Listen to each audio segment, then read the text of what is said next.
Hello, my name is Gregory Plett, and it's my very great pleasure to welcome you to this Coursera specialization on algorithms for battery management systems. As you know, batteries power just about everything in our modern lives. Batteries power portable electronics like mobile phones and laptop computers and fitness watches and music players and power tools and many other consumer electronic devices. Batteries are beginning to power our vehicles as well, from mild hybrid electric vehicles to plug-in hybrid electric vehicles all the way up to full-scale battery electric vehicles. And batteries are going to power the future electric grid with frequency regulation and grid storage and grid backup and other similar applications.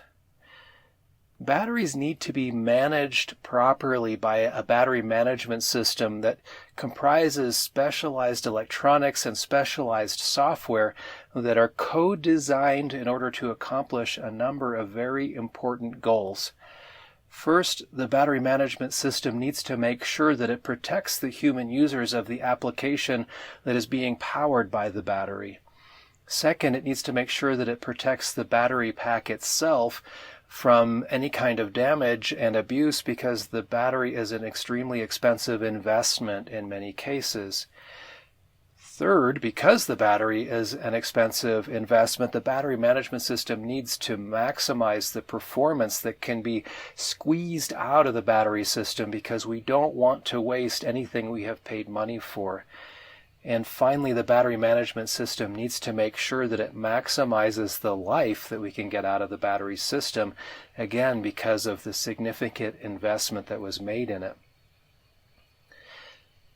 Algorithms are computer methods, computer code that are designed to accomplish specific tasks and specific goals. And therefore, this Coursera specialization is all about algorithms or computer methods that can be implemented in a battery management system having specialized electronics that enable this implementation. These algorithms are designed to protect the user, to protect the battery pack, and to optimize a trade-off between performance and life of the battery system itself. You're going to learn about many battery management topics in this specialization spread out over 5 individual courses. Each course has its own icon to help you recognize where you are in the process. The first course is about functional requirements that must be satisfied by a battery management system, on its requirements for electronics and its software components, and understand generally how battery cells work and how they're made and how they fail. The focus of the specialization is going to be on lithium-ion battery cells, but some of what the first course teaches is more general than that. The second course dives more deeply into making mathematical models or sets of equations that describe lithium-ion battery cells from an input to output perspective, mapping the electrical current input to this cell and the voltage response of this cell as its output. And then we're going to eventually use these models in some of the algorithms that will be developed further on in the specialization.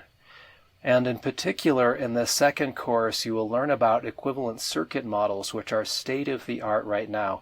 You will see how to create the models, how to collect data in a laboratory and perform processing to find the parameter values of the models to describe a specific cell of interest, and then how to use the models to simulate behaviors of individual cells as well as large battery packs.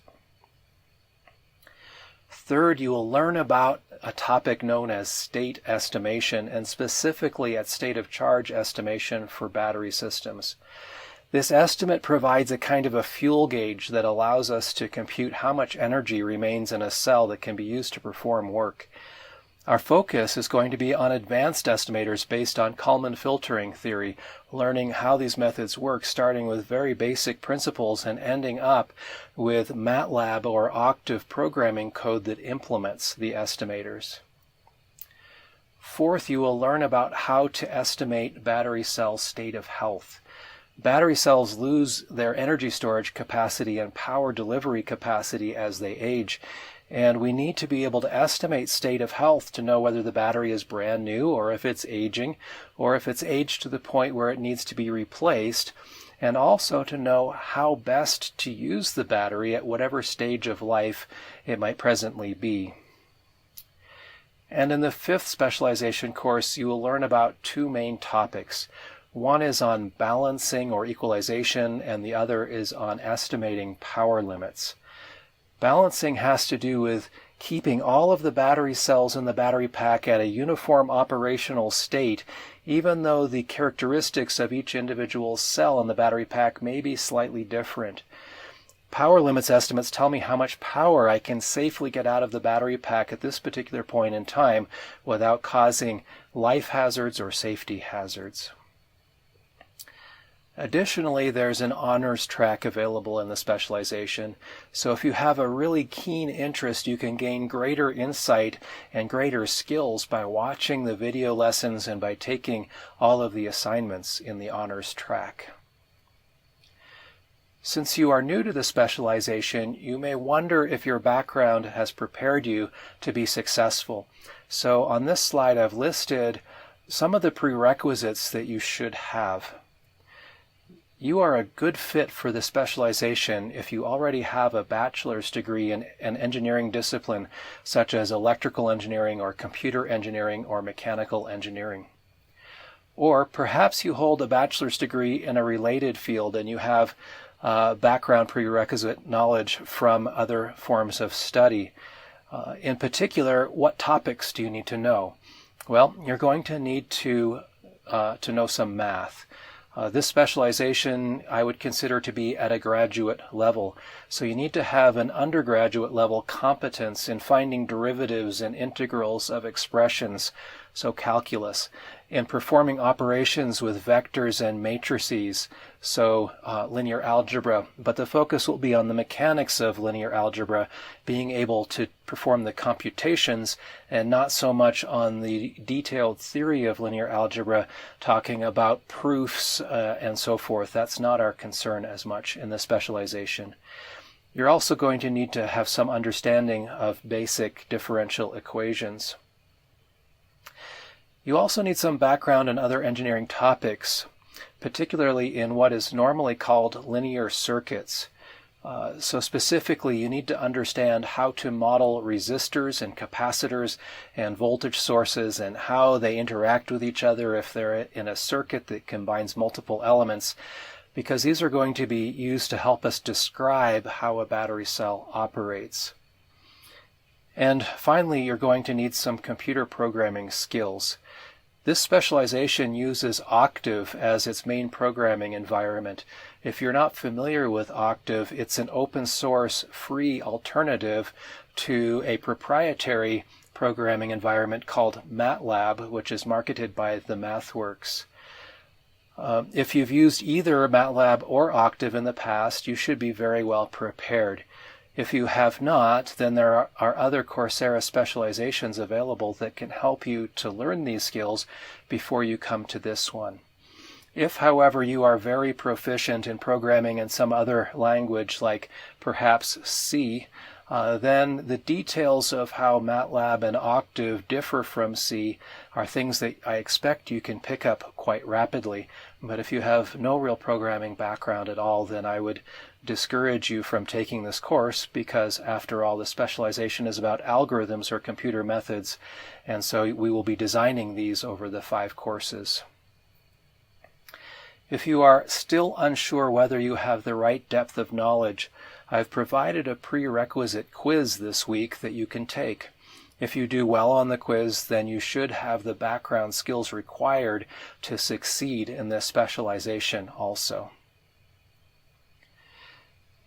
There's an optional set of textbooks that you might decide to purchase if you wish to gain deeper insights or to have a permanent reference.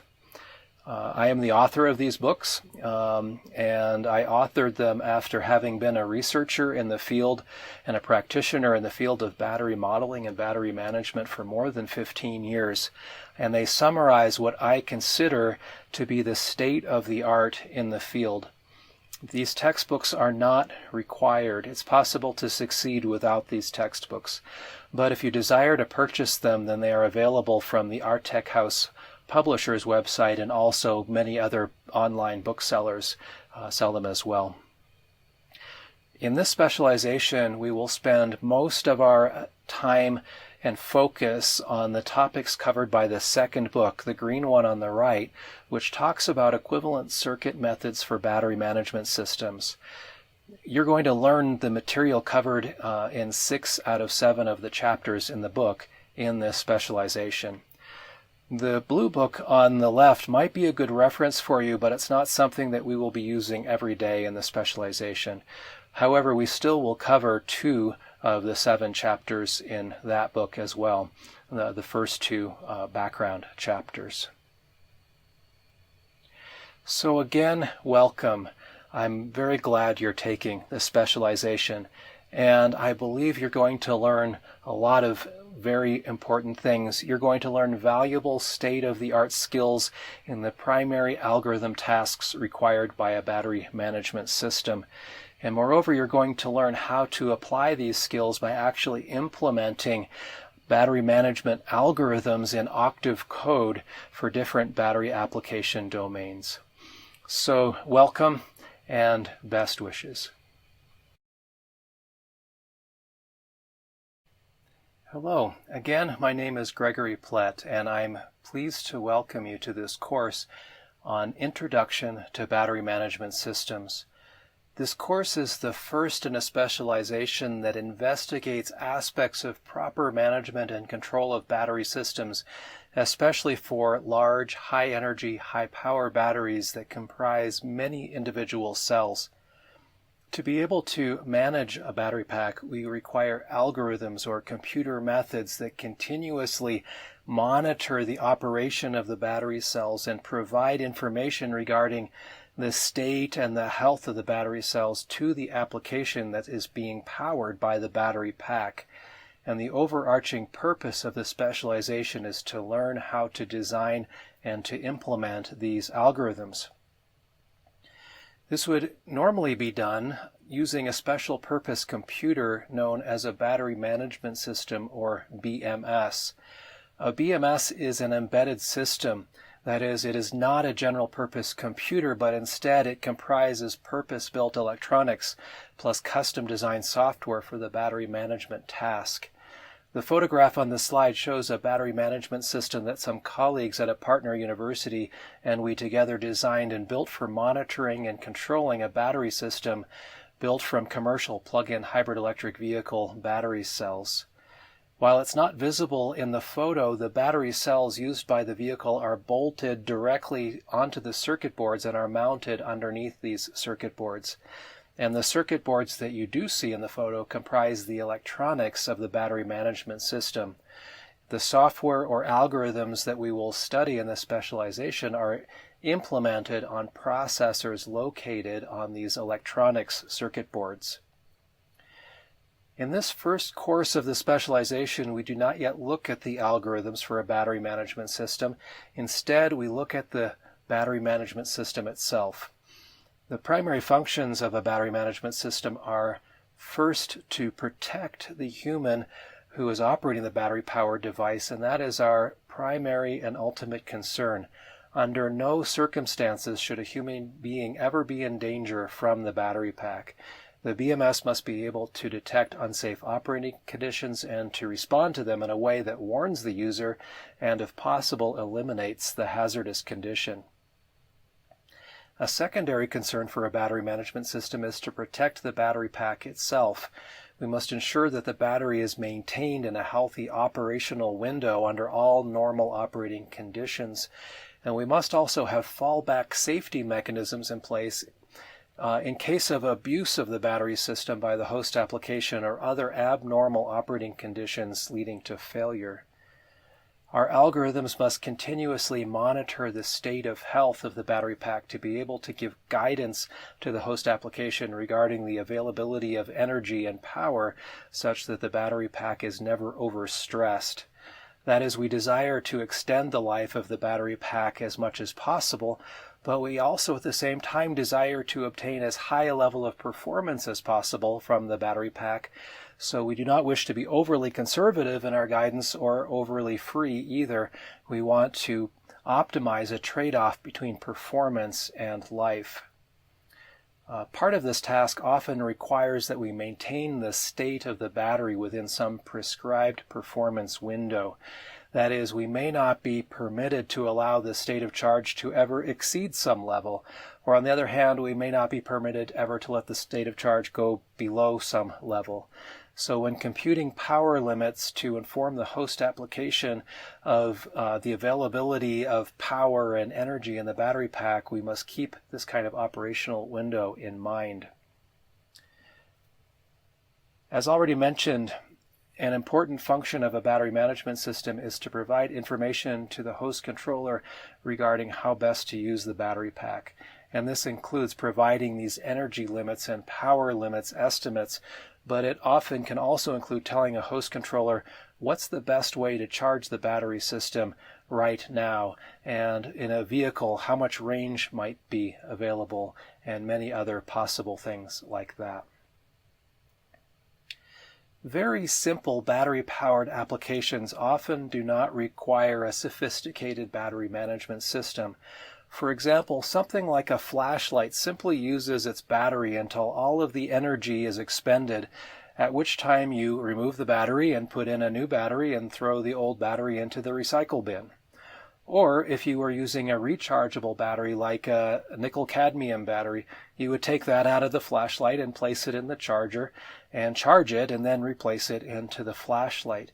There's no need for a complicated battery management system to tell you when to do this. You simply recharge the battery when it's no longer fulfilling its requirement to provide energy to light the bulb in the flashlight.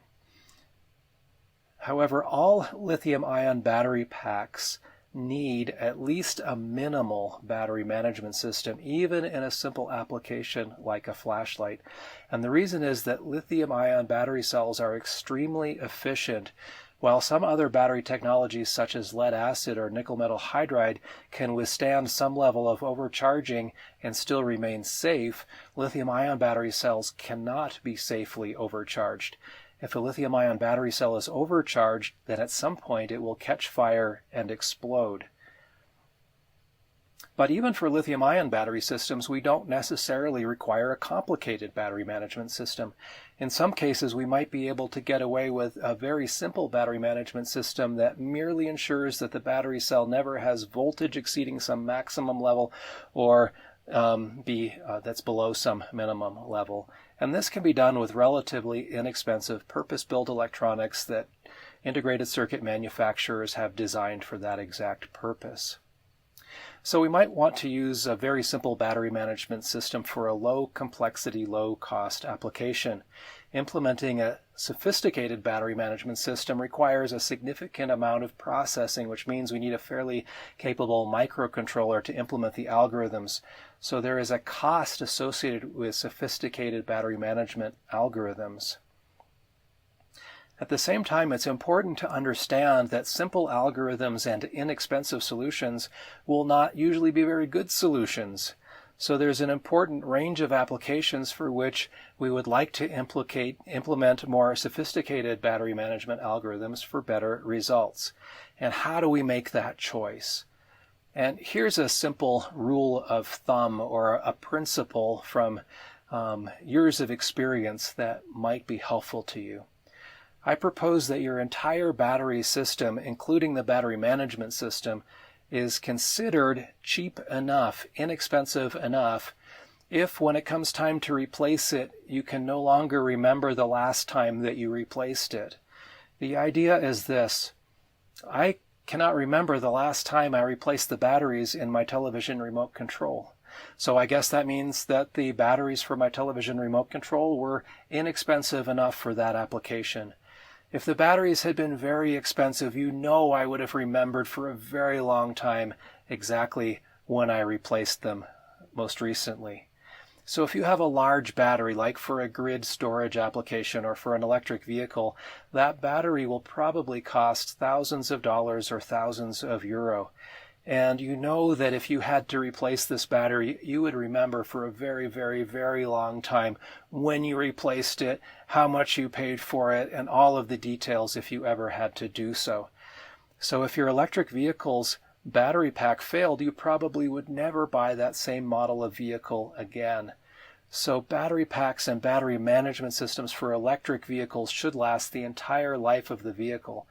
Battery packs and battery management systems for other large-scale applications should last a decade or more without servicing. In order to maximize the life of a large battery pack, it's not possible to use simple algorithms and simple ad hoc methods. We really must use the best methods that we know about, and we must use the best battery cells that we know about, and the entire solution must be as good as we can make it. So large battery packs represent a large investment, and so they motivate the best battery management electronics and the best battery management algorithms that we can afford. So this specialization will focus on teaching algorithms for managing large battery packs. Even so, the methods that you will learn also work for small battery packs. And it's simply a business decision, an economic decision regarding when you use the robust but somewhat more complicated methods instead of using a less expensive but less accurate and simpler method.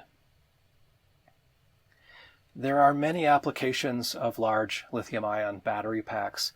My research team at the University of Colorado, Colorado Springs has focused for over 15 years primarily on automotive applications. We have looked at some other applications also, but our main focus has been on automotive.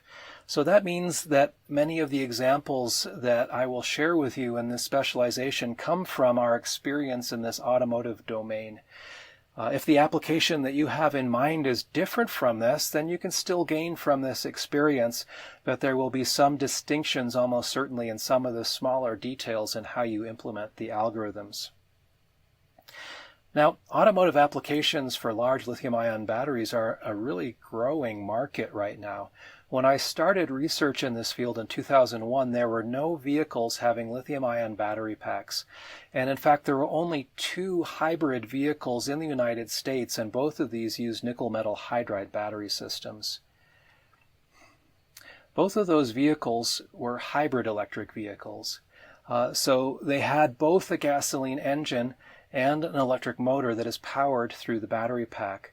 The gasoline engine provides the average power demand required by the vehicle, and the electric motor and associated battery system handles the difference between the average and some peak power demand, and also when the vehicle is coasting or braking, it can accept some power from the drivetrain to do some on-demand recharging of the battery as well.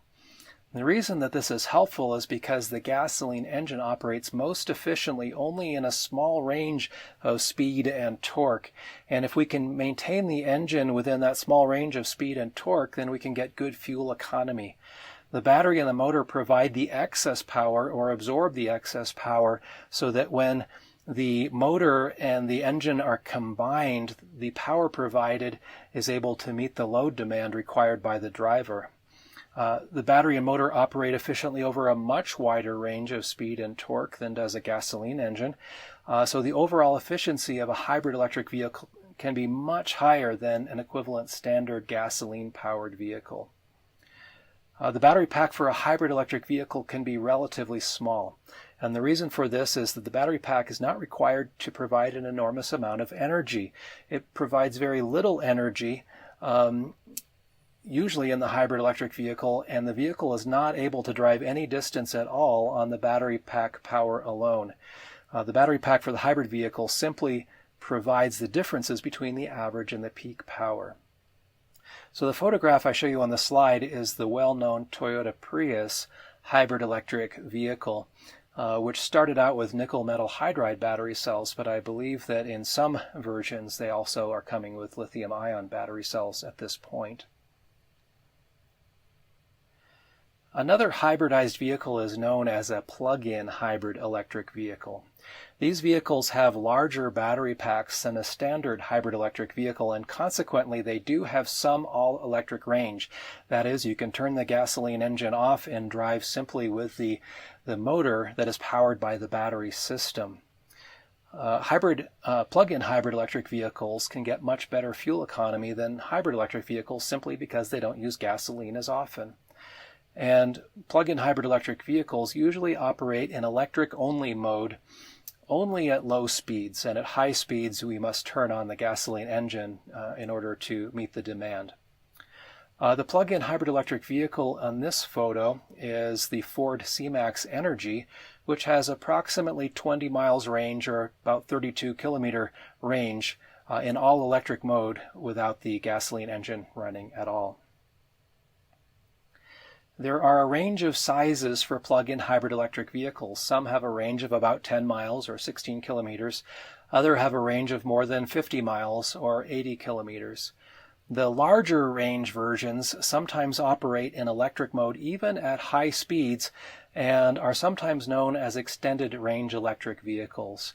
That is, we consider them to be electric vehicles almost all the time because they have full power capability and a fairly decent range capability, but the gasoline engine can turn on in order to extend the range of your electric vehicle just like it does in a hybrid. For most people, an extended range electric vehicle makes a lot of practical sense as their primary vehicle. If your daily commute is less than 50 miles or 80 kilometers, then you can plug your vehicle into the wall outlet at home and never require going to the gasoline station at all. On the rare occasions where you must drive more than 50 miles or 80 kilometers, there's still no problem because there's still the gasoline engine and it will turn on and drive you as far as you want to go.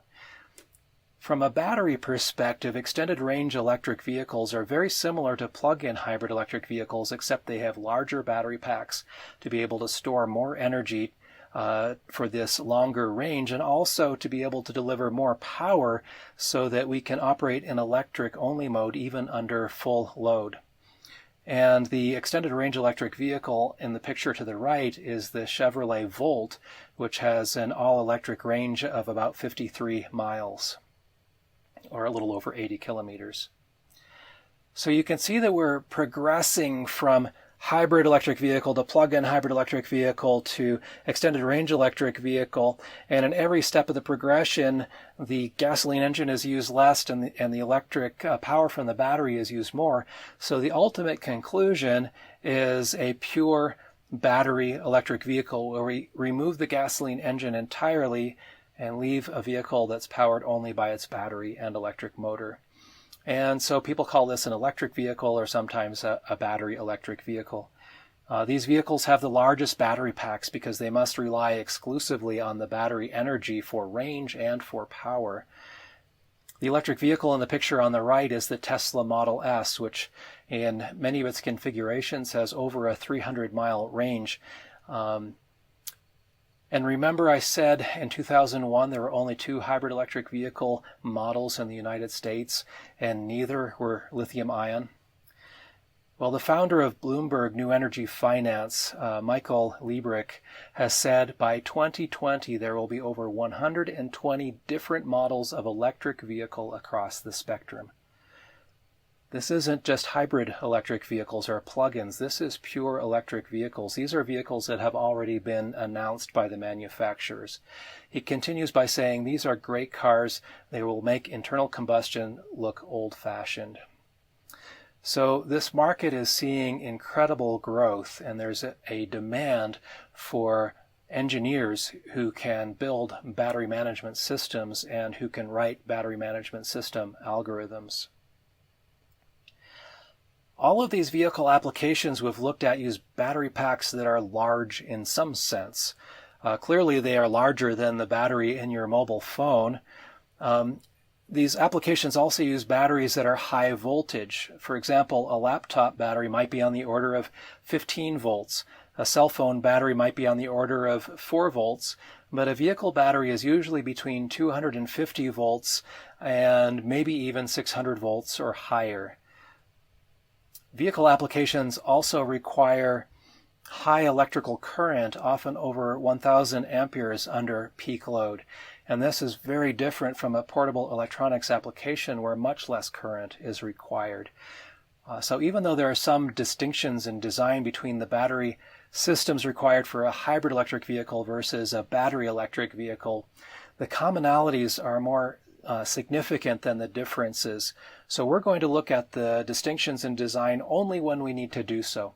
But more often we will look at fairly generic battery pack design with fairly generic algorithm requirements that it can apply to any type of battery application. And so when I talk about a vehicle application where we don't really need to make distinctions between what kind of battery-enabled vehicle we're talking about, I will simply refer to the whole class of electrified vehicles as XEV, where X could be H for hybrid or PH for plug-in hybrid or ER for extended range and so forth. Of course, there are other large-scale applications. For example, there are emerging applications where the utility grid uses large batteries for different purposes. One is for storage. We can store excess generating capacity in a battery system for later use when the grid load exceeds generating capacity. Now, batteries may not really be the best choice for grid-scale energy storage. Something like pumped hydro might be a better large-scale solution. But there are still cases where grid storage does make sense, such as for remote locations where microgeneration is done. Another example large-scale utility application is for grid backup. Suppose some maintenance must be done on a local power distribution station. Normally, your entire neighborhood would be without power while the maintenance is being performed.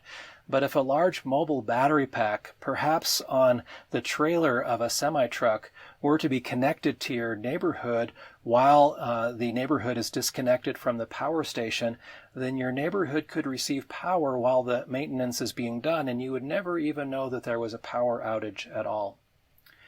Another grid application is known as frequency regulation, which deals with relatively small amounts of excess generation capacity or excess load and buffers the grid against large power swings over a relatively short time scale of the order of minutes rather than of hours or days as the grid is often scheduled. So all of these grid-type applications are being investigated by utility companies, even though not very many have been implemented at full scale at this point. But it appears to be quite clear that there will be some future application of lithium-ion battery systems on the utility grid. This course is the first in the specialization on algorithms for battery management systems, and the primary purpose of this course is to give you an overview of what a battery management system is, what its requirements are, and how we might address designs to accomplish these requirements. The icon for this course shows a battery cell connected to some monitoring electronics to give you a visual image of this interconnection of a battery pack with a battery management system. This icon will be displayed in the upper right-hand corner of every handout slide for this course. Of course, the videos have my face in that location instead. And so the icon will be there to remind you of which course in the specialization this handout has to do with and so forth. While I'm talking about slide format, notice a few other things. Every handout has the lesson number on the top left. So you can see that this is lesson 1.1.1. The first one is the course number, the second one is the week or module number, and the third one is the lesson number within that week. So you can keep a very organized table of contents of your materials if you wish. And then if you look at the bottom right of the slide, you see the course name and the module name, or the week topic name, along with the page number. And I use this format consistently throughout the specialization, and hopefully that will help you to stay organized with these materials. The specific topics that you will learn about in this course include 1 week of what I call a battery boot camp. In other words, a quick training exercise in battery terminology and battery composition. We also spend a week looking at lithium-ion cells and how they're different from standard electrochemical cells, and you will learn about how these cells are made and how they work. Then we'll spend 2 weeks looking at the primary high-level requirements and functionality of a battery management system, and this includes an overview of the algorithm requirements that you will learn about in much more depth in later courses in the specialization.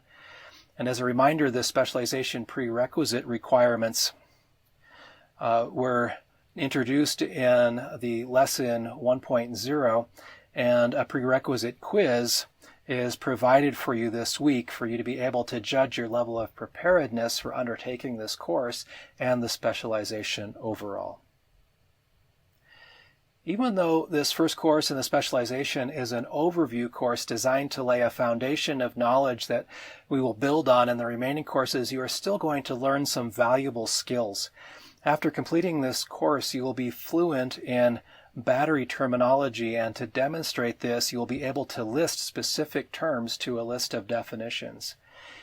You will be able to identify the major components of a lithium-ion cell and state their purpose and understand the charge and discharge processes at quite a functional level. You will be able to list the major requirements that must be satisfied by a battery management system and know how these can be accomplished. You will come to understand how a battery management system measures current and temperature and voltage and isolation and how it controls the contactors. You will be able to identify components that can provide protection and specify a minimum set of protections that are needed. And while we don't focus on algorithms yet in this course in the specialization, you will learn how to compute total energy stored in a battery pack and a simple method to approximate available power. And finally, if you choose to take the honors path in this course, you will be able to list the manufacturing steps of different types of lithium-ion cells and state some common aging and degradation modes and failure modes of these cells. In this course, we will study the topics covered in Chapters 1 of both of the optional textbooks, Battery Management Systems Volume 1 on battery modeling and Volume 2 on equivalent circuit methods. Both of these books are available from Artec House and from many online booksellers. I again remind you that these textbooks are optional. It is not required that you purchase them. But if you choose to do so, I believe that they can furnish you with a more permanent, in-depth resource that you can confer with later on in your career for further study. So that brings us to the end of this lesson. That's the introduction to the course. And again, welcome. I hope that you find the material in this course really interesting and very valuable. In the next lecture topic, we will start to develop a common language of battery terminology that we will continue to use throughout the remainder of the specialization. That is, welcome to the boot camp.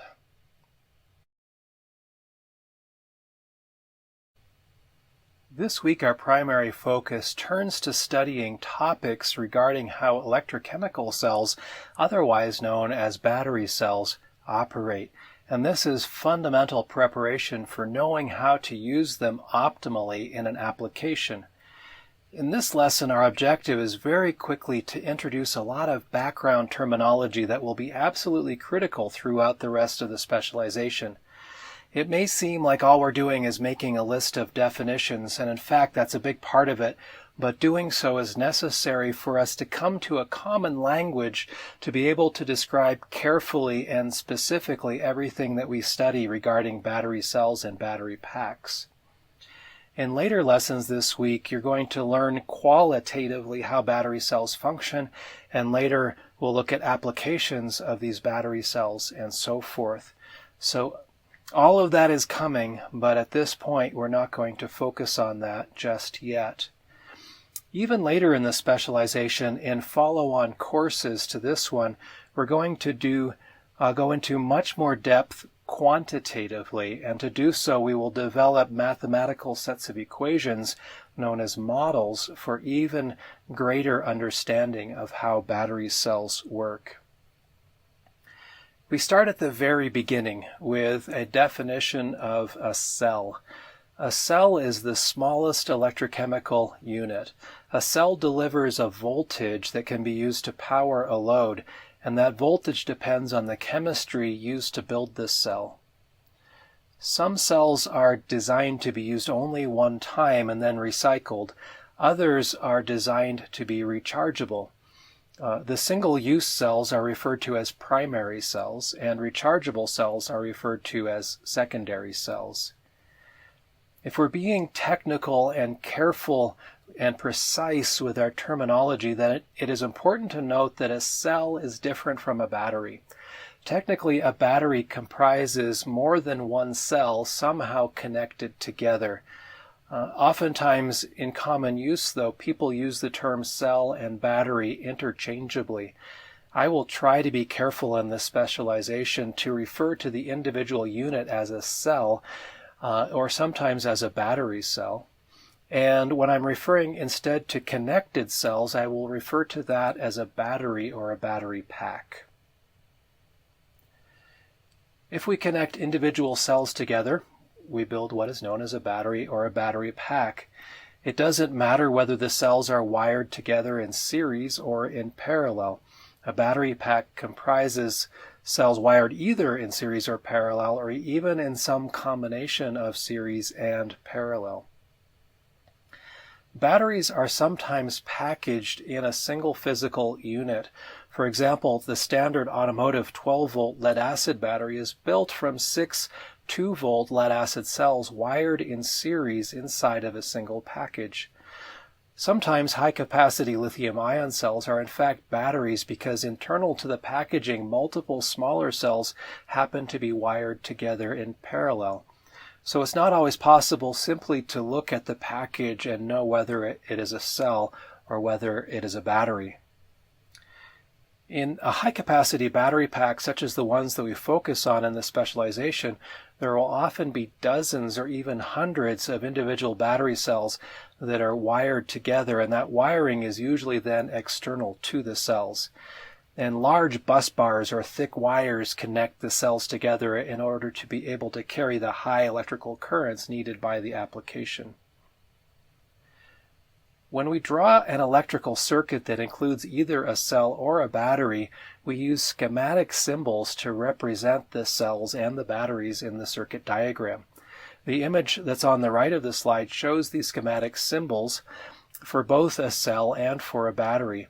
Notice that the symbol for a battery looks kind of like two cell symbols connected together, but this specific symbol for a battery is used without change, regardless of how many cells are actually connected together.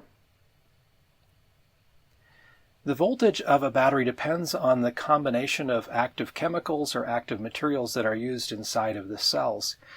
As you will learn in the specialization, the voltage of a battery cell changes depending on whether it's fully charged or whether it's completely discharged or at some point in between. However, we need some kind of a voltage label to put on the cell when we market it and sell it, so we have some kind of an idea of what the voltage range is of this cell that we're working with. So we define something called a nominal voltage, which is a typical voltage or maybe an average voltage of a battery cell, and it's somewhere between the fully charged voltage of a cell and a fully discharged voltage of a cell. For many single-use or primary battery cells, this voltage is around 1.2 volts.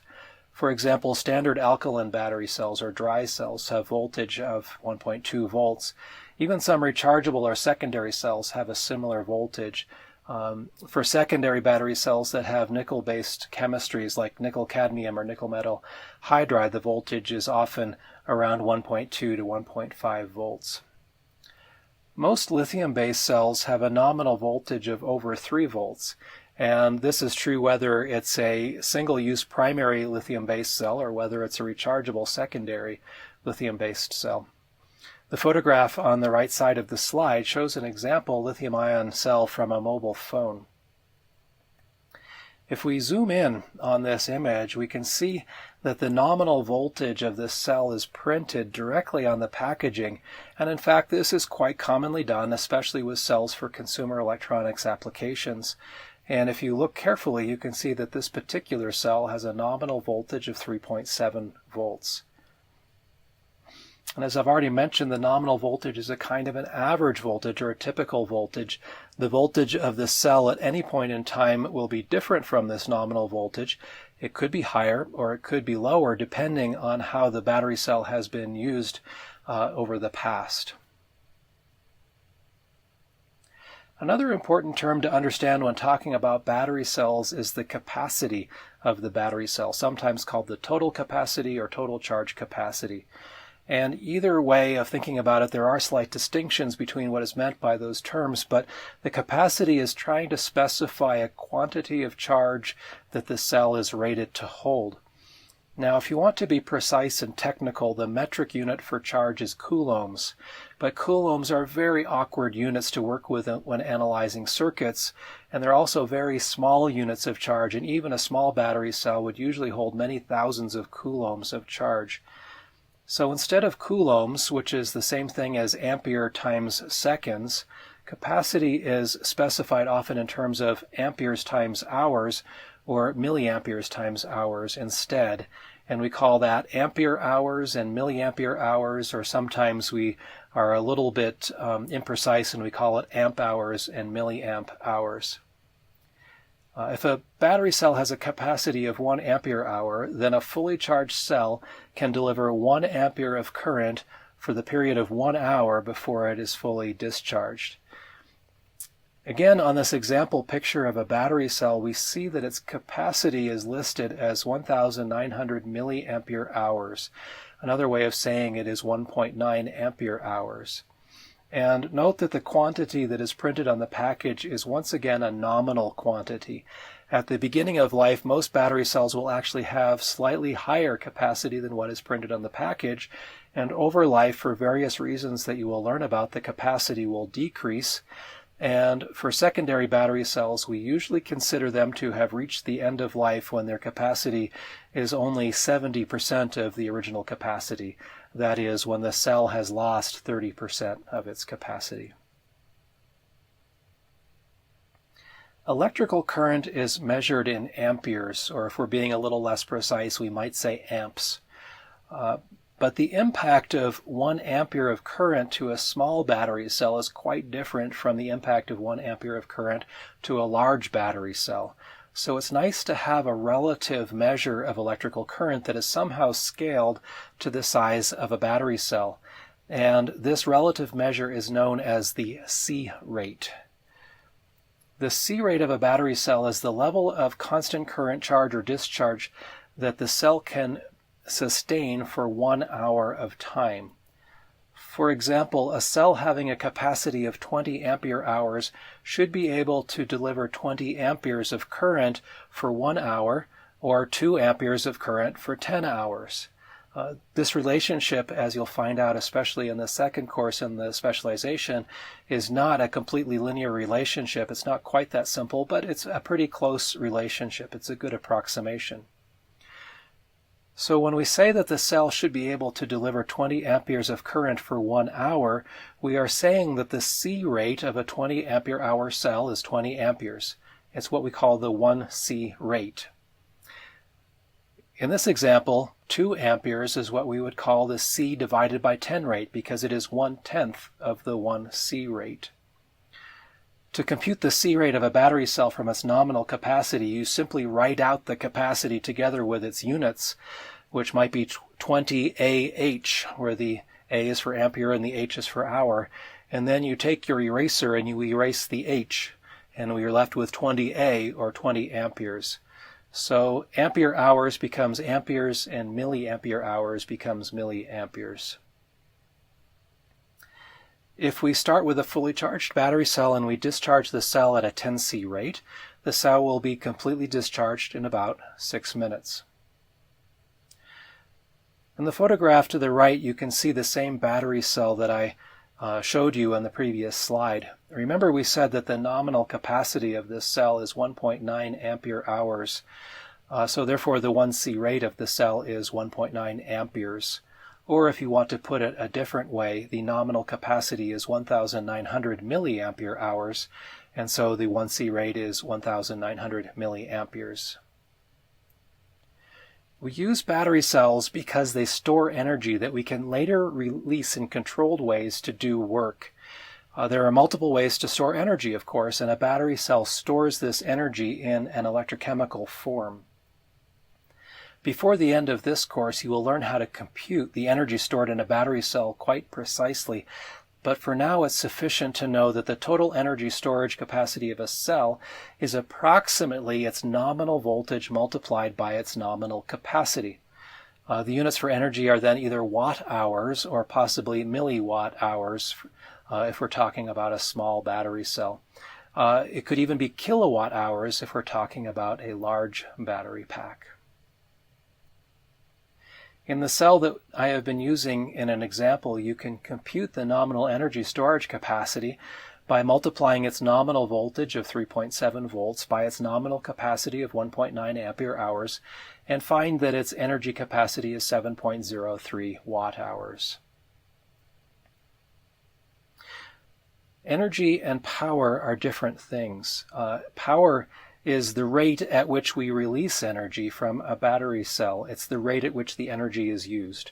Power is measured then either in milliwatts or in watts, or even sometimes in kilowatts. When battery cells are connected in series, the voltage of the battery pack is the sum of the individual cell voltages. However, the battery capacity is equal to the individual cell capacity. The reason for this is if the cells are connected in series, the same electrical current must pass through one cell as passes through all of the other cells. So all of the cells are charged and discharged at the same rate. For example, consider the battery that I've drawn to the right of this slide, constructed from 3 cells, where each cell has a nominal voltage of 3 volts and each has a nominal capacity of 20 ampere hours. The nominal voltage of this battery will be 9 volts because we are summing together 3 plus 3 plus 3, 3 volts from each of 3 cells. The nominal capacity of the battery pack will be 20 ampere hours because each one of the cells has a capacity of 20 ampere hours. So notice that all of the cells, if all of the cells start fully charged and we pass 20 amperes of current through this battery pack for 1 hour, that same current passes through all 3 cells, and so all 3 cells will be discharged after 1 hour. We can also compute the nominal energy capacity of this battery. The energy is simply the sum of the energy stored in each one of the cells. So we compute the energy as 3 volts multiplied by 20 amp hours multiplied by 3 cells to give us the final answer of 180 watt hours. When battery cells are connected in parallel to make a battery pack, the battery voltage is now equal to the voltage of the individual cells. However, the battery capacity is now the sum of the individual cell capacities, and this is because the battery current is the sum of all the cell currents. Or to think about it another way, the battery current is divided among all of the cells, and so each cell sees only a fraction of the total current. And so if I were to take a battery cell having a 20 amp hour capacity and put it in a battery pack with multiple cells in parallel, and I put 20 amps through the battery pack, less than 20 amps would go through that one cell, and so it would not be discharged in 1 hour. So for example, consider the battery pack that I've drawn on this slide. And this battery is constructed from 5 cells connected in parallel. Each cell has a nominal voltage of 3 volts and a nominal capacity of 20 ampere hours, just like on the previous slide. Kirchhoff's voltage law says that electronic components, including battery cells that are connected in parallel, must share the same voltage. Therefore, this battery pack will have a nominal voltage of 3 volts, which is the voltage of any one of the cells. The nominal capacity of this battery pack will be the sum of the capacities of the individual cells. Maybe you can see it more easily now that I've drawn this diagram. The total battery current is the sum of the currents passing through each one of the cells. So for every ampere hour of current that flows through the battery pack, only 1/5 of that current flows through each one of the cells. Since the capacity of each cell in this diagram is 20 ampere hours, then the capacity of the battery pack must be 5 times that, or 100 ampere hours. Put another way, if the battery starts fully charged and 100 amperes of current flows, then 20 amperes of current flows through each one of the cells, and this can be sustained for 1 hour before the battery pack is discharged. The nominal energy capacity of the battery pack is equal to 5 cells multiplied by 3 volts per cell multiplied by 20 ampere hours, which results in a total energy of 300 watt hours. So to summarize what you've learned in this lesson, a cell is the smallest electrochemical storage unit. Primary cells are not rechargeable and secondary cells are rechargeable. Cells have a nominal or a typical voltage and have a nominal or typical charge storage capacity. The C rate is a way of normalizing electrical current according to a cell's nominal capacity. Cells store energy that can later be released to do work, and the rate at which this energy is released is called power. We make batteries by connecting cells in series and/or in parallel. And finally, we can compute battery nominal voltage and nominal capacity and nominal energy ratings by knowing how the individual cells are connected. And that brings us to the end of this first lesson, and in the next lesson, you will learn about how an electrochemical cell works internally. You will learn about its internal components as a first step to understanding how the cell functions, and that will give you a better understanding of what is happening inside of a circuit that contains a battery cell.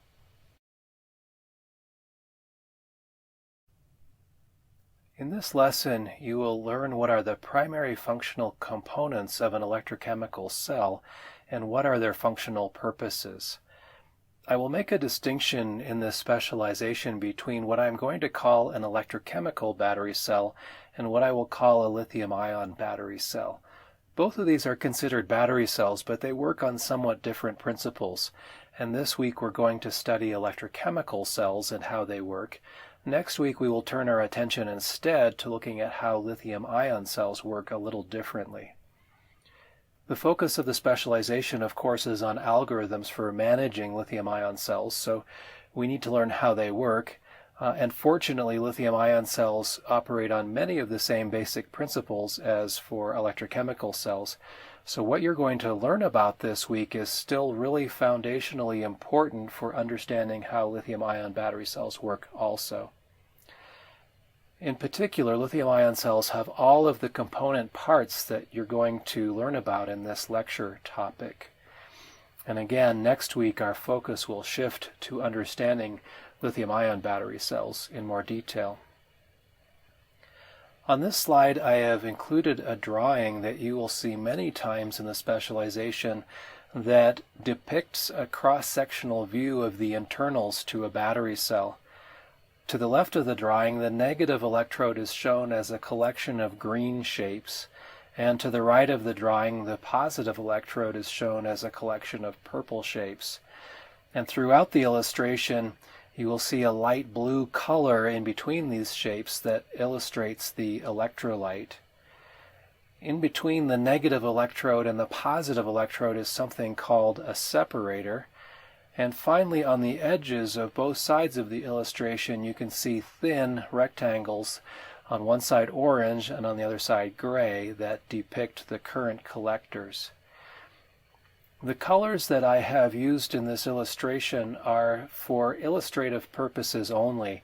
If you were to open up a battery cell, which by the way is not recommended because often they contain chemicals that can be toxic, but if you were to open up a battery cell, you would see that the compounds are usually black or gray. They're usually quite colorless.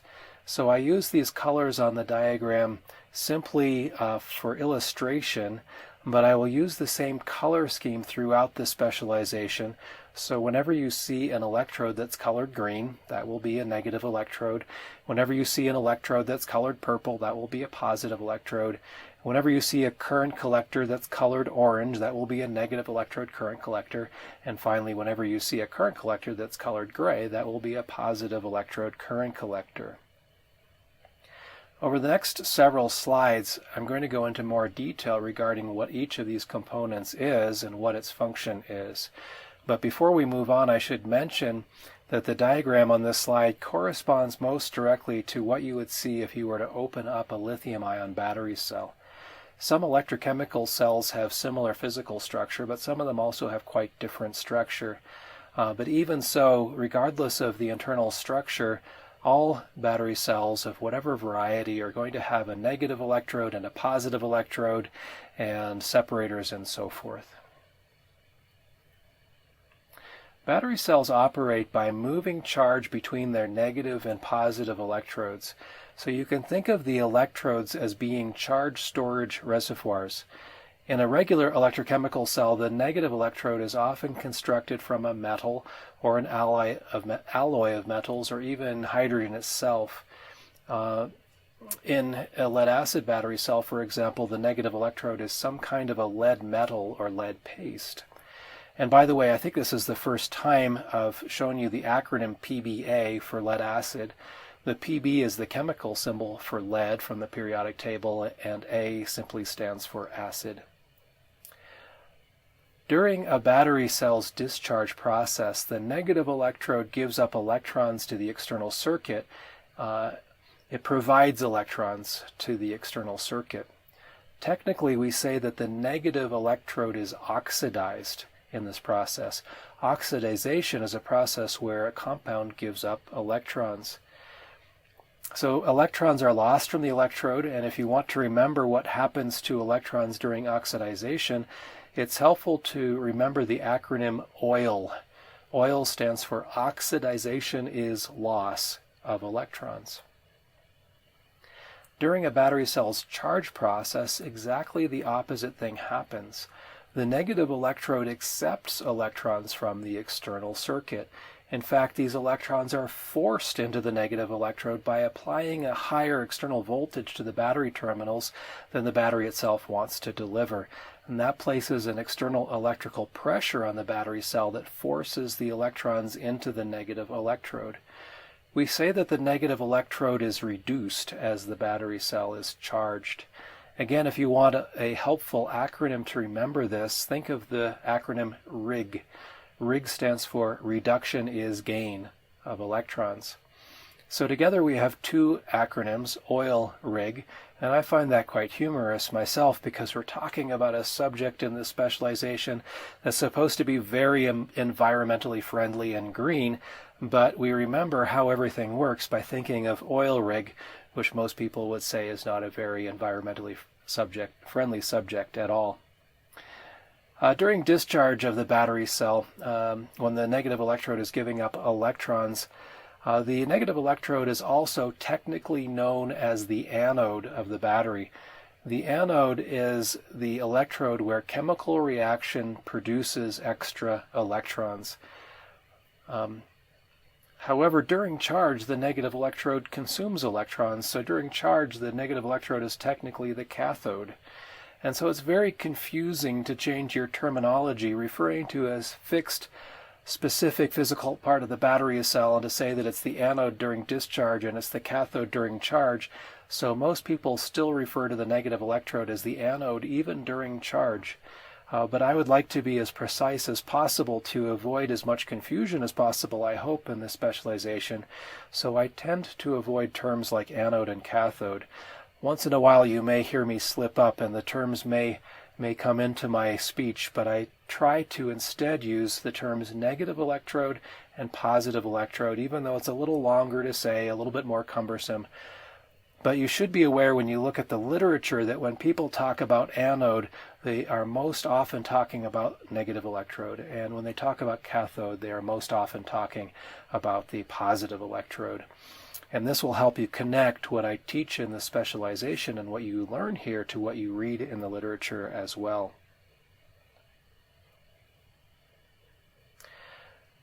So now let's turn our attention to looking at the positive electrode of an electrochemical cell.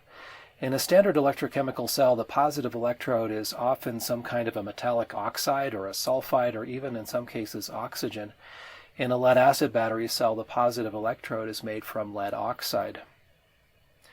During the discharge process, the positive electrode accepts the electrons from the external circuit, and since it's gaining electrons, we say that the positive electrode is reduced. Remember, reduction is gain.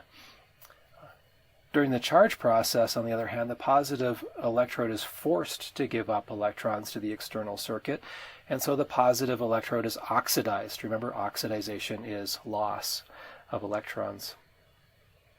During discharge of the battery cell, the positive electrode is called the cathode because it's the electrode being reduced. The cathode, remember, is the electrode where reduction is happening. So technically during charge, the positive electrode is really the anode because it's being reduced at that time. Again, this is confusing to refer to the same physical electrode as the cathode one time and the anode another time. So most people refer to the positive electrode as the cathode even during charge. Again, I bring this up mostly so you will have a level of comfort when you read the literature and you see the term cathode in some article, and you will understand that the authors are almost certainly referring to the positive electrode of the battery cell. And again, to be as precise as possible and hopefully to avoid confusion, I will refer to this part of the battery cell as the positive electrode and not usually as the cathode. I've talked a little about how electrons are sourced in one of the electrodes and consumed by the other electrode during charge and discharge, and how electrons flow in the circuit external to the cell from one electrode to the other. But we have not talked yet about what happens internal to the cell while this is happening. In fact, locally, we need to have a charge balance. So if we're giving up electrons, then we would tend to have a local net positive charge that somehow must be balanced by a net negative charge internal to this cell in the neighborhood of that location. And this is done by charged particles known as ions that are moving around inside of the battery cell. An ion with a net positive charge is called a cation, and during discharge of the battery cell, cations move through the electrolyte from the region of the negative electrode towards the region of the positive electrode. Similarly, negatively charged ions are called anions, and during the discharge process, anions move through the electrolyte from the region of the positive electrode towards the region of the negative electrode. Now, I believe it can be hard at first to remember what is a cation and what is an anion, so you will need to come up with some kind of a memory helping mechanism. And this is the one that I use in case that's helpful to use. I think of cats as being positive animals, and a cation is a positive ion. So cats and cations are positive in my mind, and anions therefore must be negative. Now, I suppose if you prefer dogs to cats, then my mechanism doesn't work for you and you need to come up with something that will help you instead. Particles with a positive charge or a negative charge cannot simply jump from one electrode to the other. They need some kind of medium through which they can move. And this medium in a battery cell is called the electrolyte. It allows the positive ions and the negative ions to exist in a charged state inside of itself and to allow them to move back and forth through this cell. In a lead-acid battery cell, the electrolyte is sulfuric acid diluted by water. And in general, the electrolyte is some kind of solvent that contains dissolved chemicals that have balanced positive and negative charges. When the solvent that's used in the battery cell is water, then we say that the battery cell has an aqueous electrolyte. In the case of lithium-ion battery cells, we will find that it is inappropriate to use aqueous electrolytes because they just won't work, and instead we find that organic solvents are used. The chemicals that are dissolved in the solvent must dissociate into positive and negative ions. So sometimes acids are used, which tend to give off hydrogen ions with a net positive charge. Sometimes bases are used, which tend to give off hydroxide ions with a net negative charge. Or sometimes salts are used, which comprise elements or compounds with that easily dissociate into parts that have a net positive charge and a net negative charge. Another feature of the electrolyte is that while it must be a conductor of ions, what we call an ionic conductor, it also must be an electronic insulator to avoid self-discharge. That is, we don't want electrons moving from one side of the cell to the other side through the electrolyte, because then they would not go through the external circuit. So the electrolyte conducts ions from one side of the cell to the other internal to this cell, and the electrons are forced to go through a path external to the cell where they do work. The electrons do not pass through the electrolyte. Now, placed between the two electrodes is something known as the separator. The separator has the very simple function of mechanically and electrically isolating the negative and positive electrodes from each other. If the negative electrode were to come into contact with a positive electrode, then there would be an immediate short circuit where electrons from one electrode would flow into the other electrode and very quickly discharge the battery cell. Now, this separator is really a low-tech device in the sense that it is simply providing this electrical and mechanical isolation of the two sides of the battery cell. It's often made from some kind of a porous glass mat or a fibrous mat or a polyethylene or a polymer with micro pores. It really only keeps the two electrodes separated from each other, but it still has pores or openings inside of it that are large enough to let the electrolyte through, and therefore so ions can flow from one side of the cell to the other with very little ionic impedance. On this slide, I also mention the function of the current collectors. If the electrode is made of some kind of metal, then we can attach the external terminal of the battery cell directly to the electrode. But often electrodes are made from some kind of a powder, and we cannot attach the external terminals of the battery directly to a powder. There's just no mechanical way to do it. So instead we attach the external terminals of the battery cell to metallic foils that are called current collectors. And the electrode powders are somehow adhered to the current collectors to allow the electrons to flow from the electrode to the current collector to the outside circuit, and then on the other side of the cell from the outside circuit to the current collector and to that electrode. In this illustration, you see that the current collector of the negative electrode is drawn as orange, and the current collector for the positive electrode is drawn as gray. And this is a convention that I will use in my illustrations, and the coloring is primarily for illustrative purposes.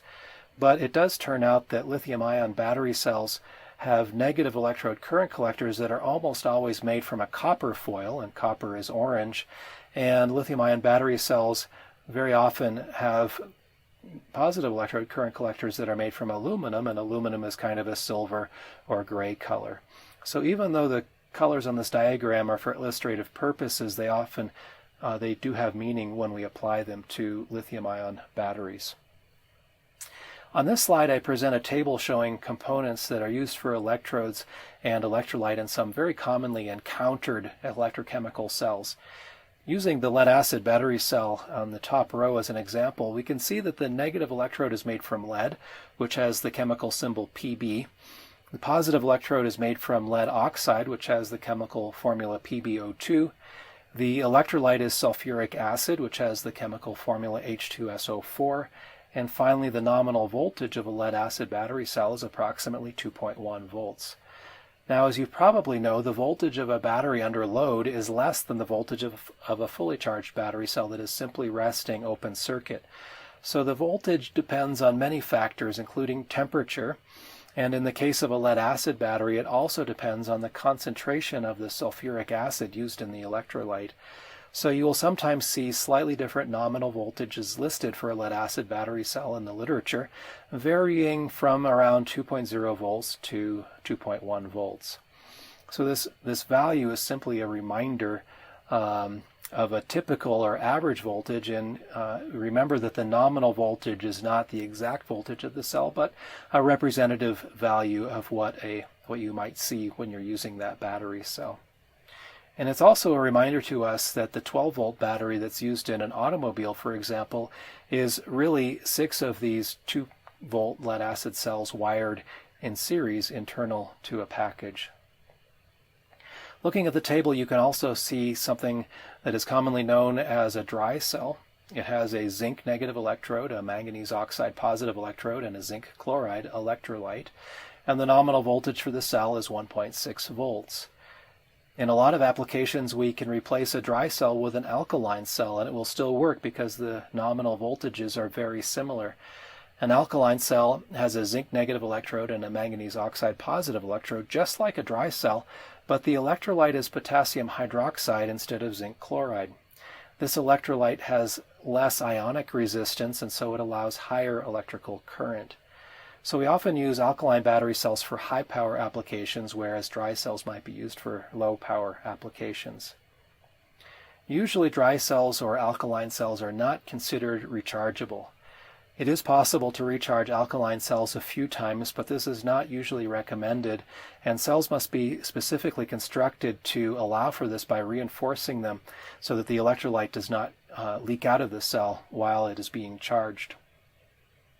One type of rechargeable battery cell that's often used as a replacement for dry cells and alkaline cells is the NiCad, or the nickel-cadmium cell. These cells have a negative electrode made from cadmium and a positive electrode made from a nickel hydroxide. Nickel-zinc batteries are similar but have a negative electrode made from zinc.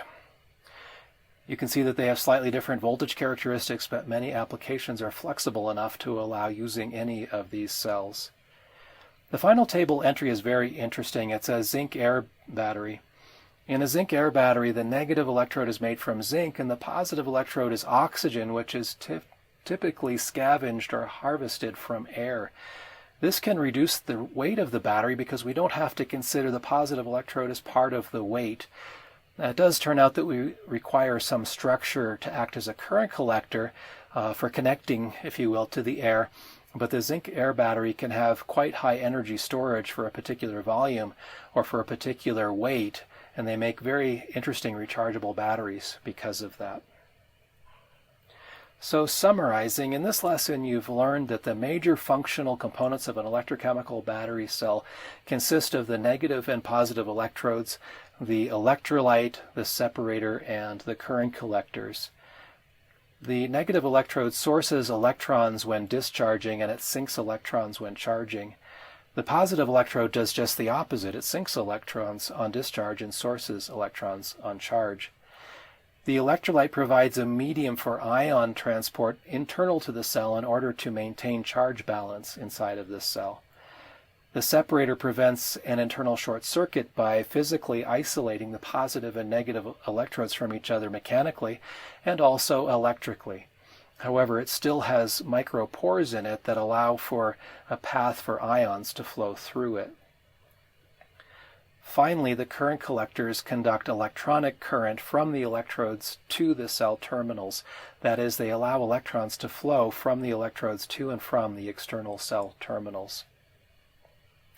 When we were discussing the components of a battery cell, I most often use lead-acid cells as an example. A lead-acid cell has a lead negative electrode and a lead oxide positive electrode. It uses sulfuric acid dissolved in water as the electrolyte and often has something like a glass mat used for the separator. But we also looked at a table of all the components used in some popular electrochemical cell chemistries, and you can use that table as a reference. That brings us to the end of this lesson, but moving forward from here, our next topic is going to look at how an electrochemical cell stores and releases energy.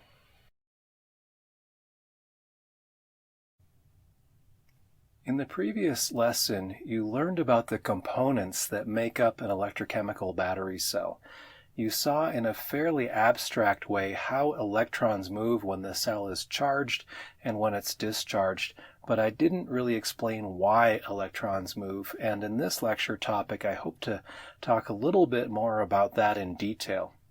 To understand how electrochemical cells store and release energy, we need to discuss the idea of potential energy. The picture of a skateboarder on this slide illustrates this idea of potential energy using a concept that we are all much more familiar with. We're all more familiar with gravitational potential energy and maybe not so familiar with electrochemical potential energy, but it really turns out that they're the same idea but just from different branches of physics. So if we think about this skateboarder on this skateboard ramp that's shaped a little bit like a parabola, we know that if the skateboarder is either at the top on one side or of the other side of the ramp, gravity wants to pull him downward. So if the skateboarder is stationary at either one of these two top positions, he has some potential energy that could be released to make him move. And we know that if the skateboarder is in the center position at the bottom of this ramp, that gravity is still trying to pull him downward, but there's no way on the ramp for him to go in a downward direction, so he will not be able to move. We can understand electrochemical cells in a similar way. Electrochemical potential energy can be stored in a battery cell just like gravitational potential energy is stored by the skateboarder at the top of the ramp. When we charge a battery cell, we're bringing it up to a higher state of potential energy. And when we discharge a battery cell, we're bringing it to a lower state of potential energy. And when the cell is fully discharged, it is at the lowest state of potential energy that it can be at, and it cannot be discharged any further, which is like the skateboarder at the bottom of the ramp. I bring back this cross-section illustration of a battery cell from a previous lesson to illustrate the discharge process.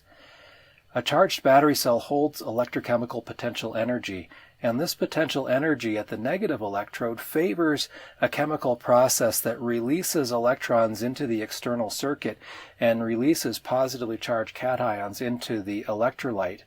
This is just the same idea as the skateboarder on the top of the ramp. Gravitational potential energy favors a process whereby the skateboarder would move down the ramp. So if the skateboarder may be stuck at the top of the ramp because of friction, and that friction is removed, then we know the skateboarder will start accelerating down the ramp toward the bottom.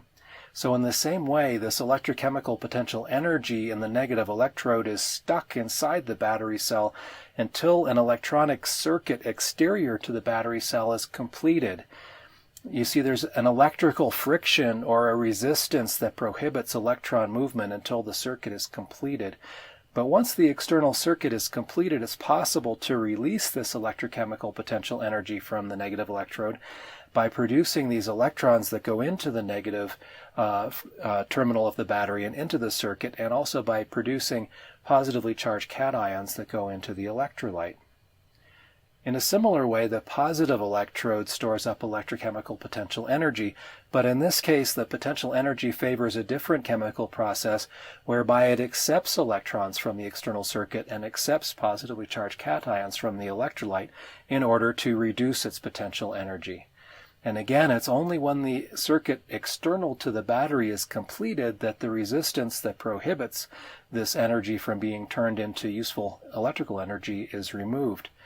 And it's the combination of the potential energy stored in the negative electrode and the positive electrode together with this external circuit that makes this entire discharge process possible. Now, while the circuit exterior to the cell is not complete, there's still an electrical pressure that has built up because of this electrochemical potential energy that wants to be released to do work. And this electrical pressure is called electrical potential. There's a potential energy stored in the cell that causes the electrical potential difference between one electrode and the other. And this potential difference is actually something that can be measured with a voltmeter, and it's called the cell voltage. When the external circuit is completed and electrons are free to flow from the negative electrode through the circuit to the positive electrode, then work can be done in the external circuit. And what happens is that this electrochemical potential energy is converted into electrical energy. Again, if you think back to the example of the skateboarder, in that case, gravitational potential energy was converted into kinetic energy as the skateboarder started moving. Work was done on the skateboarder by bringing the skateboarder from zero velocity up to some positive velocity as he went down the ramp. So while the process that occurs in a battery cell is an electrochemical process, and the process that occurs with the skateboarder is a mechanical process, a lot of the same ideas apply, and I believe it can be helpful to have this skateboarder image in your mind when you're thinking about how a battery cell works. So what about rechargeable cells? Remember that we've talked about two different categories of battery cells, primary cells and secondary cells. Primary cells are not rechargeable. The electrochemical reaction that occurs during discharge of a primary cell is not reversible. During discharge, the chemical compounds are changed permanently, and so the electrochemical potential energy is released until the original compounds are completely exhausted. And even if I try to recharge a primary battery, the compounds that have been formed during discharge will not recombine into the original compounds that were present before the discharge, and therefore it will not recharge the battery cell.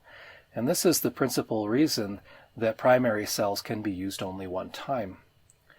Secondary or rechargeable battery cells, on the other hand, are special in the sense that their chemical reaction has been designed or chosen in such a way that it is completely reversible.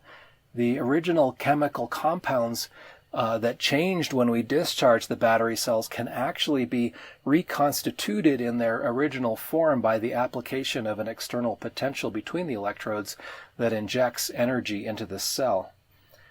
Ideally, these secondary battery cells can be discharged and recharged an infinite number of times, but we know from our own personal experience that this is not the case. So we ask, why? What is happening? And it turns out that the simple understanding we have at this point of how a battery cell discharges and recharges is true for the primary chemical reaction that's happening in this cell, but it neglects the fact that there are other chemical processes happening and mechanical processes happening inside the battery cell that cause degradation or aging of the cell. So that is, inside the battery cell there are multiple chemical processes happening where only one of them, hopefully the dominant one, is the electrochemical reaction that we want to happen that's releasing energy into the load circuit. The other unintended chemical reactions can be parasitic in nature and cause materials in the battery to degrade. And there could be also mechanical processes causing stresses and strains that cause the materials in the battery to degrade. So the life of a secondary battery cell is not primarily determined by its main chemical reaction. Rather, the life is determined by how quickly these other degradation processes occur. I bring back the same diagram of the cross-section of the battery cell to illustrate the charge process for a secondary cell. As you might imagine, it's exactly the opposite of the discharge process. During charge, the cations move from the positive to the negative electrodes through the electrolyte, and the electrons move from the positive to the negative electrode through the external circuit. This action happens in response to an externally applied voltage that is greater than the rest voltage at the terminals of a battery cell. Because this external voltage is higher than the cell voltage, that means that there's a greater potential energy exterior to the cell than there is interior to the cell. And so energy is pumped back into the cell, and it's that energy that transforms the active chemicals back to their original state. And it's a lot like the skateboarder. If he's at the bottom of the ramp, but you apply a force, you can push him back up the ramp. So if you apply energy to the skateboarder, you can, again, reconstitute him in a recharged state at the top of the ramp where he can go back down again at a later point in time. When we're charging the battery, we often have to be much more careful than when we are discharging the battery cell. Manufacturers publish safe operating voltage limits for their battery cells. If we overcharge a battery cell, we can be forcing energy into the cell that the cell is no longer able to accept in a safe way. And by doing that, we can cause irreversible damage to the cell and in some cases even fires or explosions. Also, the ability of a battery cell to sustain a high level of health when it is overcharged depends a lot on the chemistry of the battery cell. For example, lead-acid battery cells can be slowly overcharged with no permanent damage.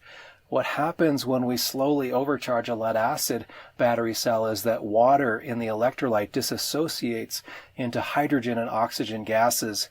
And if that's done slowly enough, the hydrogen and oxygen gases will actually recombine back into water. And so there's this kind of a process happening at the top level of state of charge that if the battery cell is sealed and these gases do not escape, can actually happen quite safely, and it doesn't cause degradation of the battery cell. This process at the top of charge is called a float charge, and many lead-acid battery chargers are designed to have a float charge to maintain the battery at a top state of charge. This is not something you can do with a lithium-ion battery cell. If you overcharge a lithium-ion battery cell, it does not result in a chemical process happening that is reversible. Often the electrolyte will decompose just as with the lead acid cell, but in this case it does not recombine. And when the electrolyte in a lithium-ion battery cell decomposes, it turns into gases that cause the cell to puff up, just like this picture on the slide of the mobile phone battery. And once the cell has puffed up like this, it cannot be returned to its previous state. The electrolyte is permanently damaged. The ionic resistance of the electrolyte is increased because there's less functional electrolyte present. The gases that are produced are often flammable and can cause fires and explosions. And so you must be really careful when charging a lithium-ion battery cell to ensure that you do so safely. And there are also voltage limits for how much we are permitted to discharge a battery cell, but the risks associated with over-discharge are much often less serious than the risks associated with overcharge. And so they are not safety risks as much as they are lifetime risks. For example, if you do not maintain a lead-acid battery cell at a high state of charge, what happens is that hard lead sulfate crystals will begin to form on the electrodes, and these crystals cannot be converted by a standard battery charger back into lead and sulfuric acid. In some cases, it is possible to recover these lead sulfate crystals using a specialized battery charger that uses voltage pulses to try to break up these crystals, but this is a specialized topic and it's not even guaranteed to work in general. So most lead-acid battery cells are used in applications that must maintain a high state of charge. For example, the automobile lead-acid battery really should never be discharged below about 80% state of charge. Otherwise, it will start to age quite rapidly because of the formation of these crystals. For some applications, there are specialized lead-acid battery cells called deep cycle battery cells that can be used over a wider range of state of charge, and usually this is accomplished simply by using thicker lead plates that just take longer to age before the battery cell is considered dead. I would like to take a couple of minutes to illustrate briefly how a battery cell is charged in a very common scenario.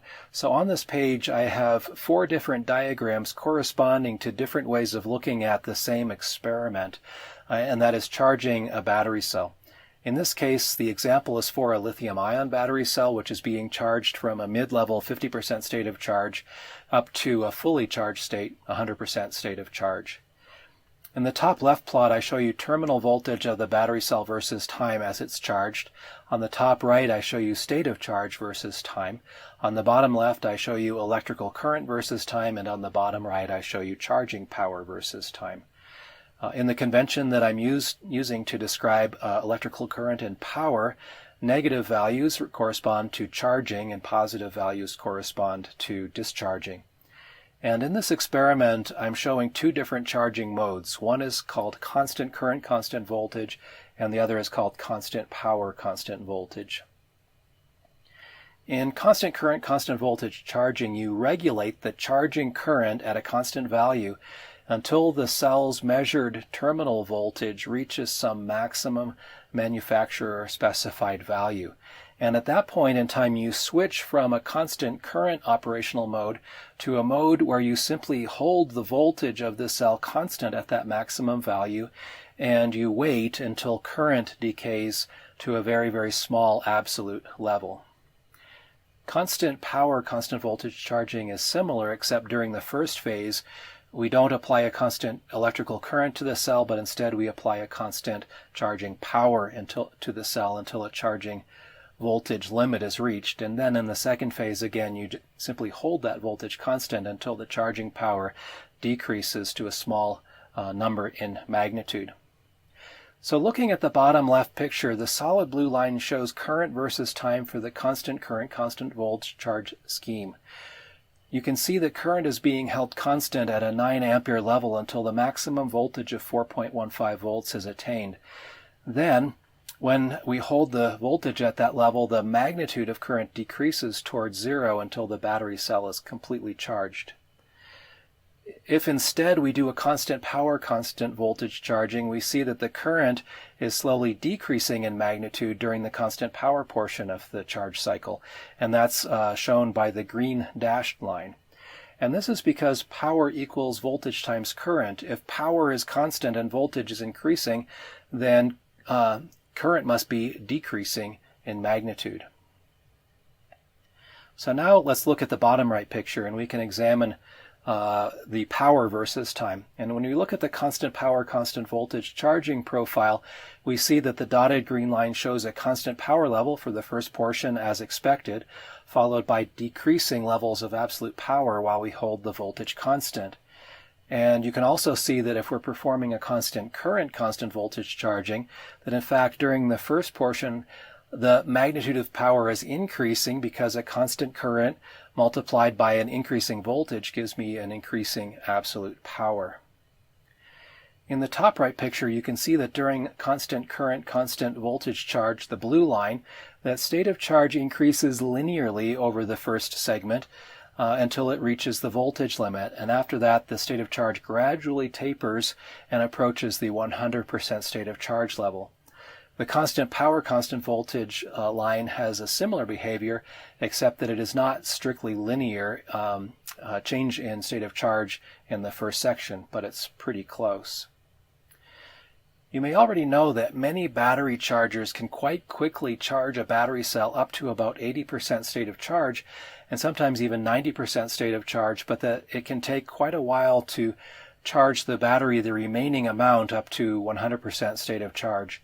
And now maybe you can see from these graphs why that might be the case. It's possible to charge a battery cell quite quickly at the beginning without violating this maximum voltage limit. But as soon as we hit that maximum voltage limit, we have to turn down the charge rate in order to protect the battery cell and therefore to protect the user also. And so the final 10% or 20% of the charge often takes as much time or nearly as much time as the first 80% of the charging period. Notice that on this slide I'm illustrating how we can charge an individual battery cell. When we're charging a battery pack that comprises multiple cells, there are some extra details that we'll need to be careful about. And we'll talk about those later on in this course when we look at requirements on a battery management system and how it manages the battery pack charger. Also, many of the details of why the battery cell responds exactly the way it responds in these pictures is something that's beyond the scope of what we can talk about at this point, but we will study those details in the second course of the specialization, and you will learn how to write Octave or MATLAB code to simulate and reproduce the results on this slide for yourself. And so to summarize this lecture topic, battery cells store energy as electrochemical potential energy. And whenever an external circuit is completed, this provides a pathway for that electrochemical potential energy to be converted into electrical energy.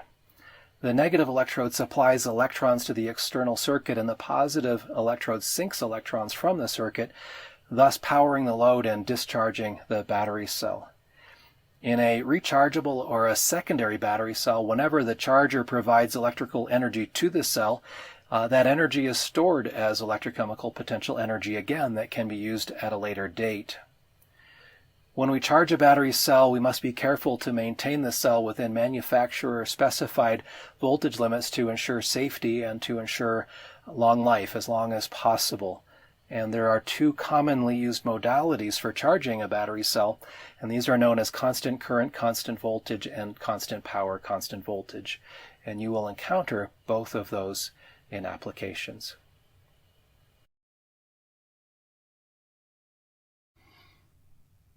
In recent lessons, you've learned about the components of electrochemical cells and how these components interact with each other while charging and discharging a battery.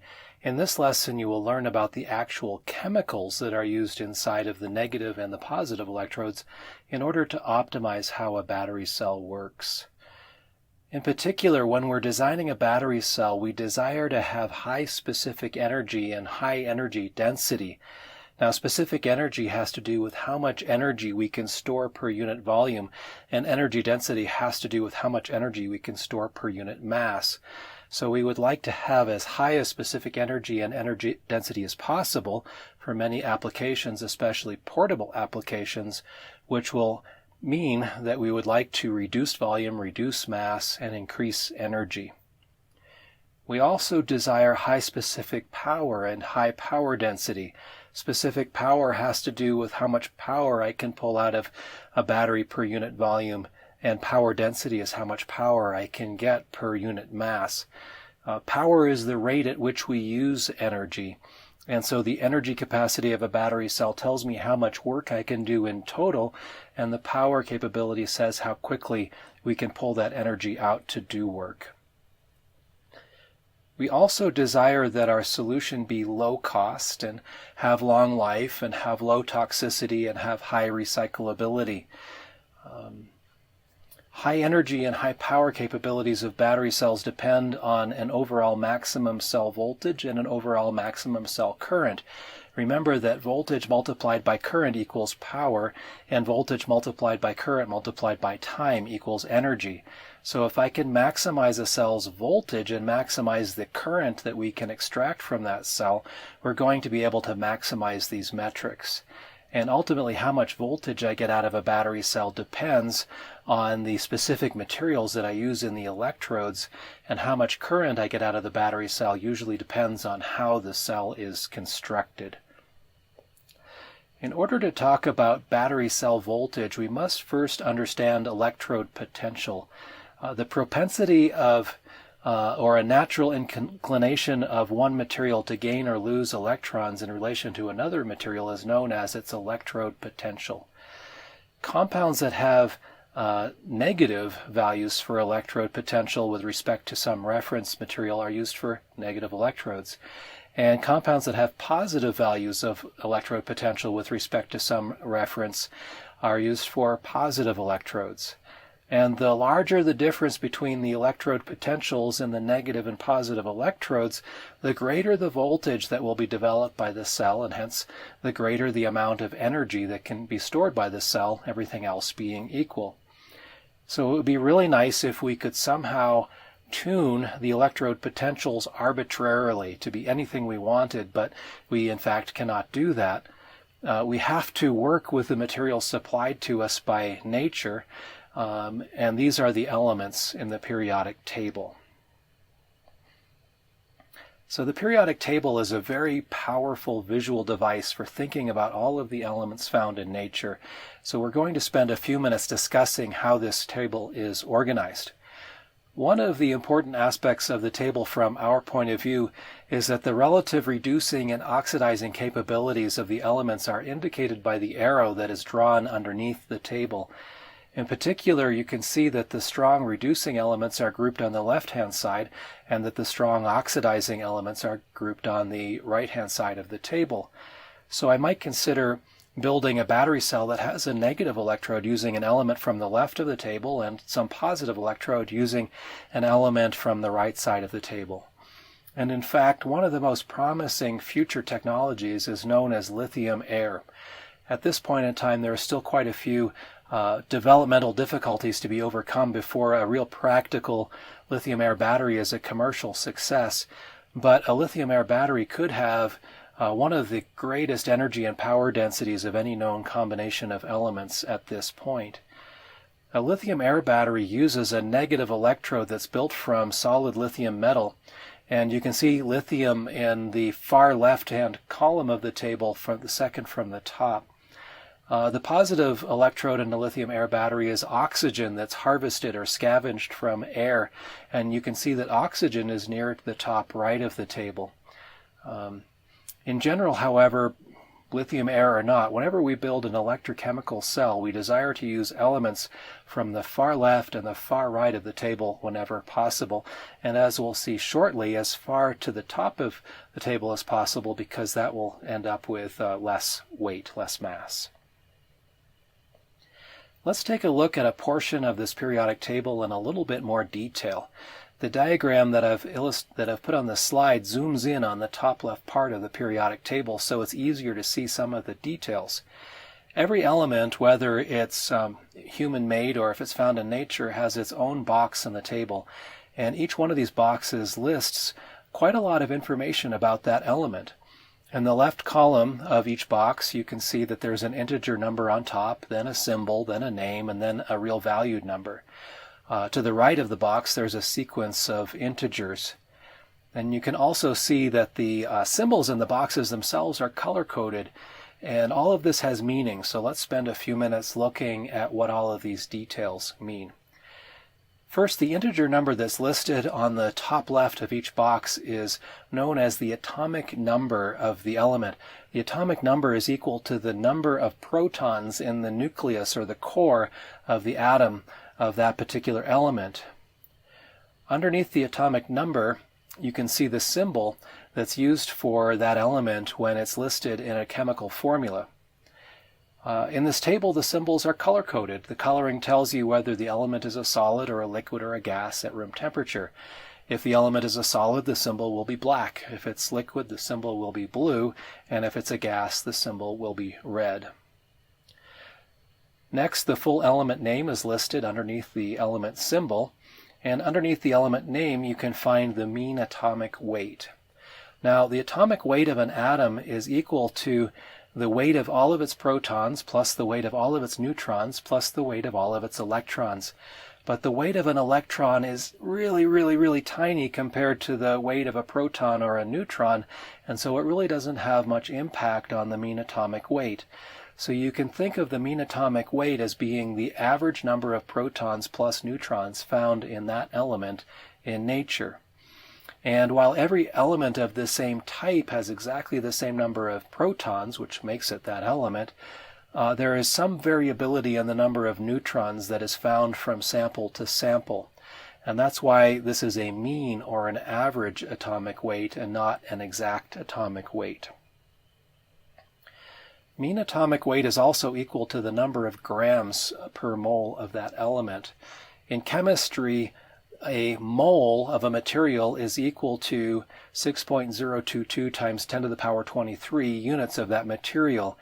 This unit is defined in such a way that 1 mole of protons is exactly equal to 1 gram in mass. And also 1 mole of neutrons has mass exactly equal to 1 gram. And the conversion factor, which is a somewhat unusual number, but 6.022 times 10 to the 23rd power, is known as Avogadro's number.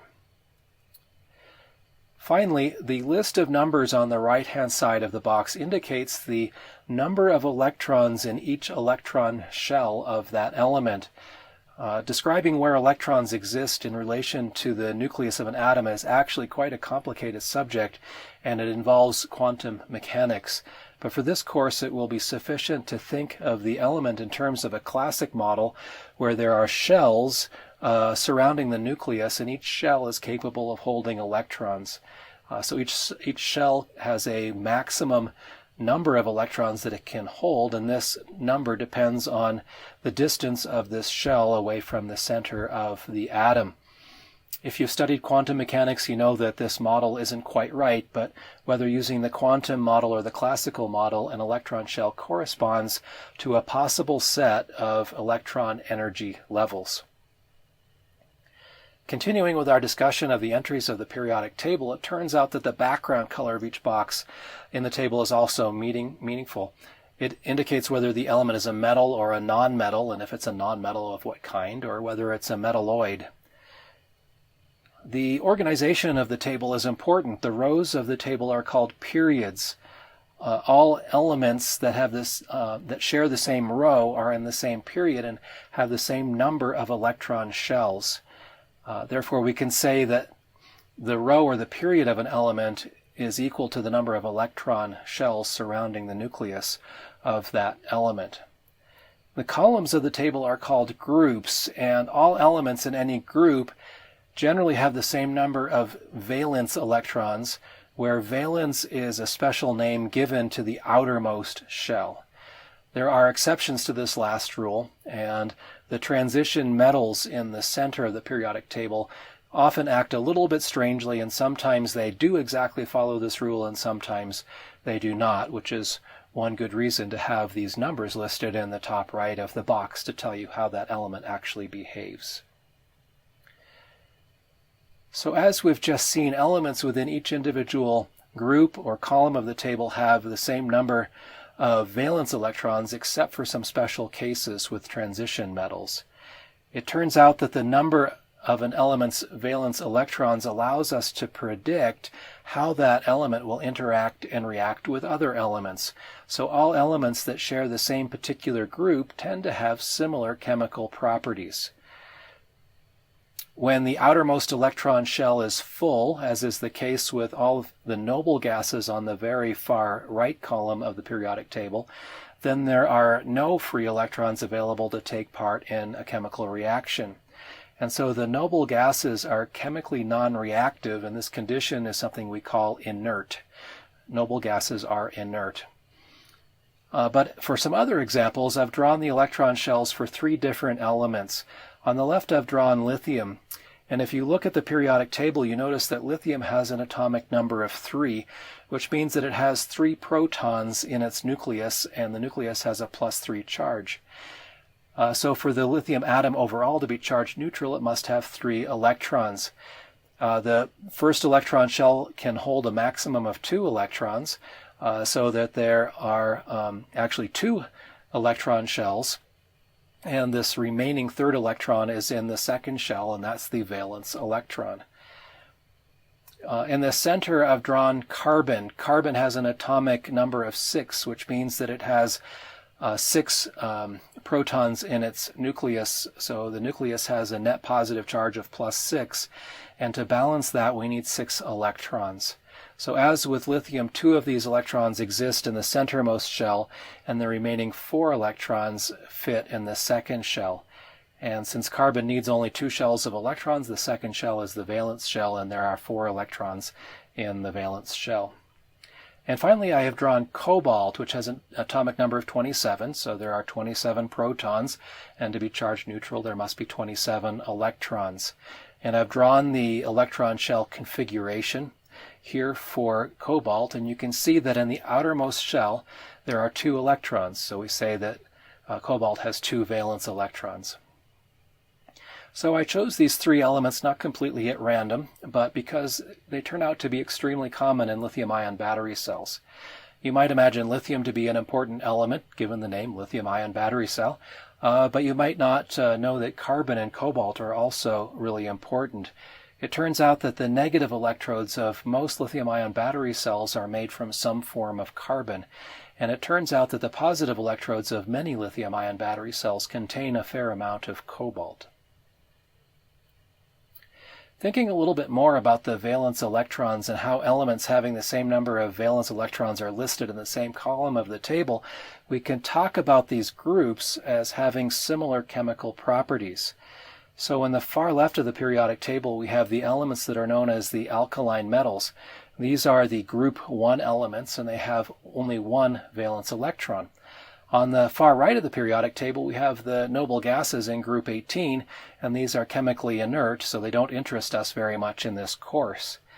However, in the column just before that, we find the halogens in group 17, which are lacking only 1 valence electron before that valence shell is completely filled. And it turns out that elements that have only 1 or 2 valence electrons are highly reactive because these electrons are very easily removed and cause the atom to become a positively charged ion. And these atoms are shown in the left 2 columns of the periodic table, and they're very strong reducing agents because these extra electrons are quite easily donated and becoming oxidized themselves. I use the term redox here, and this might be the first time I've used that term in this course. Redox is a term that's commonly used to describe any chemical reaction that involves the exchange of electrons. And redox is simply a shortened form of reduction oxidization. You put those together and you get redox. On the right side of the table, ignoring the noble gases, we see the elements that are lacking only 1 or 2 electrons before their valence shell is filled.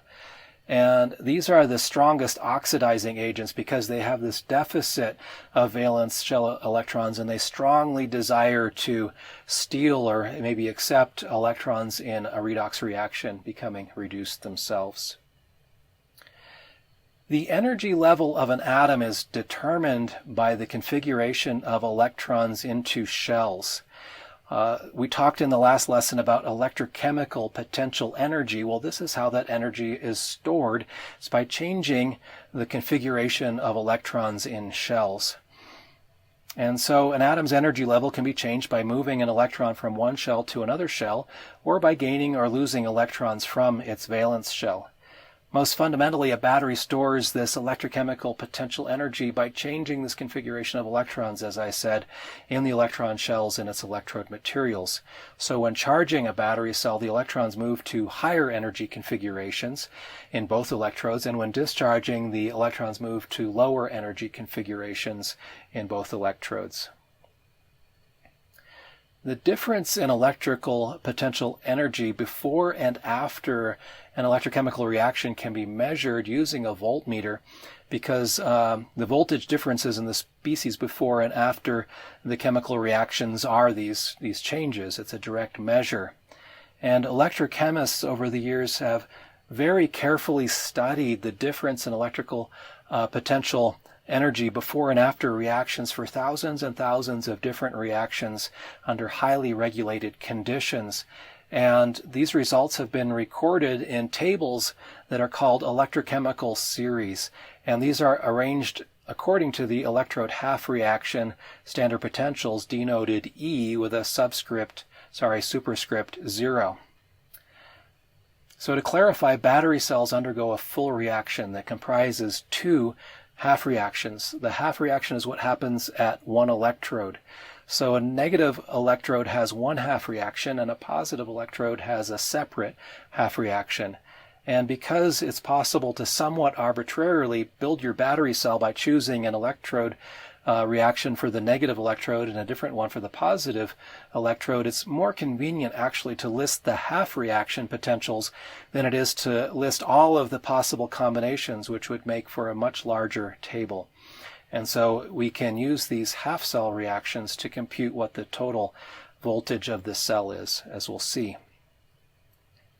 The table to the right of the slide shows a short example of what an electrochemical series looks like.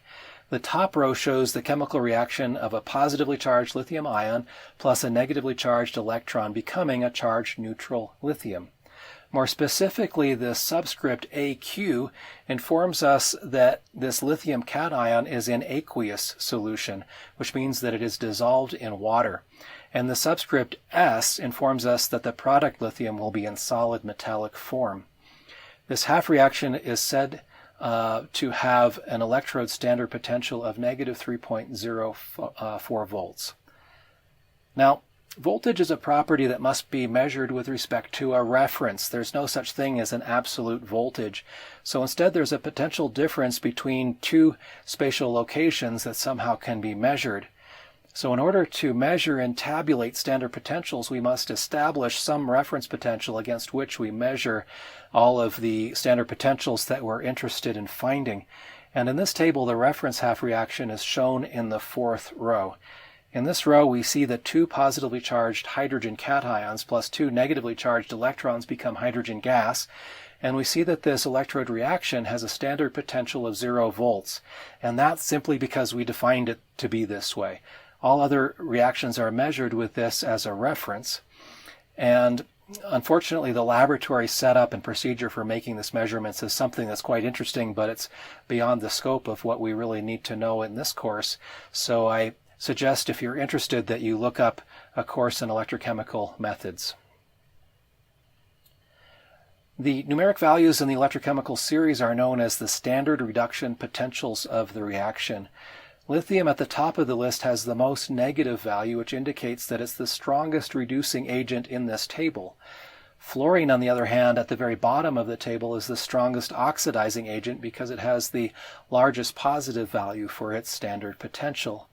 So if we were to construct a battery cell where the negative electrode were lithium and the positive electrode was fluorine, we would be combining the half reaction from the top row and for the negative electrode and the half reaction from the bottom row for the positive electrode. And the cell nominal voltage then would be equal to the reduction potential of the positive electrode minus the reduction potential of the negative electrode. So in this example, the cell voltage would be 3.87 volts minus negative 3.04 volts, which gives us 5.91 volts. Now, I doubt you've ever seen a battery cell that's rated with a nominal voltage even close to 6 volts. And the reason is not because we don't know how to make electrodes for such a cell. In fact, we can just pull them out of this table. Instead, the reason is that we don't know how to make an electrolyte for that cell. There's presently no known electrolyte that will withstand this kind of a voltage without decomposing. So in summary, if we desire high specific energy and high specific power, then we desire light elements which come from near the top of the periodic table. If we desire high voltage, then we want to use strong oxidizing agents paired with a strong reducing agent so that one has an excess of valence electrons and the other has a small deficit of valence electrons, and that these match up together. Because the strengths of the oxidizing and reducing natures, this will result in a cell that has high voltage. Of course, these are not the only considerations when we're designing a battery cell. One thing that you learned in the previous slide was there needs to be an electrolyte that can support this voltage that's developed between the electrodes. We also require, of course, that the solution be low cost, which means that we need to use elements that are abundant in nature and which are easily isolated from whatever basic compounds we extract from the earth. Further, we desire that the battery cell has long life and low toxicity, and that it has high recyclability. So there are scientific aspects to cell design, as we've seen, but there are also economic and environmental aspects that need to be considered as well. And jointly optimizing all of these considerations makes for a very interesting design problem. So far this week, you've learned some fundamental principles of how battery cells are constructed and how they work, how they produce a voltage, and how we might consider designing them from elements in the periodic table. Now we start the last substantive lesson of the week, where we summarize a lot of what you've learned already by looking at 3 individual examples of electrochemical battery cells. We start with one that's very commonly found in introductory textbooks on electrochemistry, and this is called a Daniell cell. It's probably the easiest and the simplest to understand, and so it gives us a good starting point for our example. Each half cell in the Daniell cell consists of a solid metal electrode submerged into an electrolyte solution. The negative electrode is made from solid zinc, and the electrolyte in the negative electrode region is zinc sulfate, which disassociates into positively charged zinc ions plus negatively charged sulfate ions when dissolved in water. The positive electrode is made from solid copper. The electrolyte in the positive electrode region is copper sulfate, which dissociates into positively charged copper ions and negatively charged sulfate ions when dissolved in water. The figure on the right-hand side of the slide shows a schematic of a Daniell cell. It has all of the components that I've already mentioned, and it also shows the separator, which is made from some kind of a porous ceramic disc that allows the negatively charged sulfate anions to move back and forth from one side of the Daniell cell to the other.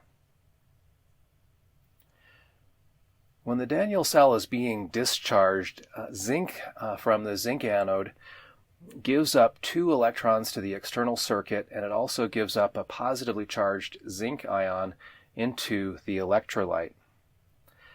The positive electrode receives the electrons from the external circuit, and it consumes positively charged copper ions from the electrolyte in order to copper plate the surface of the copper electrode.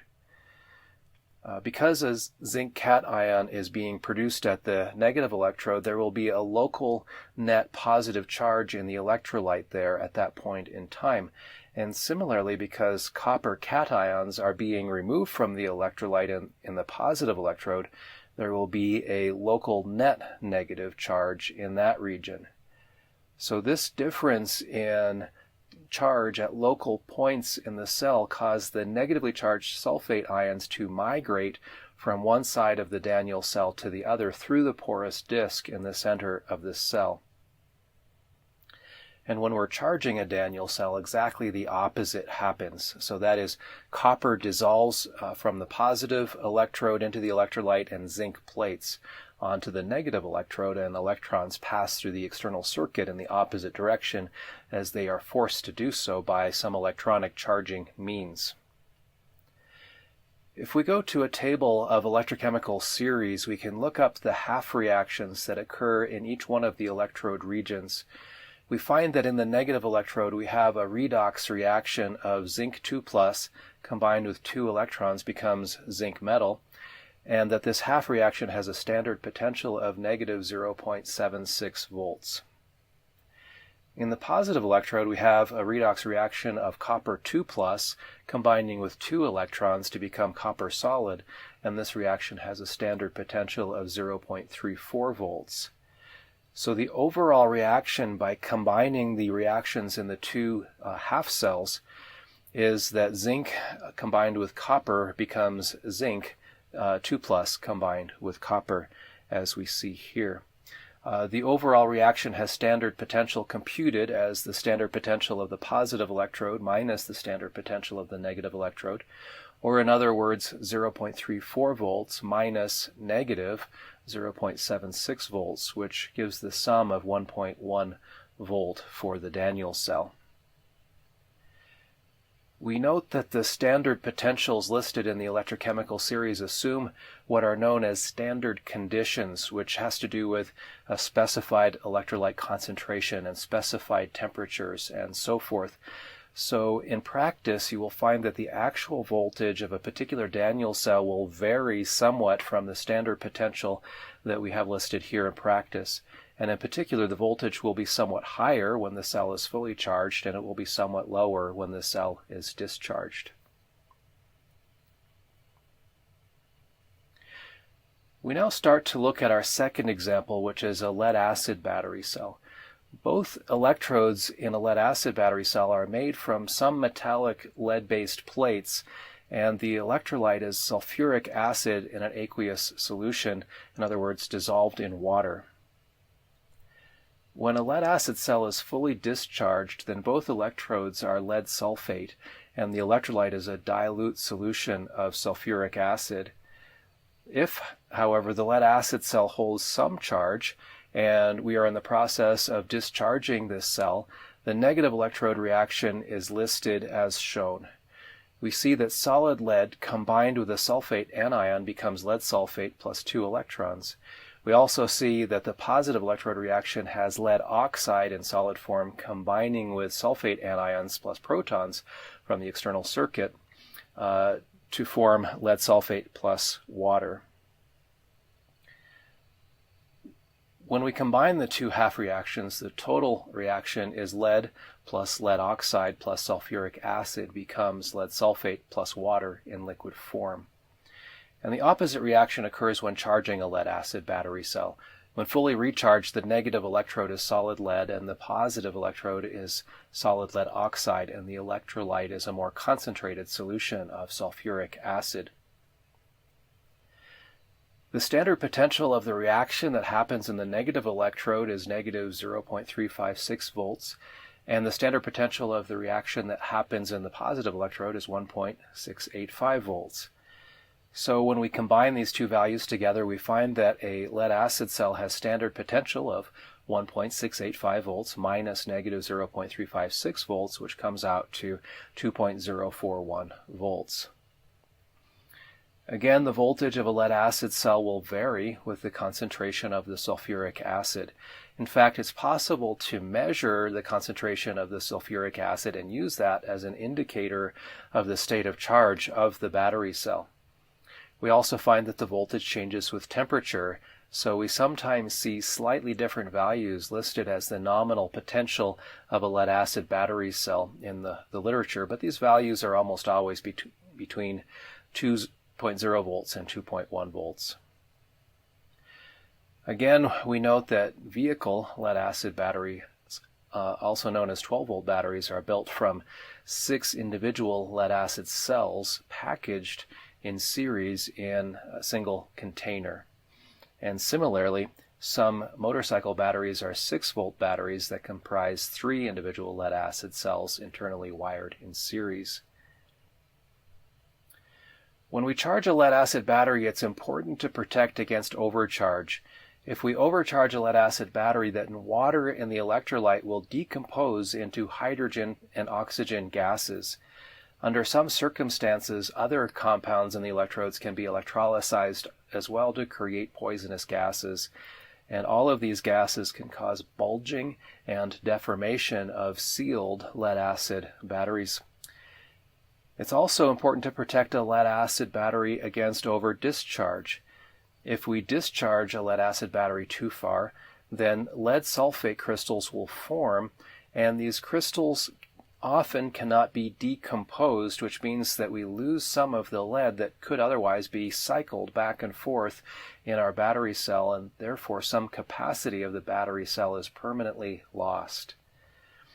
So if you were designing a battery management system for a lead-acid battery, it's important to limit the depth of discharge. Also note that lead-acid batteries have a property that's somewhat unusual. It's possible to trickle charge a lead-acid battery cell. That means that when the cell is fully charged, we can hold the terminals of this cell at a fully charged voltage, which continuously forces a very small amount of current to continue to flow into the cell and through this cell. The water in the electrolyte at this full charge point decomposes into hydrogen and oxygen gases, but if the trickle charge is at a slow enough rate, these gases then can recombine back into water at the same rate. So I form gases and then I form water again at an equilibrium rate overall. And so by doing this trickle charging or float charging, the battery cell is maintained in a fully charged state while not causing any permanent damage while we're doing so. And this counteracts some natural self-discharge processes that would otherwise cause the battery cell to slowly discharge over time, leading to the problem that we just talked about of lead sulfate crystals forming. If a lead-acid battery cell does happen to over-discharge, in some cases it's possible to use pulses of current to break up the lead dioxide crystals and to restore some of the capacity. And this is a feature in many battery management systems and chargers for lead-acid battery cells. Also notice that this trickle charge that I mentioned can be used to equalize battery cells when they're connected in series at a top state of charge point. That is, if the cells have slightly different characteristics, one cell may reach a fully charged point before the other cells in the battery pack reach that point. And if I stop charging when the top cell has reached the top state of charge, then my overall battery pack is not balanced, it's not equalized, and not all cells in the battery are holding as much energy as they could. But because it's possible to trickle charge a lead-acid battery, if I continue to charge when one cell is at the top, it simply remains at the top and the other cells slowly come up and balance with that top cell. And so trickle charge is very practical, very important in a lead-acid battery cell. And you're going to find out that next week, when we look at lithium-ion battery cells, that we cannot do trickle charging with lithium-ion battery cells because they are too efficient and they will just keep on charging forever and ever until they catch fire and explode. And of course, we have to avoid that. So the trickle charging in a lead-acid cell allows cells that are already fully charged to remain in that state, while the remaining cells in the battery continue to charge until all cells are fully charged.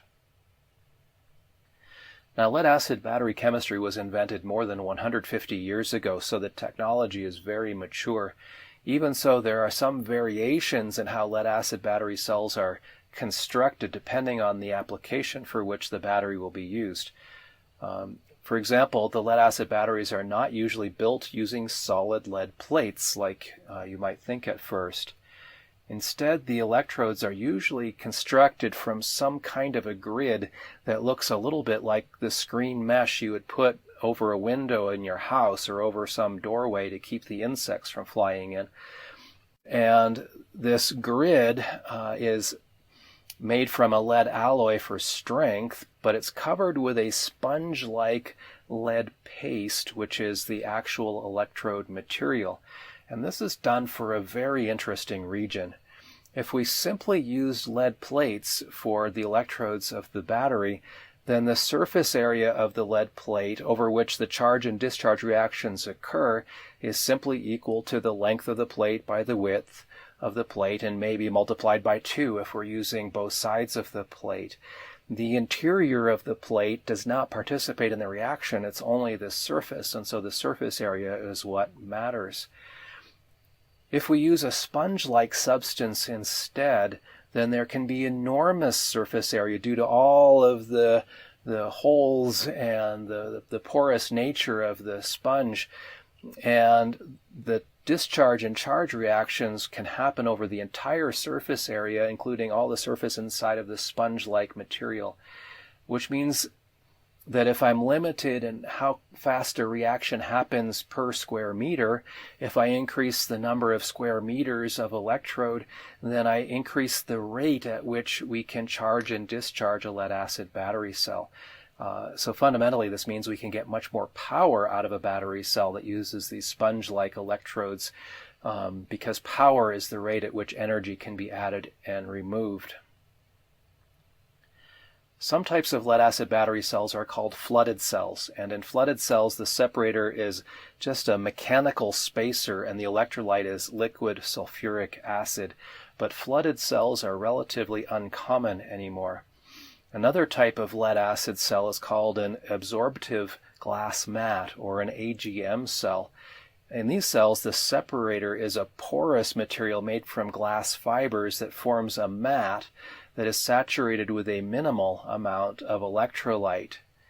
These AGM cells, because they use a very small amount of electrolyte, do not create large volumes of gases when they're overcharged, and so the cell can have a sealed construction instead of a vented construction, and it makes the cell maintenance free, which can be a huge advantage in a lot of applications. And sometimes silica is added to the electrolyte to turn the liquid electrolyte into more of a gel. And this also allows for a sealed construction, and it allows for less variation in the concentration of the sulfuric acid at different parts in the cell. You see, if I had a purely liquid electrolyte, the electrolyte tends to stratify with higher concentrations in one part and lower concentrations in another, and this causes the aging of the cell to vary depending on whether you're at the bottom of the cell or at the top of the cell. And by adding the silica, you can actually improve life by making aging more uniform. When we add the silica and create this gel, the resulting lead-acid battery is often called a gel cell because of that. So when we make this gel cell, we often have longer life, but also the trade-off is we often also have lower power because the electrolyte has a higher ionic resistance than the liquid electrolyte. Our third and final example for this lesson is nickel metal hydride battery cells, and these are really interesting. The principle of operation for a nickel metal hydride cell is quite different from what we've seen already this week. Metal hydride cells depend on the ability of some metallic alloys known as hydrides to absorb large amounts of hydrogen like a sponge absorbs water. So it absorbs this hydrogen in pores in the metallic material. Now, hydrogen can decompose into an electron and a proton, and so hydrogen can be used as the charge carrier inside of a battery cell. So if an electrode has the ability to absorb hydrogen and release hydrogen as separate protons and electrons, then it can act as a negative electrode. And you're going to learn next week that lithium-ion cells work in a very similar way to this, except that in that case both electrodes work in such a way that lithium is absorbed into the electrodes a lot like water is absorbed into a sponge, instead of performing a standard redox electrochemical reaction at the surface of the electrode. So metal hydride cells use these metal alloys and their negative electrodes, and they use a nickel hydroxide as the positive electrode. And the distinction between what's happening in the negative electrode versus what's happening in a standard traditional redox reaction is that we don't really have a standard electrochemical redox reaction happening in the negative electrode at all. We're simply taking the proton from the electrolyte and the electron from the external circuit, combining them into an uncharged hydrogen that gets absorbed in this material when we're charging the electrode, and when we're discharging, the opposite happens. So no standard chemical reaction takes place that could deform the electrode. We're not causing products to build up at the surface or to be removed at the surface. Instead, hydrogen simply goes into the electrode and comes out of the electrode. And this is why metal hydride cells often have much, much longer lives than a standard electrochemical battery cell. And as I mentioned a minute ago, lithium-ion cells work in a very similar way, which is why lithium-ion battery cells tend to have much, much longer lives than standard rechargeable cells do. Inside a metal hydride battery cell, the electrolyte is some kind of a hydrogen-absorbent aqueous solution, such as potassium hydroxide, and it really takes no part in the chemical reaction at all. It simply serves as a way to transport the hydrogen ions, the protons, between the electrodes. So the magic, if you want to think of it that way, of a nickel metal hydride battery cell is how the negative electrode works. The electrode is some kind of a rare earth hydrogen absorbing metal alloy, and there can be different structures used. For example, a structure in an AB5 format where A can be lanthanum or cerium or neodymium or praseodymium, and the B can be nickel or cobalt or manganese or aluminum. Or the structure, in some cases, has an AB2 form where A can be titanium or vanadium and B can be zirconium or nickel doped with chromium or cobalt or iron or manganese. These details are not at all the focus of the course, but it's interesting to think about how the electrode structure is built. The key point is that hydrogen is absorbed into this metal alloy without changing its chemical formulation in any way, and more importantly, without changing its physical structure. And the picture on the right shows an example of what I mean. The dark-colored spheres indicate atoms in this metal hydride alloy, and the gray-colored spheres indicate hydrogen atoms. These hydrogen atoms can fit into the vacancies, into the openings in the crystal structure of the metal alloy without changing its chemical composition and without changing the structure in any way. And it's exactly like water absorbed in a sponge. I can take a dry sponge and I can place it in water and it absorbs the water, and then I can squeeze the sponge and the water goes back out. And at least ideally the sponge itself has not changed in any way by adding or removing the water. And if I allow the sponge to dry out on the counter, it retains exactly the same form that it had to begin with.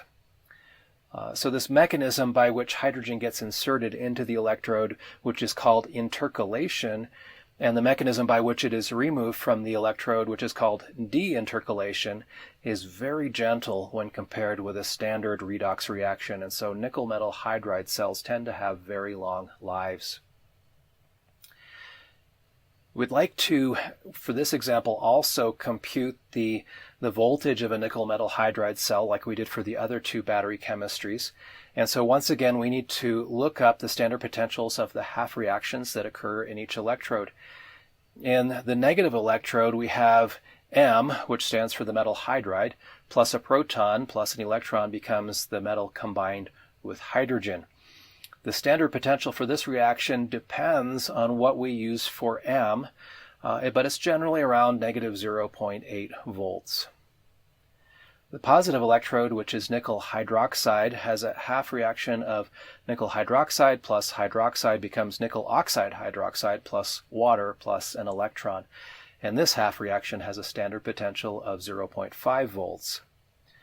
Therefore, the overall reaction is nickel hydroxide plus metal becomes nickel oxide hydroxide plus a metal combined with hydrogen, having a potential of 0.5 volts minus negative 0.8 volts, or around 1.3 volts. When charging a nickel metal hydroxide battery cell, we must again be careful to guard against overvoltage. If a nickel metal hydroxide cell is overcharged, then oxygen gas evolves when the positive electrode is no longer able to provide nickel hydroxide to react with the hydroxide in the electrolyte. But if a nickel metal hydroxide cell is charged very slowly, then oxygen gas can diffuse from one electrode to the other and combine safely with hydrogen to form water. So it actually is possible to slightly overcharge a nickel metal hydroxide battery cell a little bit if it's done, again, very slowly. And we must also guard against over-discharge when hydrogen gas is evolved. So to summarize this lesson, you have seen examples of 3 types of electrochemical battery cells: the Daniell cell, a lead-acid cell, and a nickel metal hydroxide cell. In each case, we investigated the individual half reactions that take place in the positive and negative electrodes, and from those, we're able to predict an overall cell nominal voltage. Despite the fact that these 3 cells have a lot of similarities, we also saw that there were some pretty significant distinctions between how they operated.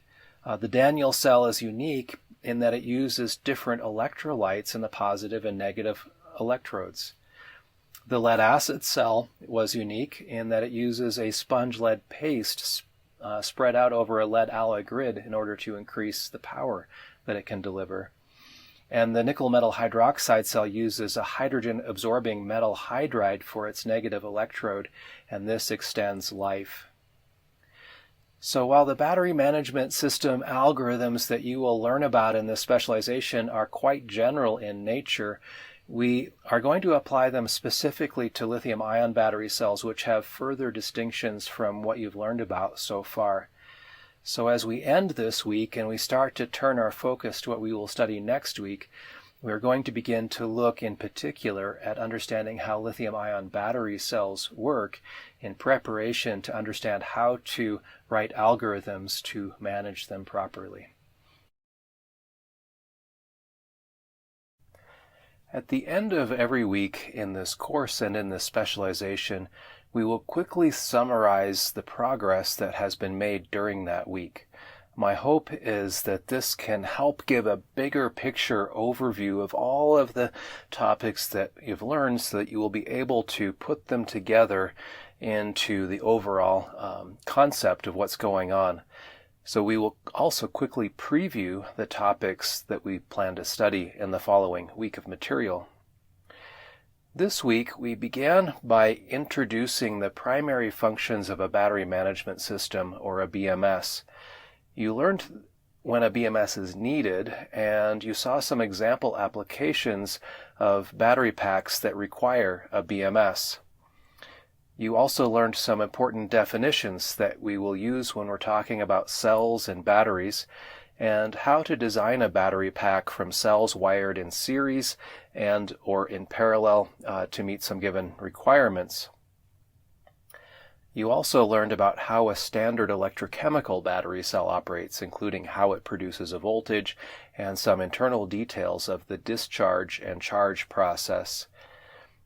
And you learned some overall concept related to how electrochemical battery cells are designed. You saw some considerations that have to be taken into account when we are designing a battery cell.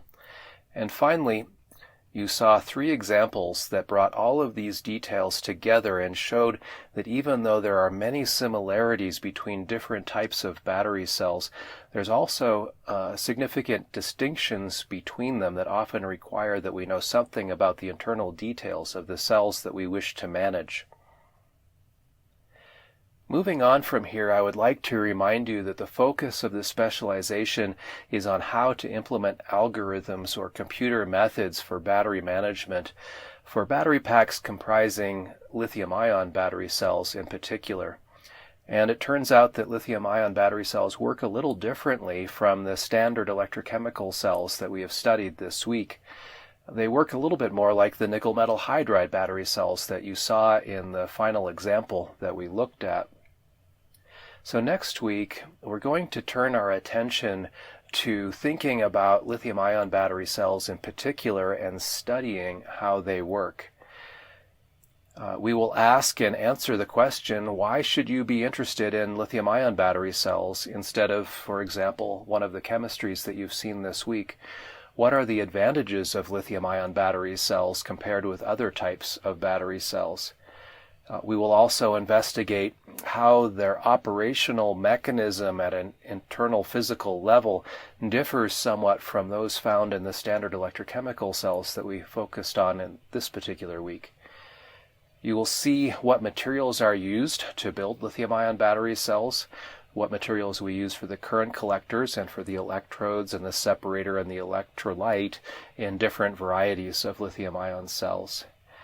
And finally, we will consider a very fun thought experiment that's also a very important thing to think about, which has to do with whether the global supply of lithium is sufficient to meet the possible future demand for lithium-ion battery cells from electric vehicles and grid storage applications and consumer electronics and things like that.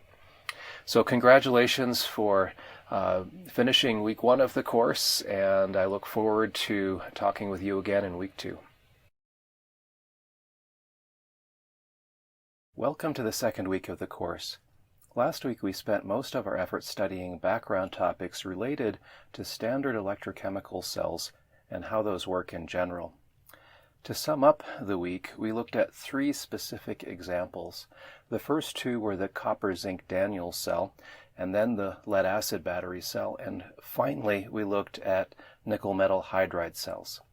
The Daniell cell and the lead-acid cell are standard electrochemical cells, but the nickel-metal hydride battery cell worked on a slightly different principle from a redox scheme in its negative electrode. Remember that the metal hydride in the negative electrode absorbs hydrogen a lot like a sponge absorbs water.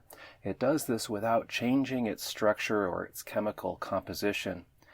And we discussed how this is a far more gentle process than a standard chemical reaction. And so nickel metal hydride cells tend to have much longer lifetimes than lead-acid cells, for example. This week you're going to learn that in lithium-ion battery cells, both electrodes work on this principle, which is one reason that lithium-ion cells tend to have much longer lifetimes than lead-acid cells. For example, you're fortunate if the lead-acid battery cell in your automobile lasts for more than 5 years. On the other hand, it's very likely that most lithium-ion battery cells that are being used for automotive applications will last the life of the vehicle at least 10 years. Nickel metal hydride cells work really well for hybrid electric vehicle type of applications where there's not a huge need for a lot of energy storage, but where we do need to have high power. But if you remember our discussion of the periodic table last week, you might remember that nickel is quite a heavy element. It's in the 4th row of the table, and that means that the nickel metal hydride type of battery pack is going to be quite a heavy battery pack. It would be nice if we could use lighter elements. In order to discuss the relative sizes and weights of otherwise similar battery technologies, we often use the terms specific energy and energy density, which measure the maximum stored energy per unit weight or per unit volume, respectively. So, for a given weight, a higher specific energy cell stores more energy. For a given storage capacity, a higher specific energy cell is lighter. For a given volume, higher energy density cells store more energy, and for a given storage capacity, higher energy density cells are smaller. In the figure on this slide, the vertical axis is showing energy density and the horizontal axis is showing specific energy. The boxes on the plot show a rough description of the characteristics of battery cells having different chemistries. So chemistries that you see plotted on the lower left of the plot are the largest and the heaviest for a given capacity. And as we move right on the graph, that indicates lighter cells, and moving up on the graph indicates smaller cells having the same capacity. So we would like to move both right and up. And you'll see that the lead acid, which is indicated as PBA, PB for the element lead and A for acid, lead acid is the largest and the heaviest of those that are shown on this plot. Nickel cadmium, NiCd, and nickel metal hydride, NiMH, are both better.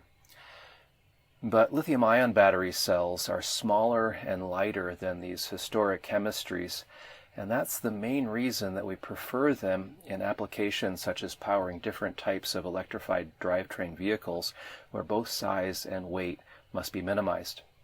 Notice that the plot also shows lithium polymer. Lithium polymer is a type of lithium ion.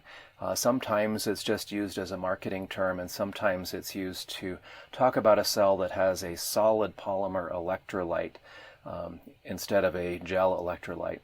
So just think of both of them for the time being as both being lithium ion types of battery cells. You will notice that there are some other chemistries that are shown here that are even smaller and even lighter than lithium ion, such as zinc air and lithium air. In both of those two chemistries, the negative electrode is a solid metal, either zinc or lithium, and the positive electrode is oxygen that is scavenged from air. And because air is around us everywhere, the weight of the air is not really included in the weight of the battery cell, and that's one reason why they can be smaller and lighter. The ultimate battery technology, as far as I understand, is lithium air, because you're taking lithium metal as your negative electrode, and lithium is the third element in the periodic table. It's very small, very light. But at this present time, there are difficulties making it work robustly and repeatedly in real-world applications. And there's an enormous amount of scientific research going on right now to attempt to perfect lithium air technologies. Similarly, zinc air has a lot of research going on right now, too, to make it very repeatedly rechargeable. And so you're likely to see a lot of news releases in the future as scientists and material scientists and engineers work on perfecting that technology. So you've now learned about one possible set of advantages of lithium-ion cells versus cells having different chemistries. That is, lithium-ion cells have higher energy density and higher specific energy than most other types of secondary cells. We now look at a few other advantages. One is that lithium-ion cells typically operate at higher voltages per cell than other rechargeable cells. A lot of lithium-ion battery cells operate at around a nominal voltage of 3.7 volts versus about 1.2 volts for nickel metal hydride or NiCad cells. What this means is that often in an application that requires maybe a 3-volt power source, I can use one lithium-ion battery cell instead of several nickel metal hydride or NiCad cells in series. Further, lithium-ion battery cells have lower self-discharge rates than other types of rechargeable cells, which means if the cell is not connected to a load and it's just sitting there, the level of charge in a lithium-ion cell will slowly decrease over time due to self-discharge, but it will not decrease as quickly as it does in some other technologies where the self-discharge rate is higher, and so that is an advantage of lithium-ion. Nickel metal hydride and NiCad cells can lose anywhere from between about 1% to 5% of their charge per day, even when they're not installed in a device, and many lithium-ion cells will retain most of their charge even after months of storage. We have some in our lab that have been stored for years, and we pull them off the shelf and they are still at least 50% state of charge. Finally, lithium-ion cells have a long life, as we've talked about, because of this much gentler intercalation mechanism that they use in charging and discharging in each electrode instead of a more standard and more harsh redox reaction. But to be fair, there are also some disadvantages to using lithium-ion cells.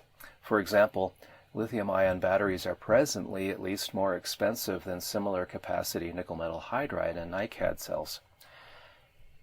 Lithium-ion cells are more complicated to manufacture and are presently manufactured in much smaller numbers than nickel metal hydride and NiCad batteries, but that is something that is changing.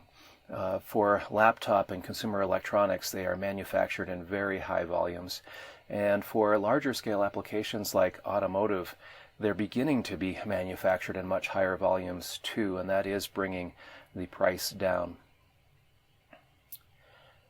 Lithium-ion cells tend to be less stable electrochemically, which means that if you overcharge a lithium-ion battery cell, it's possible for that cell to catch fire. Other chemistries are usually a little bit more benign if you overcharge them, and so for a lithium-ion battery pack we require special safety precautions. They will need special circuitry to protect the battery from damage due to overcharge and to over-discharge. Of course, that's something that you are learning about in this specialization. You're learning about battery management, and so this is something that you will be able to bring to any project involving designing a battery management system for lithium-ion, and that will be something great for your resume. Something also which is maybe less obvious is that when you select a lithium-ion cell for a particular application, you should be aware that there can be a great diversity in the quality of cells that you find in the market. And the quality of cell materials that are used in the construction and exactly how that cell is constructed in the factory makes an enormous difference in terms of the cell longevity and the safety and the performance. And so if you are part of a project that is looking at a large-scale application, it will be very important for you to visit the customer site, see how the cells are prepared, the manufacturer site, see how the cells are made, look at their quality controls, and investigate a lot of these particular performance indicators. So impurities in the cell can limit the performance that can be achieved, and cells from different manufacturers that on the data sheet seem to have similar chemistries and similar construction may in fact yield quite different performance over the long term. So to summarize this lecture topic, we've discussed in a general way the advantages and some disadvantages of lithium-ion battery cells compared to cells having different chemistries. When we talked about the benefits offered by lithium-ion cells, we introduced this idea of energy density, which is the amount of energy per unit volume, and specific energy, which is the amount of energy per unit mass. You learned that lithium-ion cells have higher energy density and higher specific energy than most other types of rechargeable cells. Also, because of the gentler intercalation mechanism that's used in the electrodes of these cells than compared with, say, a violent redox reaction in an electrochemical cell, the lithium-ion cells tend to have longer life than other rechargeable cells. And finally, they also can have higher per unit voltage, higher voltage per cell, which makes the electronic designs and the battery pack designs simpler.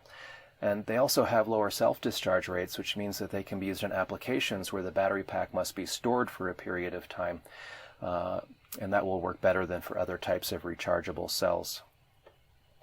There are some disadvantages. The primary disadvantages are that we need to manage them very carefully to guarantee safety. But as I mentioned, the good news is that this is what you're learning about, and this is a big part of what this specialization is all about. And when you've completed this specialization, you will be able to construct battery management system algorithms that are able to keep battery cells safe and to extend their lifetimes. A second disadvantage of lithium-ion is the cost of the battery pack as compared to the cost of an equivalent capacity pack using another chemistry. This cost includes the cost of the cells plus the supporting electronics. But it seems that lithium-ion cells and electronics are becoming less expensive, and over time we should see their price decrease significantly. And that brings us to the end of this lecture topic. In the upcoming topics this week, you're going to learn in much more detail how a lithium-ion battery cell works, starting with a closer look at the intercalation process itself, and then looking at some of the materials and how intercalation combines with those materials in this cell. And so that's what's coming next.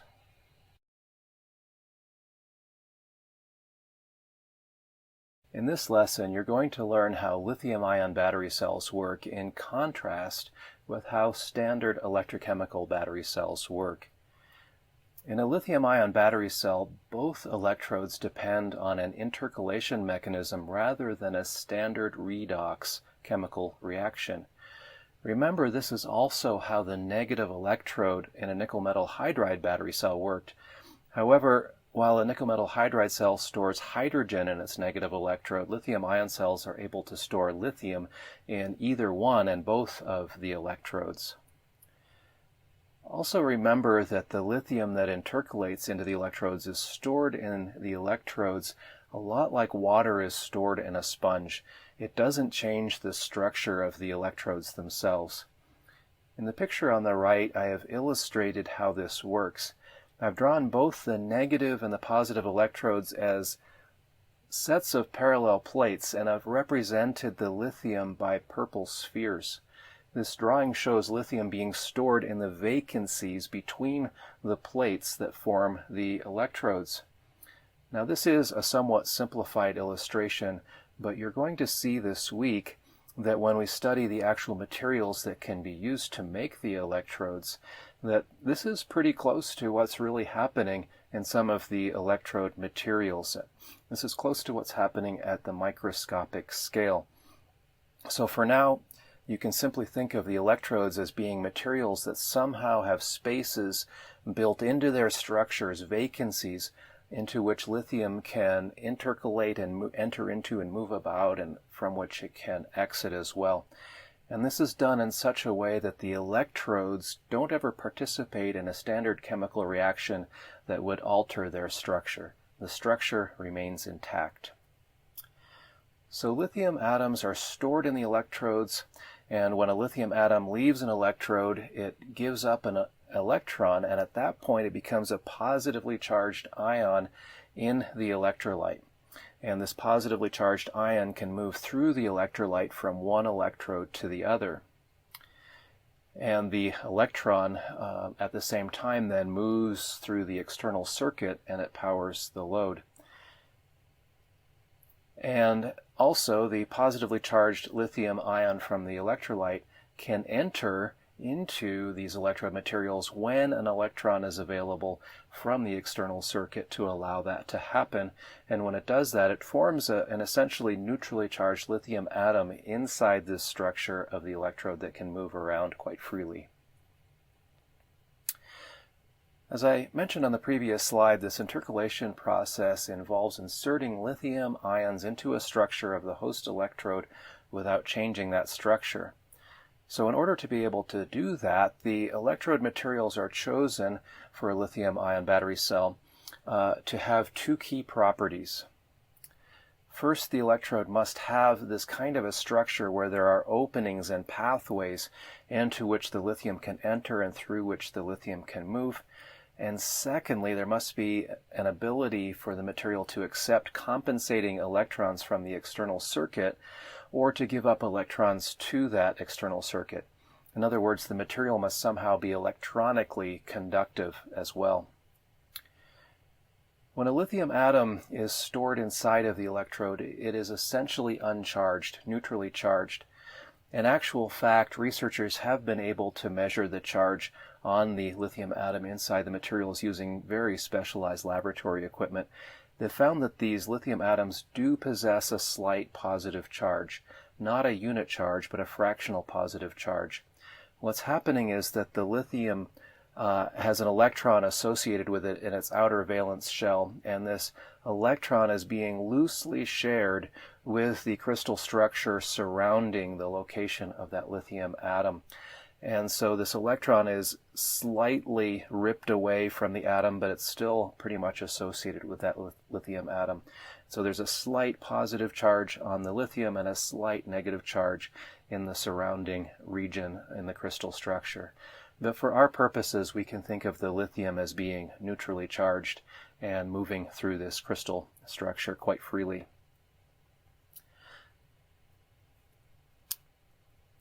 So let's think about what happens when we discharge a lithium-ion battery cell.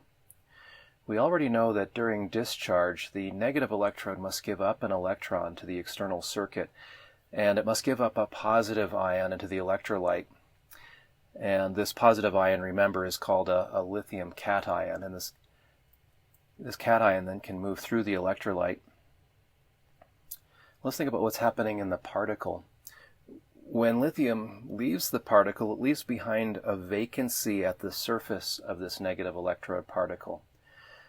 This vacancy could be filled with another lithium atom. And what happens is that lithium inside that particle at a more central part of the particle, where lithium is at a higher concentration, moves through a diffusion process from this higher concentration in the center of the particle toward the outside of the particle, so that over time we have a more equal concentration of lithium throughout the particle. And so this process replenishes the availability of lithium at the particle's surface. Diffusion is illustrated in this diagram on the right. This is something you've seen many times in your life, I'm sure, whether it was a scientifically conducted experiment or just something you happen to notice. This example shows a glass of water to the left, and in the second image in the sequence, a drop of purple coloring has been added to that water. In the third and fourth images, you see a progression over time of what happens due to adding that single drop of purple coloring. The coloring starts at a very high localized concentration in one location and zero concentration at other places, but due to the random motion at the molecular level, this purple dye slowly spreads through the water until there's an equal concentration throughout the entire mixture. And this is exactly what's happening with lithium inside the electrode particles. When I add lithium to an electrode that starts out with no lithium in it, the lithium I have added makes a high concentration at some places, but there's low concentration or zero concentration elsewhere. And over time, due to the random molecular motion, the lithium I have added will diffuse until there's an equal concentration of lithium throughout this particle. Now, the same thing happens when I remove lithium, but it's more difficult to conduct an experiment like the one I've illustrated on this slide that can show that. But you can imagine that if we were to take the water solution with purple dye in it on the right side of the slide and somehow remove the dye rather from the top layer, and so we've got clear water and then this purple colored water, that over time the purple colored water would diffuse into the clear region, and you would have a new equilibrium where there was a lower concentration overall. So similarly, when I'm discharging a lithium ion electrode, when I'm removing lithium from it, lithium from higher concentrations interior to the particle will diffuse outward to replenish those low concentration areas until there's an equilibrium throughout. When lithium exits the surface of the electrode, it gives up an electron, and that electron travels through the external circuit from the negative electrode across through the circuit to the positive electrode, and it powers the load. And then at the surface of the positive electrode particles, a positively charged lithium atom from the electrolyte and an electron from the external circuit join together to make a neutrally charged lithium atom which enters into the electrode particle. Then the lithium concentration at the surface of that positive electrode particle is higher because I've added lithium there than it is in the interior to the particle, and so lithium diffuses over time throughout the positive electrode particle to equalize the concentration throughout that particle. When we charge a lithium-ion battery cell, exactly the same process happens but in the opposite direction. Ideally, this discharge and charge process is completely reversible. So a lithium-ion battery cell could be charged and recharged and discharged an infinite number of times. We know that's not true. We'll discuss why that's the case over the course of this specialization. There are side reactions and other degradation processes happening, but at least the ideal situation is that this can happen infinitely often. And lithium is able then to pass back and forth between the electrodes during charge and discharge. So during charge, lithium exits the surface of the positive electrode particle now. It becomes positively charged in the electrolyte. It gives up an electron, and this electron is forced by the charger through the external circuit across to the negative electrode. At the negative electrode, a positively charged lithium cation from the electrolyte joins with this electron, forms a neutrally charged lithium atom, which then enters the negative electrode particle at the surface. And again, there will be a higher concentration of lithium at the surface of the negative electrode particle when we do this than there is at the interior of the particle. And so lithium will diffuse inward, and that over time we will get an equilibrium concentration. And similarly in the positive electrode particle, because I've removed lithium from the surface, there will be a higher concentration on the positive electrode center than the surface, and lithium will diffuse over time to equalize that concentration a few times. Now, I've mentioned a few times in this course so far that electrodes consist of particles of material. They are not homogeneous, just blocks of materials. And here I show some scanning electron microscope, or SEM, photographs of electrode materials to give you a better visual understanding of what this really looks like. In the left photograph, you can see an SEM image of a graphite material that's used in the negative electrodes of many lithium-ion battery cells. And in the right image, you can see an SEM image of lithium manganese oxide material that's used in the positive electrode of some lithium-ion battery cells. And so you can see that the electrode really has many, many, many small particles instead of one single homogeneous block of material. The reason for this is to increase the overall surface area of the electrode as much as reasonably possible. Because as we've seen, lithium enters and exits the electrode through the surface. And this process of lithium entering and exiting the particles is actually fairly slow per unit surface area of the electrode. But if we increase the surface area, even though the process is slow per unit surface area, if we increase the surface area, the total rate of lithium entering and exiting can be quite fast. So if we want high rates of charge and discharge, if we want high power lithium-ion battery cells, we want to increase the surface area as much as possible. And this is done by making small particles. If you look at the amount of surface area per unit volume, when I make small particles, that greatly increases the surface area and therefore greatly increases the current rate capability of a cell and the power level of a cell also. So why don't we take this to extreme, just grind these particles down until they're just super, super small. The reason that you're going to learn about in the fourth specialization course is that while the ideal desired chemical reaction is rate dependent on surface area, some of the side reactions that cause a cell to fail also depend on the surface area. And so there's a trade-off. I want the cell particles to be small to get high power, but I also want them to be large so that the cells degrade more slowly. And this is an engineering trade-off that must be optimized when we design the battery cells. The image on this slide shows you a different view of an electrode. On the previous slide, the electrodes were prepared by taking an electrode from a cell and slicing it with a razor blade to make a cross-section that could be photographed.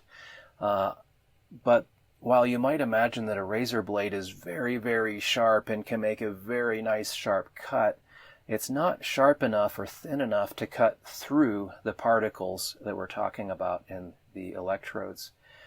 The image on this slide was prepared in a different way.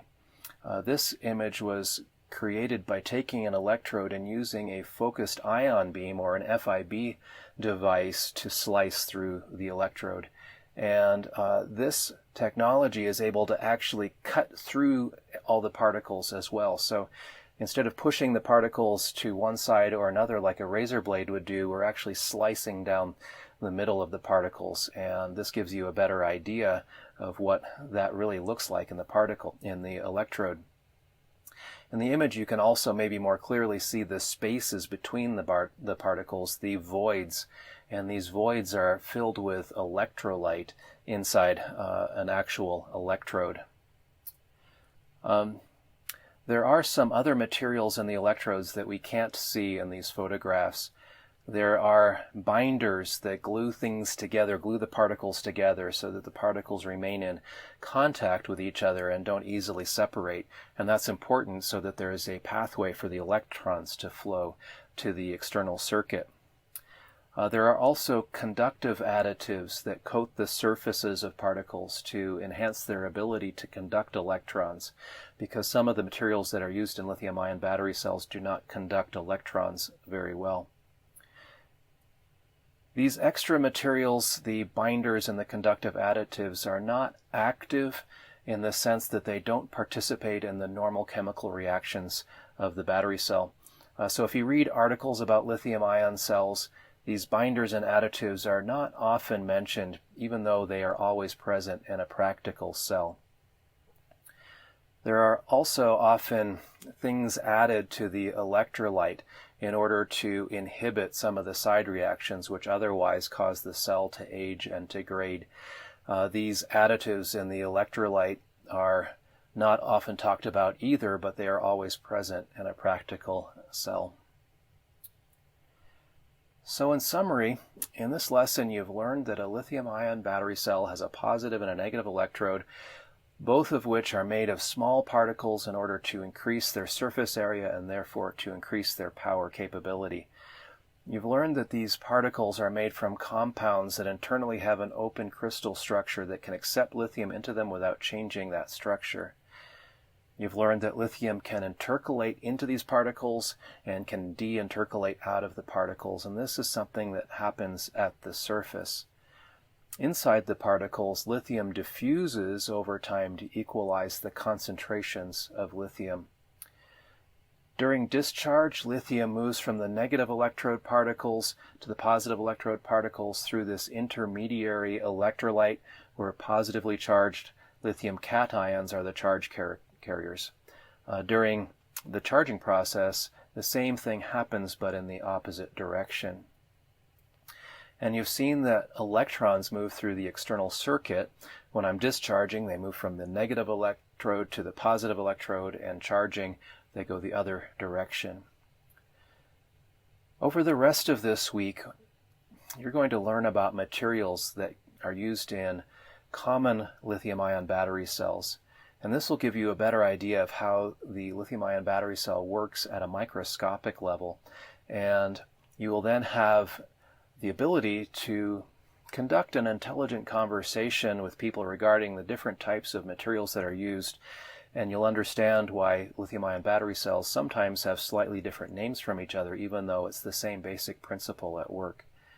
So in particular, in the next lesson, you're going to learn about materials that are used in negative electrodes for lithium-ion battery cells.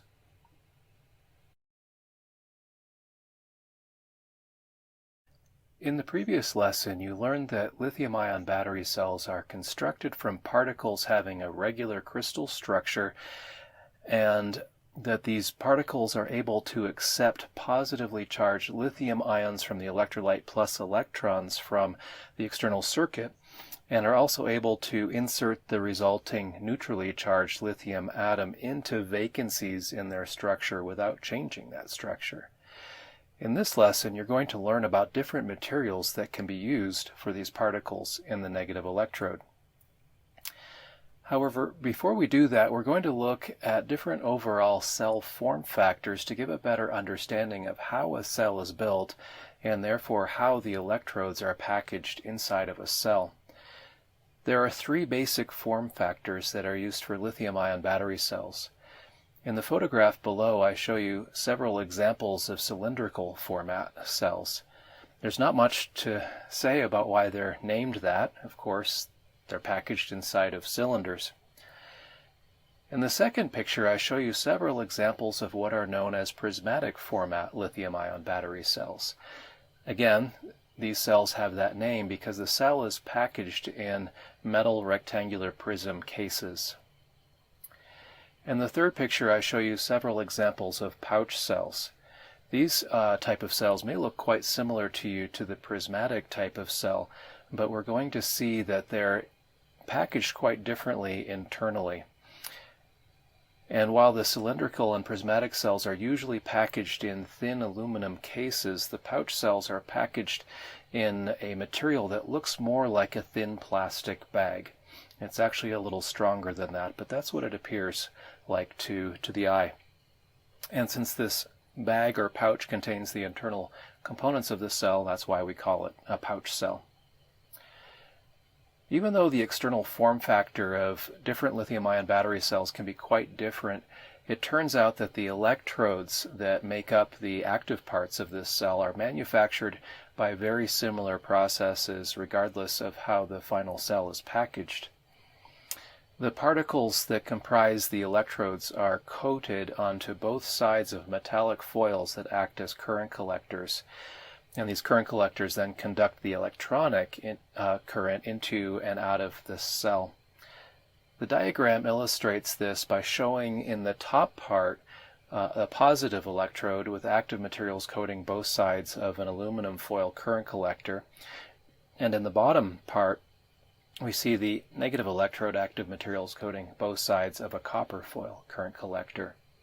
By now I think you realize that the purple color is used in illustrations to indicate the positive electrode active materials, and the green color is used in my illustrations to indicate negative electrode active materials, and this is simply for illustrative purposes only. In the actual electrodes, the materials are usually a gray or almost black color, and they're hard to tell apart by eye. So even though the electrodes themselves for different form factors of lithium-ion batteries are made in very similar ways with similar processes, the way that they're actually assembled into the battery cell differs depending on whether we are constructing a prismatic or a cylindrical or a pouch cell. Inside of a pouch cell, the electrodes turn out to be stacked on top of each other, whereas inside of a cylindrical or a prismatic cell, they are wound in some kind of a spiral. Pouch cells are increasingly being used in battery applications because they minimize the amount of space wasted by the packaging. The image on the right illustrates the structure internal to a pouch cell.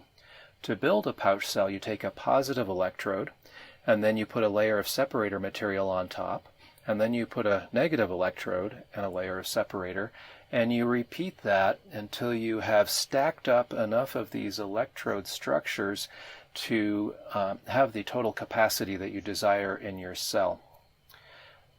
The separator may be cut to essentially the same size and shape as the electrodes, probably a little bit larger to make sure that there's no opportunity for shifting of this separator and causing a short circuit between the plates, or it may be cut and zigzagged between the electrodes for maybe even a more robust design. The electrodes themselves are stamped or cut into these individual plate shapes out of a longer roll of electrode material, and they are stamped to all have exactly the same size to fit on top of each other neatly. The current collectors in the electrodes have little tabs, as you can see on the right side of this figure, and they're designed so that all of the tabs of the negative electrode current collectors come out at the same place, and all of the tabs of the positive electrode current collectors come out at the same place as each other, but a different place from where the negative electrode tabs come out. On the diagram on this slide, you can see that the tabs are drawn as all coming out of the right side of this cell. Some of the newer designs that are being manufactured have all of the negative electrode tabs coming out of one side and all of the positive electrode tabs coming out of a different side. There are some advantages to the newer design in that you have a more uniform usage of this cell and more uniform temperature distribution in the cell, but there are also some manufacturing challenges because it turns out to be somewhat difficult to reliably seal the pouch where those tabs exit the cell. So inside of this pouch packaging, you see that there are really many negative electrodes and many positive electrodes. All of the negative electrodes are welded together at their tabs and are furthermore welded to the negative terminal of the battery cell. And all of the positive electrodes are welded together and furthermore welded to the positive terminal of the battery cell as well. Cylindrical and prismatic cells are built quite a bit differently from this. In these cells, there's a single long negative electrode and a single long positive electrode. And these electrodes are cut into these long strips of material, and then separator is placed in between them. And then we take this sandwich of positive electrode separator, negative electrode separator, and we wind it in a spiral around a mandrel. In the cylindrical cell, we wind it around a very thin rod or a cylindrical mandrel. And overall, we say that a jelly roll is constructed by analogy to the sugary confection where you take dough and jelly and you wrap it all up and you cook it, and it's called a jelly roll. If the central mandrel is not a rod or a cylinder but is a rectangular plate, we end up with a prismatic cell. And that's really the only difference, is that it's a squashed cylinder that's longer and thinner. Historically, cylindrical cells have been very popular because they're the easiest to manufacture, and they're still the cell of choice in Tesla automobiles. But when you try to pack cylinders together to make a battery pack, there's quite a bit of wasted space between the cylinders. Just try it and you'll see that there's a lot of vacant space between the cylinders. Now, we can use this space to advantage if we design our battery pack in such a way that the space provides a pathway for coolant, such as forced air or forced liquid. But often there's more space left between the cells than is actually needed to cool the battery pack. So prismatic cells are a little bit better in that respect. There's not really necessarily any space between the metal cases when we pack them together, kind of like Lego in a battery pack. In fact, sometimes we find that we have to add a little bit of space between the cells in order to leave a pathway for coolant flow between them. So even though it looks like there's no wasted space in a prismatic cell battery pack, there actually is, because if you were to open up the prismatic packages and look at the jelly roll inside, you would find that at the four corners, there's where the jelly roll is rounded but the case is rectangular, there is a little bit of wasted space. This amount of space is not as much in a cylindrical cell design, because the prisms can be quite a bit larger, but there still is some space that is not occupied. Essentially, all of this space in a pouch cell design is used by the necessary cell components, and these pouches can be packed together for a very compact overall battery pack. Again, we need to make sure that our design has room for coolant to flow, so sometimes we have spacers between the pouch cells.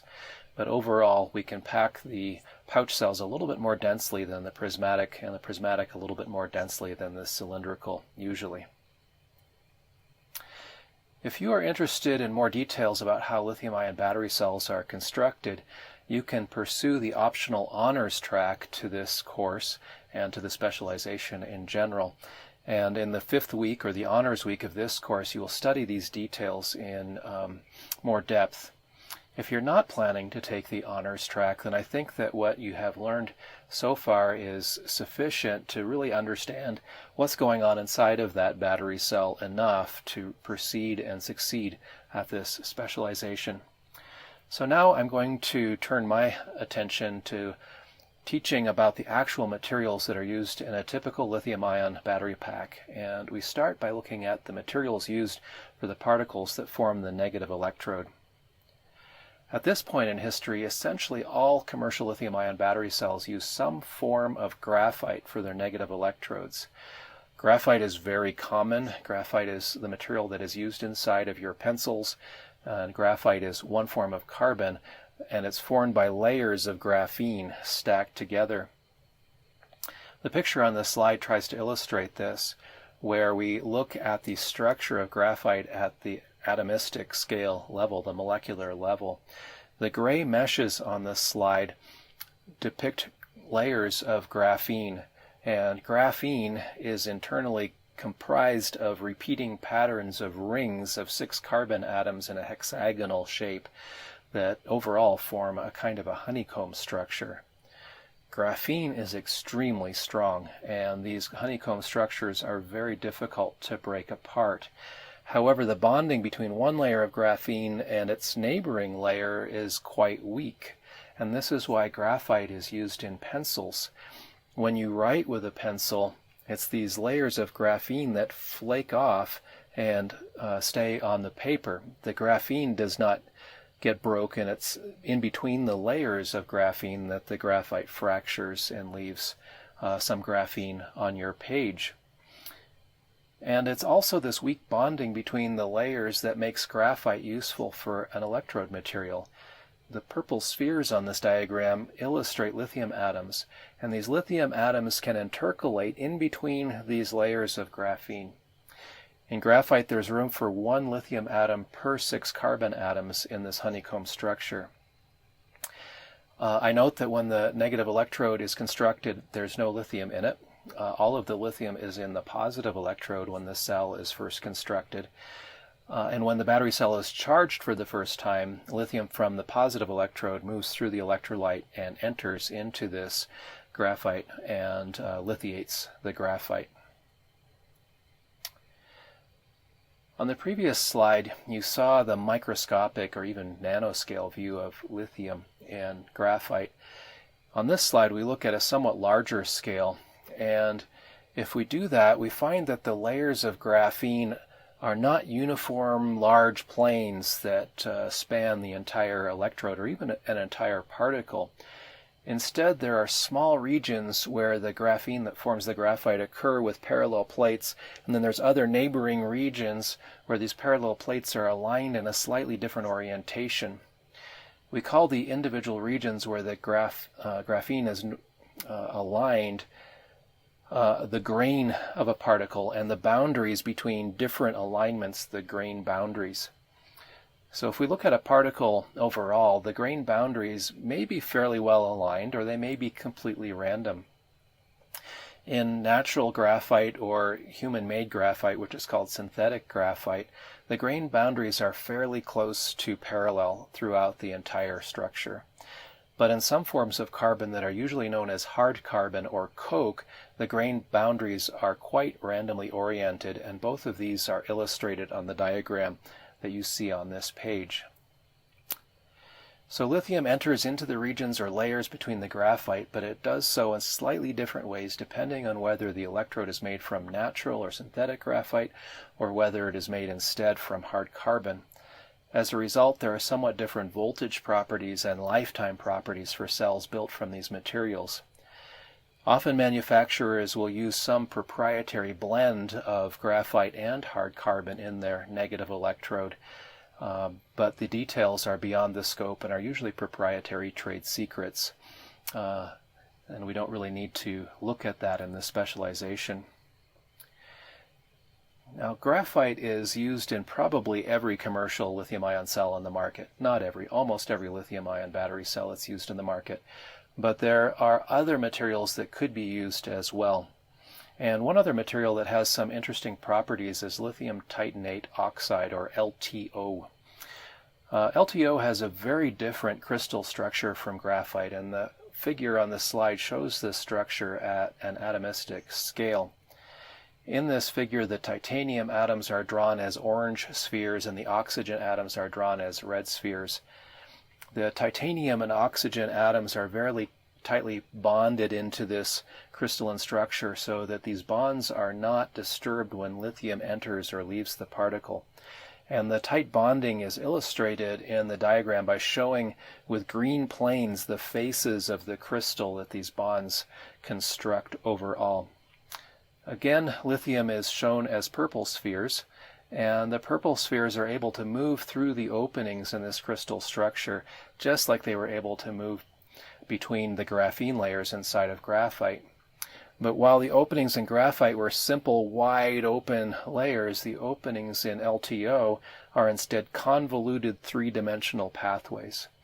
And you will learn that some materials used in positive electrodes also share these properties. The graph on the right side of this slide shows the open circuit potential of different negative electrode materials versus their electrode state of charge. Now, the electrode state of charge is related to but different from the cell state of charge. So to be a little bit more precise, I refer to the electrode state of charge as the stoichiometry of the electrode. If the electrode has no lithium stored in its openings, then the stoichiometry will be 0. If the electrode is full of lithium, in other words, it can't store any more lithium than it's already storing, then the stoichiometry will be 1. If the electrode is partially full, the stoichiometry will be a value between 0 and 1, and that's why it represents a kind of an electrode state of charge. Now, the voltage of a battery cell overall is equal to the voltage or potential of the positive electrode current collector minus the potential of the negative electrode current collector. To have a high voltage battery cell, we desire high potentials in the positive electrode materials and low potentials in the negative electrode materials. And looking at this graph, you can see why graphite is so attractive. The light blue or cyan colored line labeled MCMB is a form of graphite. MCMB happens to stand for mesocarbon microbeads, but all that we need to know here is that it's a type of graphite. These beads are nearly spherical, and if you look at them at the mesoscale or at the SEM kind of scale, which is why they're called these beads. We see that this graphite has a very low potential over its entire stoichiometry range, and that's really attractive when designing a high voltage lithium-ion cell. You can also see that the hard carbon and coke, which are other forms of carbon, have slightly different voltage characteristics. From a voltage perspective, they're not quite as attractive as graphite, but from a lifetime perspective, they can have some advantages. Lithium titanate oxide has the highest potential of all of those that we've seen as a candidate for a negative electrode. So from a voltage perspective, this material is not very attractive when we're designing negative electrodes.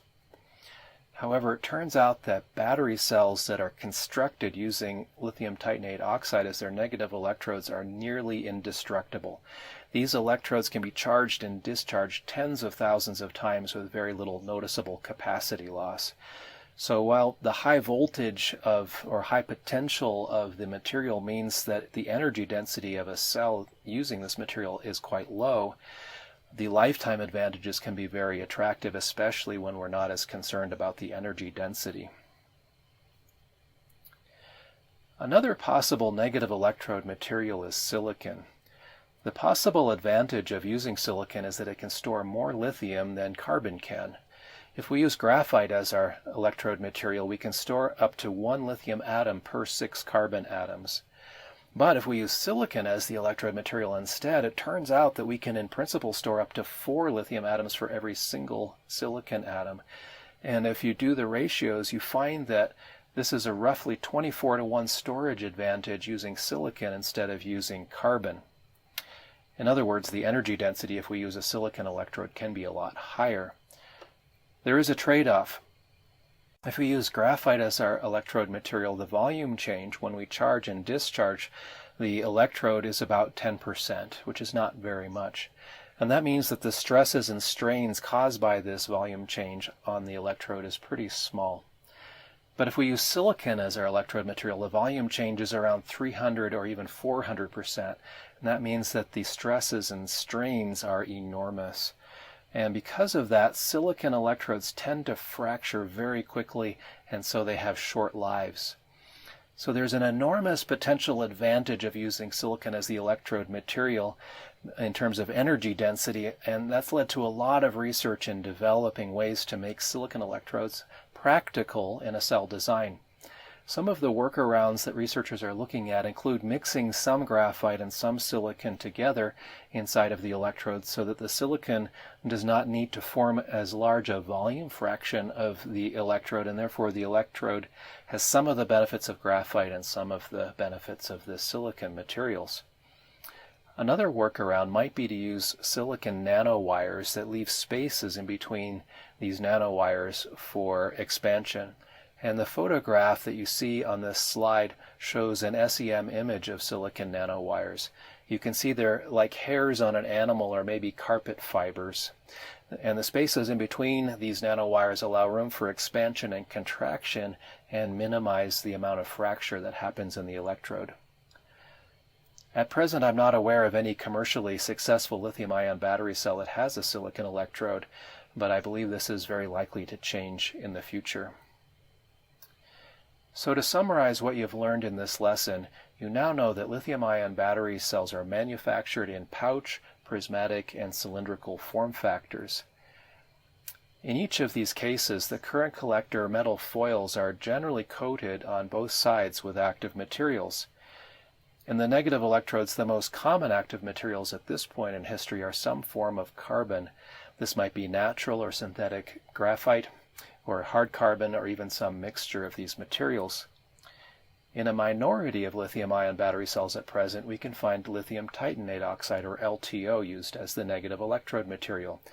This material greatly increases the cell longevity, but it's costly because of the relative rarity of titanium, and it also lowers the energy density of this cell. In the future, I believe it's very likely that we will see lithium-ion battery cells that have some form of silicon in their negative electrodes.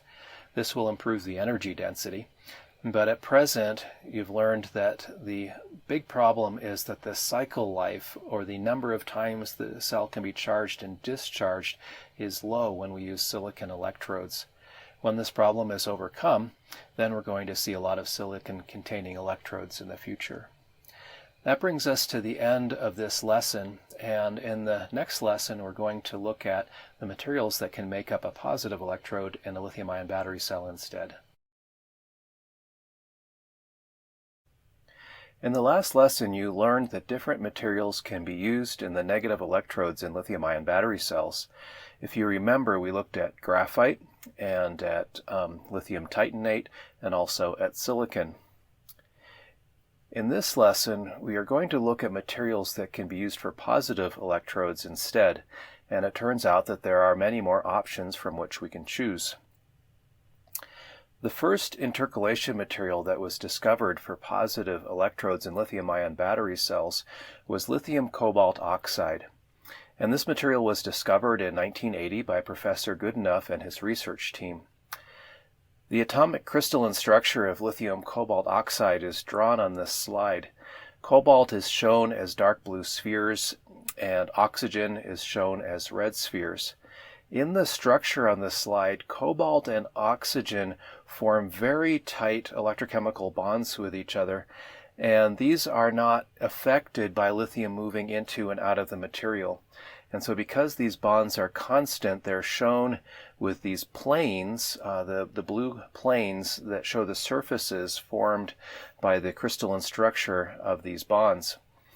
When lithium enters into the electrode and when lithium leaves the electrode, the structure of the lithium cobalt oxide is not actually changed.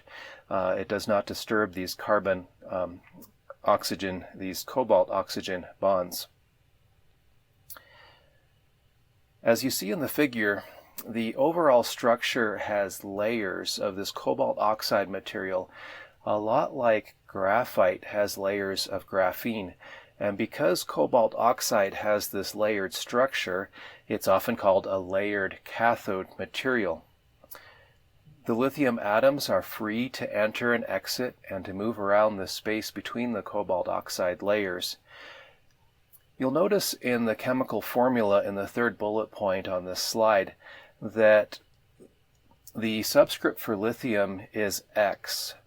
This might not seem common to you. It might seem unusual if you're more familiar with chemical formula like H2O, where the subscripts are all integer numbers. The X in this formula is there to show that there is a variable amount of lithium in this structure. If there's no lithium at all in the structure, then X is 0. If the structure has as much lithium as it can possibly hold, then X is equal to 1. And if the structure has some amount of lithiation but not full lithiation, then X is going to be a number between 0 and 1. And so we see that X is not describing what's happening right at one point in an atomistic scale. It's actually an average over the whole electrode, or at least over a local region, of how much lithium is present, which is why it can be a fractional number. So as we charge a battery cell and discharge a battery cell, this value for X is going to change. The value indicates an electrode state of charge, and it's what we called a stoichiometry in the last lesson. Lithium cobalt oxide actually makes quite a good positive electrode material, and it's in very common use. You find it in a lot of portable electronics and laptops and mobile phones. But there are some challenges when we try to scale up the lithium cobalt oxide for very large battery cells for very large applications. For example, thinking about vehicle use or utility grid use. One of the problems is that cobalt is very rare, and so it's expensive. It's also a toxic element, and so we don't want to have too much of that getting thrown out by accident and entering in landfills. Another challenge with lithium cobalt oxide that may not be readily apparent is that we can only use about half of its theoretic capacity. If we think about the value of X in the subscript for lithium on the previous slide, the value of X can really only go between about 0.5 and 1. If it goes below 0.5, we have some capacity degradation issues that happen. So in order to make this material more practical for large-scale application, researchers have substituted different elements for some of the cobalt in the structure. If we substitute all of the cobalt with nickel, we end up with lithium nickel oxide, and that actually has a higher energy density for the same amount of material, so we can store more energy. Lithium nickel oxide, however, it has the higher energy density because it has higher voltage, which is nice, but it also suffers from being less stable thermally, meaning that if you overcharge the battery cell, it's more likely to combust, and that's, of course, very undesirable. It's also possible to substitute other metals. For cobalt, we can substitute aluminum or chromium or manganese, and these all give slightly different properties when we do so. Maybe the most popular substitution presently is to replace some of the cobalt with nickel and some with manganese, and so we end up with a nickel cobalt manganese or NCM material. And this material has exactly the same atomic crystalline structure as you see on this slide. It's just that some of the cobalt is replaced with other elements. The nickel in the structure tends to increase the voltage, and the manganese tends to make the material more thermally stable, which is a desirable property.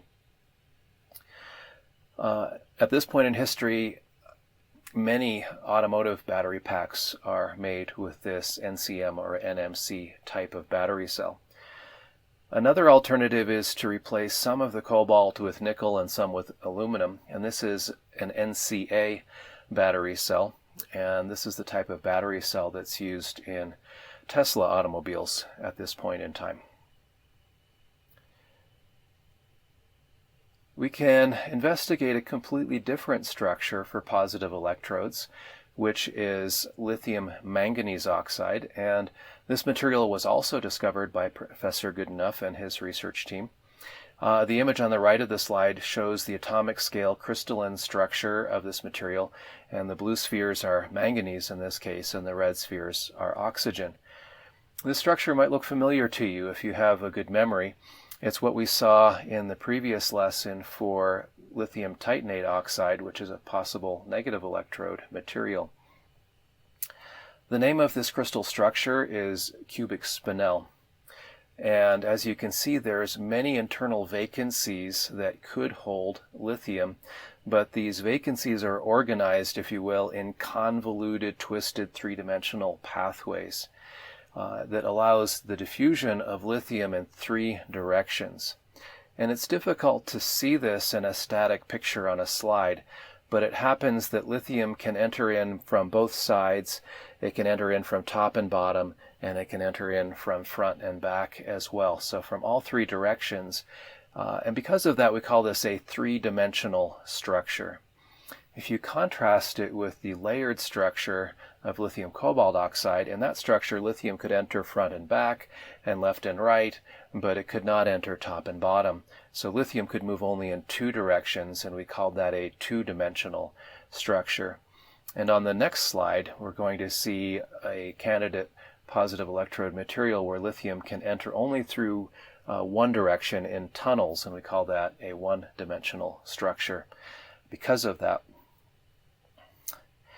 In the chemical equation for lithium manganese oxide, notice again there's an X in the subscript for lithium, and in this material X can go from 0 all the way up to 2, which is different from what we saw in lithium cobalt oxide. However, if X is larger than 1, the material tends to dissolve in the electrolytes commonly used in lithium-ion battery cells, and for that reason we use X from 0 to 1 almost always in practice. A huge advantage of the lithium manganese oxide versus lithium cobalt oxide, or even NMC or NCA, is that it is less expensive because manganese is very common, and it's also safer. But the drawback, as I've kind of hinted at already, is that it can have short life. It turns out that the manganese in the structure is very susceptible to acidic electrolyte conditions. Now, we don't make acidic electrolytes on purpose, but if there's any moisture in the air when we are building this cell, this moisture gets absorbed in the electrolyte, and it can combine with some common electrolyte salts, and the hydrogen from the water and the moisture and some fluorine from the salts can combine into hydrofluoric acid, HF. This hydrofluoric acid is really terrible stuff, and it's a very powerful acid, and it can eat away at the manganese in the lithium manganese oxide. And so the manganese can dissolve, and so the positive electrode structure basically dissolves, and there are less vacancies that are able to hold lithium, and so we have capacity loss. So when we build the cell, we try to eliminate moisture, but it's not possible to eliminate it completely. We build the cell in an environment where the electrolyte is injected in what's called a dry room, where we've evacuated as much moisture as we reasonably can, but there will always be some moisture in the electrolyte. So much of the research that you see in the literature, you're going to find people talking about lithium manganese oxide battery cells, and a lot of that is because it's quite inexpensive to obtain the material for a research lab, and it's quite inexpensive and easy to obtain. And because of that, because a lot of research is done with the material, you will also see a lot of papers where people investigate ways to prolong life. Sometimes they do that by adding different chemicals to the electrolyte that preferentially scavenges the acid so that the acid attacks these added materials instead of attacking the electrode itself. And sometimes you see people coating the electrode particles with something that protects the particles from the acid. Any battery cell that uses lithium manganese oxide is going to have something as part of its design in order to extend its life, but it's usually not disclosed to you exactly what that is. It's a trade secret almost always. A third variety of positive electrode active material was once again discovered by Professor Goodenough's research team, and these are the olivine-style phosphates. The most commonly found member of this family is called lithium iron phosphate. This material is very inexpensive, and it's very non-toxic, and that's all fantastic. But unfortunately, it also has low energy density because of the low open circuit potential of the material, as we'll see later on. And it also has low specific energy because iron is a very heavy element. Its structure also makes it difficult to get a lot of power out of the material, so it's often a low specific power material. The image on the right of the slide shows the structure, and in this image, iron is represented by the brown spheres and phosphorus by gray spheres. and oxygen by red spheres, and the lithium again as purple spheres. And in this overall structure, the iron oxide, the FeO6, forms the brown octahedral crystal shapes, and the phosphate, the PO4, forms the gray tetrahedral shapes. And in the image, you can see that the lithium atoms can go only one direction into these tunnel-like vacancies in the structure. It's not free to flow in 2 dimensions like it is in a layered cathode, or in 3 dimensions like it is in a cubic spinel cathode. And so that tends to reduce the power that's available. The most common way to solve this problem is to use extremely small particles in our positive electrode, which means that the diffusion distance is very short, and therefore the diffusion overall can happen more quickly and we can get a lot of power out. But we require very small particles to do this. Another challenge using the material is that it has very low electronic conductivity. It's difficult for the electrons to move around in the active material. And the way to get around this problem is by coating the material with conductive additives like carbon black, so that the electrons can flow on the surface of the particle through the carbon black from the electrode to the current collector and out of this cell. There are different candidates for positive electrode materials, but I've shown you the most common ones. Most of what you see that's different from this are simply mixtures of these, where some optimization has taken place to attempt to get the most desirable properties from 2 or 3 different materials at the same time by combining them in what we call a blend electrode. So in summary, in this lesson, you've learned about the materials that are most commonly used in positive electrodes in commercial lithium-ion battery cells at this point in time. Since essentially every lithium-ion battery cell on the market has a graphite negative electrode, the distinguishing factor between the chemistries of different cells is therefore what is going on in the positive electrode. And so it's quite common to refer to a cell by the chemistry of its positive electrode only. We might talk about a lithium cobalt oxide cell, or we might talk about an NMC cell, or a LMO cell, or a lithium iron phosphate cell, or something like that. And you've already seen that you can predict a little bit about the different power capabilities of this material depending on whether it's a 1-dimensional or a 2-dimensional or a 3-dimensional structure. It also turns out that these different materials have different voltage properties that lead to different energy densities. Remember that the voltage of a battery cell is equal to the potential at the positive electrode current collector minus the potential at the negative electrode current collector. Therefore, for a high voltage battery cell, we would like to have a positive electrode that has a high potential.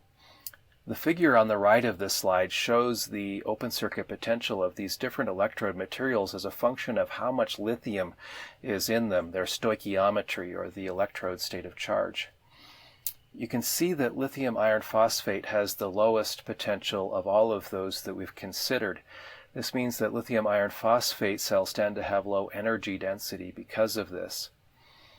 You can see that other types of positive electrode materials have slightly different voltage characteristics, but all of them turn out to be higher than lithium iron phosphate. When we come to the third course in the specialization that talks about estimating state of charge of a battery cell, we're going to find that the different voltage characteristics of these materials is also important at that point. You're going to learn that the accuracy of a state of charge estimate depends quite heavily on the information that is conveyed in the voltage signal that we measure. And simply by looking at the graph on this slide, you can already begin to predict some qualities of estimating state of charge using different materials. In particular, notice that the iron phosphate curve has essentially no change in voltage over about 80% of its state of charge range. This means that the voltage I measure at 20% electrode state of charge and the voltage I measure at 80% state of charge are almost exactly the same. And so by voltage only, it's going to be very difficult to distinguish what state of charge is for battery cells using this material. Looking at the other materials, we see that lithium manganese oxide also has some flat spots in its overall profile, but it is a little bit less flat overall than iron phosphate, and so it's a little easier to estimate state of charge for an LMO cell. And looking at the NCA and NMC cells, you might imagine that it would be easier to estimate state of charge well, because there's a fairly consistent slope or a fairly consistent change in voltage across the state of charge range, and that actually is true, that these tend to be the easiest cells to write good state of charge estimation algorithms for. So when you choose a cell chemistry in the design of the battery pack, there's going to be implications beyond simply energy density or power density. There will also be implications on the ability of the battery management system to regulate the activity of the battery pack. So to wrap up, remember that layered positive electrodes can use only about half of their theoretic capacity. I didn't explain why, but it turns out that if you take too much lithium out of those layers that separate the cobalt oxide layers, the layers will tend to collapse, and it will not be possible to insert lithium between the layers anymore. So we need to keep about 50% electrode state of charge or higher to make sure that the layers don't collapse on each other. We learned that the olivine positive electrode materials have low voltage and give very little state information in that voltage as well, and that the spinel positive electrodes are inexpensive and non-toxic, which is great, but that they also tend to degrade rapidly. So there are advantages and disadvantages of all of these materials. Doesn't matter which one you choose. It turns out to be an engineering effort, as always, to balance the trade-offs to find the best one for your particular application. So that brings us to the end of this particular topic, and from here we're going to move on and look at the electrolyte, the solvent and the salts chosen for lithium-ion battery cells, and also the separator.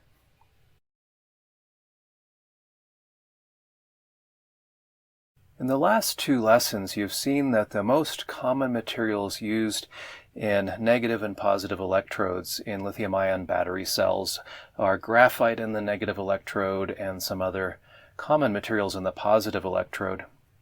In this lesson, you will learn about the electrolytes and the separators for these cells, and we start by looking at the electrolyte.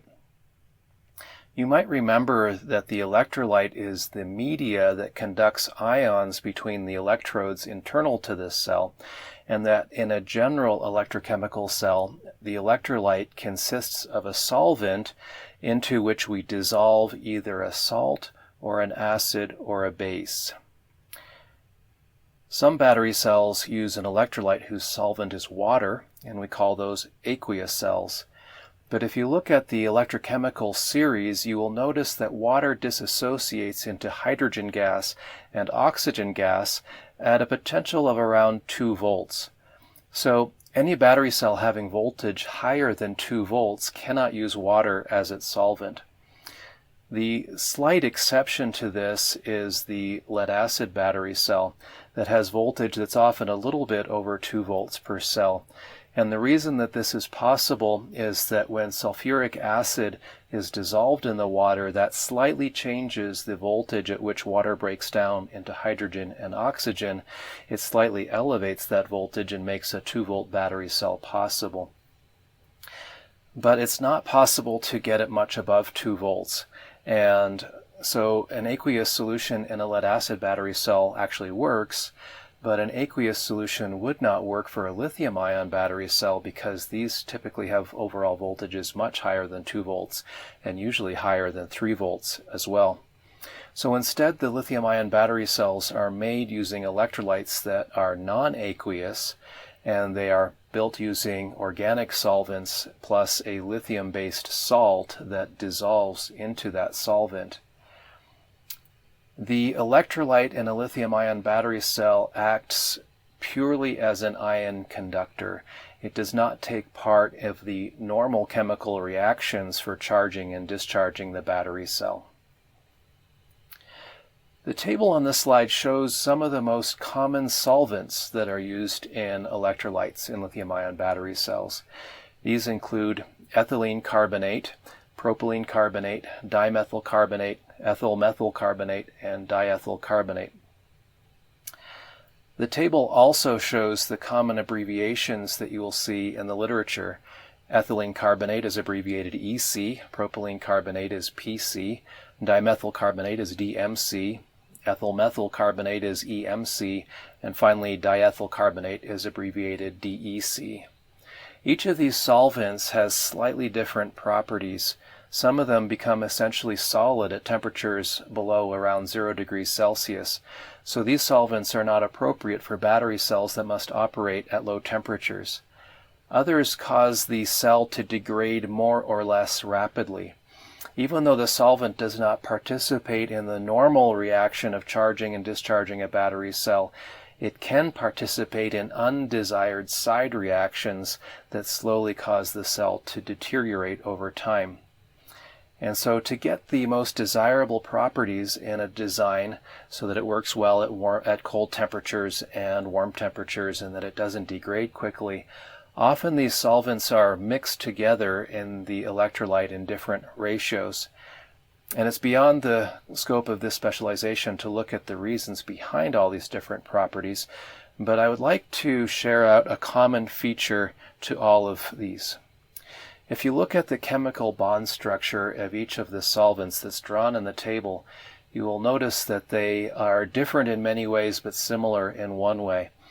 At the top of each one of these molecules there's an oxygen that is double bonded with a carbon atom. This double bond causes the oxygen atom to develop a slight negative charge and the other parts of the molecule to develop a slight positive charge. So the overall molecule is slightly polarized. And it's this polarization that allows these solvents to dissolve salts. So when we add a salt, which if you remember is an ionic compound that has one component that's positively charged and one component that's negatively charged, this salt will easily break down into a cation and an anion inside of the solvent and will make a good electrolyte for the lithium-ion battery cell. The most commonly used salt in a lithium-ion battery cell is lithium hexafluorophosphate, which I find quite difficult to say.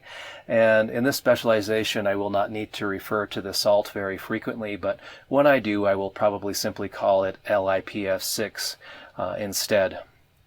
There are some other candidate salts that are used, and these include lithium tetrafluoroborate and lithium perchlorate. These are used for some reasons, but they're certainly not as common as LiPF6. As we talked about on the previous slides, the solvent does not participate in the normal chemical reactions in the lithium-ion battery cell, but different solvents have different properties with respect to aging and low temperature performance and so forth, and in the same way different salts have different properties with respect to aging and so forth. But they don't usually have much impact on how a battery management system conducts its day-to-day life, and so we don't have much opportunity to discuss the design choice of building a salt.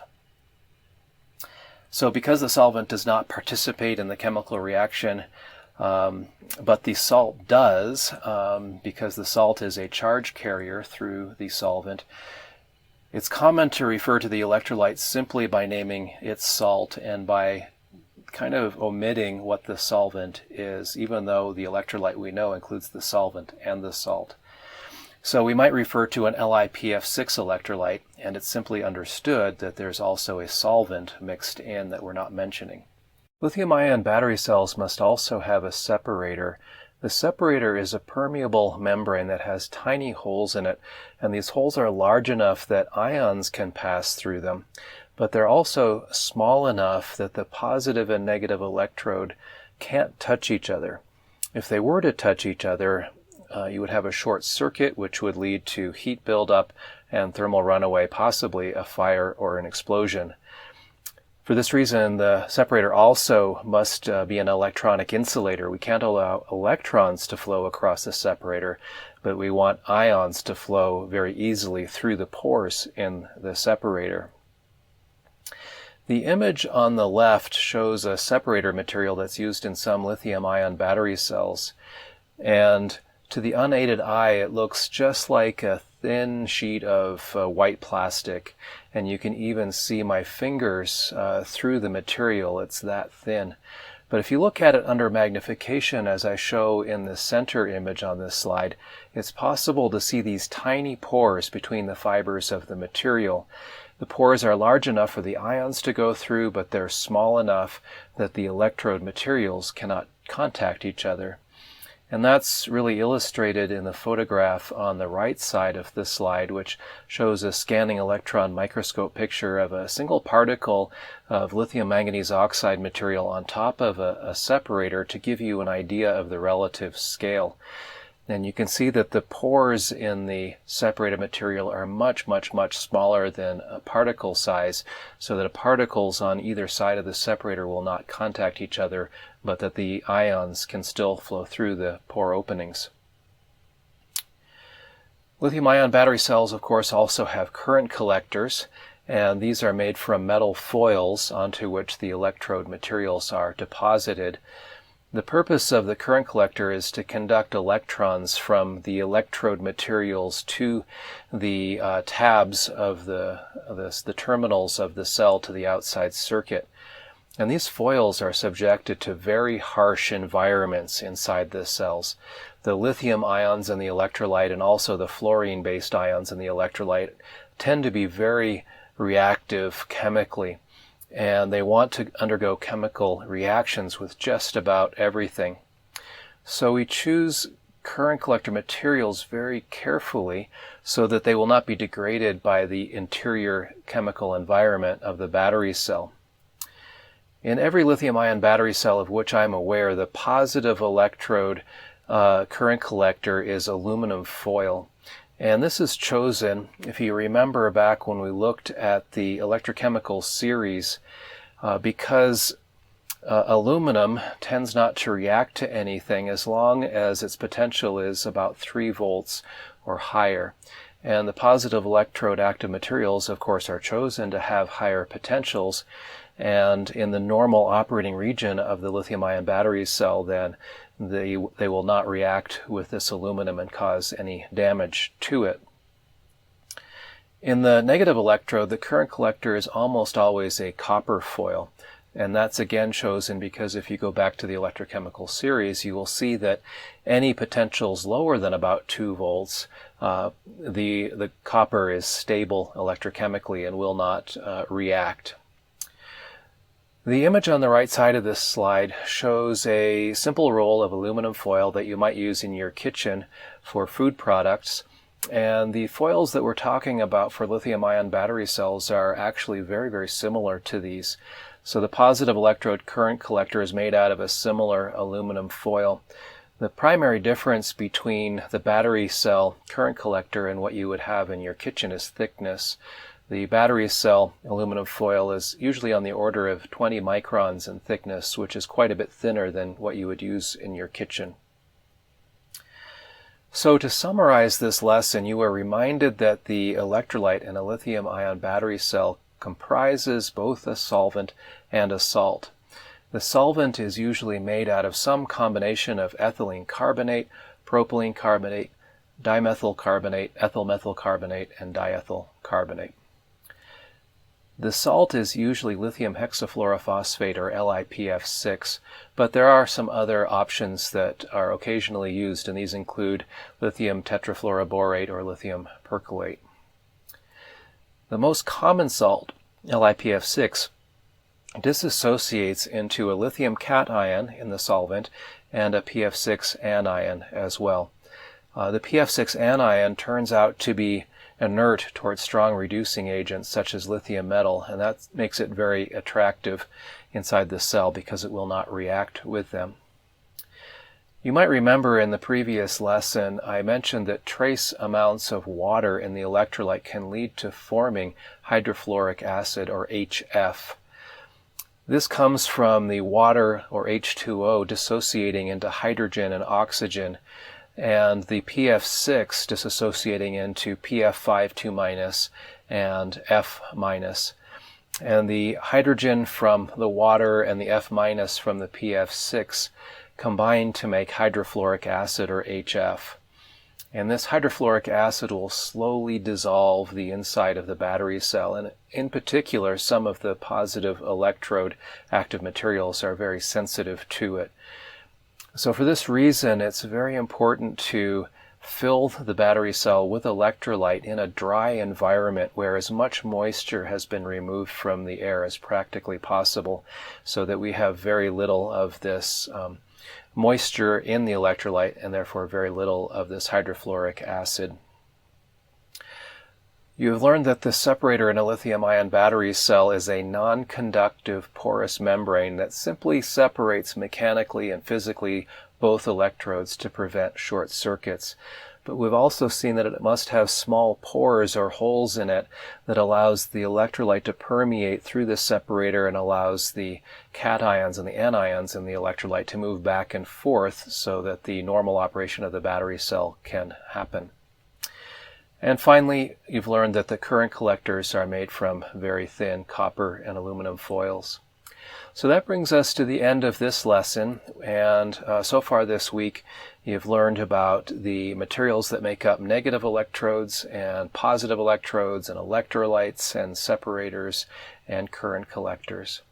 The next topic we look at, I think, is a very interesting one, and it asks the question, is lithium a very rare element that's likely to run out if we insist on making electric vehicles, for example?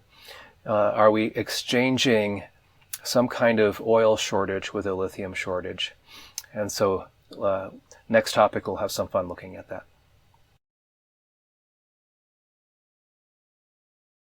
We conclude this week's learning material with a lesson that I think is very practical and important, but it's also kind of a fun thought experiment. As you know, there's a lot of reason to be concerned at the rate at which we're using fossil fuels. Even if our planet were completely full of oil in its center, and of course it isn't, at some point if we use the oil and never replenish it, then we will run out. And I'm not going to argue about when that might be. That's not my concern. My concern is, are we replacing a potential oil crisis with a lithium crisis? If we adopt lithium-ion battery cells for large-scale applications like electric vehicles and grid storage and so forth, are we going to consume lithium at such a high a rate that we're likely to run out of lithium very soon? So people are concerned about this, and it's an important question, and it's one that we're going to ask and see what answer we come up with. The chart on this slide shows the relative abundance of every element in the periodic table in the Earth's crust. These elements are organized by their atomic number on the bottom axis and their relative abundance on the vertical axis. And you can also see on the vertical axis that it's a logarithmic scale, which means that one axis unit above the other indicates a factor of 10 greater abundance. We're curious to see where lithium ends up on this chart, and if you look at the chart and study it for a little while, you will see that lithium is between 20 and 100 times more abundant than either lead or nickel, which are used in present-day battery cells quite a lot. So from that perspective, we would think that there might be plenty of lithium for batteries, at least compared to lead acid and nickel-based chemistries. Now, it's also true that it's difficult to find lithium deposits in nature, since lithium is one of the most reactive elements, and lithium is not usually found isolated in its elemental form all by itself.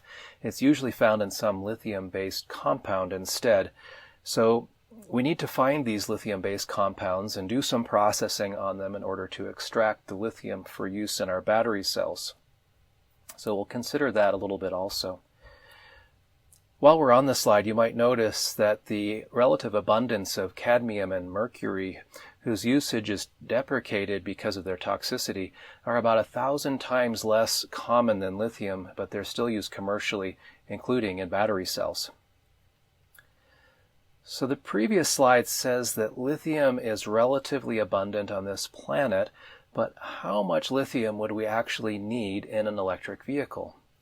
So for purpose of example, let's consider a lithium cobalt oxide battery cell.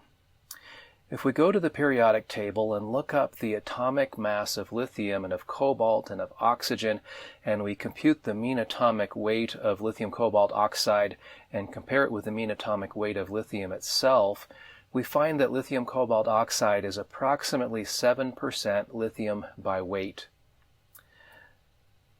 The positive electrode particles comprise only a portion of the overall cell construction as it's made. If we think about the entire cell, we find that lithium cobalt oxide comprises less than about 1/3 of cell weight. And so the lithium content of the electrode turns out to be only about 1/3 of 7%, or about 2% of cell weight. And maybe you're wondering about lithium in the negative electrode. When the cell is manufactured, there is no lithium in the negative electrode. The first time you charge this cell is when lithium enters the negative electrode. And that's why we're considering only how much lithium is in a fresh lithium cobalt oxide electrode. Now, there is some lithium in the salt used in the electrolyte, such as LiPF6. The electrolyte in total comprises about 10% of the cell weight. And if we use the lithium hexafluorophosphate, or LiPF6, as our salt, the amount of lithium in the electrolyte is about 10% of the 10%. So overall, lithium in the electrolyte constitutes about 1% of cell weight. So combining the amount of lithium in lithium cobalt oxide and in the electrolyte, we find that a high-energy lithium-ion battery cell has about 3% of its weight that's made up from the lithium itself. So we're going to do some more analysis with that number to see what that means practically, but before we do that, I want to point out the photograph on this slide.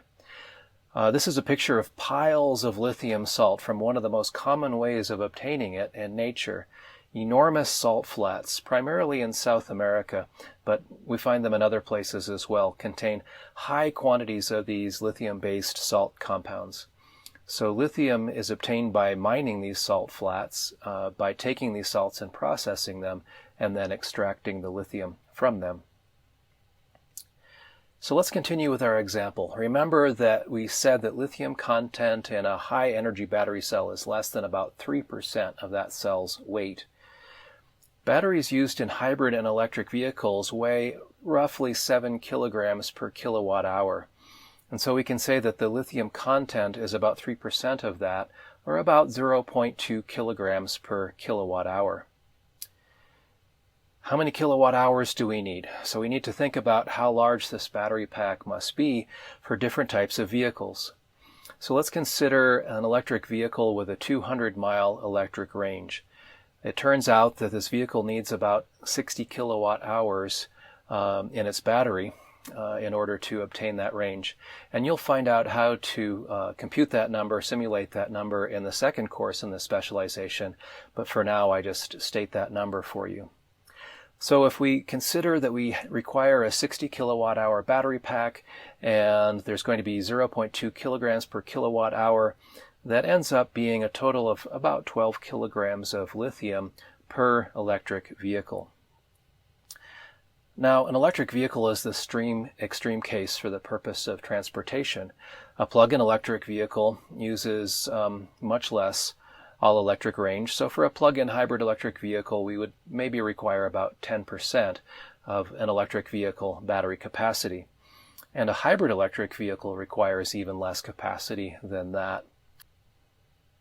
So let's take the worst case. Let's consider 1 million electric vehicles.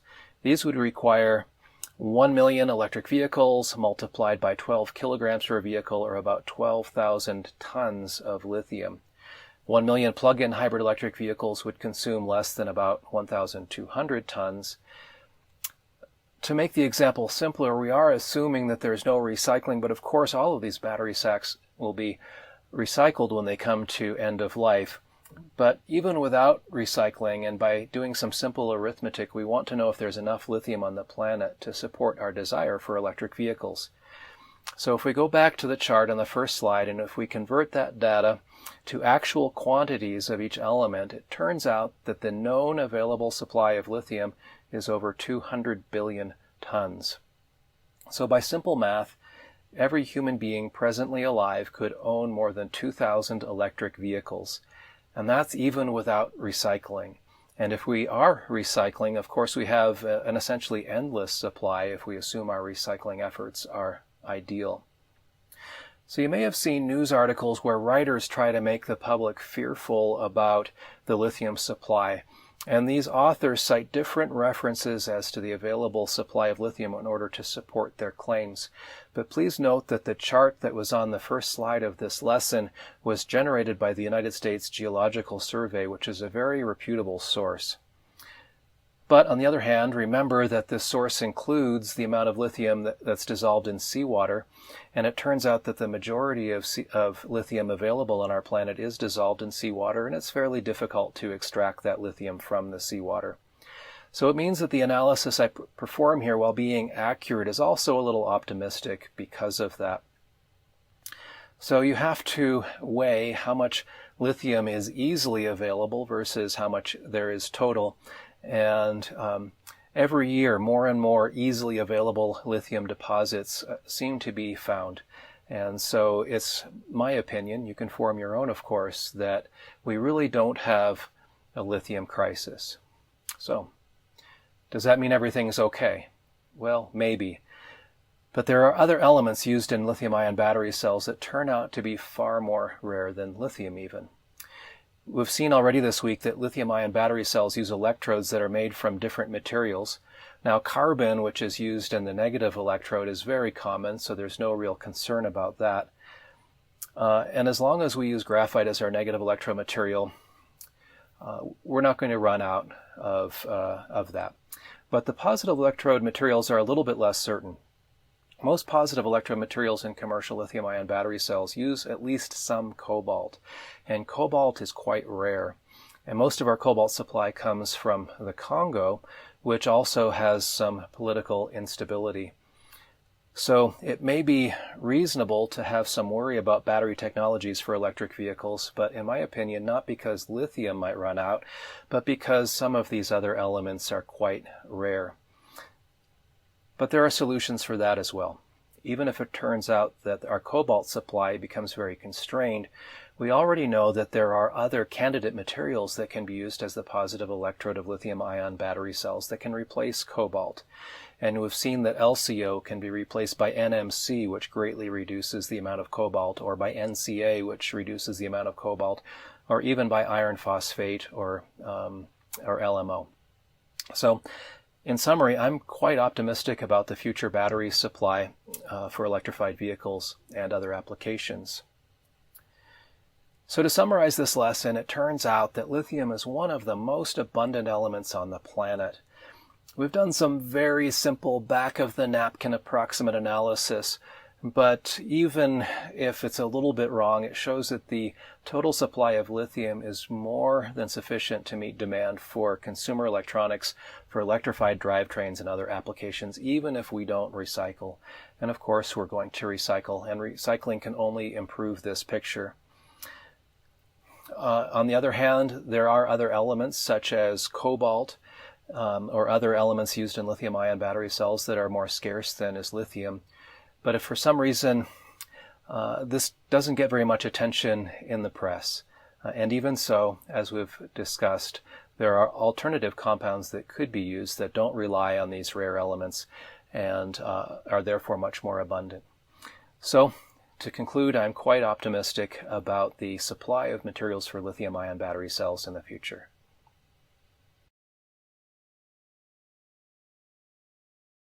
To summarize our progress this last week, notice that we extended beyond an initial understanding of how electrochemical cells work and focused our attention instead on learning how lithium-ion battery cells work and how they differ from standard electrochemical battery cells.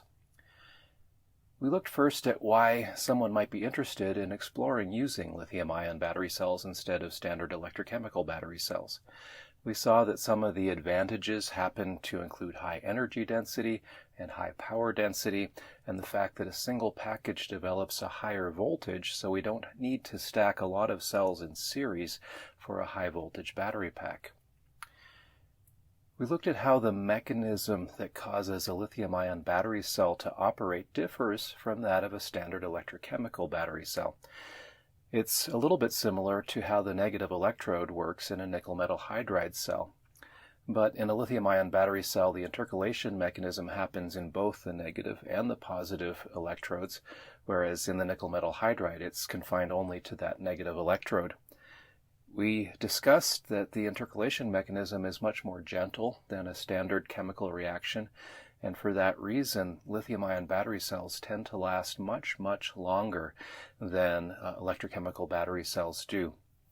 For example, a recent news article I saw indicates that the battery pack in a Tesla vehicle will probably exceed 500,000 miles of range before it reaches end of life.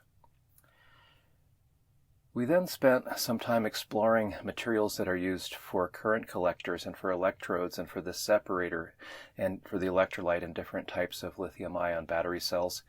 We saw that the properties, especially of the different electrode materials, causes slight differences in how the different varieties of lithium-ion battery cells perform. For example, we've seen that some have higher voltage than others, and some might have longer life than others, and some might be less expensive than others. And finally, we conducted this really interesting back-of-the-napkin thought experiment regarding whether the global supply of lithium is sufficient to meet the possible future demand. And, at least in my summary, I think that the outlook looks very positive for the future. So where do we go from here? Remember that our focus in this specialization is leading to being able to develop algorithms to manage lithium-ion battery packs. We've spent some time now learning about how battery cells work, and now it's time to begin changing our focus to look at how battery management systems work. And so the remainder of this course focuses on the required functionality of a battery management system. As we move on from this course into later courses in the specialization, those later courses are going to build on that knowledge, and you will learn how to develop the algorithms that go inside of a battery management system. But at the present time, we're still really looking at a higher level functionality of the battery management system itself. In particular, we will ask the questions, what does a battery management system need to do? What are some design considerations for the battery management system and for the architecture of the overall battery pack and how those are connected with each other? What are the sensing requirements of a battery management system, and how do we actually find the sensors and build the sensors to meet those requirements? How does a battery management system safely connect to its load and disconnect from its load, and some other safety considerations related to that? And finally, what does a battery management system need to know about the thermal management of a battery pack? So you will learn about all of these and even more in the remaining 2 weeks of the course.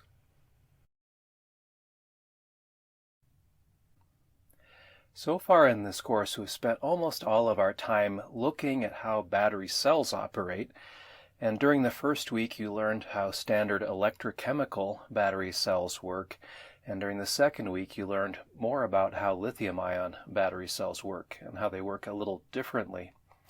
Now we're beginning to turn our attention to the battery management system that controls and manages battery packs built from many lithium-ion battery cells. And during the next 2 weeks, you're going to learn the principal requirements of a battery management system and some ideas of how those requirements can be satisfied. We will not discuss algorithms themselves in any depth. We will leave that for later courses in the specialization to do so. Again, at this point, our primary objective is to get a fundamental understanding of what a battery management system is and what it must do. Remember that a battery management system, or a BMS, is something that we called an embedded system in the first week of the course. An embedded system is made from purpose-built electronics combined with purpose-built software or processing in order to enable a specific application. The photograph on this slide shows the battery management system electronics from a Ford C-Max Energy plug-in hybrid electric vehicle. My research team happened to purchase a battery pack from a a totaled vehicle from a salvage yard because we wanted to do some research using the battery cells. But when we disassembled the battery pack, we also disassembled the battery management system casing to see what was there, and this is what we found.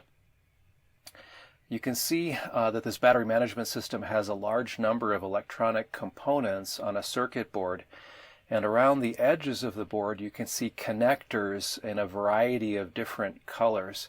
Most of these connectors are wired directly to the terminals of the cells that enable measuring the individual cell voltages. Others of the connectors are wired to different other computing elements in the vehicle, such as the master vehicle controller and so forth, in order to enable the battery management system to communicate with the host application what are the available limits of the battery pack. All of these connectors turn out to be slightly different mechanically from one another, so it's physically impossible to plug in the wrong connector in the wrong connection. And when we look at the circuit board itself, you can also notice that the color of the circuit board is different on one side from the other. The left side of the circuit board houses most of the analog sensing elements that measure voltages and perform balancing that we will discuss in the coming weeks. And the right side of the circuit board contains most of the digital elements to do the computations required by the battery management system. When we're operating the battery pack and the battery management system, the cells in the battery pack are going to generate some heat because of their some resistance in them, and that heat must be dissipated by the thermal management system of the vehicle. But it also turns out that the electronics of the battery management system generates heat that must also be managed by the thermal management system of the vehicle. So this circuit board that you see on this slide is housed in a metal case using thermally conductive paste so that there's good thermal conductivity but bad electronic conductivity between the components on the circuit board and the metal casing so that heat can be removed from the metal case. And in this picture I scraped off that paste so you could see the main circuit elements more clearly. The majority of the paste was over the elements in the top and left part of the battery management system. It looks almost like a grid, and also over some of the computing elements to the right where the computing elements may generate more heat. But on the left side, the grid-like elements are a lot of individual resistors that are used when balancing the battery pack using a passive balancing scheme, where excess energy in some cells is dissipated as heat through these resistors, and that heat must be removed through the thermal paste, through the casing of the battery management system, using the thermal management system of the vehicle. The example battery management system on the previous slide was from a vehicle application, but regardless of what the application happens to be, the battery management system has a few different priorities. The first priority is, of course, safety. A battery management system, first and foremost, is designed to protect the safety of the human operator of the host application. So the battery management system must detect unsafe operating conditions and respond to those in some way. In some applications, the battery management system is not given the authority to take action on its own, so in that case it must recommend certain actions to the host application that it can take instead to perhaps turn off the battery system and shut it down. The second priority of a battery management system is to protect the battery pack itself. This is especially important if the host application fails in some way and is beginning to cause abuse to the battery pack. In many cases, the battery pack has some authority to detect these conditions and to disconnect from the load if it is sensing some abuse that would cause damage to the battery pack, and especially if it's sensing some abuse that would cause a safety hazard instead. A third priority of a battery management system is to prolong the life of the battery as long as possible under normal operating conditions. And this is in a non-abuse situation when the host application is correctly following all the directives that the battery management system gives. We want to make sure that we give those directives in such a way that we maximize performance in some sense, but we also maximize the life. And we do this generally by informing the host application what is the maximum power that can be drawn from the battery pack or that can be sunk by the battery pack at any point in time over some horizon, some time horizon. Another priority is to maintain the battery pack in a state in which the battery pack is able to fulfill all of its functional design requirements. What do I mean? In some applications, like an automotive application, it may be a requirement that under every circumstance I retain enough reserve in my battery pack that I can always accomplish some acceleration event for a short period of time, or some braking event for a short period of time. So in other words, I can give some amount of power or sink some amount of power for a safety reason. In that case, I must make sure that the state of charge of each of the cells does not get too high so that I can always accept some charge, or it doesn't get too low so that I can always deliver some charge to the load. So in those cases, the battery management system will not give permission to the host application to discharge the battery pack beyond some point or charge beyond some point. And the final design priority is performance. For the battery management system to inform the host application how to make the best use of the battery pack right now. And I might not be near any of the major limits of the battery pack where it might be close to overcharge or over discharge, but I might still want to know what is the best way to use the battery pack so that I prolong the life and get the most performance possible. And we do this usually again by informing the host application what the power limits are right now, and sometimes also how to charge the battery pack. What is the best profile of charging power versus time to charge this battery pack in a way that extends life but charges quickly? In order to achieve these priorities, the battery management system must be connected to all of the internal battery pack components to be able to sense and understand what is happening inside of the battery pack. And it must also be connected to the host application to be able to communicate with that application to give its recommendations on how the battery pack should be used. And the diagram on the right of this slide shows this in a block diagram kind of sense. The cells of the battery pack are shown as blue, and they're drawn as being connected in series with one another using thick lines to represent the high power primary high current connecting path of the battery. And these high power lines are connected to the host application load through devices called contactors, which we will study in more detail later on. But you can think of the contactor as being a switch, an on-off switch that either connects the high voltage, high power battery pack to the load or disconnects it from the load under software control. The same unit that controls the contactors often does all of the high current and high voltage monitoring of the battery pack. And we can also see that the battery management system must be connected to the individual cells in the sense that it must be able to measure all of the cell voltages and perhaps even all of the cell temperatures.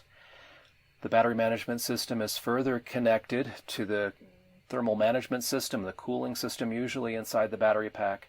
And so everything that you see inside of the yellow rectangle in the diagram is typically contained inside the enclosure, the physical enclosure of the battery pack.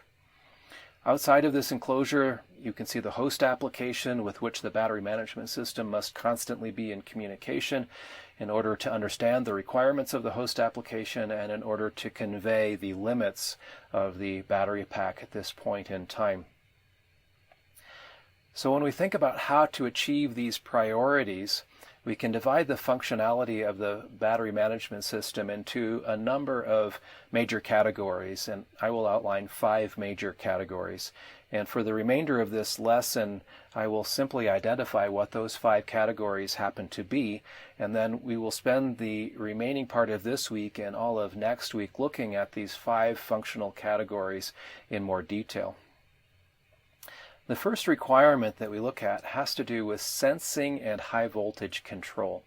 The battery management system must be able to measure all of the voltages of every cell in the battery pack, and it must be able to measure the overall battery pack current and different temperatures inside the battery pack as well. In terms of control, I must be able to control the contactors that connect the battery pack to the load and disconnect it from the load. In order to do that, we have to be able to perform an operation called pre-charging that you will learn about as well. We must be able to detect when there's a ground fault or an isolation fault between the battery pack and some point that should not be electrically connected but might be under some extreme conditions. And the battery management system must also be able to control the thermal management system. The second aspect of functionality that we will look at has to do with protection.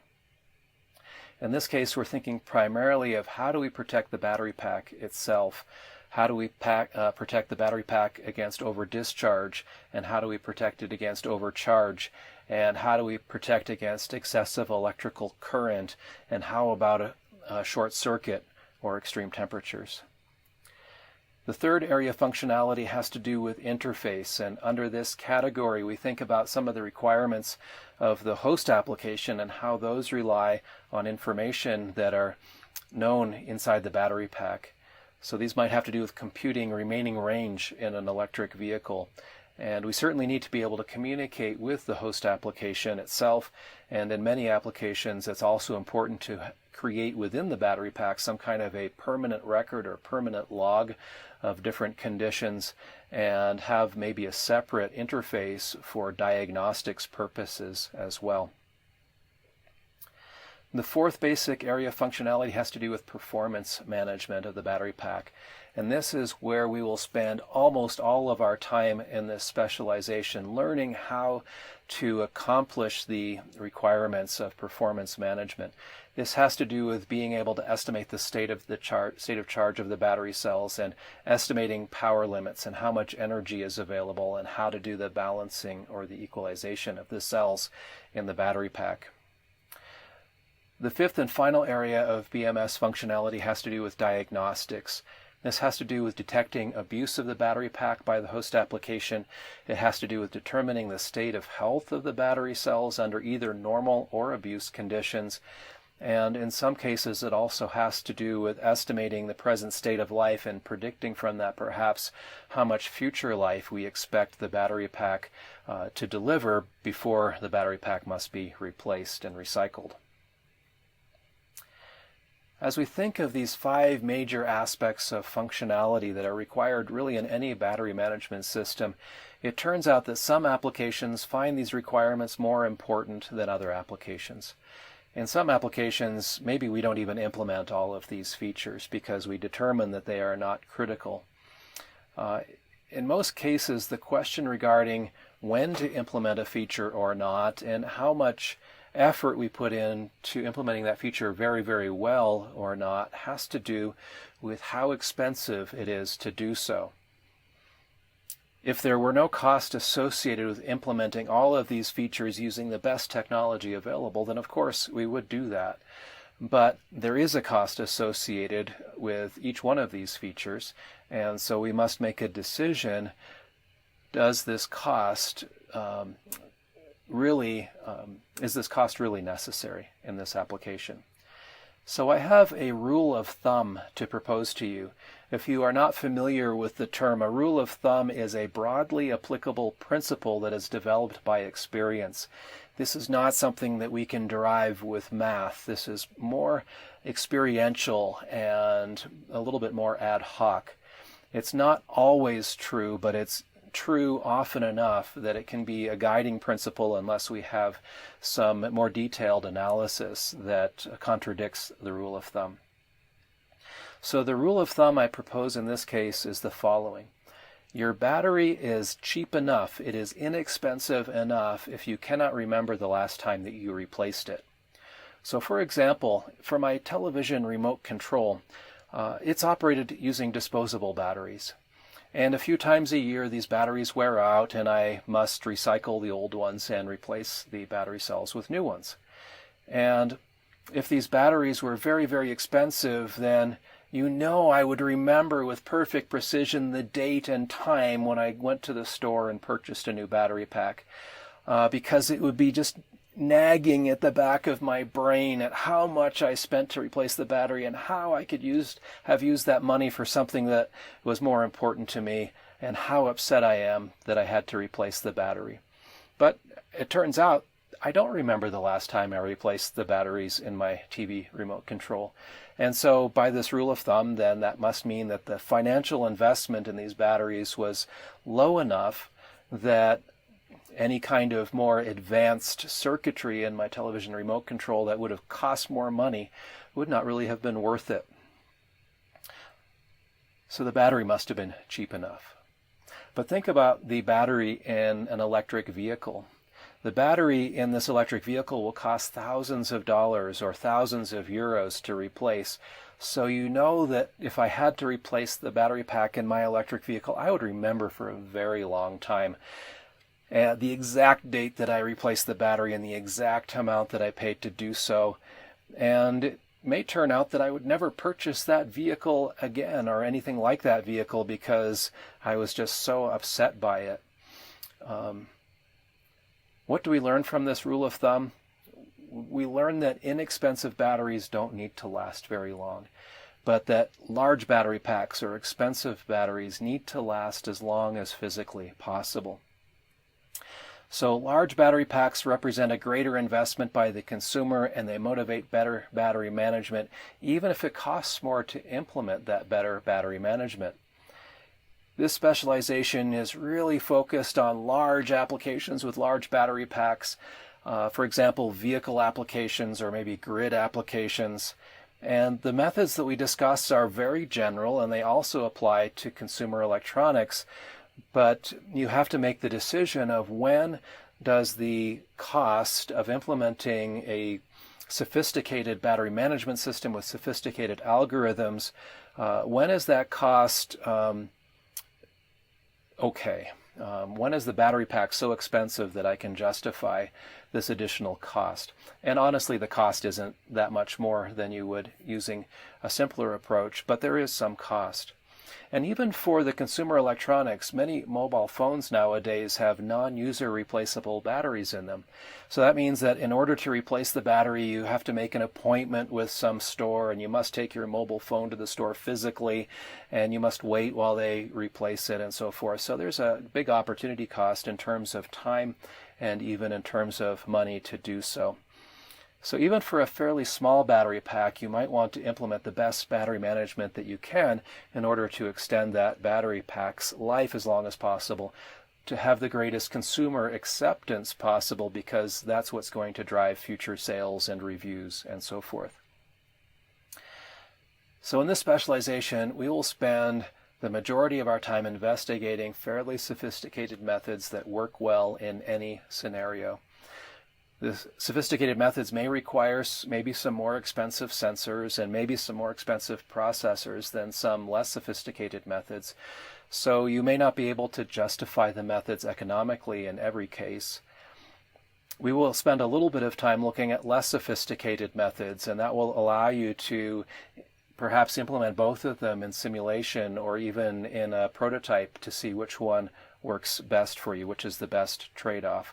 And in the end, only you can make the design decision for your particular application as to which is the best method to use. But you're going to see that in most cases, inexpensive electronics and inexpensive processors only allow for very poor battery management.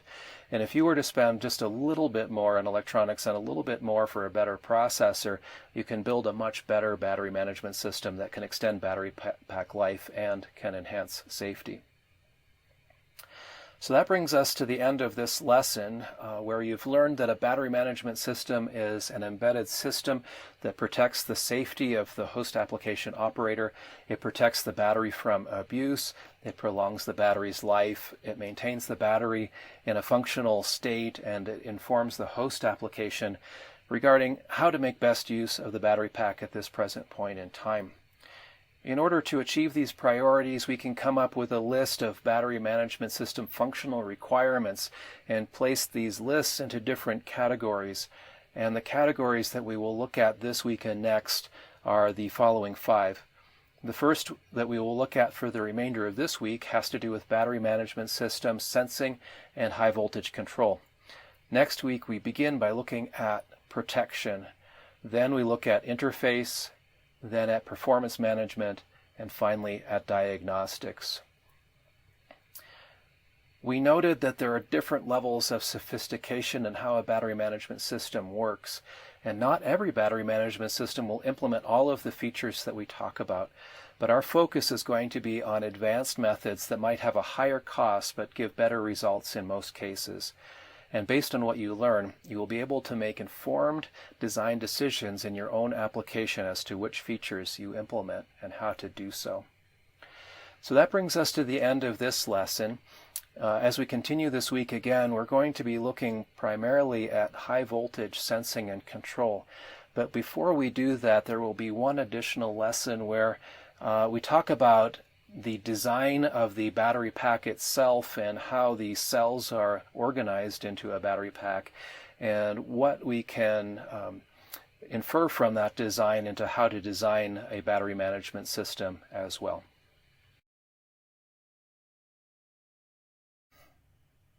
In the previous lecture topic, you learned the 5 major requirements of a battery management system.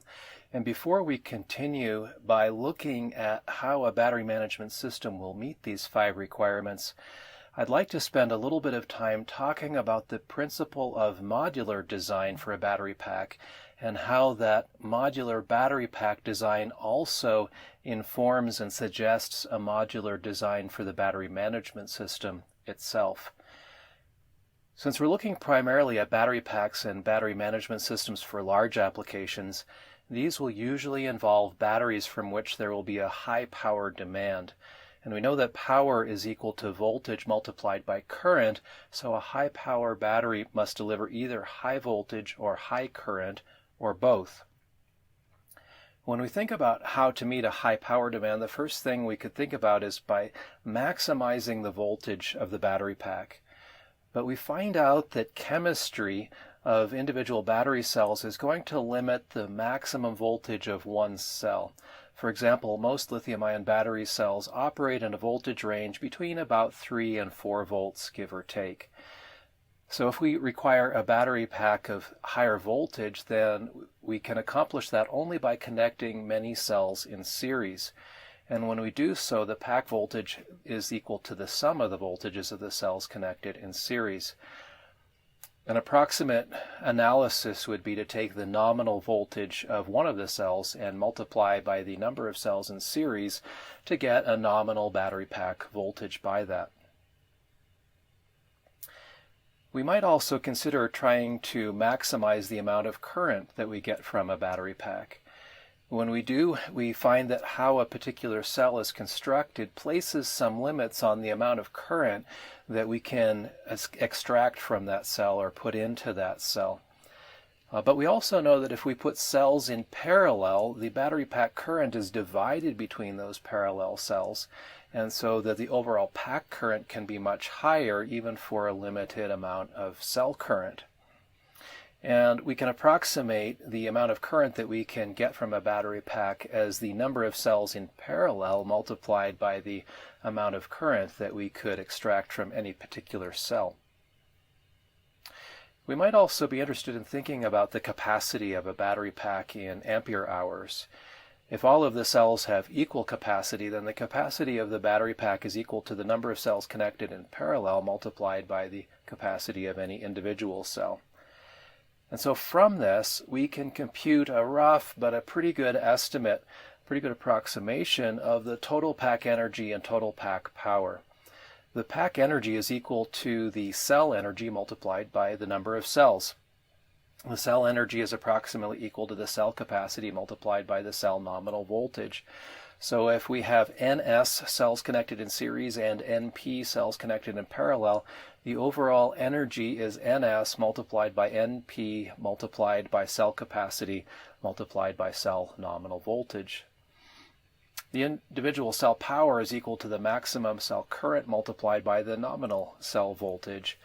So the pack power is equal then to the number of cells multiplying that cell power, or NS multiplied by NP multiplied by the maximum cell current multiplied by the cell nominal voltage, at least to a first order approximation, and we'll learn more exact methods throughout this specialization. But from this approximate analysis, we can conclude that in order to meet certain energy or power requirements in a battery pack, the product of the number of cells in series and the number of cells in parallel must meet some criteria, but actually that the individual values of NS and NP are quite flexible. For example, we might find that the product for some application must be 12. In that case, NS might be 12 and NP might be 1. Or NS might be 1 and NP might be 12. Or one of them might be 3 and the other 4. Or one of them might be 2 and the other 6. So from an energy and power perspective, we have a lot of flexibility in how we choose the number of cells in series and how we choose the number of cells in parallel in order to meet these requirements. So how do we choose them? Well, the choice is usually made by economic factors and by safety factors. For safety, we usually want the overall battery pack voltage to be less than about 100 volts DC. And this factor turns out to be a little bit arbitrary. It's possible to have a safety hazard at lower voltages, or still even to be relatively safe at higher voltage, depending on the environmental conditions. So there are different professional and standards associations that come up with slightly different answers as to what is a safe DC voltage.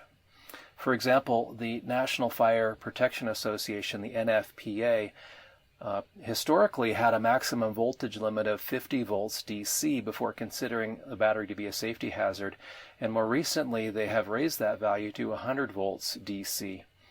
Automotive manufacturers tend to be very conservative, and so they prefer to have voltages of less than 50 volts in any part of the battery pack that might be exposed. Furthermore, at this point in history, the power electronics required for operating at voltages larger than about 600 volts turn out to become quite expensive quite quickly. And for that reason, most applications require a voltage of less than 600 volts, at least at this point in time.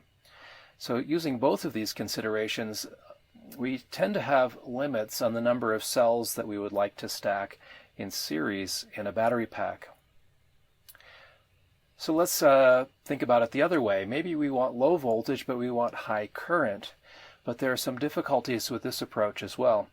The problem is that power losses through wiring and other components, but primarily wiring, are proportional to the square of current. That is, if the electrical current passes through wiring that has some resistance R, and the current is I, then the power loss through that wiring is I squared times R. So the bigger current is, the much faster I lose power, I waste power. So for efficiency, we would either need to reduce the resistance of the wiring, or we need to minimize the electrical current. In order to reduce resistance, we need to have far thicker wire, and we have more strands in the wiring. And the thicker it is, the more copper is required, and copper is a relatively expensive element. So we really would prefer to use thin wire, having somewhat higher resistance, in order to save on cost. So this fact tends to put design limits on the number of cells that we wire in parallel. So as we often find in engineering, there's a design trade-off. We need to make a compromise between the number of cells in series and the number of cells in parallel. A very common solution is to build battery packs from smaller modules of cells. Each one of these modules has a DC voltage that's less than approximately 100 volts in order to maintain safety of a particular module if a technician is opening the module to do some diagnostics or repair. And then you take these modules with individual voltages less than 100 volts and you wire the modules in series to make a higher voltage battery pack. And this approach overall makes the number of cells in series relatively large and the number of cells in parallel relatively small. So there still remains a high voltage hazard when we consider the overall battery pack and not just the module, but this hazard can be managed by proper care when servicing the battery pack and by putting mechanical service disconnects into the design such that when the battery pack housing is opened, it automatically disconnects the modules from each other, and so that there is no voltage inside the battery pack larger than about 100 volts when the case is open. In my experience, this is the most common approach to building a battery pack for vehicle applications. Cells tend to be wired in series more than they're wired in parallel, but there are some reasons why we might consider wiring modules in parallel as well, and we'll talk about that shortly. When we're discussing either modules that are or battery packs that are made from cells where some are in series and some are in parallel, there's a common way of talking about this. Consider the battery pack in the photograph on the right side of this slide. We see that this battery pack is made from 6 individual cells, and that these cells are wired such that pairs of cells make a module, and 3 modules are then connected in series. So overall, the number of cells in parallel is 2, and the number of cells in series, or number of modules in series, is 3. And this particular battery pack would be called a 2P3S pack, 2 cells in parallel and 3 cells in series. As a actual example, I show some photographs of components of a battery pack from a Nissan Leaf electric vehicle. On the left photograph, and on the left side of that photograph, you can see an individual battery cell, and you can see that it's a pouch format cell. And to the right side of that same photograph, you can see a module that is built from that cell. And if you open up that module, you find that it contains 4 cells internally, 2 in series and 2 in parallel. So we would call this a 2S2P module. In the right photograph, you see a cutaway of the Nissan Leaf chassis overall. And you can see that the battery pack is mounted underneath the passenger compartment of the vehicle. And the overall battery pack is built from 48 of these modules that we saw in the left photograph. And in this design, some of the modules are stacked vertically and some of them horizontally in this battery area. In addition to safety reasons, there are some other reasons why building a battery pack from smaller modules can make sense. One is that the smaller modules are easier to handle by humans or by robots who are assembling the battery. The individual modules can be tested before integrating them into the pack, and if one module turns out to have a failed component, then it's much less expensive to service that module than it would be to service an entire battery pack. Ideally, the overall battery pack design would be made from multiple instances of the same module design, and ideally the same module could be used in different battery packs for completely different applications. And the reason for this is then that your non-recurring engineering costs, your NRE, to design the battery module would be amortized over many products. The engineers need to design one module one time only and then can reuse that design for many different applications. And it's less expensive than needing to design new modules for every single new application. As we proceed through the specialization, we will consider how modular design of battery management systems is done to support a modular design of a battery pack.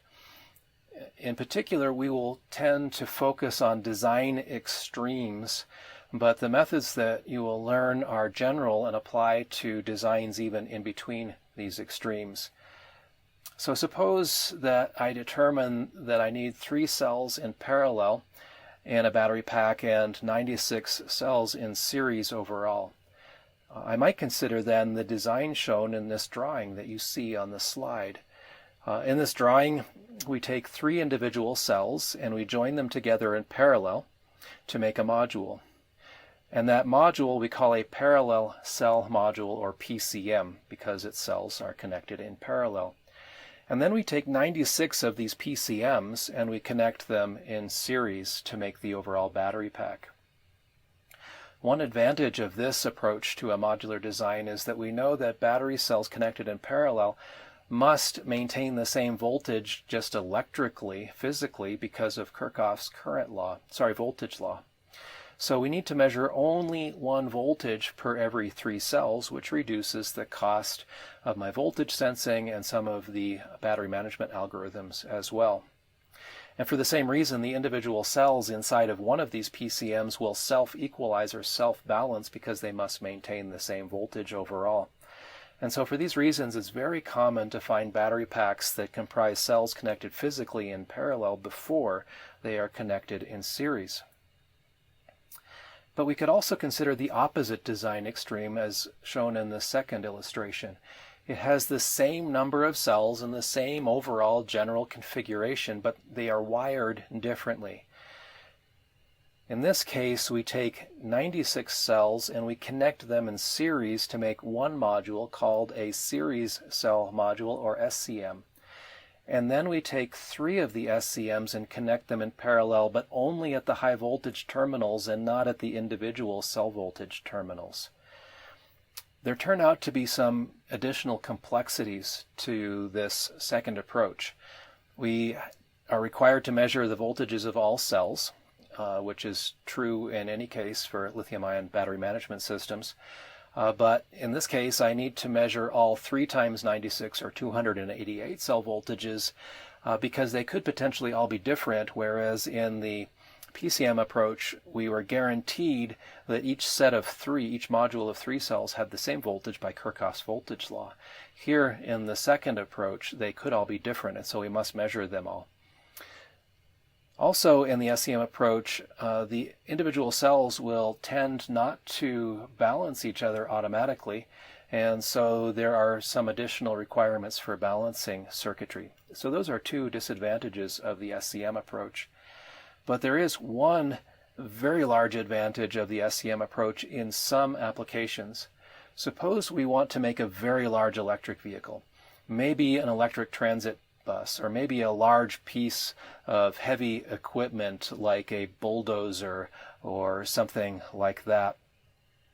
If this vehicle must have very long range in some use cases, but relatively short range in other use cases, and if I put a very large battery pack to satisfy the most difficult use case, then I've really over-designed for the simpler, lighter use case. And it would be nice to have battery packs of different sizes that I could put in a vehicle for the different use cases. But using the PCM approach, that's really not a feasible thing to do. But if I build a modular battery pack out of SCMs, then that allows me to have the same overall battery bus voltage with different capacities depending on how many SCMs I install in the application. For relatively low range, I might use 1 SCM and have a certain voltage. For much higher demand applications, I might insert 2 or 3 or more SCMs, and I have exactly the same overall bus voltage. I just am able to draw more current from it so I can drive bigger motors or bigger loads. And that means that the design of everything outside the battery pack is common, and I just plug in a certain number of SCMs, however many I need. So there's no additional design for a low capacity application versus a high capacity application. It's simply a matter of how many of these modules the consumer decides to purchase and install, and that can be a huge advantage. From our perspective in this specialization, it's possible to design battery packs and battery management systems for either one of these design extremes. And in fact, most battery packs are some combination, some compromise between these extremes. For example, we might build a battery pack from 18-cell 3p6s modules. The module and power energy are then approximately 18 times that of a single cell. Turns out to be not exactly that in practice, and we'll talk more about that later on. But if I do one of these modules with 3 cells in parallel and 6 cells in series, and then connect 16 modules in series, I come up with the overall design requirements of the application. And I meet safety limits of the overall module voltage and so forth. Well, just as I can build battery packs out of modules, I can also build battery management system electronics using a modular approach. So a modular battery pack suggests using a hierarchical master-slave battery management system design as well, and we'll talk about that on this slide and in the following slides. For example, we might have some of the electronics that are dedicated most directly to managing individual cells that are located inside of the module of cells that they manage. This design approach minimizes the wiring and the connections and the wiring losses in the overall battery pack. We would call the electronics connected directly to the cells a slave BMS. And the slave BMS has all of the electronics for measuring voltages, for measuring temperatures, and for balancing the individual cells. There's commonly a single master unit for every battery pack, and the master unit does the supervisory control of everything overall. It's directly connected to the circuitry that manages and measures the overall battery pack current and opens and closes the contactors.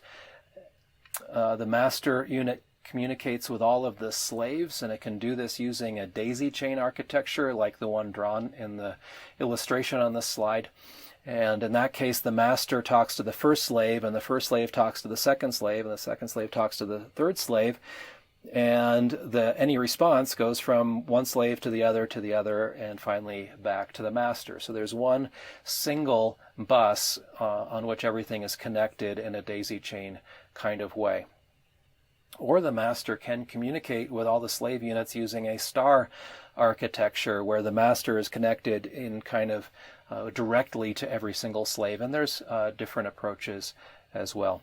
In order to reduce wiring, some kind of a bus architecture or a daisy chain architecture tends to be the most popular in my experience. In a master-slave design, the slave has certain responsibilities, and the photograph on the slide shows an example that is a demonstration board that Linear Technology has made in the past to allow designers to experiment with voltage measurement using their 6804 part. And now it's marketed under Analog Devices now that Analog and Linear have merged. This is a good example of a slave design, and you can look this up on the internet by going to the website for the 6804 part and looking up this demonstration board. It also has schematics and sample code and things like that that you can work with. Even though it's a good example, it actually implements some functionality that not every slave needs to implement in practice, and so the features of this demo board could be made smaller in a physical design. One of the principal requirements of the slave board is to be able to measure the voltage of every cell in the module, and the connector on the top of the board in the photograph connects to the wiring harness that connects to each of the individual cells in the module for this purpose. Another requirement is for the slave to be able to measure temperatures, and again, there are capabilities on this example demonstration board to connect to off-board thermistors to be able to do that. From an algorithm point of view, we would love to measure the temperature of every single cell independently, but that requires an enormous amount of temperature sensors and wiring and expense. So instead, most battery packs use only 1 or 2 temperature sensors per module and some kind of an interpolation and extrapolation method to estimate the temperatures of the other cells in the module. The third function of a battery management system slave is to balance the amount of energy stored in every cell in the module. I've already mentioned balancing or equalizing a number of times, but we don't really get to study it in depth until Course 5 in this specialization. But as a preview, each individual battery cell will have slightly different efficiency from one another and slightly different self-discharge rates and so forth. And because of that, it's a requirement that we somehow be able to equalize the level of charge in individual cells, either by draining charge out of cells that have more energy than others, or by moving charge from cells having more energy to other cells that have less energy. This particular slave BMS design performs balancing by connecting a resistor in parallel to a cell that happens to have too much charge, and this extra charge drains through that resistor, and the level of charge then is depleted. And these resistors are on the top portion of this circuit board, all of the parallel components that you see there. A final important design requirement for a BMS slave is to be able to communicate all of the information that it measures and collects back to the master so that the algorithms can process this information in the master unit. And the particular solution shown here uses a serial bus where the master can communicate over a daisy chain bus to the individual addressable components or to all of the components at the same time using a broadcast message. The connectors that allow this are shown at the bottom to the left and to the right of the board, where one side has the connection from the neighboring board into this one, and then the other side connects out to the next neighbor, and finally one of them connects to the master unit. A BMS master has certain responsibilities as well. The master must control the contactors or the high current switches that connect the battery cells, the battery pack, to the load, and also disconnect the battery pack from the load. The photograph on this slide shows a prototype BMS master that we've developed in our research lab, and a production master would be much smaller and much neater than this. You must understand this is for research purposes and has different requirements. But I include this photograph to enable me to point out a few components without too much difficulty. For example, the contactors are these high current switches I've mentioned a few times. In this photo, they are in the top right portion where you see 3 white cylindrical elements, and each one of these is a contactor, and we'll discuss why we need 3 later this week. The master unit must also monitor the battery pack current, and in this particular design there are 2 approaches to do so that our research team can investigate the advantages and disadvantages of the 2 approaches. One is called a current shunt method and the other is an inductive method, and you will learn about those later this week. And both of those are connected to the thick black wiring on the bottom right side of the battery pack. The master is also responsible for measuring isolation between the high voltage battery pack and the chassis of the load, and this is also accomplished in this prototype system, although the electronics to do so are less easy to point out. They're not really obvious from this photograph. The master must communicate with the slaves, and this is done in our solution using a serial communication bus. The master must communicate with the host application, and these are done by, again, some communication buses that are connected with some of the ribbon cables that you see in the photograph toward the left. And finally, the master must control the thermal management system, which in our case is external to this box and must be done using external communication. One important benefit of a master-slave design is that many aspects of the design can be reused from one application to another. We don't have to redesign the electronics starting from zero, starting from nothing every time we build a new battery management system for a new application. So we ask, in this slide, is it possible to reuse a slave design? And often the answer is yes, assuming that the electronics used in the slave design are flexible in terms of the number of cells that they monitor, and assuming that the physical size of the slave design is something that can fit into different packages required by different applications. Maybe surprisingly, often the packaging size, the form factor of the slave turns out to be surprisingly important. So even if the overall electronic design can be reused without any changes in different applications, it can be necessary to redesign the circuit board footprint to fit in different applications. If we anticipate that our product will have very high volume production, in that case it might be to our advantage to optimize the slave design for that particular application in order to save some cost in every slave unit that we sell. Also, you know that different lithium-ion cell chemistries have different voltages and different temperature ranges. And for example, a lithium iron phosphate battery cell often has a maximum voltage of around 3.6 volts, whereas others like NMC have maximum voltages around 4.2 volts. So if our electronics are capable of measuring voltages between 0 and say 5 volts, we can accommodate different chemistries by simple software changes that anticipate these different voltage ranges. But if our electronics can only handle a limited range, then we would need to redesign for every different chemistry. It turns out that a 5-volt voltage range is pretty common, and so it's quite easy to design the slave electronics to be able to handle any lithium-ion chemistry presently on the market. So it's often possible to reuse the electronic design for a slave board. So we ask, is it possible to reuse the electronic design for a master board as well for different applications? And it turns out this is often more difficult. The master design needs to be more flexible. Different applications require different numbers of contactors and different types of contactors. And so if we want a universal design, it has to be very flexible as to how many contactors it controls and the ability to produce the different signals required to control those contactors. The current sensing solution that we use in the battery pack also requires some flexibility because we can use fundamentally different approaches to measure the electrical current. So if we require a universal design, then our electronics must be able to control these different types of current sensor. There may be different ways to connect the battery pack charger depending on the application, and there may be different types of thermal management system as well.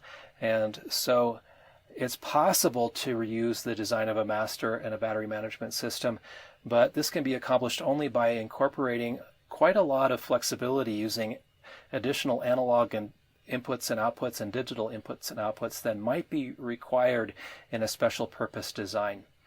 So we might consider a fairly generic design that we never actually implement, but when we implement a specific design, we take features from that generic design and keep those, the ones that we require, and then we omit the features that we do not require in a particular application. This brings us to the end of this lesson, and to summarize what you've seen, you've learned that high energy and high power battery packs require cells configured both in parallel and in series. Safety and cost limit the number of cells in series, and losses versus cost give us a trade-off for the number of cells in parallel. So the overall design is some kind of an optimization between the factors of safety and cost for the number of cells in series and the losses for the number of cells in parallel.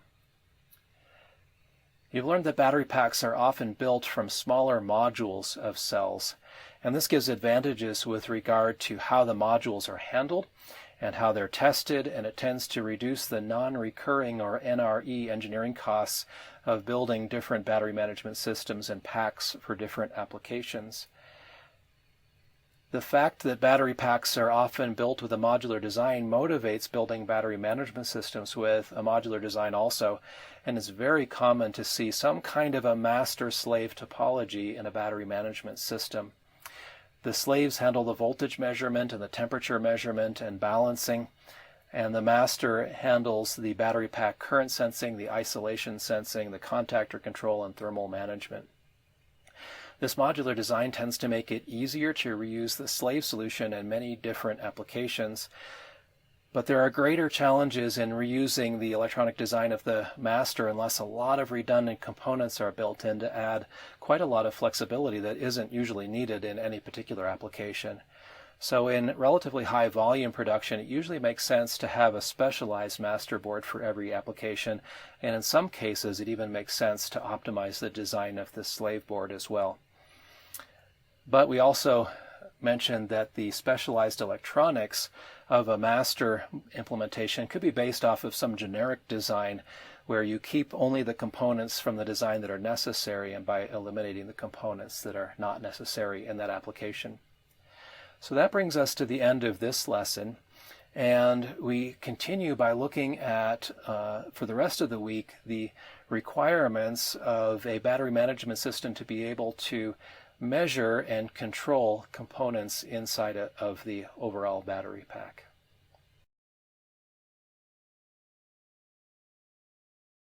We now begin to look at the 5 requirement areas of a battery management system in more detail. For the remainder of this week, our focus is going to be on requirement number 1, which is sensing and high voltage control. In this lesson, we're going to consider how to measure cell voltage. In a lithium-ion battery pack, it's absolutely critical to measure every single cell's voltage. The difference in voltage between cells is an indicator of their relative balance and an indicator of how much they require equalization. And you will learn more about that in the 5th course in the specialization. Measurements of voltage are also required inputs to most state of charge and state of health estimation algorithms. And further, for safety purposes, it's critical that we know the voltage of every cell. Even if the voltage of a battery pack is within acceptable limits, it's possible for the voltage of individual cells to be outside of acceptable limits. And if I were to overcharge a lithium-ion battery cell by mistake, that can lead to thermal runaway, as shown in the picture to the right. Thermal runaway happens when heat builds up in a cell, which causes the separator to melt, which further causes an internal short circuit that leads to further heat buildup, and this reaction becomes self-sustaining. So in order to guarantee or ensure that we're not overcharging individual cells, we must know the voltage of every cell, and we cannot skip measuring any voltages in a lithium-ion battery pack. So how do we actually measure these voltages? At the most basic level, voltage is measured using a circuit that's known as an analog to digital converter. This technology has a number of commonly seen abbreviations such as ADC or A/D or A2D or A-2-D spelled out. An analog to digital converter samples the voltage level at its input, and it converts that voltage level into a binary pattern of ones and zeros inside of a special purpose integrated circuit or inside of a microcontroller having a built-in ADC. The binary pattern is a digital representation of the voltage that it's measuring. There are several common analog to digital conversion architectures. One is known as a direct conversion or a flash technology. Electronically, this converter uses a bank of comparator circuits that detect whether the input voltage is above or below some internally regulated fixed voltage. So overall, this collection of comparators is used to determine and output the code corresponding to the voltage that's closest to any one of these comparator circuits.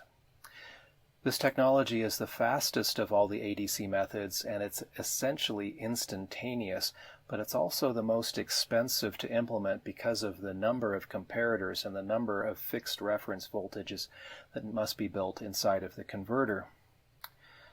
The second method for analog to digital conversion relies internally on really the opposite technology, a digital to analog converter. It turns out that it's relatively simple to build a digital to analog converter using some common components, some resistors, and an operational amplifier.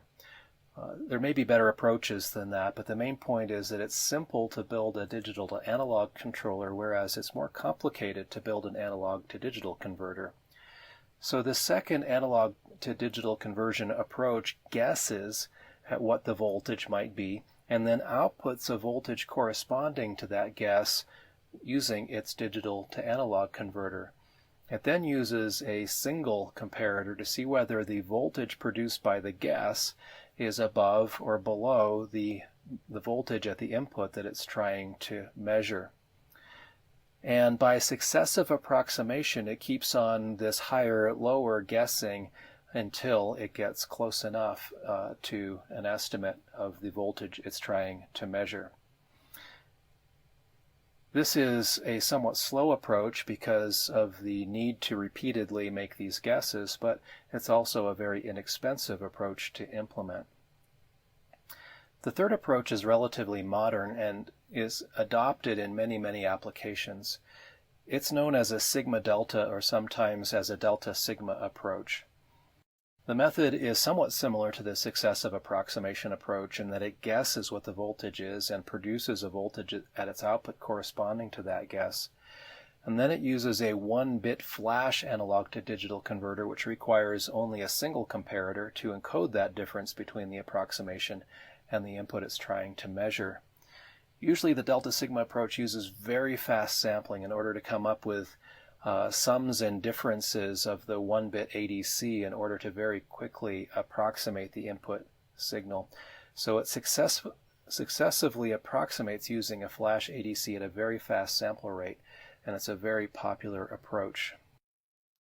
Regardless of the method used for the ADC, each of these is usually implemented in a specialized integrated circuit, or IC, because of the need to precisely match all of the resistances and capacitances and all of the components involved in making the circuit.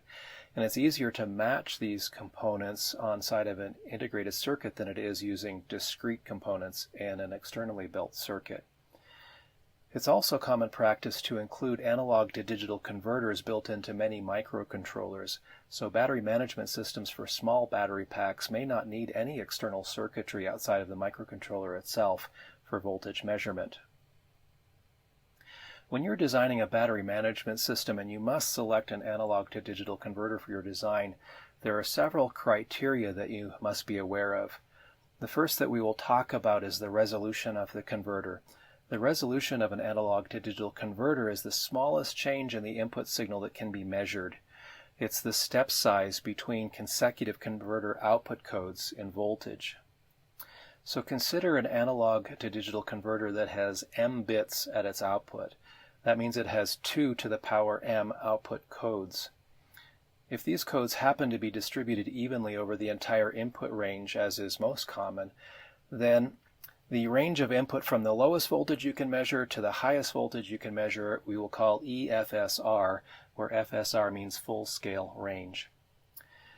If all of these are evenly distributed, then the resolution is the full scale voltage difference divided by 2 to the power m. For example, let's consider a converter that has input range from 0 volts to 5 volts. Suppose this converter also has 16 bits of precision such that m equals 16. Then the resolution of the converter, which we will call Q, is computed as Q equals 5 volts minus 0 volts, all divided by 2 to the power 16. The answer to this computation is 76 microvolts. The values I use in this example are typical of the better analog to digital converters presently available for battery management systems. So a resolution of 76 microvolts is a common value. The plot on the right illustrates this input-output relationship of an analog to digital converter. On the horizontal axis, you see the actual input voltage that's been normalized by subtracting the minimum voltage of the converter and by dividing by the full scale range of the converter. So that maps the minimum voltage to 0 and the maximum voltage to 1 on this axis. In this example, we're considering a converter that has 3 output bits, or m equals 3, so there are 2 to the m, or 8 possible distinct output codes ranging from 000 all the way up to 111 in binary, and these are shown on the vertical axis. The blue line on the graph shows how the input voltage is converted into an output code.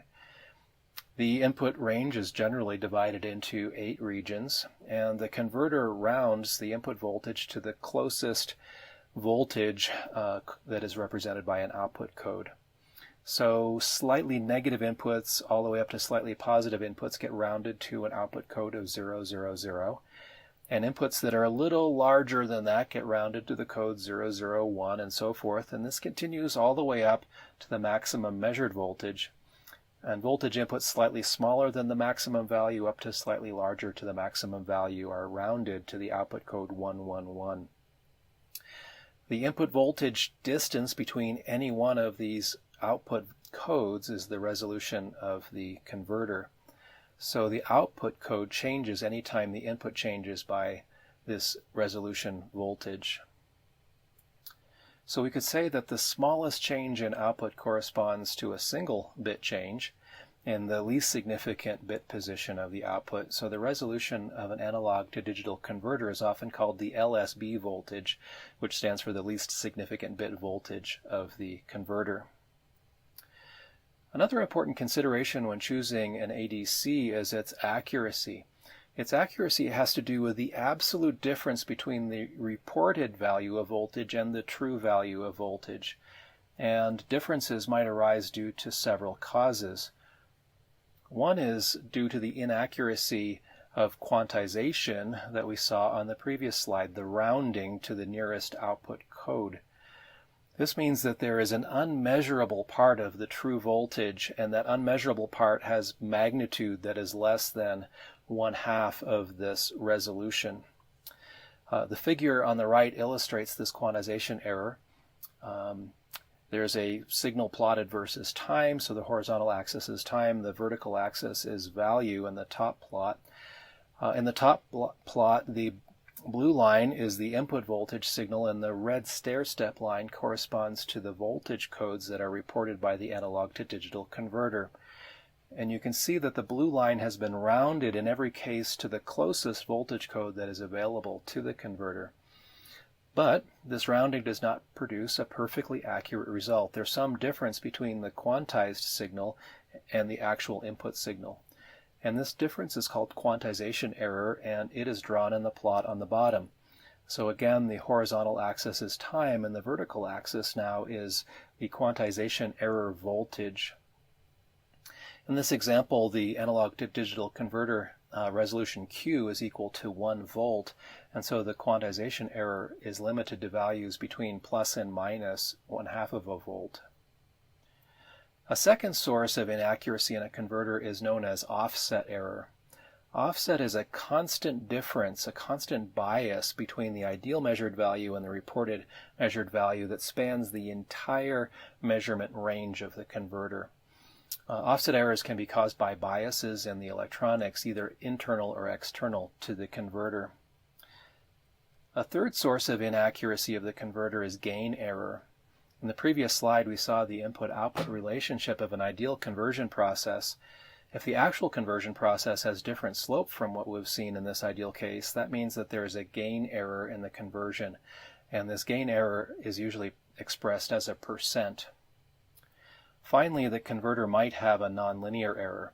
This is any departure from the actual and the ideal step widths in the conversion, and is often expressed in the number of analog to digital converter counts that are the worst case differences. There are several other considerations that we must take into account when we select an analog to digital converter. One is the effect of temperature. The offset and gain and nonlinear errors that we talked about on the previous slide are all functions of temperature, and we must ensure that our solution provides acceptable performance within the entire range of temperature expected in the application. A second consideration is called timing jitter. Timing jitter is when the absolute time difference between samples made by the converter is not exactly constant. In the second course of the specialization, when we look at more detail on how we make models of lithium-ion battery cells, you will learn that we assume that there's a constant, an exactly constant timing between samples we make. These models will degrade in accuracy whenever the timing is not in fact constant, and so we will have some specification on the maximum timing jitter that we will permit in our converter.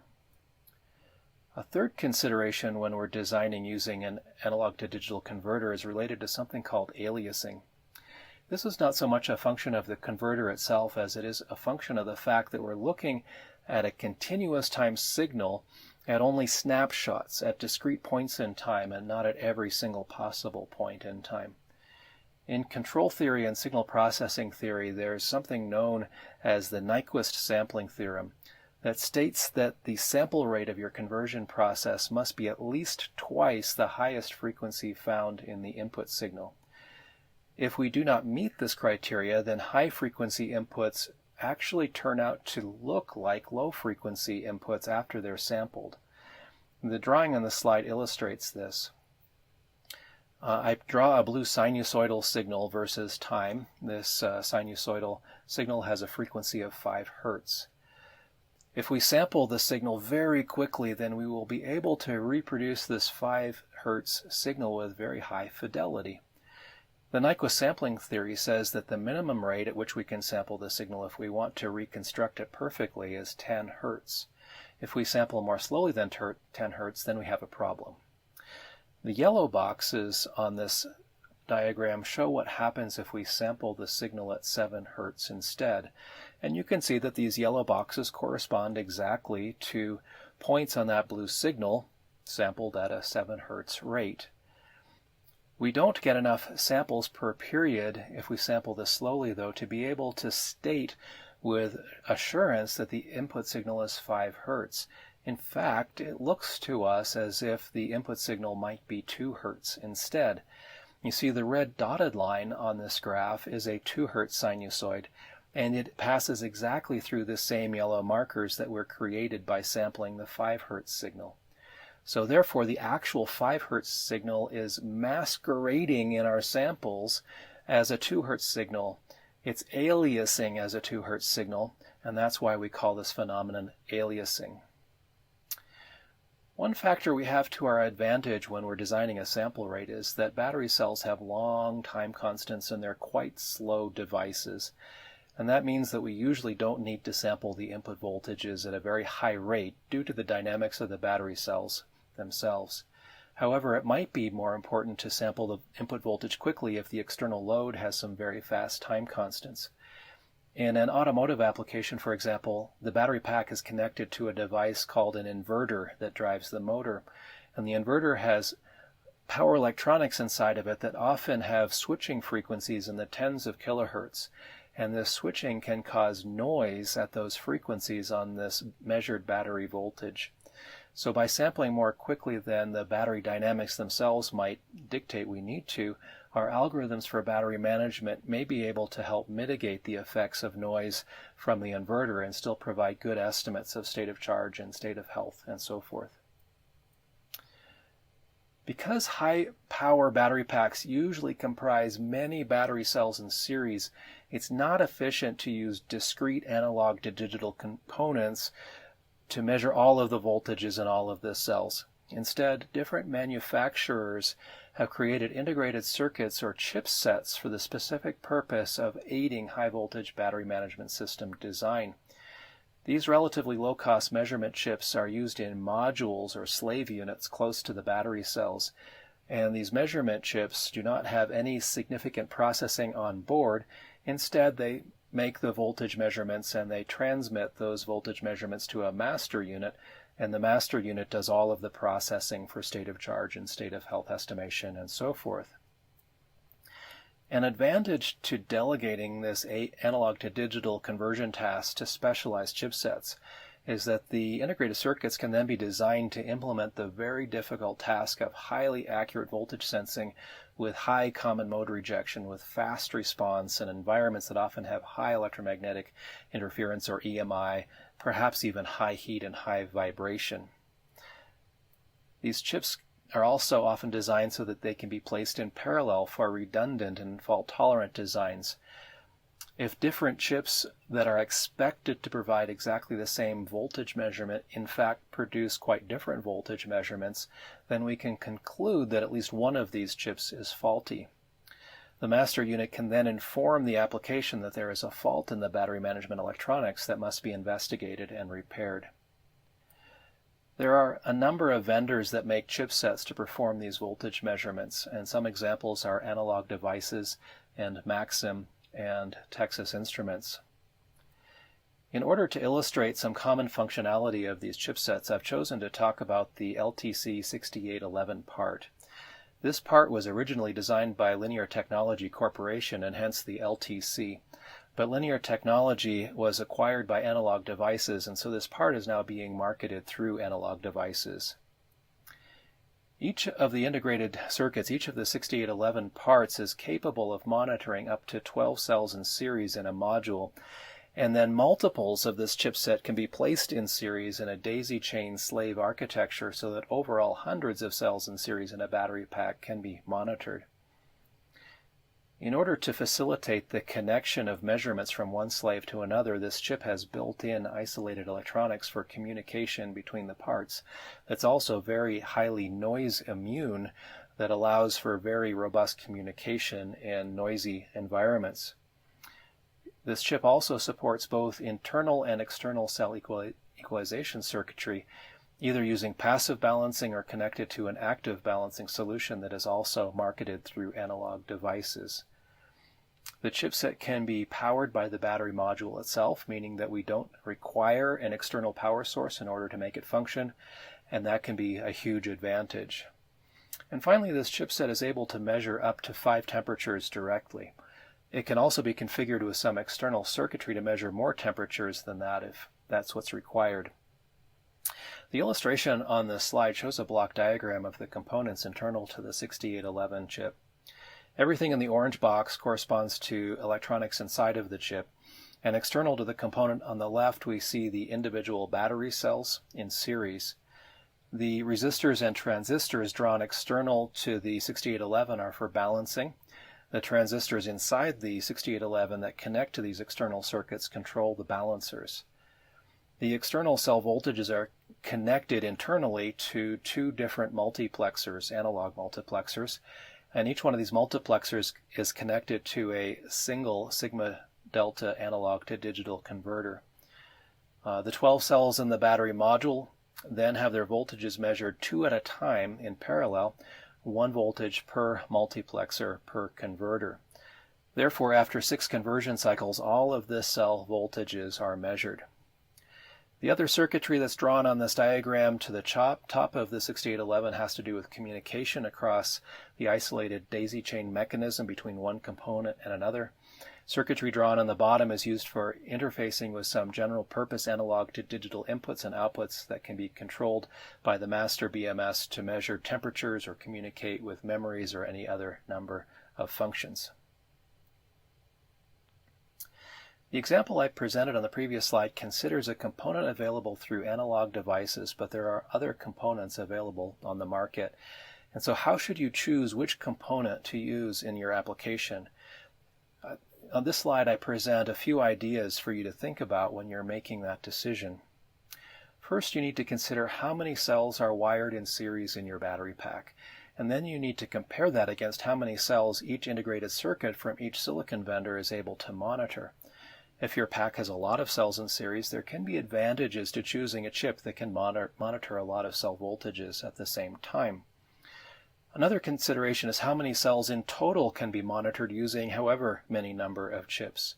The example I showed you is for the 6811 part that allows daisy chaining of individual monitoring chips in series so that you can monitor in total hundreds of battery cell voltages.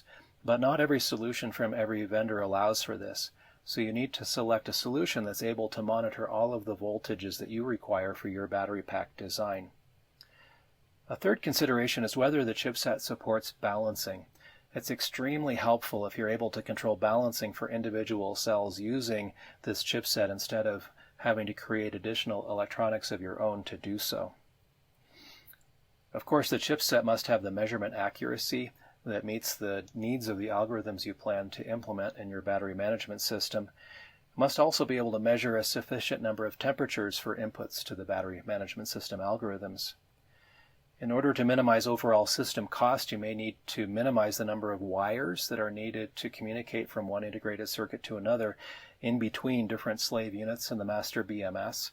And this might seem silly to you if you haven't performed this design before, but wires turn out to be quite expensive, and connectors between different parts in a battery management system further turn out to be quite expensive. And so minimizing the number of wires is a pretty significant concern. Finally, it's important to confirm that this chipset that you've selected is actually available, and what is the cost of the solution per cell in your design.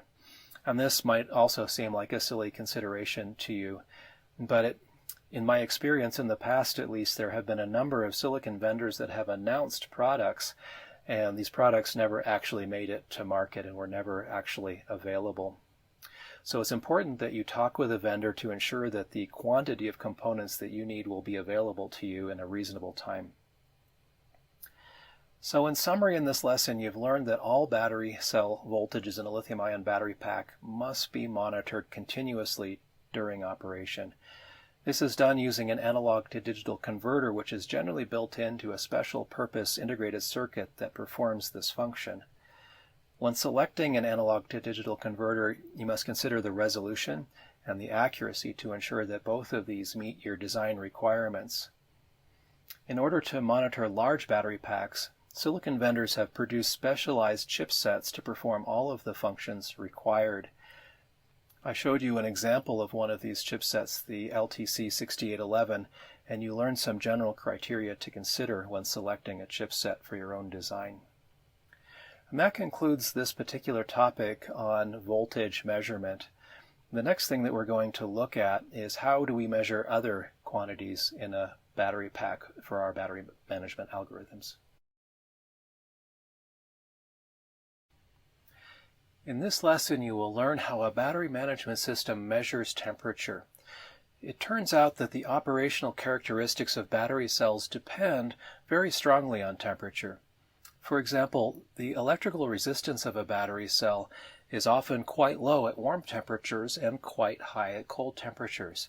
And this means in part that we can get more power out of the battery cell at warm temperatures because of the lower resistance than we can at cold temperatures.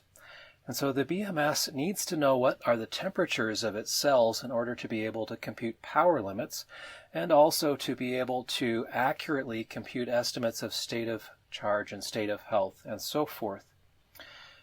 It also turns out that the rate of degradation is a strong function of temperature. Battery cells tend to degrade much more rapidly at warm temperatures than they do at cold temperatures.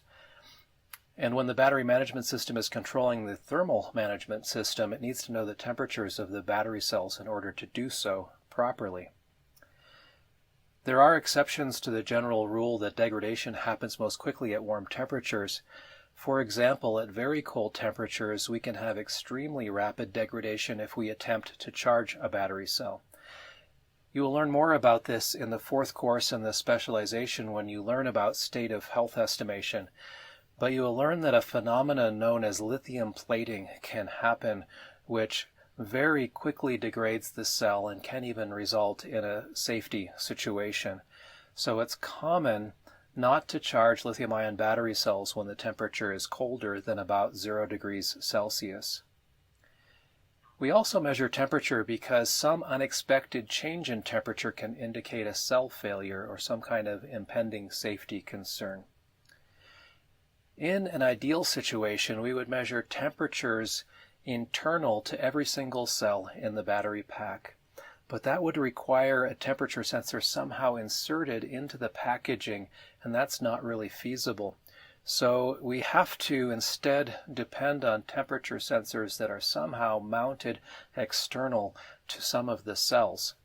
And also because temperature sensing is relatively expensive, and because temperature differences across a well-designed battery module are relatively small, we often use only a few temperature sensors placed at strategic locations in a battery module or a battery pack, and we use a thermal model we have developed of our battery pack in order to interpolate and extrapolate among these measurements to come up with estimates of the temperatures at every cell location. In the previous lesson, you learned how a battery management system can measure voltage using an analog to digital voltage converter circuit. It turns out that there's no circuit that can directly measure temperature.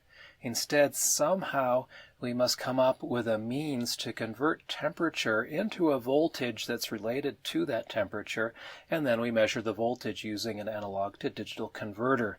And in this lesson, you will learn about two different technologies for measuring temperature. The first is to use a thermocouple. A thermocouple is made from placing two different metals in contact with each other, and these different metals actually form a kind of a miniature battery. a chemical reaction is happening at the surface of this bimetal barrier that produces a small voltage. The voltage that's produced by this thermocouple turns out to vary with temperature in proportion to the temperature difference between the thermocouple and some other reference temperature at a different point in the circuit. Now, this voltage difference is usually very small, on the order of microvolts, but it can be amplified and measured in order to form a voltage that I can convert into a temperature reading. A design challenge when using thermocouples is that we must have a calibrated reference temperature against which we're comparing the measured temperature. And some integrated circuits can generate this reference temperature internally, but otherwise we need to have an externally calibrated temperature source, which is not feasible in a battery management system. So overall, in my opinion, thermocouples are best suited for laboratory testing when we can have all of the necessary temperature references and equipment on hand, but they're not especially well suited for production battery management system designs. But while we're here, I show you a photograph that illustrates a thermocouple-based temperature sensor. The wand on the right of this instrument houses the two different metals inside this long pole, and this is connected through some standard wiring to the packaging on the left. And inside that packaging there are electronics necessary to produce the reference temperature and to amplify the signal and to produce a display of the temperature for the user to observe. An alternate approach to measuring temperature uses a component known as a thermistor. A thermistor is a special kind of resistor.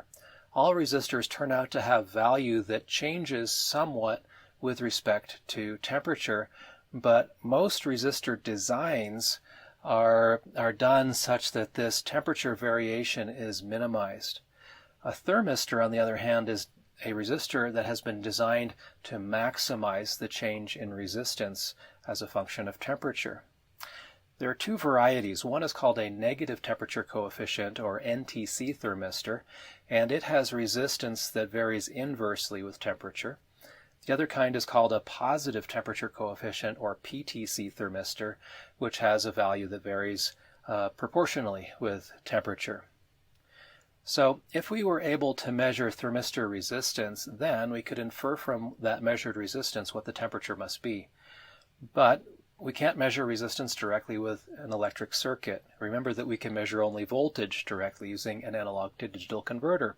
So somehow we must convert that resistance into a voltage that's measurable. And by the way, the photograph on this slide is simply showing a collection of thermistors so that you have some idea what they look like. So I need a way of converting resistance into a measurable voltage, and the most common way of doing this is to use a circuit that's known as a voltage divider circuit. I've drawn a schematic diagram of a voltage divider circuit on this slide, and in this circuit the top resistor labeled R1 has a resistance that is not changing very much with temperature, but the lower resistance labeled R-therm has a value that is designed to change significantly with temperature, and this is the thermistor. The circuit is supplied with a constant known voltage V at the top of the circuit, and the analog to digital converter measures the voltage drop across the thermistor, which is labeled V-therm. When we begin to analyze the circuit, the first thing we do is to compute the current that passes from the voltage source to ground. And our assumption is that the analog to digital converter draws essentially no current, and so we say that the current into that A to D device is 0. So then we can use Ohm's law to say that the current through the two resistors connected in series is equal to the voltage drop across the resistors divided by the overall resistance, or I equals V divided by the sum of the two resistances.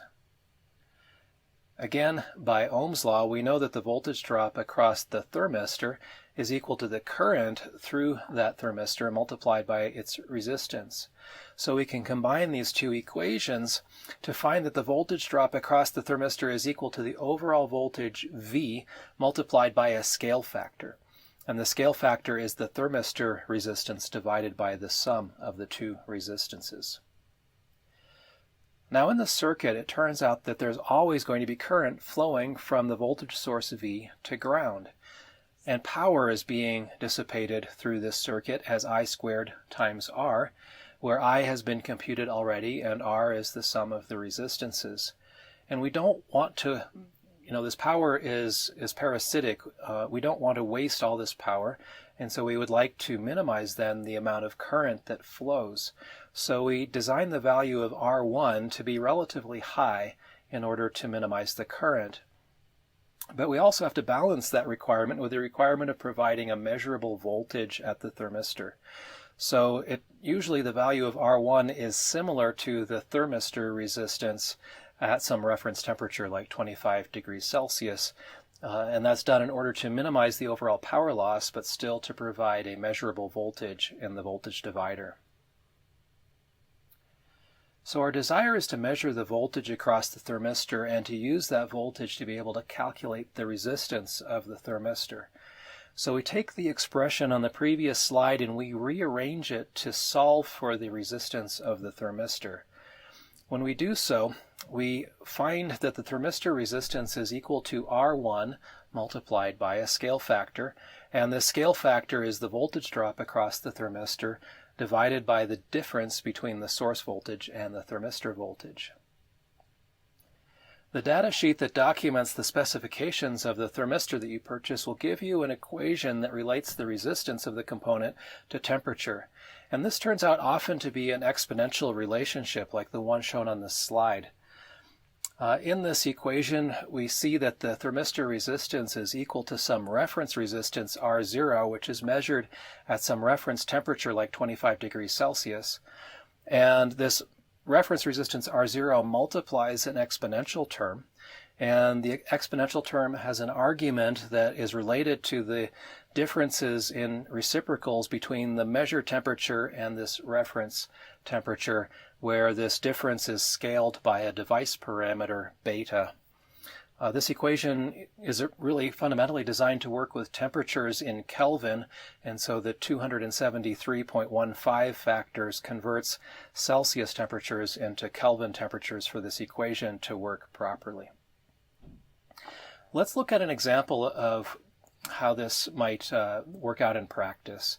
In this example, I'm using a negative temperature coefficient or NTC device that has a value of R0 equal to 100 kiloohms measured at the reference temperature of 25 degrees Celsius, and it has a beta parameter equal to 4,282.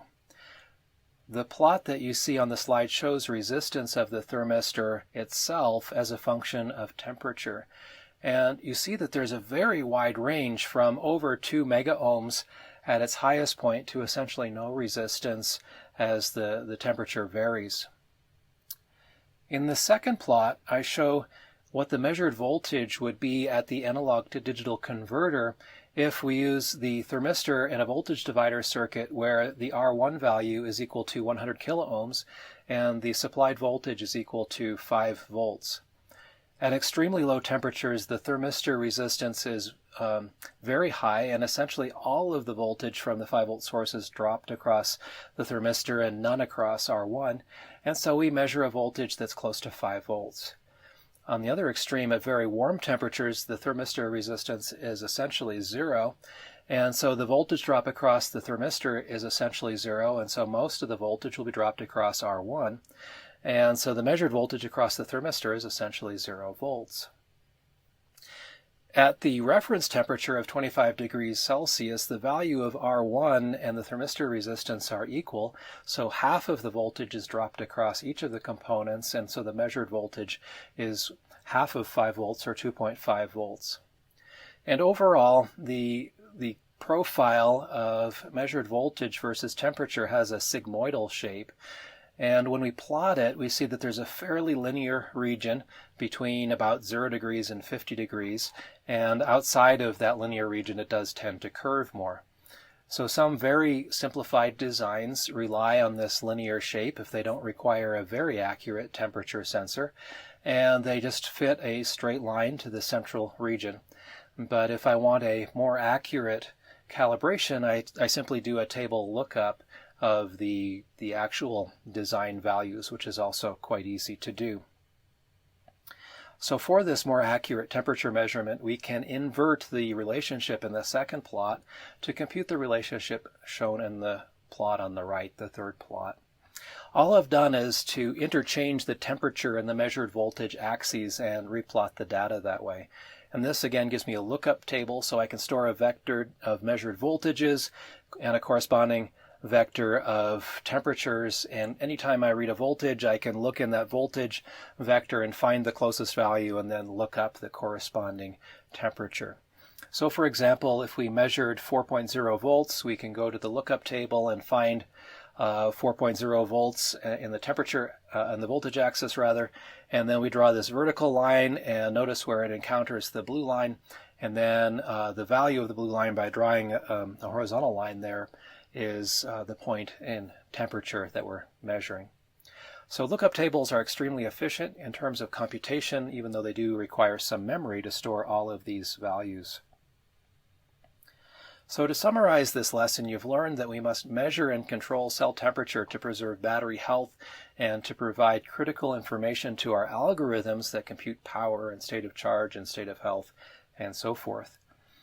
It's generally too expensive to measure the temperature of every individual cell in a battery pack, so instead we measure several temperatures inside of a module or inside of a pack using sensors placed at strategic locations, and then we use some kind of interpolation and/or extrapolation scheme to estimate what the temperatures must be for every cell in the battery pack. There is no mechanism that allows us to measure temperature directly, so instead we must somehow convert temperature into a voltage, and then we must measure that voltage using an analog to digital converter. And you learned about two different approaches. We can use a thermocouple with an amplifier, but there are some drawbacks to doing that involves complexity and expense. The other method would be to use a thermistor with a voltage divider circuit instead, and that's what's most commonly done. So that brings us to the end of this lesson on how to measure temperature. And as we continue on in this week, the next thing that we're going to look at then is how do we measure electrical current? And that's the topic of the next lesson.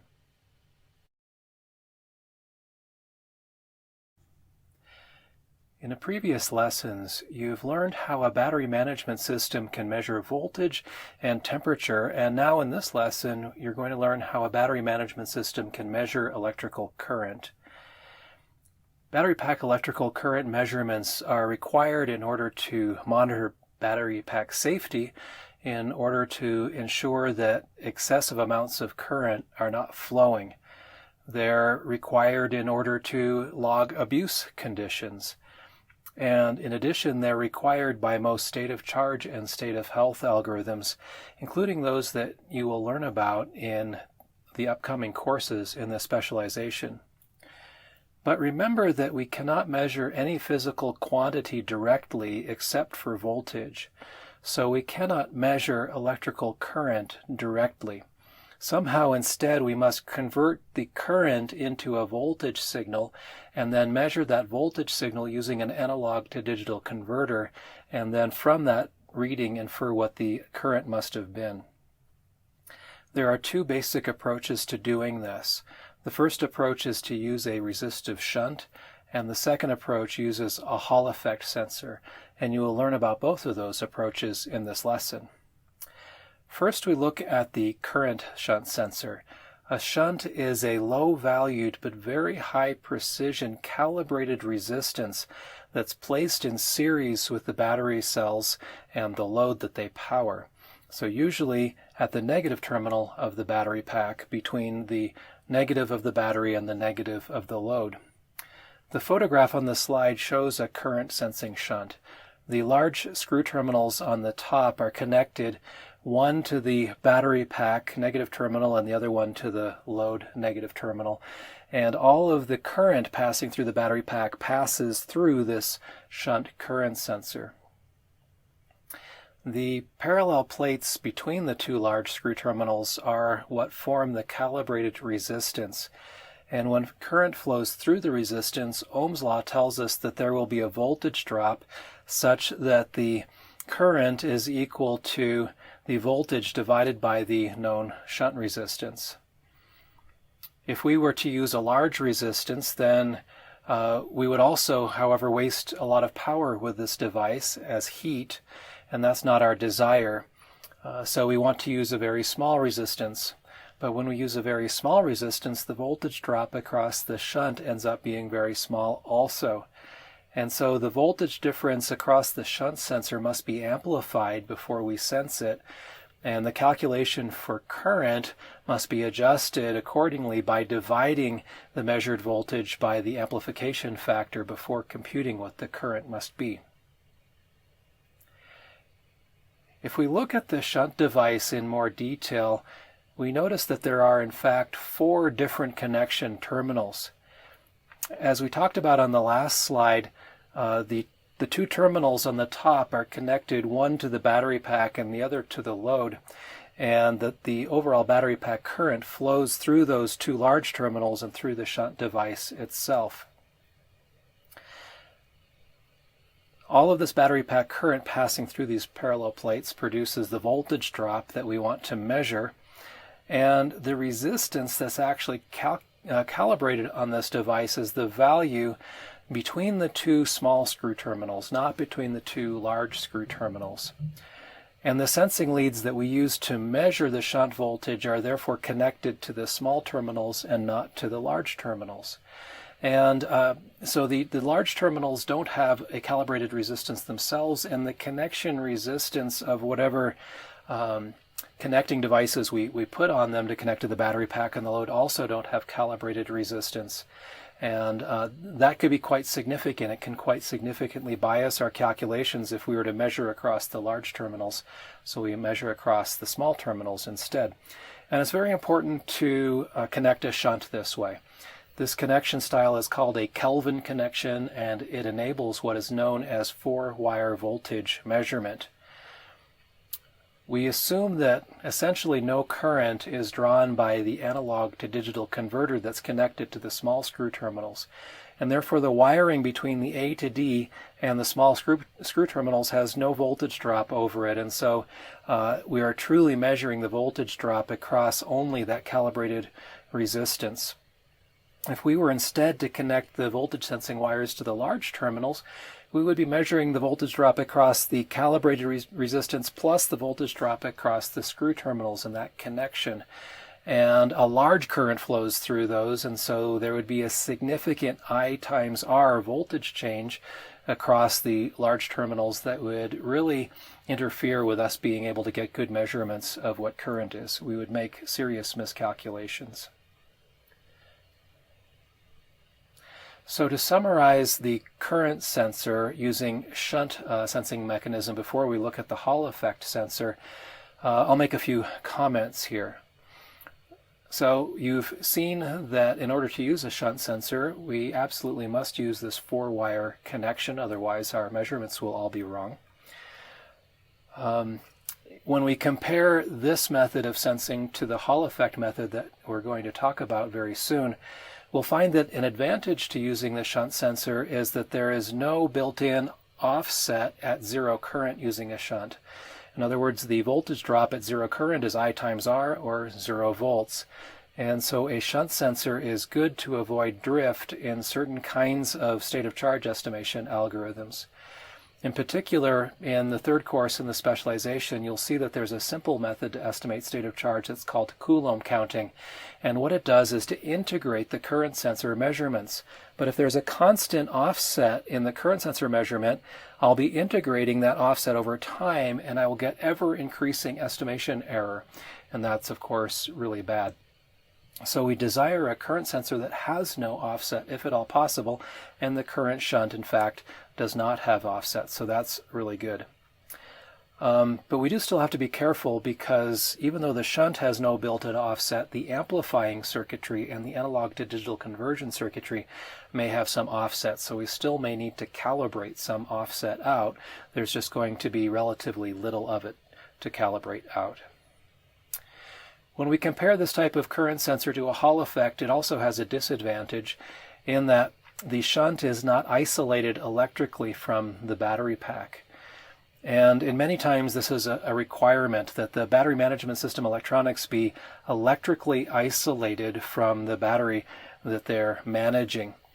And if that's the case in your particular application, you will require extra circuitry to isolate this current shunt from your BMS electronics. So an example is an automotive application where traditionally the BMS is powered by the 12-volt lead-acid battery in the vehicle, and the other electronics, the motors and so forth, are powered by the high-voltage battery pack.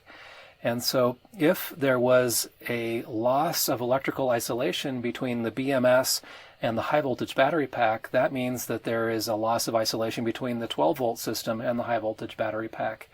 And if you know how standard automobiles are constructed, the 12-volt system is actually physically connected to the chassis of the vehicle. And so if I don't have isolation between the high voltage and the 12-volt, I also don't have isolation between the high voltage and the chassis. And so that's a safety consideration because someone touching the chassis could shock themselves, and we don't want that. And so this isolation is a requirement that's not built in that we would have to add. And a design consideration when using a shunt is that we desire to have a very low shunt resistance in order to minimize power losses. But regardless of whatever resistance we end up choosing, there will be some power loss. And this power loss will result in heat buildup, and the heat buildup must somehow be removed by our thermal management system. So it places additional load on that system. Finally, you've seen that we need to amplify the shunt signal in order to get a measurable voltage. And anytime there's amplification, that introduces the possibility of amplifying random electrical noise in the circuit. And therefore, it can be important to shield the wiring between the shunt sensor and the amplifier from this electromagnetic interference. Now we look at the Hall effect current sensing method instead. This is based on a principle from electromagnetics, where we find that if a coil of insulated wire is wrapped around a primary current carrying wire, that this primary current carrying wire induces an electrical current in this coil. Even though there's no electrical connection whatsoever, it's done through the electromagnetic fields that are built up when current is flowing through a wire.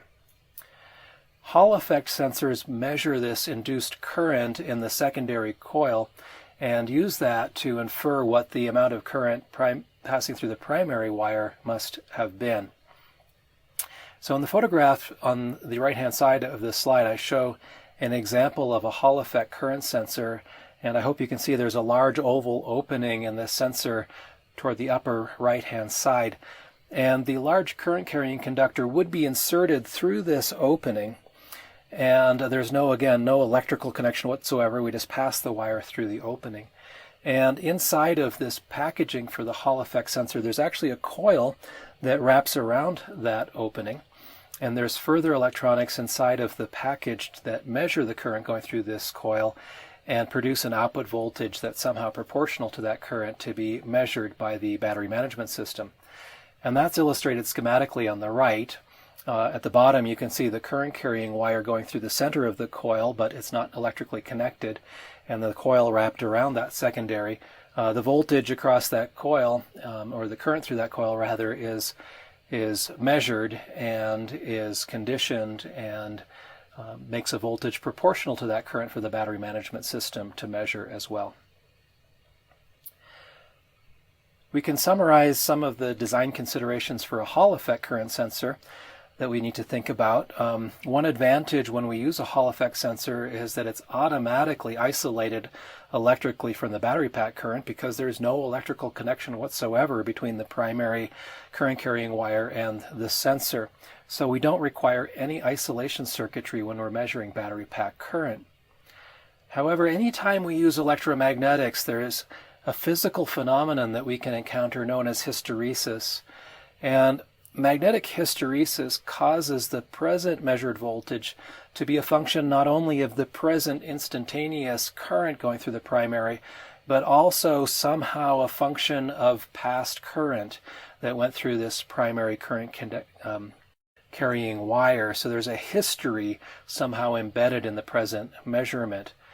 And in some cases, it's possible to purchase Hall effect sensors that have feedback circuitry that tries to eliminate this history as much as possible to give you as clean a present instantaneous measurement as possible. But no matter how good a job you do with this conditioning circuitry, there will always be some amount of hysteresis in your measurement that you have to deal with.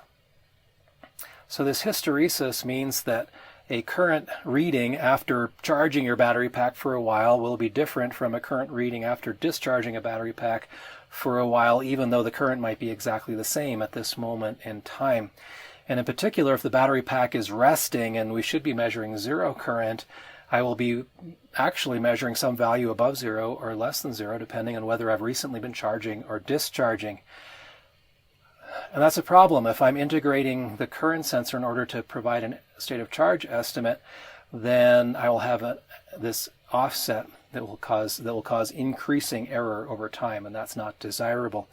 So one possible solution is to measure current from the Hall effect sensor when the battery pack is disconnected from the load and we know that current is zero, and then to use that as our default zero measurement and subtract that value from all future measurements. But unfortunately, this bias is not a static thing. It actually changes with time, and it drifts with time, and it changes with temperature also in often unpredictable ways. So even if we come up with a clever scheme somehow to zero out this offset by subtracting an estimate of the offset, there's always going to be some error in the reported current, some bias in the reported current that changes with time and with temperature. And this causes all kinds of problems with a number of battery management system algorithms, especially state of charge estimation. So if we are to use a Hall effect current sensor, some kind of compensation is necessary, and it's often also necessary to try to estimate the DC bias and to subtract that out from measurements in our algorithms. Because of this additional complexity to the algorithms and the uncertainty that this adds to our estimates, I personally don't prefer Hall effect current sensors, but you will still find them in many commercial products, mostly because their built-in electrical isolation makes them very attractive to electronics designers. So in summary, we must be able to measure battery pack electrical current in order to monitor battery pack safety, in order to log abuse conditions, and in order to inform state of charge and state of health algorithms. You learned about two different methods that might be used. We may either use a current shunt or a Hall effect sensor. Both of these methods have their advantages and disadvantages, and both are actually in common use. And when you're designing your own battery management system, you'll need to evaluate the advantages and disadvantages of both to come up with the correct decision for your own particular design. That brings us to the end of this particular lecture, this lesson topic, and it brings us to the end of our three main sensing requirements of sensing voltage and current and temperature. And from now on, for the rest of the week, we look at some other high voltage measurement and control aspects of measuring isolation and contactor control and thermal management system control as well. And that's what we start to do next.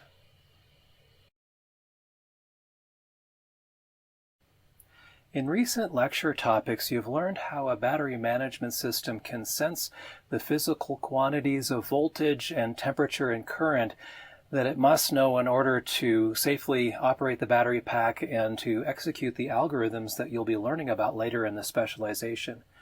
In this lesson, you will learn for the first time about how a battery management system must control something instead of simply measure or sense something. Specifically, you will learn how a battery management system controls its contactors. When a battery pack is not in use, its internal high voltage bus must be completely disconnected from the load at both the positive and the negative terminals, and it does this to prevent a high voltage shock hazard. Now, to be able to disconnect both terminals from the load, we require some kind of an electronically controlled on-off switch that's capable of conducting large levels of current when it's turned on. One of these switches is used to connect the positive terminal of the battery pack to the load, and the other to connect the negative terminal of the battery pack to the load. These switches must be electronically controllable, of course, and a device that can perform this operation is known as a relay, or more often as a contactor when we're using this device to control large amounts of current. And there are some internal differences to how a relay and how a contactor work, but both of them are high current capable devices. They're on-off controlled switches. The photograph on this slide shows an example contactor, and the physical size of the device, to give you some reference, is maybe about the size of your fist, maybe a little smaller than that. The red and the black wires that you see in the photograph are the low voltage, low current wires that control the contactor. The screw terminals on the top are where we connect the high current carrying wires. When we apply a voltage to the red and black wires, that closes the contactor and it makes a connection electrically between those two screw terminals and allows current to flow. When we remove the voltage from the red and black wires, that opens the contactor and it opens up or removes the connection between the screw terminals, and that causes current to stop flowing. When we connect the battery pack to the load, it's not simply a matter of closing both contactors and then operating. We actually have to be quite careful when we connect a battery pack to most loads that we might encounter. And the reason is that many loads have a high capacitance to them. For example, in the vehicle application, the load of the battery pack is the motor controller, otherwise known as an inverter. And this inverter operates semiconductor devices and switches them on and off at very high frequencies, which would tend to put very high transients on this voltage bus, and that can cause damage to the battery pack that we don't desire. And so the inverter also has large capacitors inside of it to smooth out these transients so that when the motor is operating, the battery pack does not experience this high level of noise caused by the load that it's connected to. So that's a good thing, but on the other hand, if I started with a motor controller whose capacitors were initially at 0 volts charge, and I wanted to connect a high voltage battery pack, and I connected both the positive and the negative terminals at the same time, what would happen would instantly an enormous amount of current would flow out of the battery pack to try to charge the capacitors in this load. This enormous amount of electrical current has the potential to cause arcing inside the contactors and to weld them closed. And after that point, they would never be able to physically be opened again. They'd be physically damaged. And it could even blow a fuse in our battery management system. So any practical battery management system for a high power application uses not 2 contactors, but 3, where the third contactor is known as a pre-charge contactor. And in this lesson, you will learn how the contactors are controlled when the battery pack needs to connect to the load and how they are controlled when the battery pack disconnects from its load.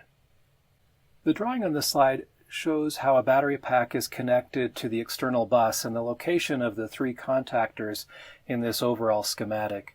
To the far left, you can see the series connected battery stack. And I've drawn a fuse in the center of this battery stack so that if the fuse were to blow, the pack would be divided into 2 parts, and the overall pack voltage then would be divided essentially in half. So if a technician were to open up the battery pack, the maximum voltage that could be encountered would be half of the battery pack voltage. So the fuse is placed where it is to minimize the maximum voltage that would be encountered by the technician. The fuse is put there for safety reasons. The red shaded boxes are symbols that depict the contactors, and at the top of each symbol you can see 2 terminals with a thick line drawn above it. In this diagram, none of these thick lines or bars are connected to the terminals, and so all of the contactors are in an open state. When the contactor is in an open state, that means that the left side of the contactor is electrically disconnected from the right side. In each of these contactor symbols, you can also see that there's a coil drawn at the bottom, and this is the control mechanism for the contactor. When the coil is activated, the contactor closes and a connection is made between the high current terminals. When the coil is deactivated, the contactor opens and the high current terminals are then disconnected. The thick lines in the diagram shows the parts of the circuit that are presently activated, and the diagram shows a battery pack at rest. So all of the connectors are open, all of the contactors rather are open, and the only activated connections are to the left of the contactors. The load is completely disconnected from the battery pack at this point. Now, notice that I have activated the left branch of all the contactor coils, but the right branch of only the negative contactor. This connects the negative terminal of the battery pack to the negative terminal of the load. But at this point, the positive terminal of the battery pack is still disconnected from the load. The next step is to close the pre-charge contactor. So far, I have not changed this diagram. To close the pre-charge contactor, I need to activate the right branch of its coil circuit. And when I do that, the contactor closes and a pathway is formed between the positive terminal of the battery and through the pre-charge contactor, through the pre-charge resistor to the positive terminal of the load. So let's do that. At this point, current flows from the battery pack through the pre-charge resistor to the load. The capacitance of this load is able to charge because of this current flowing, but the resistance of the pre-charge resistor limits how quickly we charge that capacitor. And that ensures that the contactors don't fuse, that there's no damage caused to them. The battery pack current is limited by this pre-charge resistor. If all goes according to plan, the capacitive load is quickly charged up and we can move on to the next step. But for fault tolerance, it's important to check to see whether things are going according to plan. So one thing we can do is to monitor the temperature of this pre-charge resistor. And if the temperature becomes too high, then the load may have some short circuit inside of it and may be drawing too much current. So if that's the case, we can deactivate the pre-charge contactor and deactivate the negative contactor and disconnect the battery pack from the load. We can also monitor the bus voltage and the pack voltage. If these voltages do not converge quickly enough to the same value, then again the load may have some kind of a short circuit fault and the pack will disconnect. Or instead of monitoring the load voltage in addition to the battery pack voltage, we can monitor one of the voltages, usually the battery pack voltage, and the load current, which we have to do anyway. So we would then we would consider that the capacitive load was fully charged when the current going to the load was essentially zero. And this might be a better approach since we already have a battery pack current sensor and we're already measuring the battery cell voltages, so we don't need to add an additional sensor to do this. If the pre-charge current does not approach zero quickly enough, the load may have a short circuit and the pack should disconnect. The third step, assuming everything has gone well, is to close the positive contactor. So again, I'm going to redraw the circuit here. And in this case, you can see that the positive contactor is closed and that the load is connected directly to the bus at both terminals.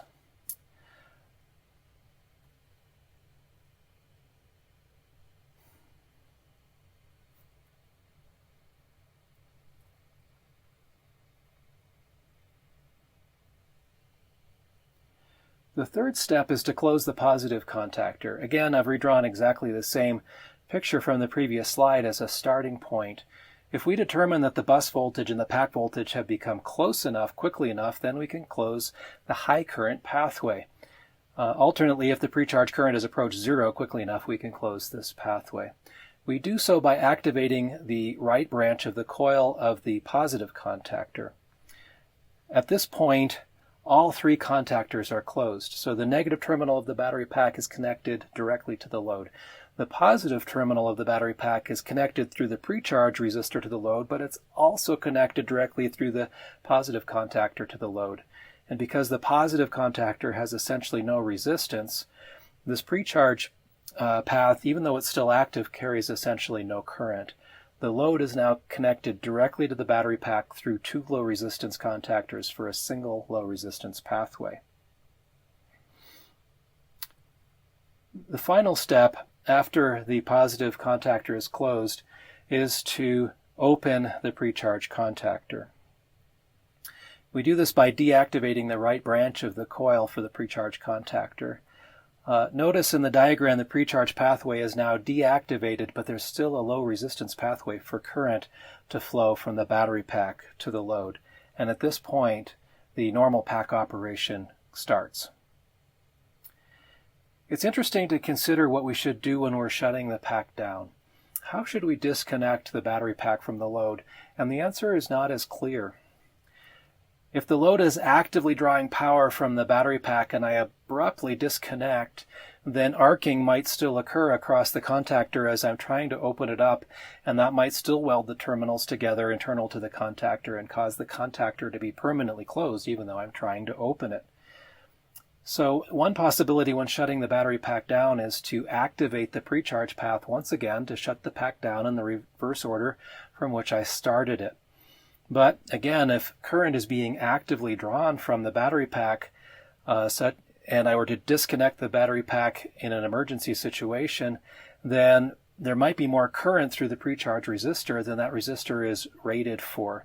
And consequently, this resistor might turn into a fuse and might be destroyed. But remember that the entire reason for requiring the pre-charge circuit in the first place is because the load is often capacitive. That means that the load has some amount of energy stored inside of it. So if all the contactors were simultaneously opened in some kind of an emergency setting, the capacitor in the load stores enough energy that it's likely to supply the load for a period long enough for the contactors to open completely to prevent arcing from happening and to prevent damage. So most likely the battery pack can be disconnected from a capacitive load simply by opening all of the contactors without an elaborate shutdown procedure. To summarize what you've learned in this lesson, you've seen that there is a need to be careful when connecting a battery pack to a load when we're powering the battery pack on. It's very common for the load to be capacitive in nature, and for that kind of scenario, a pre-charge path is needed in order to charge the load somewhat slowly before the main contactor is closed. This imposes a need to be able to measure both the battery pack voltage and the battery bus voltage, or to measure the battery pack voltage and current through the battery pack. And that saves need for additional sensors. And finally, we also discussed a procedure to follow when powering down the load, and that this procedure was maybe not quite as clear as the one to follow when powering up the load, but nonetheless you could experiment with both and see which works best for your application. So that brings us to the end of this lesson on how to turn on your battery pack. With this lesson, we continue to investigate requirement 1 of battery management systems, which have to do with sensing and control. The particular aspect that we are going to look at now has to do with sensing the presence of a ground fault, otherwise known as an isolation fault. The primary concern that we have has to do with safety. We ask the question, is it safe to touch one terminal, external terminal of the battery pack and the vehicle chassis at the same time? And one possible application has to do with when a vehicle is being serviced. If I open up the hood of the vehicle, as shown in this picture, and if I were to touch one terminal of the battery with one hand and to touch the chassis of the vehicle at the same time with the other hand, would I be safe? Another application would have to do with if I were in an accident and somehow the electronics and the battery pack structure were compromised, would it be safe for an emergency responder to touch the chassis of the vehicle, or you as an occupant, would it be safe for you to touch the chassis as you're trying to exit the vehicle? The high voltage battery should be completely isolated from the chassis, so there should be no problem. And notice that this is quite different from how the 12-volt system is wired in a standard vehicle. In a standard vehicle, the positive terminal from the 12-volt battery is wired independently to everything in the vehicle that requires power. But the ground of the 12-volt battery is wired directly to the chassis. And this is done to eliminate the need for running ground wires to every component in the car. It saves wiring. And it's safe to do so because 12 volts from the 12-volt battery does not have sufficient potential to cause significant injury or harm. It's not safe to do the same thing with the high voltage battery, so neither terminal of the high voltage battery should ever be connected to the chassis of the vehicle. There is a safety standard that dictates the requirement for isolation. The Federal Motor Vehicle Safety Standard, or FMVSS, says that isolation is considered sufficient if less than 2 milliamps of current can flow when I connect the chassis to either the positive terminal directly or to the negative terminal directly using a direct short circuit. This is because it's believed that 2 milliamps of current is less than but close to a lethal threshold. So for worst case analysis, we consider that the resistance of a person might be 0, and if a person were to connect using their body these 2 points, we would want less than 2 milliamps of current to flow. So how to measure isolation? We set up the problem by drawing the schematic diagram shown on the right of this slide. And at the top of the schematic, you can see the high voltage battery and its positive and negative terminals that could be connected to a load. And at the bottom of the schematic, we see the chassis of the vehicle. And ideally, these are completely isolated electrically from each other, no connection whatsoever. I modify the diagram now a little bit to show between the high voltage battery and the chassis I've added 2 voltmeters and 2 resistors. The resistors model the resistance between the negative terminal and the chassis and between the positive terminal and the chassis. These are not physically present. We don't physically add resistors because that would break isolation. These resistors are shown in the circuit to model whatever resistance is actually present, and ideally that resistance is infinite. I also draw these voltmeters, V1 and V2. And we will actually measure these voltages at some point in our algorithm for checking for isolation. Since we wish for both resistances to be infinite, the worst case resistance is going to be the smaller of the 2 resistors. So we define something called an isolation resistance, Ri, to be the minimum of R1 and R2. And since we require that less than 2 milliamps of current can flow if there's a direct short from one side of the battery to the chassis ground, that means that the remaining resistance must limit this current flow. So by Ohm's law, the isolation resistance must then be greater than the battery voltage divided by 2 milliamps. In other words, it must be greater in magnitude than 500 times VB, if VB is the battery voltage. So our objective is going to be to somehow measure this isolation resistance, the smaller of these 2 resistances. We don't care about the larger one, we just care about the worst case, smaller one. And to do so, we begin by measuring the 2 voltages shown in the diagram using a high impedance analog to digital converter that has an internal resistance that's specified usually to be greater than 10 mega ohms. You see, when we're placing these voltmeters in the circuit, technically speaking, we're breaking the isolation that we're looking for. We're making a pathway between one terminal of the battery pack and the chassis of the battery, chassis of the vehicle.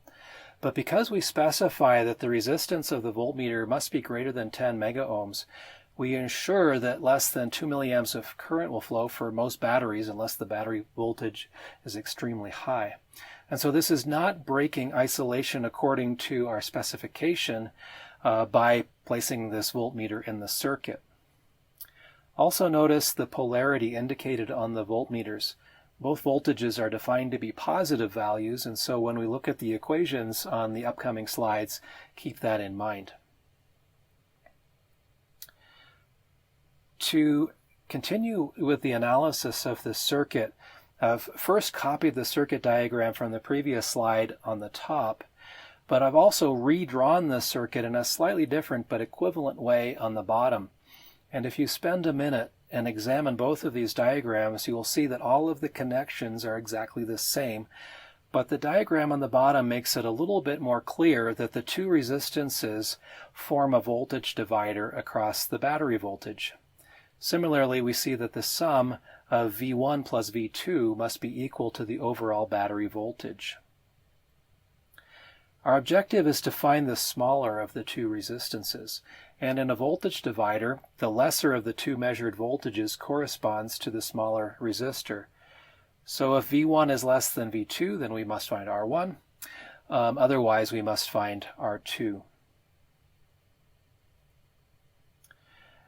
In the next few slides, we're going to talk about a method that we can follow in order to do this, but before we do so, I first note that we can write that the quotient of V1 divided by R1 is equal to the quotient of V2 over R2. We find this to be true by using Ohm's law and recognizing that I1 must be equal to I2, since that's the only pathway through which current is flowing. And we're going to use these identities in the mathematics we use to solve this problem. We're going to consider two independent cases. In one case, we have determined that V1 is less than V2, and so we must find R1. In the opposite case, we've determined that V2 is less than V1, and therefore we want to find R2. But let's start with the first case. Our next step is to insert a known resistance R0 between the battery and chassis using a transistor switch to close the circuit, as shown in the diagram. So once again, this is going to break strict isolation because we have intentionally made a pathway between the positive terminal and the chassis of the vehicle. However, if we choose this resistor R0 to have a large enough resistance, then we don't actually violate the requirement of less than 2 milliamps of current flowing. So this requires that the resistance R0 be much greater than 500 times the battery voltage. After we've inserted this resistance, we measure the new voltage V2 prime. By Kirchhoff's current law, we know that the current flowing through R1 between the negative terminal of the battery and the chassis must equal the sum of the currents flowing through R2 and through R0 that we've now added to this circuit. So by Ohm's law, the current through R1 is the voltage drop across R1 divided by its resistance. The voltage across R1 is equal to the battery voltage minus this new measured voltage V2 prime. So the current passing through R1 is equal to the battery voltage minus V2 prime, all divided by R1. The current through R2 is equal to its voltage drop divided by its resistance, which is V2 prime divided by R2. The current through R0 is its voltage drop divided by its resistance, or V2 prime divided by R0. Therefore, we have this equation that I've shown that basically says that the current through R1 is equal to the sum of the currents through R0 and R2, or VB minus VB minus V2 prime all divided by R1 is equal to V2 prime divided by R2 plus V2 prime divided by R0. We continue the analysis of this equation by substituting the fact that the battery voltage is equal to the previously measured V1 plus V2, and the fact that R2 is equal to R1 times the quotient of V2 divided by V1. We find that V1 plus V2 minus V2 prime divided by R1 is equal to the V2 prime divided by R2 plus V2 prime divided by R0. We can rearrange this by making the substitution for R2 that we have in the last bullet point on this slide. And we find that this is equal to V2 prime multiplied the quotient of V1 divided by R2, V2 all divided by R1, plus V2 prime divided by R0. So we're going to start with that equation and continue on the next slide. So in the last slide we concluded with this relationship. And to proceed, we combine all the terms that include resistance R1, which is the term on the left-hand side of the equation, and the first term on the right-hand side of the equation. We bring them all to the left side of the equation by subtracting the term on the right-hand side. And when we do so, we find this result, that V1 plus V2 minus V2 prime minus V2 prime times the quotient of V1 over V2 all divided by R1 is V2 prime over R0. We rearrange this equation. The first thing we do is we take the reciprocal of both sides, and then we solve for R1 by multiplying both sides by what's the numerator of the left-hand side as written, but what would be the denominator after taking the reciprocal. We do some rearranging, and we have a final answer that you can see here, that R1 is equal to R0 times the scale factor, and the scale factor is 1 plus V1 over V2 times quantity V2 minus V2 prime all divided by V2 prime. We make this calculation, we find R1, and our final conclusion is that the battery pack is sufficiently isolated if this isolation resistance R1 is larger than 500 times the battery voltage, and that the battery pack therefore is not sufficiently isolated if this condition is not met. So what we've seen in the last few slides is a method for determining the isolation resistance if the initial measurement of V1 was less than the measurement of V2. And the procedure for determining the isolation resistance turns out to be essentially the same if the opposite condition is true, except now we must find R2 in the circuit instead of finding R1 in the circuit, because that will be the limiting value. To do so, we insert a large known resistance R0 between the battery's negative terminal and the chassis using a transistor switch as shown in this diagram. We now measure the voltage difference between the negative terminal and the chassis, which is labeled here as V1 prime. By Kirchhoff's current law, we again say that current through resistance R2 is equal to the sum of the currents through resistor R1 and the current through R0. And using Ohm's law, we convert these equations into voltages divided by resistances, and we achieve this equation that you see here, that the battery voltage minus V1 prime all divided by R2 is equal to V1 prime over R1 plus V1 prime over R0. Our next step, once again, is to substitute the identity that the battery voltage is equal to the sum of the originally measured voltages V1 plus V2, and we also substitute that R1 equals R2 times the quotient of the two voltage from the earlier identity as well, and we achieve this equation here, which is very similar to what we saw in the opposite case. Here we see that V1 plus V2 minus V1 prime all divided by R2 is equal to V1 prime multiplying V2 divided by V1 all divided by R2 plus V1 prime over R0. To continue, we start with this equation on the next slide, copied exactly, and we combine all of the terms that include resistance R2 and we bring them to the left side of the equation, as you can see here. And again, we take the reciprocal of both sides of this equation and we solve for R2. And the final result you can see is that the isolation resistance R2 is equal to R0 multiplying a scale factor, where the scale factor is 1 plus V2 over V1 times V1 minus V1 prime all divided by V1 prime. Once again, we conclude that isolation is sufficient if the isolation resistance R2 is bigger than 500 times the battery voltage, and that isolation is not sufficient if that condition is not met. So in summary, in a vehicle application, you have learned that we must maintain isolation between the high voltage battery pack and the chassis of the vehicle.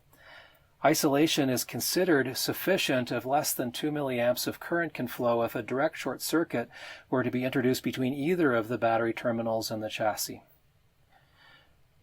You learned how to conduct the Federal Motor Vehicle Safety Standard, or FMVSS, procedure for determining the isolation resistance Ri for the battery pack.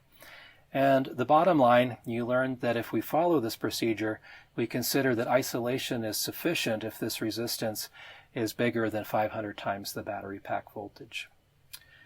That brings us to the end of this topic, and there's one more topic remaining when we look at the measurement and control aspects of requirement 1 of a battery management system, and that's what we're going to look at in the next lesson. The final topic that we look at that relates to requirement 1 of the battery management system is that of thermal control. And this is not a major focus of the specialization, so I'm not going to go into a lot of detail, but there are some important and relevant points to mention, and that's what this lesson is all about. The temperature of a battery pack has some fairly significant impacts on safety as well as on the lifetime of the battery pack. Generally, lithium-ion battery cells last longest if they're maintained in the temperature band from about 10 degrees Celsius to about 40 degrees Celsius during use. A good rule of thumb is that if you as a human being are comfortable at a particular temperature, then the battery pack is also comfortable at that temperature. In other words, if you feel too cold, then it's probably too cold for the battery pack to perform well. If you feel too hot, then it's probably too hot for the battery pack as well. The battery pack can certainly survive colder and warmer temperatures, but you get the maximum performance and the maximum life out of the battery pack if you maintain it in that kind of a temperature band. The figure on the left of the slide illustrates the safe operating window of lithium-ion battery cells as a function of cell voltage and of temperature. On the horizontal axis, you see cell voltage. The safe operating range is going to be different for lithium-ion cells of different chemistries, but this is generally between about maybe a little over 2 volts up to maybe a little over 4 volts. The vertical axis is temperature in degrees Celsius, and the safe operating window extends maybe from about negative 30 degrees Celsius up to about 60 degrees Celsius on this axis. Again, there are some variations depending on how the cell is manufactured and what additives are placed in the electrolyte and some different things like that. But roughly speaking, this is the safe operating window of lithium-ion cells in general. If the cell voltage becomes too low, then the current collector on the negative electrode begins dissolving into the electrolyte. And remember that this is a copper foil, and so copper from this current collector dissolves into positively charged copper ions in the electrolyte, and these try to compete with the positively charged lithium ions in the electrolyte to cycle back and forth through the battery cell, just as the lithium does.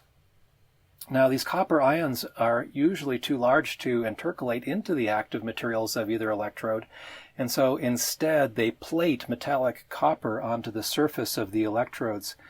And this causes a metallic annealing site to form, and once one of these sites has formed, it's easier for other copper or lithium, any other trace metals that are in the electrolyte to form on this annealing site and to make long, thin metallic dendrites that can grow across the separator and cause a short circuit between the two electrodes of this cell. So worst case, under voltage can lead to short circuits and to thermal runaway. On the other hand, if I overcharge a battery cell, that can cause positive electrode breakdown. Remember that when we charge a cell, lithium moves out of the positive electrode, and remember that in some electrodes there's this layered crystal structure that can collapse if too much lithium is removed. So overcharging causes material breakdown in this electrode and quite severe capacity loss. If I overcharge a battery cell at cold temperatures, lithium comes out of the electrolyte in ionic form and will actually plate solid metallic lithium onto the surface of the negative electrode. It's called lithium plating. This removes lithium from circulation, so causes capacity loss, and it also causes dendrites to form and can lead to short circuits as well. Those are some of the primary causes. They can also lead to secondary effects. For example, if I overcharge a battery, it can lead to temperature rise, and that itself can cause the solid electrolyte interface layer, a film layer that grows on the negative electrode particles to passivate them, to break down and expose fresh graphite to the solvent in the electrolyte, which causes more solid electrolyte interface layer to grow, and this reduces the amount of cyclable lithium and decreases the capacity of the battery cell. And just the very act of this formation and growth of SEI, the solid electrolyte interface, can cause temperature rise. And so temperature rise causes SEI growth, which causes temperature rise, and you see that we're having a problem. At some point, the separator can melt, and this could lead to short circuits between the negative and the positive electrode particles, and that short circuit causes large amounts of current to flow, which causes additional temperature rise. This can cause the electrolyte to begin to break down and to form gases and to build up pressure inside the cell. Some of these gases are flammable, and if they're released to the environment, if the cell packaging fails, that can lead to external fires also. As temperature increases, this possibility of venting increases, and the problem is getting worse and worse. You can tell it's accelerating. The cathode materials, the positive electrode materials, often contain enough oxygen. They're generally oxides, and there's enough oxygen in the material itself that once a fire has started, that the fire is self-sustaining. And even in a vacuum, the cell will continue to burn because of the oxygen that is in the positive electrode. And this is a condition called thermal runaway and must be avoided at all costs. So it's also worth noting that it's not only the maximum or minimum temperature of the battery pack that matters, it's also important to keep a relatively uniform temperature across all of the cells of the battery pack. The rate of aging depends on the temperature locally, and so if I want the battery pack to age in a uniform way, all of the cells should have very similar temperatures. If some cells turn out to age more quickly than others, then some will become weaker than the others. And it's usually the weakest cell in the battery pack that limits performance rather than, for example, the average cell in the battery pack.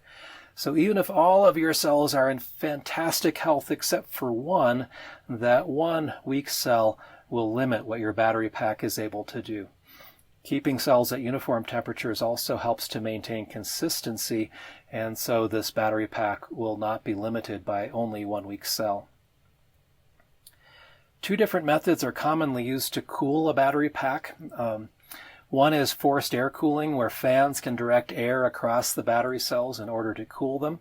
And the other is liquid cooling, where some thermally conductive liquid is run through pipes or plates right up next to the cells to remove heat from them. If the battery pack is used at relatively low rates, then air cooling may be sufficient. But if the battery pack routinely sees high power demand, then it will need a more aggressive cooling strategy to remove this heat because the heat is generated at a faster rate. It might not seem intuitive, but electric vehicles generally need less cooling per cell than hybrid electric vehicles. And this is because electric vehicles are designed for energy applications, for long-range applications. So each cell is discharged at a relatively low rate and therefore generates heat at a relatively low rate as well per cell. Hybrid electric vehicles have essentially zero electric range, and they're designed only to provide the peak power demand, and so power is drawn from cells at a relatively high rate per cell, generating heat at a faster rate as well.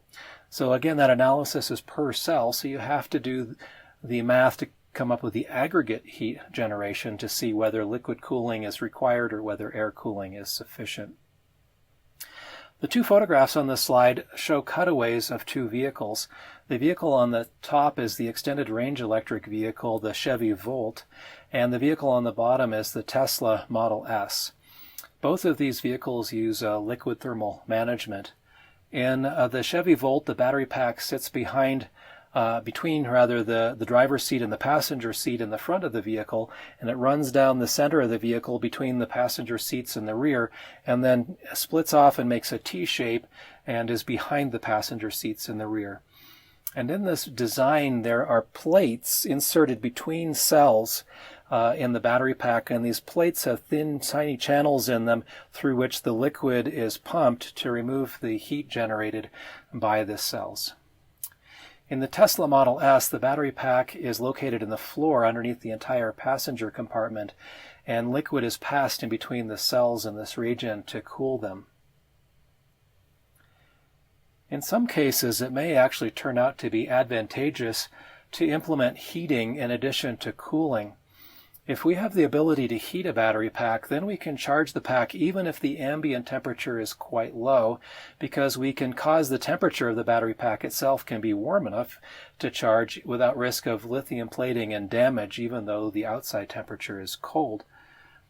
Notice that the biggest reason we might want to heat a battery pack is to enable charging, and so heating will be done probably only when the battery pack, the vehicle, is plugged in to the utilities grid, and so we're not wasting battery pack energy to heat the battery pack. Instead, we're using the utilities energy in order to heat the battery pack. Also, because of the resistance of the battery cells, as I'm charging and discharging, even a cold battery pack tends to heat up fairly quickly, so this is why cooling is more important than heating usually. In some cases, we may also wish to cool the battery pack below ambient temperature. Air cooling and liquid cooling exchange heat with the environment and so are able to bring the battery pack temperature down no further than the ambient temperature. But instead, if we use some kind of a refrigerant in our cooling system, then it's possible to cool the battery pack below the temperature of the environment. This is going to require significant energy, and so it may not be a good idea when the vehicle is in operation because we're using the energy from the battery pack to do so. But if the vehicle is parked and the vehicle is plugged in to the utilities grid, then it can be a good idea because it can bring the temperature of the battery cells down into a more healthy range and extend the life of the battery pack. In the United States, one of the cities that's often used as a benchmark is Phoenix, Arizona. If you've been there in the summer, you understand why. Phoenix has very elevated temperatures in the summer, and a vehicle not operating, simply parked on the pavement, encounters really extreme temperatures, even up to 50 or 60 degrees Celsius just parked. And so I think you can see why the ability to refrigerate the battery pack when the vehicle is stationary might be a good thing to do in that situation. So to summarize this very short lesson, you've learned that it's important to keep the battery cells in a comfortable temperature range to ensure safety and to extend the battery pack's life. It's also important to keep the cells at a uniform temperature so that they will age at a consistent rate. And this has the side benefit of reducing the need for many temperature sensors, since we can quite safely assume that the temperatures of most cells are relatively the same. In present commercial automotive battery packs, we either have air cooling or liquid cooling. There are some reports that range and life are negatively impacted by air-cooled systems, since the air cooling is not as effective as liquid cooling.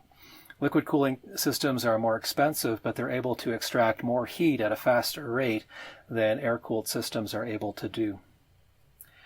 Active heating and active cooling while the vehicle is plugged into the utilities grid can extend life and can also shorten charge times, especially if the ambient temperature is cold, by bringing the temperature of the battery pack into a range that will enable faster charging. And finally, I remind you that the focus of this specialization really has to do with designing algorithms for battery management systems. The focus is not on the thermal management system of the vehicle. And in fact, the thermal management system is an enormous design challenge, and you could probably have an entire specialization simply on that topic, but I'll leave that up to someone else to develop who's an expert in that area. So that brings us to an end of this lesson and an end to the major topic areas of this week. The remaining lesson is a summary lesson that looks at what you've learned and looks ahead to the topics that we're going to look at next week.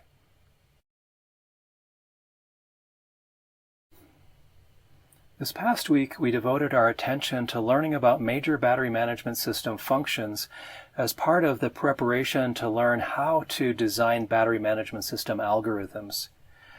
We looked at an overview of what a battery management system is required to do. And we looked at 5 basic categories of what a battery management system must do, including sensing and high voltage control and performance management and communications and so forth. We also looked at some design considerations for how the battery pack is designed in its own electronic architecture and what implications that has on the battery management system electronics as maybe a master-slave design. We looked in more detail at the first of the 5 BMS requirements, which has to do with sensing and high voltage control. We asked, what are the sensing requirements of a BMS, and how does the BMS meet those requirements?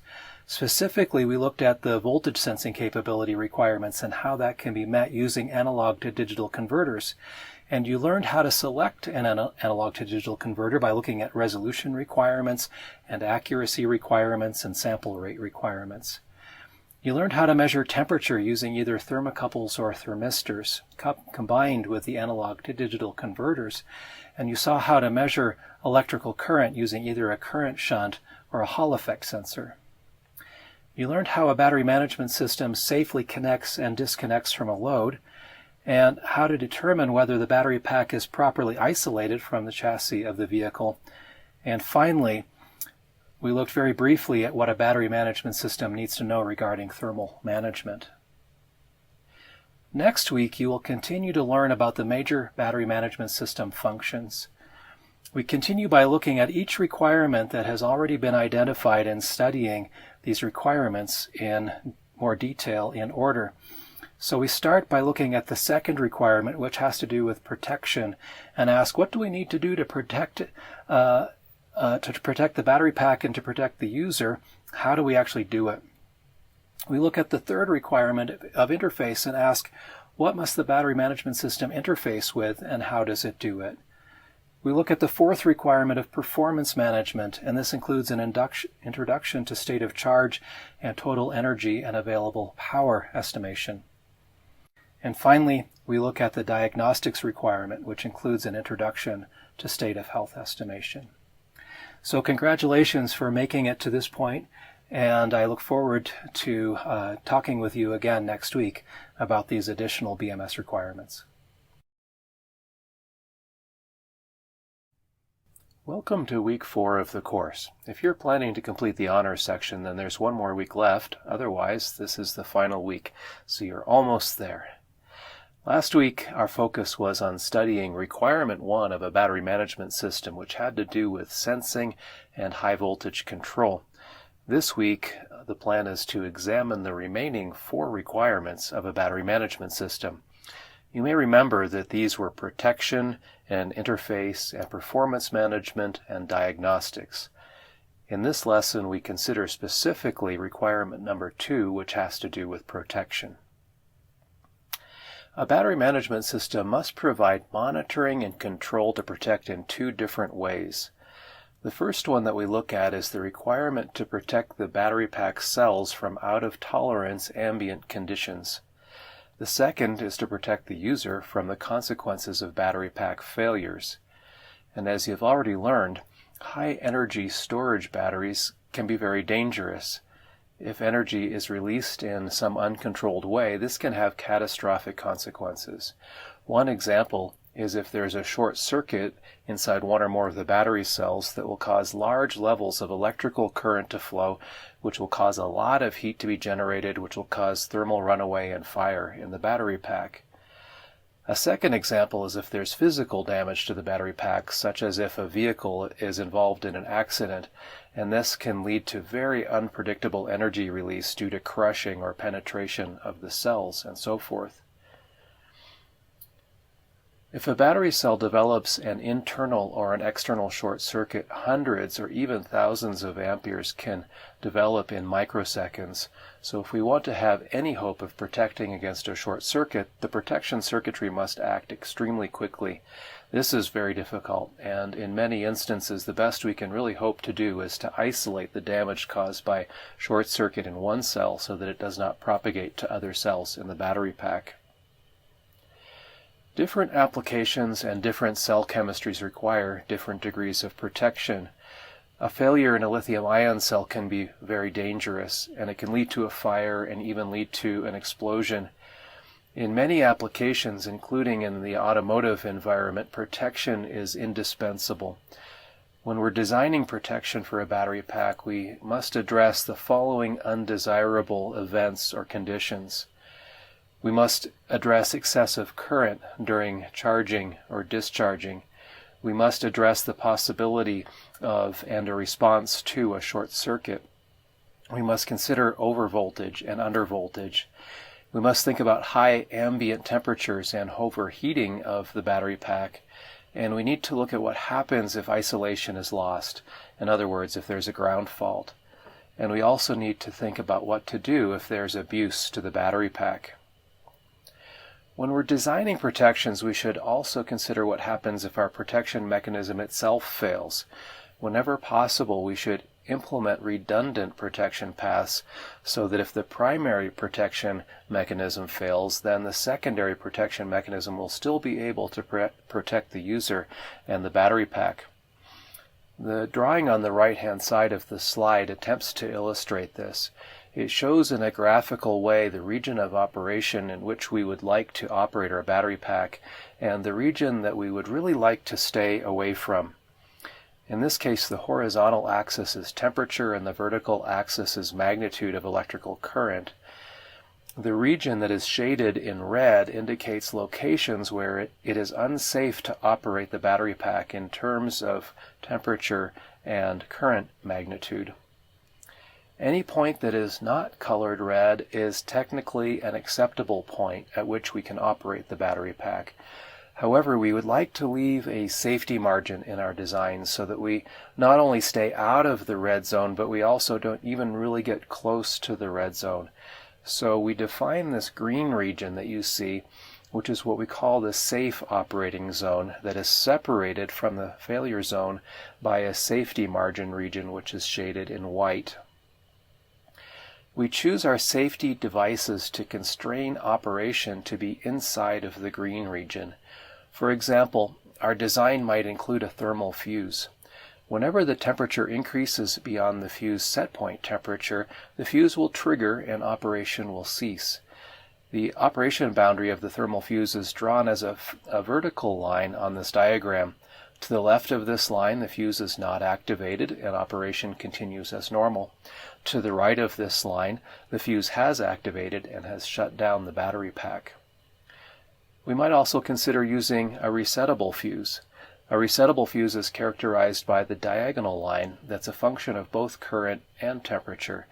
So whenever current goes above a certain level at the present temperature, or whenever temperature goes above a certain level at a certain magnitude of current, the resettable fuse will trip, and again operation will cease until the temperature goes down enough that the fuse resets.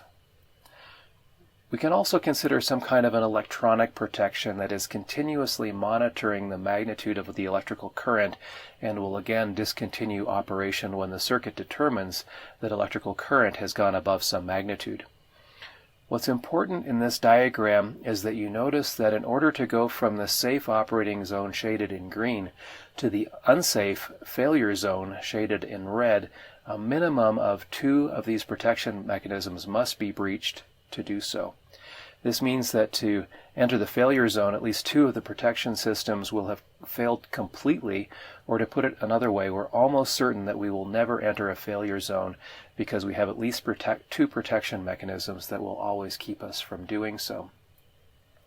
Again, if one of our safety mechanisms fails, we will enter the white region, which is a safety margin, and it's still safe to operate in that region. It's only if 2 of our safety mechanisms fail that we will enter the failure zone. We can draw a similar diagram when we consider protecting against overvoltage and overtemperature together. The diagram on the right illustrates this with temperature once again on the horizontal axis, but this time with voltage on the vertical axis.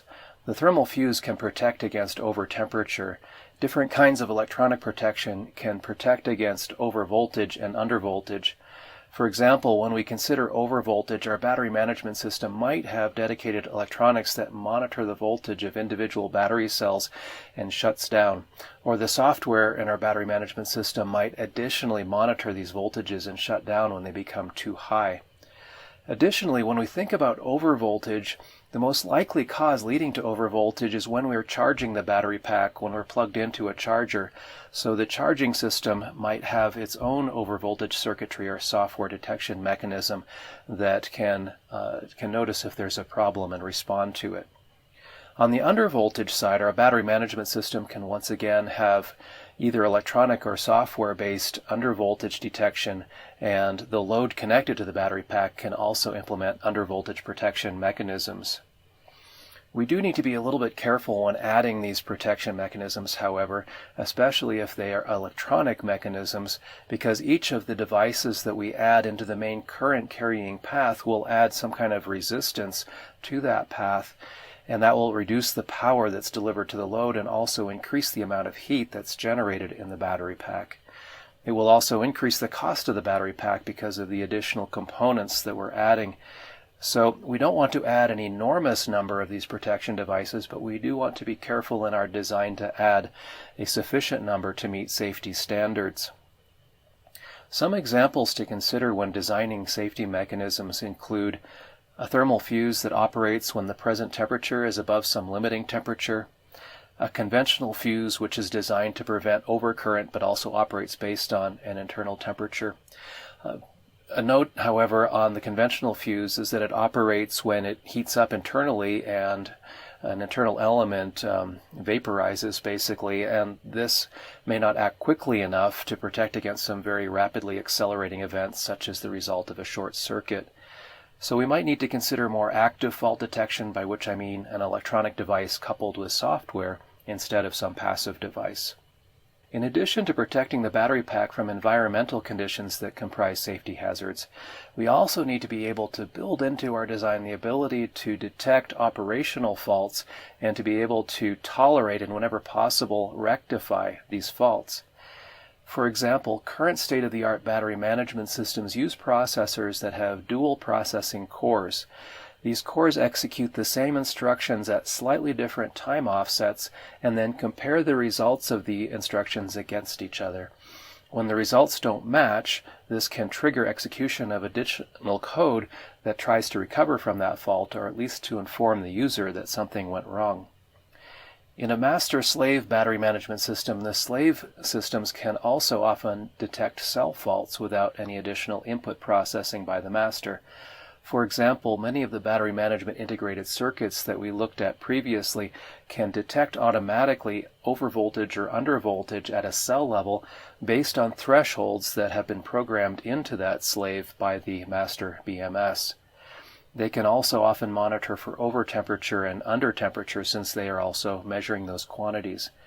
And in some cases, again, the slave integrated circuits themselves can be redundantly implemented so that you have two slave chips measuring the same physical quantities and comparing results against each other. And if those results do not agree, then at least one of the results is wrong, and that can be reported to the master BMS, which will take appropriate action to respond to that. If a slave determines that there has been a very serious fault, it may in some cases be given authority to shut down the battery pack without involving the master microprocessor. This is an extreme condition and not one to be undertaken very frequently, but it can help to save a battery pack and to ensure safety when communications with the master microprocessor has been lost, or when the master microprocessor has failed entirely. Monitoring voltage faults and temperature faults is fairly simple, but there are some other types of faults that are much more complicated and must be detected using software. One example is the method that you learned for detecting isolation faults last week. All of this discussion also brings up the realization that the communications link between the master and the slaves must have very high electrical noise immunity, or very high EMI, electromagnetic interference immunity. We really desire that the communication be robust and reliable and fault-free in order to have an overall robust battery management system that's able to detect the safety of the battery pack and to perform all of its normal required operations. Whenever we're designing a battery management system for specific applications, it's also important to be aware that there are different international safety standards that must be complied with. For example, when designing a battery management system for a passenger vehicle that has a maximum vehicle weight up to 3,500 kilograms, we must comply with the ISO 26262 safety standards. If we're designing a battery management system for an electric motorcycle, we must comply with ISO 19695. And this is similar to, but somewhat different from, the ISO 262. Or if we're designing a battery management system for trucks larger than 3,500 kilograms, which includes even commonly seen vehicles like the Ford F-250 or the Chevy Silverado and others, then we must comply with the IEC 61508. Now, it's not the goal of this specialization to talk about safety standards. They're quite complicated and they would require courses of their own really to understand them and how to implement them. At this point, I simply want you to be aware that these standards exist, and it's important when designing a BMS such that our software and hardware designs comply with these standards. The fact that there are different standards for different applications tends to make it difficult to have one universal BMS that can apply to any application at all. The safety standards I've listed all have the same general goals, but they are somewhat different in how they describe these goals and in how they apply them. For example, they define things called safety integration levels, or SILs, and evaluate them, though, in different ways. So it's challenging to design to all of these standards simultaneously. And as I've mentioned, these standards are complicated and require courses or specializations of their own to understand them completely. When implementing BMS software, the amount of time and code required to satisfy the standards should also not be underestimated. Some of the colleagues that I have in the field tell me that 40% or more of the BMS code is written specifically to address safety standards. So to summarize this lesson, you've learned that it's critical to protect the battery pack operator and the battery pack itself. It's good design practice to require multiple protections to fail before the battery pack itself is able to fail. Along the same lines, it's important to have redundant sensing and processing to make a robust design to enable fault detection. And finally, there exist international standards that inform as to the best practice designs that lead to robust and fault-tolerant implementations, but these are beyond the scope of this specialization. So that concludes this lesson on safety and protection, and from here we move on to look at the remaining BMS requirements.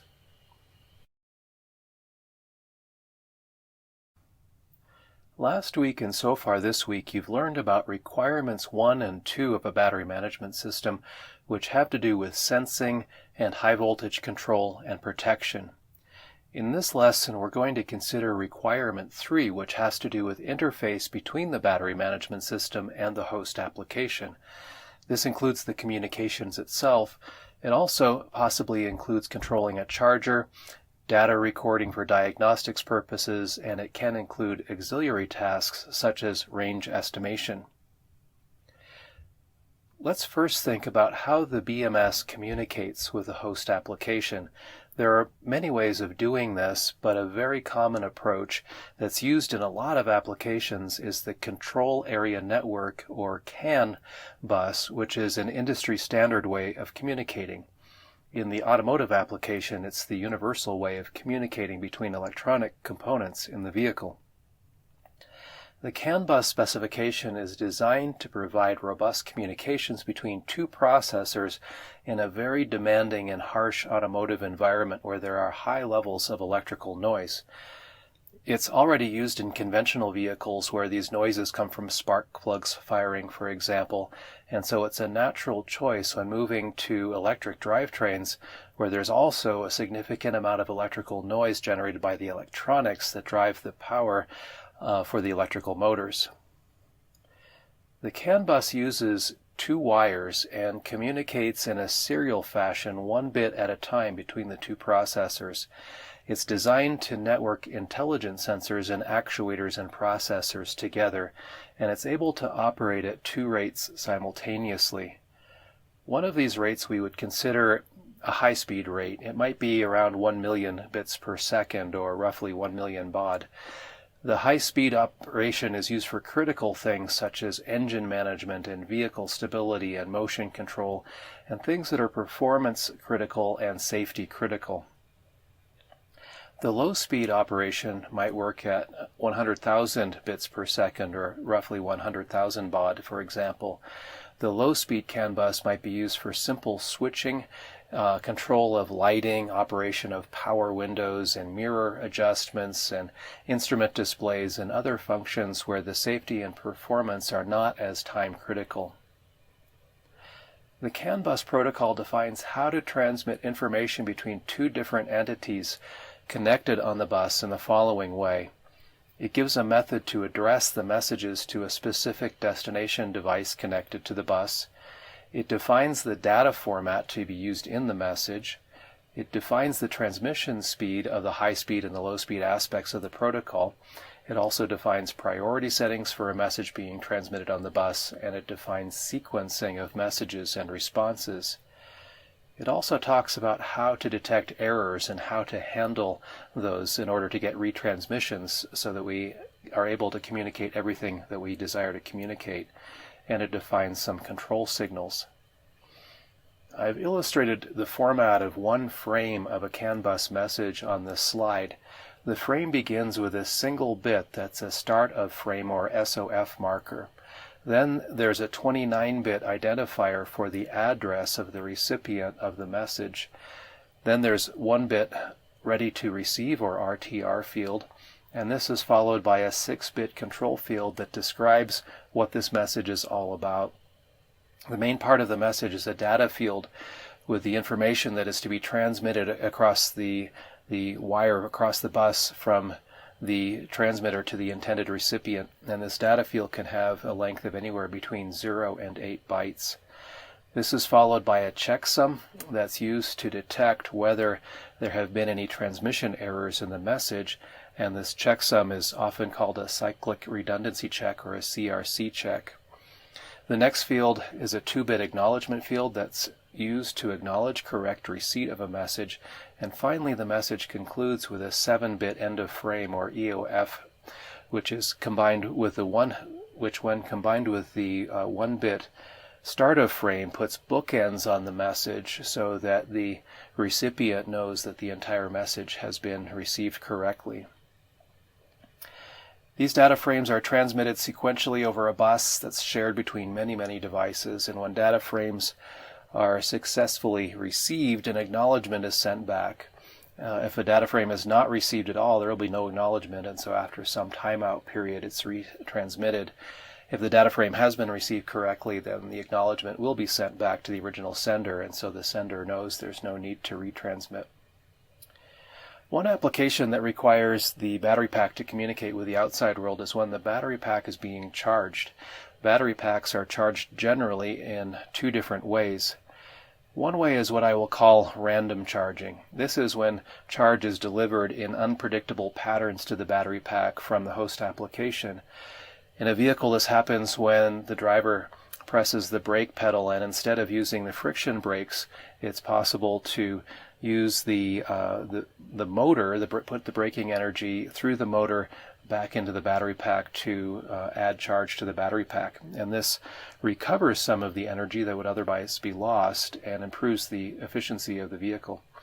Now, of course, in a vehicle you still need the redundant friction brakes, and so regenerative braking is used for only a portion of the overall braking need, but it does help to increase efficiency. Control of random charging is done by providing the host application with charge power limits that must be obeyed at all points in time. And these power limits are dynamic in the sense that they change as the state and the environment of the battery pack changes. And so the battery management system must continually calculate how much recharge the power the pack can safely accept and then transmit these limits to the host application. The second type of charging is what I'll call plug-in charging, and this is used in an electric vehicle that could be connected to the electric power grid. So this includes pure electric vehicles, of course, and plug-in hybrid electric vehicles and extended range electric vehicles. In these applications, it's possible to communicate directly from the battery pack through the host application to the charger to control the charger's output current or power more directly.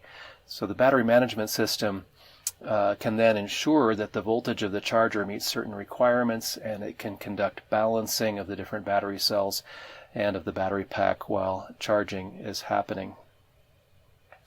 The mode of plug-in charging often follows what we call a constant power, constant voltage mode, which we saw a number of weeks ago in this course. There are more exotic methods that are possible, and it's my belief that future electric vehicle charging will be optimized in order to charge the battery pack quickly and safely, and that this optimization process will turn out to be somewhat different from standard constant power, constant voltage charging. Lithium-ion cells can safely accept much faster charging when they are warm than when they are cold. And so some battery management systems implement heating that activates when the vehicle is being charged when it's plugged in. The heating system is powered directly from the grid, and so battery energy is not wasted in order to activate these heaters. And so the heating system makes the battery pack last longer in the sense that it can charge more quickly without causing damage. Which is a huge advantage, of course. While we're talking about charging, I would like to perform a really fun thought experiment with you. One of the things that's limiting consumer acceptance of electric vehicles is the rate at which they can be recharged. So we might want to consider what limits that rate. Let's think about this. First, we need to think about how much energy is required when we're charging the battery pack. And it turns out that most passenger vehicles of moderate size require between 200 to 300 watt-hours per mile traveled. And this is a value that we can verify at the end of the second course in the specialization. So if we desire a 300-mile range, the battery pack must have between 60 to 90 kilowatt-hours of capacity.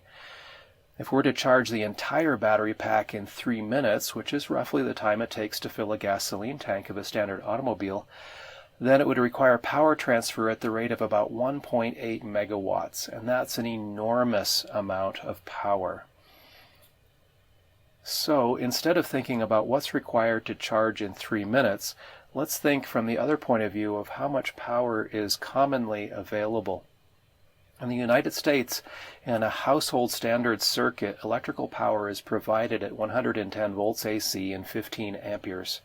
And this is roughly 1.5 kilowatts, and charging at this rate is termed level 1 charging. A level 1 circuit then is able to recharge the battery pack in about 40 to 60 hours. And clearly that's far too long, so we must consider other levels of power that might be available. Again, in the United States, it's also quite common for households to have specialty circuits for the electric stove and for electric clothes dryers that operate at 220 volts AC and between 30 and 40 amperes. This corresponds to about 6.6 kilowatts, and this type of charging is called level 2 charging. Level 2 charging is able to recharge a battery pack of this size in between 10 to 15 hours. So that's still very long, but clearly it's far better than level 1 charging. And in fact, since most people don't drive 300 miles every day, level 2 charging is generally considered sufficient for most vehicle applications unless you happen to be driving very long distances between two destinations. And so there's something called level 3 charging, which presently exists in multiple forms. One uses direct current and operates up to a limit of around 500 volts and about 125 amperes. This can charge up to a battery pack up to about 80% state of charge in about 30 minutes. Tesla has implemented their own proprietary level 3 fast charging system for their Model S, and that can provide about 50% state of charge in about 20 minutes. So you see that in most cases the limit to how quickly we charge a battery pack is not truly the battery chemistry. Instead, it's the electrical service to which the battery pack is connected. But it's also true that the battery can limit charge rates, especially at low temperatures and at high states of charge. So present research on fast charging is concentrating on how can we accelerate that final 20% of charge, and how can we safely charge a battery pack at low temperatures. A third function that I associate with the communication requirement of the battery management system is that of maintaining a logbook. For warranty and for diagnostic purposes, the battery management system should store a permanent record of unusual or abuse events. This record should include a description of what the abuse was, such as whether it was a measurement that was out of tolerance, or whether there was some overvoltage or undervoltage, or whether too much current was measured, or something like that. It should also measure the duration of the abuse event and the magnitude of the abuse event. Since an overvoltage event of 1 microsecond is probably not a major concern, but an overvoltage of 1 minute could quite easily be a significant concern. This logbook can also store diagnostic information that is not directly related to any unusual event, but it could be useful in determining how this battery pack has been used over time. It can store the number of charge and discharge cycles completed. It can store the state of health estimates at the beginning or ending of every drive cycle. And it can store just about anything you can think of that should be maintained between one point in time and another point in time, such as when the battery pack is removed from the load and when it's reconnected to the load. This record is stored in non-volatile memory, for example, flash memory, such as used in solid-state drives in your laptop or on a USB thumb drive. These data can be transmitted to the host application when required, but many battery management systems have secondary diagnostic interfaces so that a technician is able to access the data directly without requiring a path through the host application to do so.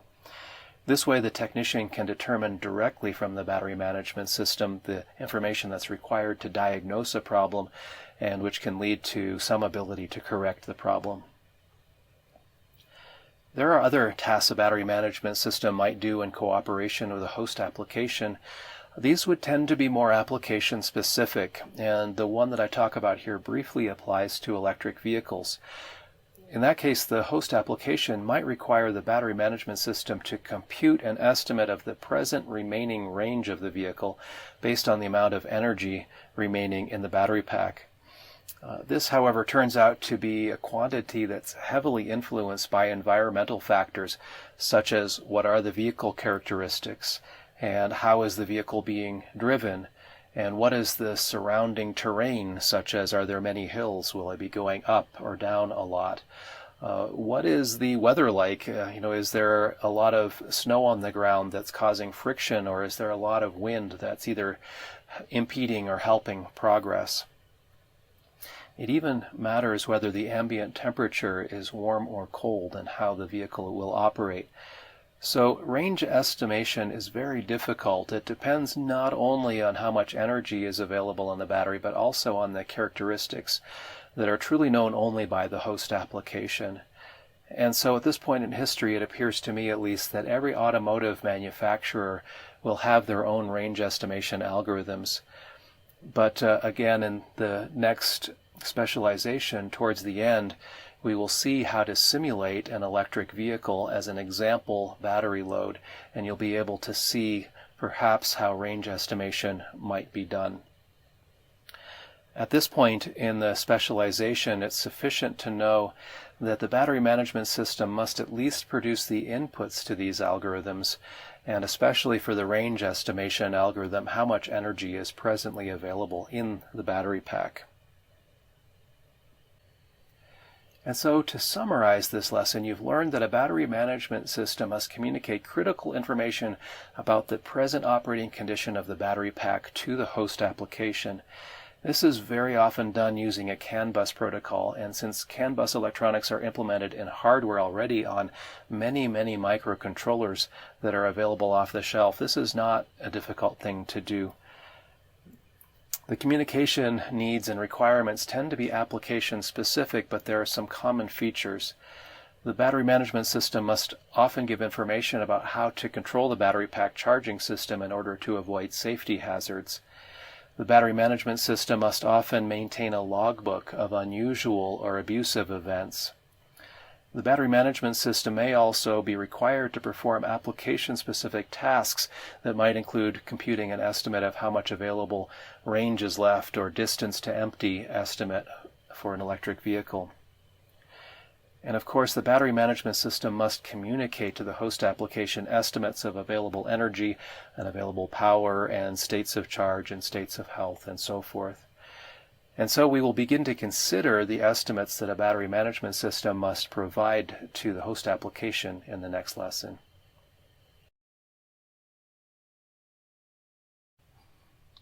Last week, you learned that there are 5 major requirement areas that must be satisfied by a battery management system. So far, you've learned about requirements 1 through 3 in more detail. In this lesson, we consider requirement 4, which has to do with performance management, and this includes computing estimates of state of charge and available power, and having an ability to balance or equalize cells in a battery pack. Fundamentally, applications using battery packs need to know 2 basic quantities that describe the present state of the battery. The first is how much energy is available in the battery pack. The second is how much power is available in the immediate future, and this I try to illustrate by drawing a glass of soda and a straw, and I'll explain what I mean by this as I continue. Knowledge about how much energy is available in a battery is most important for applications like electric vehicles. Energy tells me how much work I can do. In an electric vehicle, the energy estimate informs me as to how far I am able to drive before I must recharge the battery pack. In this illustration, we can compare the amount of energy in a battery to the amount of soda in a glass as an analogy. When a battery is fully charged, there's a lot of available energy, and when the battery is fully discharged, there's no available energy. It's the same with the glass. When the glass is full, there's a lot of soda in it. When the glass is empty, there's no soda in it. Energy is a total quantity, talking about a total amount of work that we can do. We can contrast that with the concept of power. Power is the rate of energy usage. Knowledge of how much power is available in the immediate future is most important for applications like hybrid electric vehicles. This information tells me whether I can accept recharge energy quickly or whether I can provide energy quickly to accelerate. In the example, power is illustrated by the straw. If the straw has a wide diameter, then we can extract soda quickly from the glass. If the straw has a narrow diameter, we can extract soda only slowly. So energy and power are like soda and a straw.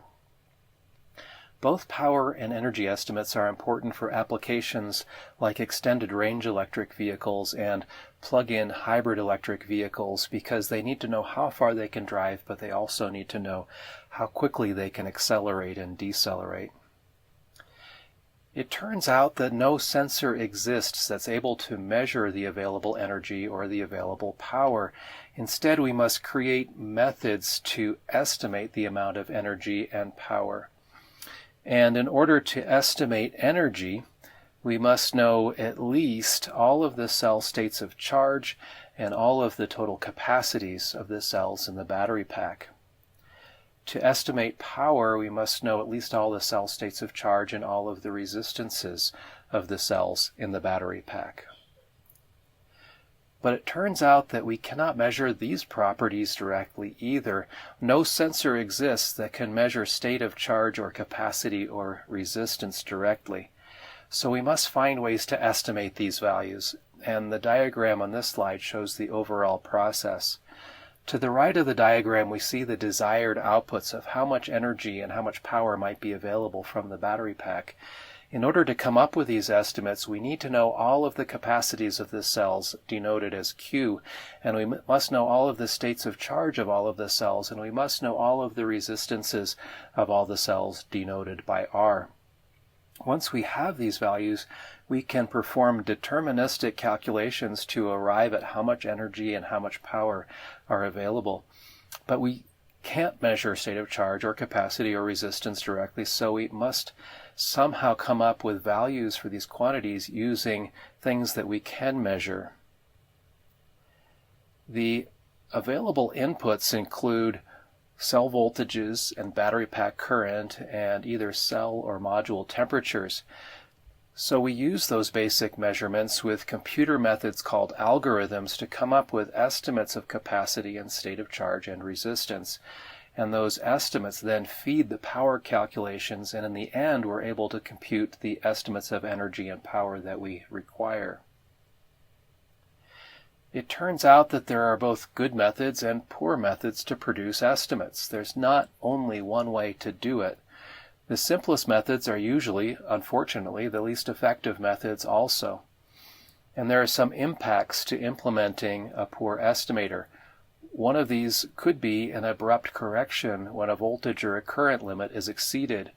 For example, if a battery management system in a vehicle tells the vehicle control computer that 50 kilowatts of power is available, and then that vehicle draws that power to start accelerating, but then the battery management system says, "Oh, sorry, I was wrong, that's too much power, my cell voltages are now too low," what's going to happen? One thing could be that the battery management system or the vehicle control computer decides to simply cut off power to the vehicle in order to protect the battery pack. But that would be an enormous safety concern. And the customer furthermore would develop some perception that the vehicle exhibits poor drivability and would be very unlikely to purchase your product again in the future or to recommend it to someone else. Another alternative when a bad estimate has been made and the battery management system says, "Oh no, the voltages are too low," is to just accept that condition and keep on operating. Even though it's causing some damage to the cells, we're still allowing the vehicle to use energy from the battery pack in order to accelerate because I promised the vehicle that it was able to do so. This might be less of an immediate safety concern, but it does cause damage to the cells, which is an undesirable consequence. So the most common approach to compensate for uncertainty introduced by poor battery management system estimation algorithms is to over-design the battery pack by putting in too much capacity for the application and then by derating the estimates of energy and power that we tell the host application in order to ensure that we never overcharge or over-discharge the battery cells. So as an example, if I calculate that there is 50 kilowatts of power available, but I don't trust my estimate, I might multiply that value by a factor like 0.8 and then tell the vehicle that, oh, there's only 40 kilowatts of power available. So clearly, we're not using the entire capacity of the battery pack if I do that very often. So all of these responses to using a poor estimation algorithm have costs in dollars or euros or whatever currency, and costs also in weight and volume if I need to add more battery cells than are really required by the application. So we'd really prefer to do a better job of creating estimates. And you might wonder why there's a picture of this gentleman on the slide. His name is Rudy Kalman. Kalman, and he was the inventor of a technology known as the Kalman filter. Kalman filters turn out to be the optimal way of estimating the internal state of some dynamic system when we have the ability to measure only the inputs and outputs of that system. And in the third course in the specialization, we're going to spend a lot of time investigating this method called Kalman filtering, and you're going to learn all about it. And you're going to learn how to implement the Kalman filter and some of its variations that work for nonlinear systems such as battery cells. And you'll learn how to apply the extended Kalman filter and the sigma point Kalman filter or the unscented Kalman filter to estimate battery cell state of charge. And when we get to course 3, it will take a few weeks to learn how to do this, but the outcome will be that you will know how to perform state estimations so much better than can be done using some of these ad hoc poor methods. And you'll learn how to find the near optimal solution for estimating state of charge of battery cells.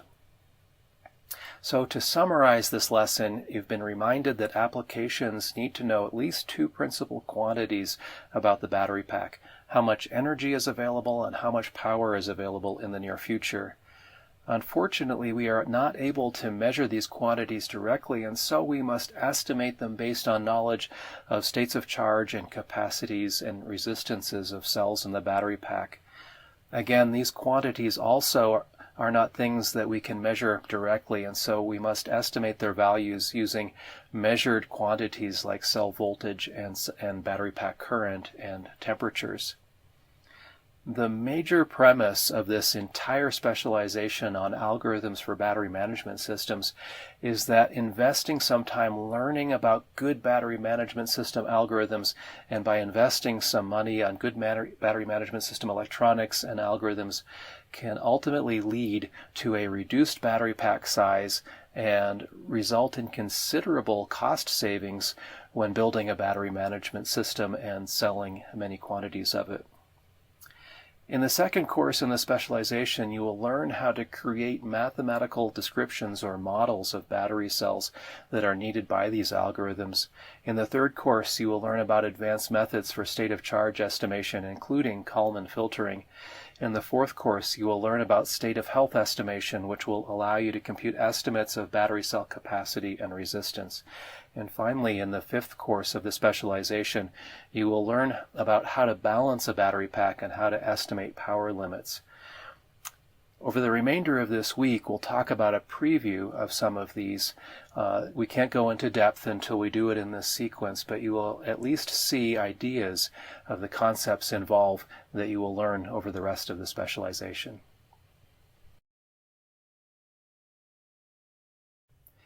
In this lesson, we continue to explore requirement 3 of the battery management system, which has to do with performance management.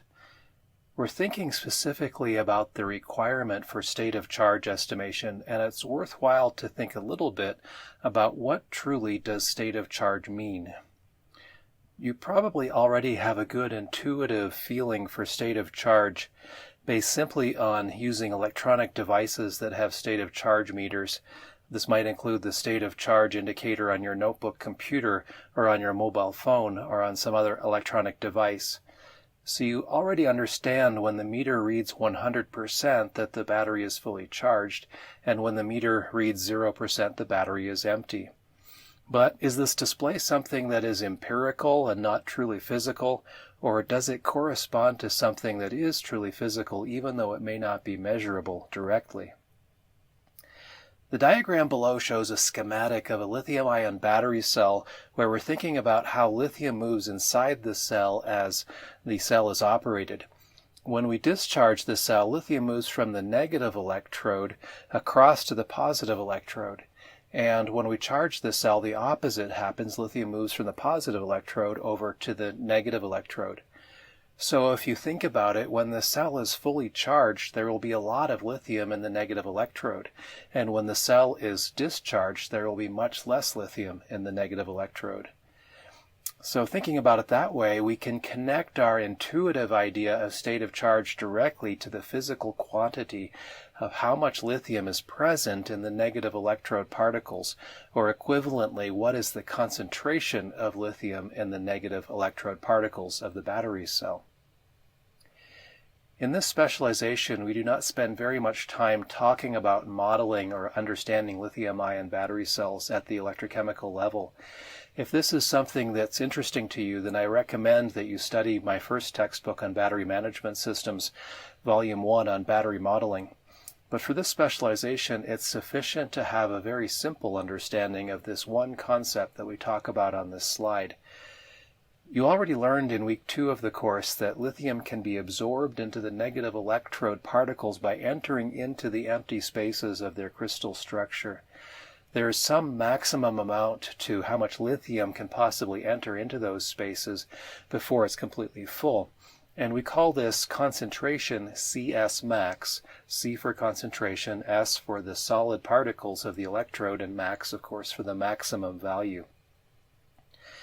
So when the particle is completely full of lithium, the concentration of lithium in the particle will be CS max, and similarly, when the particle is completely empty of lithium, the concentration will be 0. At any other intermediate point, we have some other concentration, and when considering cell state of charge, the important quantity is not the local concentration at any point in the electrode or even at any point in a particle in the electrode, but instead it's actually the average concentration over the entire electrode, which I'm calling on the slide CS average, perhaps at time k. So we can normalize this present average concentration by dividing it by the maximum possible concentration to give us a value that's always between 0 and 1. And this value is called the stoichiometry of the electrode, and it's often denoted by the symbol theta, and here also with a subscript k, which refers to a point in time indexed by k.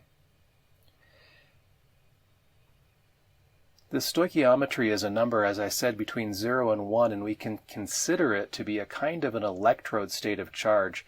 But we must understand that this electrode state of charge is different from what is reported to the user as a cell state of charge. You might remember that in some electrodes we're not permitted to charge above a certain concentration or discharge below a certain concentration. So the stoichiometry is not permitted to use the entire possible range between 0 and 1. There's a lower limit to the stoichiometry before the cell begins to deteriorate quickly or is unable to provide adequate power. Similarly with the upper limit, and so the cell is always operated above the stoichiometry of 0. So when a cell is at 0% state of charge for the whole cell, the stoichiometry for the electrode, which we call theta 0%, is actually a number bigger than 0. And correspondingly, when a cell is at 100% state of charge, the stoichiometry or the electrode state of charge is at some value less than 1 that we call theta 100%. So we're going to operate the cell not between a stoichiometry of 0 and 1, but rather between a stoichiometry of theta 0% and theta 100%. In other words, when the cell is at a stoichiometry of theta 0%, it actually has a cell level state of charge of 0%, even though the electrode state of charge is above 0. And when the cell stoichiometry is at theta 100%, the cell state of charge is at 100%, even though the electrode state of charge or stoichiometry is less than 1. So this might actually give you some insight into how it's possible to overcharge a battery cell or how it's possible to undercharge a battery cell. It's physically possible to remove more lithium than the theta 0% to get all the way down, at least in principle, to 0. And it's possible to charge above theta 100%, theoretically up until you get up to 1. But we don't operate out of those regions, at least we intend not to operate outside of those regions for safety purposes and for cell longevity purposes. So keeping the discussion in mind of what we've said so far, we can write the cell state of charge as equal to the present stoichiometry of the negative electrode minus the 0% value of that stoichiometry, all divided by the range between the 100% and 0% stoichiometries. And this relationship, while we've discussed it for the negative electrode, actually holds for the positive electrode as well, as indicated by the second equation. The cell state of charge is also equal to the stoichiometry of the positive electrode minus its 0% value, all divided by the range between the 0 and 100% values. The tricky bit which comes in when we're using positive electrode numbers is that the numerator and denominator of this equation will both be negative. We still result in a positive state of charge, but it's thinking about it a little bit differently.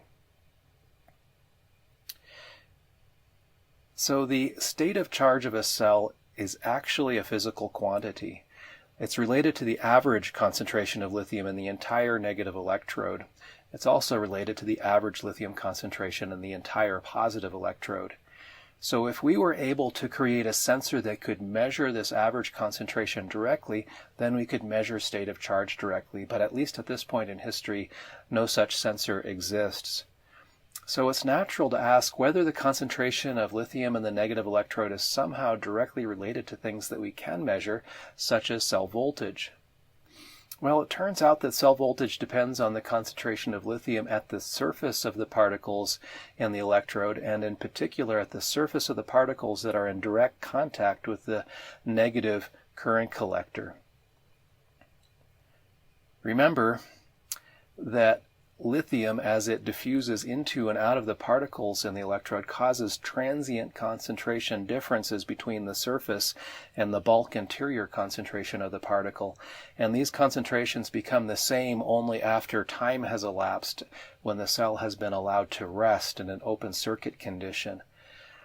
So Remembering that state of charge depends on average concentration of lithium and that voltage depends on surface concentration at one point, we can see that there is not a direct relationship between state of charge and the voltage that we measure right now. The two things are not the same. So there's no immediate direct correspondence between cell voltage and cell state of charge. In fact, cell voltage can change for a number of reasons, even though the state of charge could be constant. For example, if we change the cell temperature, the cell voltage changes a little bit, but the state of charge does not change. If we have been using the cell and then allow it to rest, the voltage changes as it's resting, but the SOC doesn't change. And also due to a phenomenon called hysteresis, cell voltage also depends not only on what's happening presently, but on the recent history of how the cell has been used. And that can lead to different steady state values, even at the same SOC. And you're going to learn more about all of these effects during the second course of this specialization when we discuss modeling the behaviors of lithium-ion battery cells. So, in summary, state of charge changes only when we change the average concentrations inside of an electrode, and these concentrations change only due to passage of current through the cell, either charging or discharging the cell, or due to self-discharge in the cell. So voltage does turn out actually to be very useful as an indirect indicator of state of charge and is very helpful in state of charge estimation, but it's not a good independent predictor of state of charge, that is, by itself. So if state of charge changes only when current passes through this cell, either due to some external circuitry drawing that current or forcing that current, or due to self-discharge, why don't we simply use measurements of cell current to estimate the state of charge? There's a perfectly valid equation that relates state of charge to cell current, which I've written on this slide. And if you look at it, it's saying that the present state of charge at time t is equal to some initial state of charge at time 0 minus the total net integrated amount of current that has passed through the cell, weighted by an efficiency factor eta and divided by the total charge capacity of this cell. What this equation is doing is integrating or counting the net number of coulombs of charge that have entered this cell and relating that to some initial charge level to update the present charge level. In this equation, electrical current is considered to have a positive sign when the cell is being discharged and a negative sign when the cell is being charged. In the equation also, the parameter eta, the Greek variable eta, is equal to the coulombic efficiency of the cell, which is usually approximately equal to 1 but is never greater than 1. And Q is the total capacity of the cell measured in ampere seconds or coulombs. This capacity, by the way, is a physical quantity. It measures the number of vacancies in the electrode structure, in that crystal structure, that could hold lithium between the stoichiometry of 0% and 100%. So this is not a function of temperature or rate or any other such thing. It's different from a discharge capacity, which is what is commonly put on a data sheet for a battery cell. It's a total capacity, it's a total charge capacity, if you will, and not a discharge capacity. And we're going to look at that in more detail as we pass through the specialization.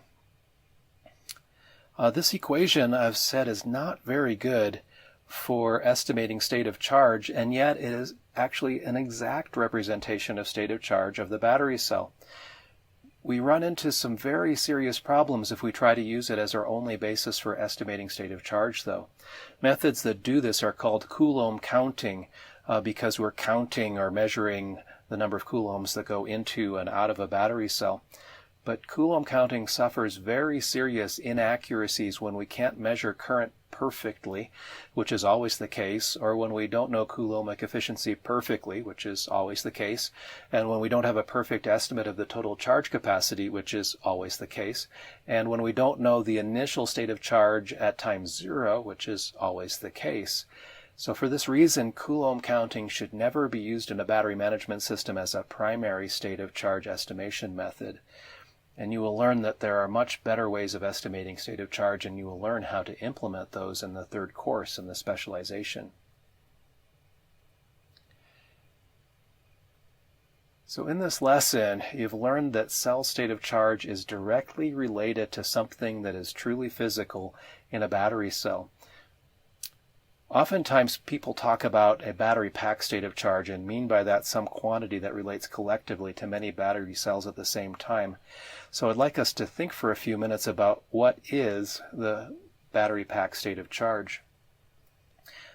Let's consider the example illustrated by the two-cell battery pack drawn on the right side of this slide. The drawing shows one battery cell that's fully charged and it's shaded green, and one battery cell that's empty and it's shaded red. And these cells are connected electrically in series so that charge passing through one cell must also pass through the other cell. And when we compute a battery pack state of charge, what should that value be? Should we define, for example, the battery pack state of charge to be 0% because we recognize that this configuration is not able to discharge? Notice that if we were to try to discharge, the current would flow out of this battery pack, and that would deplete the level of charge in the green cell, which would be fine, but it would also attempt to deplete the amount of charge in the red cell, which we could not, or at least should not do, because the state of charge of that cell is already 0%. So we should not really define a battery pack state of charge to be 0% because that implies that we are able to charge the battery pack, and we can't do that either. If we were to charge the battery pack, that would increase the level of charge in both cells. And if we increase the level of charge in the red cell, that would be fine. But if we increase the level of charge in the green cell, it would cause an overcharge situation, which we don't want to happen. So defining a battery pack state of charge of 0% does not make sense in this example. So maybe we should define the battery pack state of charge to be 100% because it's not possible to charge. But that's not really a good solution either, because that gives us the idea, oh, the battery pack state of charge is 100%, so I should be able to discharge, and we already know that we cannot do that. So how about reporting a battery pack state of charge that's the average of the cell states of charge, in other words, 50%. But we really can't do that either, because that implies that we're able to both charge and discharge the battery pack, and we can't do either one. So I propose to you that the term battery pack state of charge is something that frankly does not make sense. It is ill-defined, and in my opinion, it should never be used. One thing that this discussion points out is that the battery pack should never end up in the situation that I have drawn. It's a requirement that we perform cell balancing or cell equalization to avoid this situation.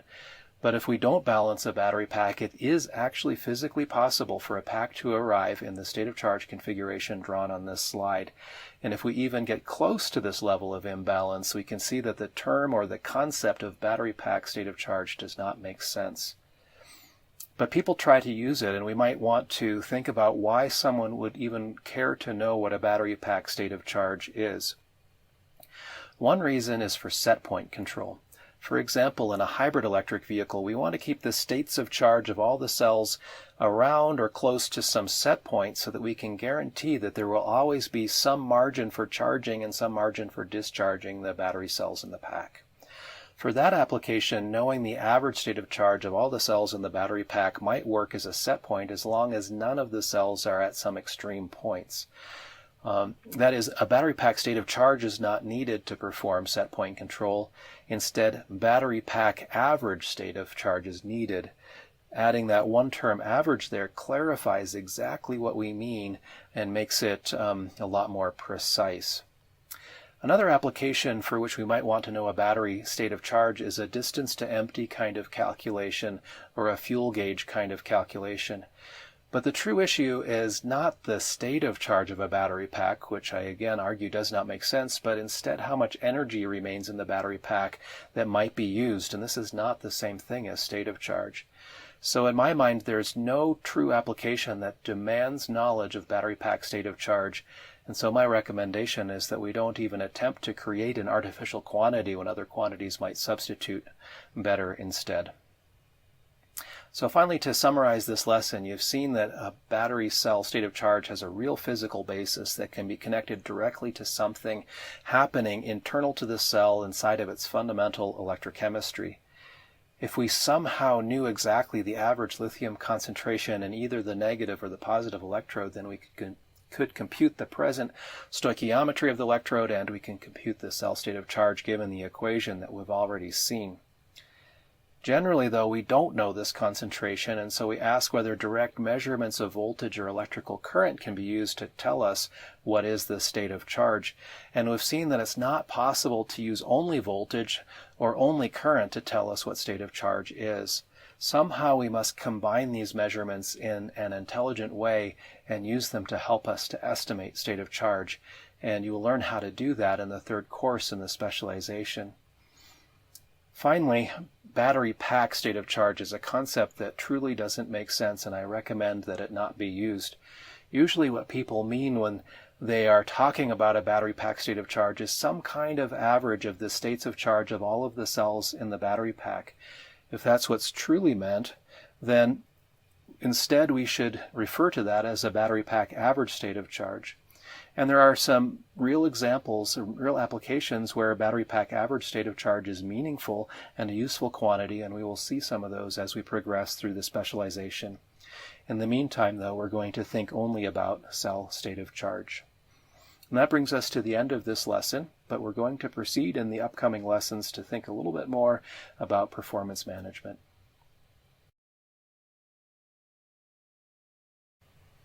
We're continuing to look at requirement 3 for battery management systems, which has to do with performance management.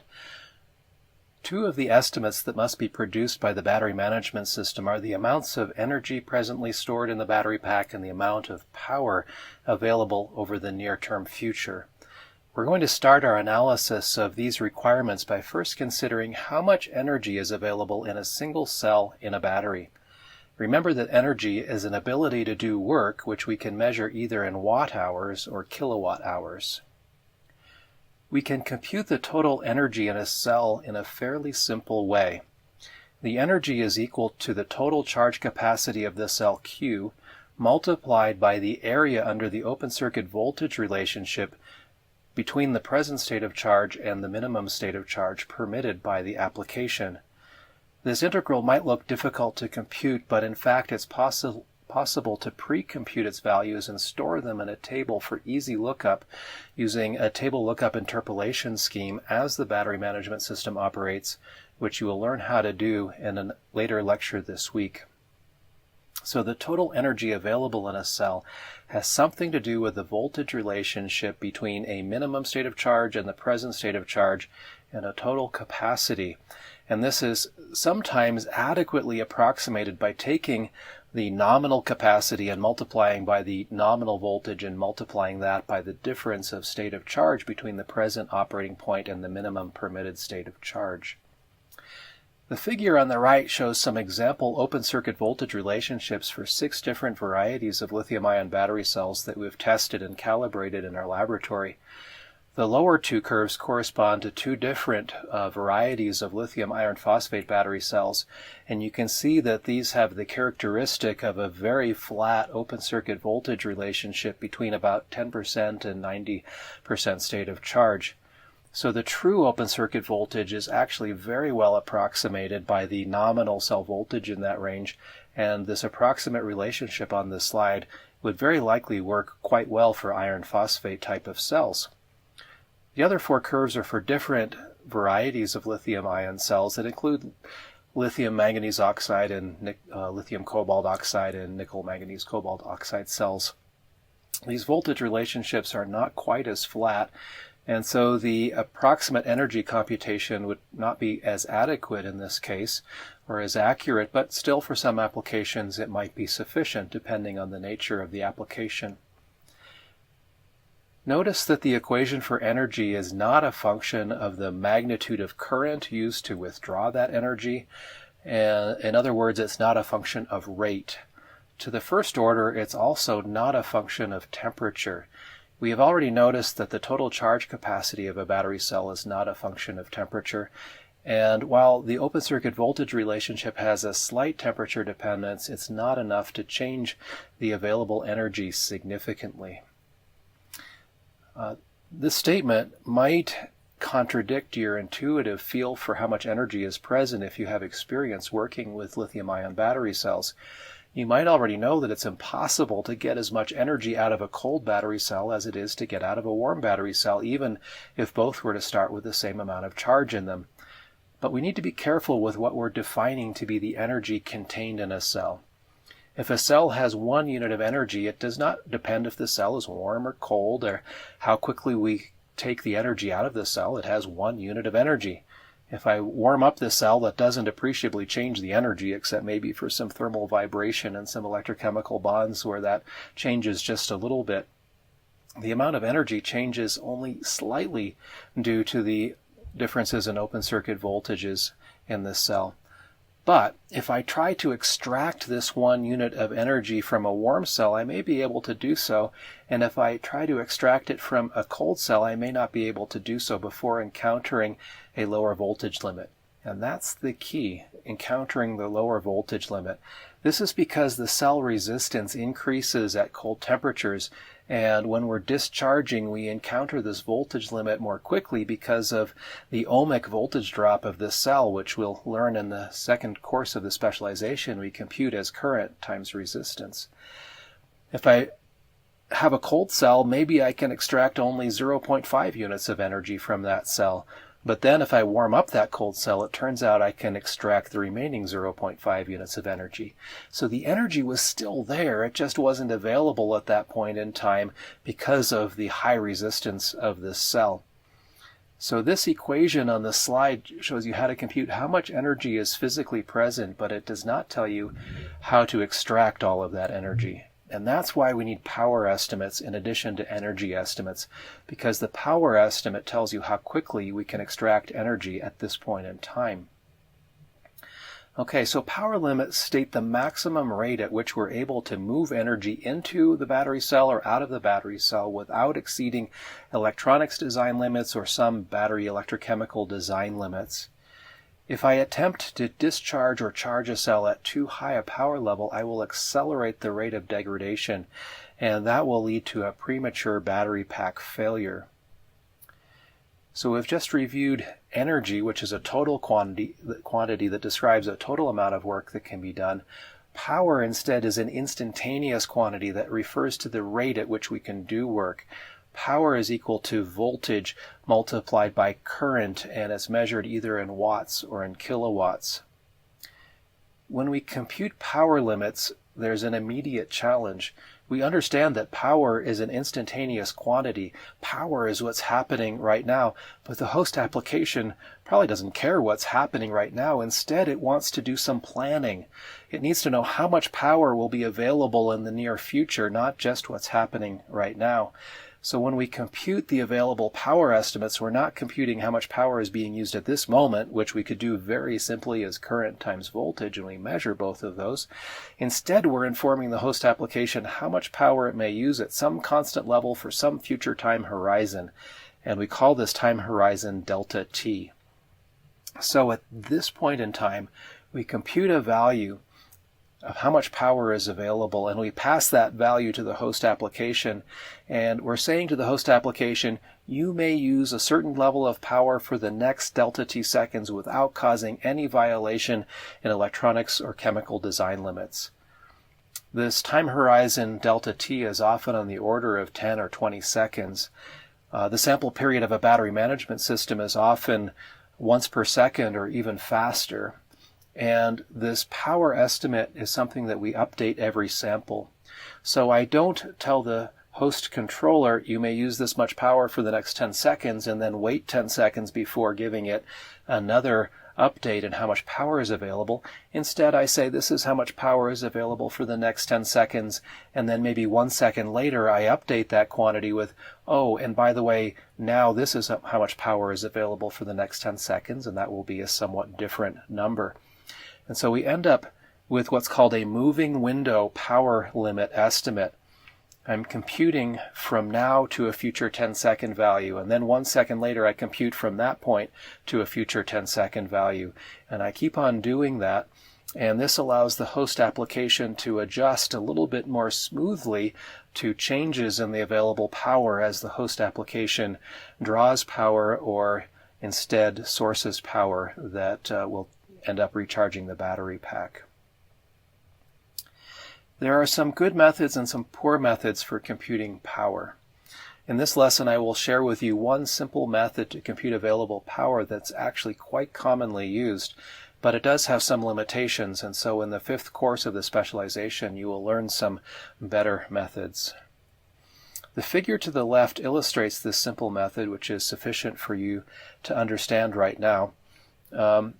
This method is known as the Hybrid Pulse Power Characterization, or HPPC method. It's based on performing a very simple test on a battery cell in the laboratory and measuring some quantities from that test that we later use to calculate power. The figure shows a profile of cell voltage versus time. The cell is initially allowed to rest until it has reached equilibrium, and in this slide that equilibrium voltage is shown to be 3.8 volts.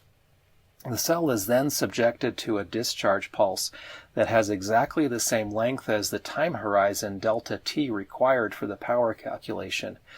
Then we allow the cell to rest again until it reaches equilibrium, or at least close to equilibrium, which I have abbreviated in the slide to also be only 10 seconds. The cell is then subjected to a charge pulse for the exact duration required when computing charge power. Finally, the cell is permitted to rest. Because we have designed this test and because we have implemented this test, we know the exact charging current and discharging currents used to create these pulses. And we also measure from the voltage profile, we can measure the maximum amount of voltage change due to the discharge pulse and the maximum amount of voltage change due to the charge pulse. The maximum voltage change to a discharge pulse is measured from the beginning of the discharge pulse just before the discharge pulse is applied when the cell is still in equilibrium to the end of the discharge pulse when the voltage is at its minimum. That is our delta V discharge. We do the same thing for the charge pulse. We measure the change in voltage due to the charge pulse from the equilibrium point just before we apply the pulse of current to the maximum voltage at the very end of the pulse of current, and that is our delta V charge. From these voltage changes, we can compute a charging effective resistance and a discharging effective resistance over the time horizons delta t that are required by the power calculations. The effective charging resistance is the absolute change in charging voltage divided by the charging current, and the effective discharge resistance is equal to the absolute change in the discharging voltage divided by the discharging current. These resistances are tabulated as functions of initial state of charge and temperature. Notice that if you are familiar with battery models already, please notice that the resistance we're calculating here is not the instantaneous or ohmic resistance of this cell. Instead, it's an effective resistance over the entire interval of delta t seconds, and it includes both the ohmic effects and also the diffusion effects as the voltage changes due to the slow time constants of the electrochemical processes in the cell. Once we have performed the laboratory tests and have calculated resistances at different states of charge set points and different temperatures and have stored these values in a table, we can use them in real time to compute available power estimates. In particular, we will use a mathematical model of how a battery cell works in order to predict how much power is available. We look at in detail at creating circuit models of battery cells in the 2nd course in the specialization, but here we need only a very simplified model, so I can introduce that quite quickly. The HPPC method assumes this circuit model that is drawn in the figure. In the model, the cell terminal voltage is described as an open circuit voltage at the present state of charge, along with a voltage drop across the effective resistance of the cell. In other words, the terminal voltage is equal to the open circuit voltage minus current times resistance. We can perform some simple algebra to find the electrical current in this equation, and this results in the relationship that current is equal to open circuit voltage minus terminal voltage, all divided by resistance. When we use the HPPC method to compute the amount of discharge power that's available, we assume that we're concerned only with keeping the cell terminal voltage between some Vmin and Vmax limits. And so for the maximum discharge power, this would be achieved if the terminal voltage were always equal to Vmin. So to compute discharge power, we replace R in the current equation with the discharge resistance we tabulated from our test, and we replace the terminal voltage with the value Vmin. Then discharge power is equal to voltage multiplied by current, which is equal to Vmin multiplying the quantity of open circuit voltage minus Vmin, all divided by the effective resistance of this cell. To compute the amount of charge power available, we repeat the entire procedure, but we use a different assumed terminal voltage and resistance. That is, we use the same simplified cell model, where current equals open circuit voltage minus terminal voltage, all divided by resistance. But to compute the charge power, we replace the resistance with the tabulated charge resistance, and we set the terminal voltage equal to the maximum permitted voltage. We compute charge power then as voltage multiplied by current, or as the maximum voltage multiplying the quantity of open circuit voltage minus the maximum voltage, all divided by the effective charge resistance. Notice that this quantity is negative. That is, open circuit voltage must always be less than the maximum voltage. So if we are required to report charge power as a positive number, we simply take the absolute value of this equation by multiplying this result by -1. Also note that this method, the HPPC method in general, uses a very simplified cell model that does not include all of the effects occurring inside of this cell. And furthermore, that when we computed the effective resistance from our cell test, we assumed that the cell was initially at rest before we begin the experiment. So these equations are not perfectly accurate in a dynamics scenario for the real battery cell, and it's a common practice to derate the estimates produced by these equations by multiplying the computed power value by some factor slightly less than 1. For example, if we compute an available discharge power of 1 kilowatt, we might multiply that by some factor like 0.9 and report that 900 watts is available instead. This gives us some safety margin, but it actually artificially limits the performance of the battery pack because we have used a poor estimation method. If we were to use a better estimation method, we might be able to actually extract the full performance of the battery pack, and that's one reason to spend more time thinking about this in the 5th course of the specialization. So to summarize this lesson, you've learned how to compute cell total energy and cell available power.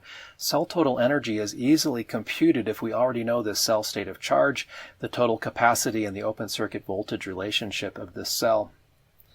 Cell available power is estimated over a moving time horizon at this future window that allows the host application to know how much power is available in this near future time frame so that it can do some planning of how to use that power and then use the battery cell without causing damage to the cell or to the electronics connected to this cell.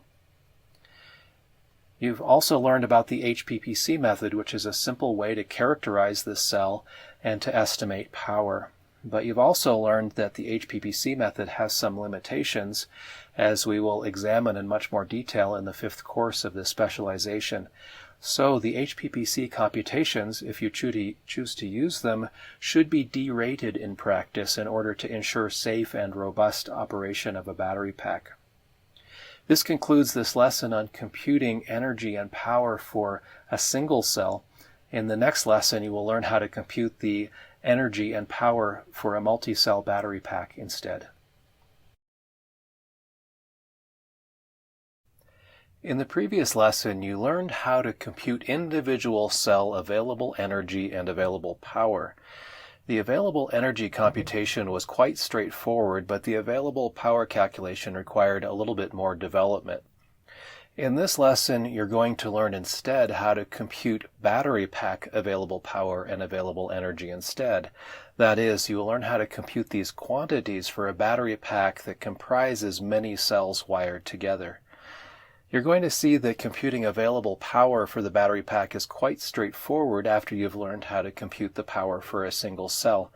Computing available energy involves a bit more of a thought process, but in the end it's still not very difficult. So let's begin. Let's begin by looking at how to compute battery pack available power.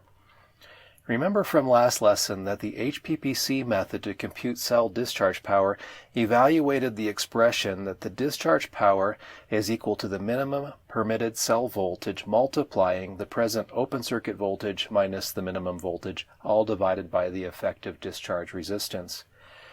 In this equation, I have slightly updated notation from what you saw in the last lesson by adding the subscript J so that we can remember that this is now a multi-cell battery pack, and this power is being computed at the cell level for the time being for a certain cell indexed by J in this battery pack.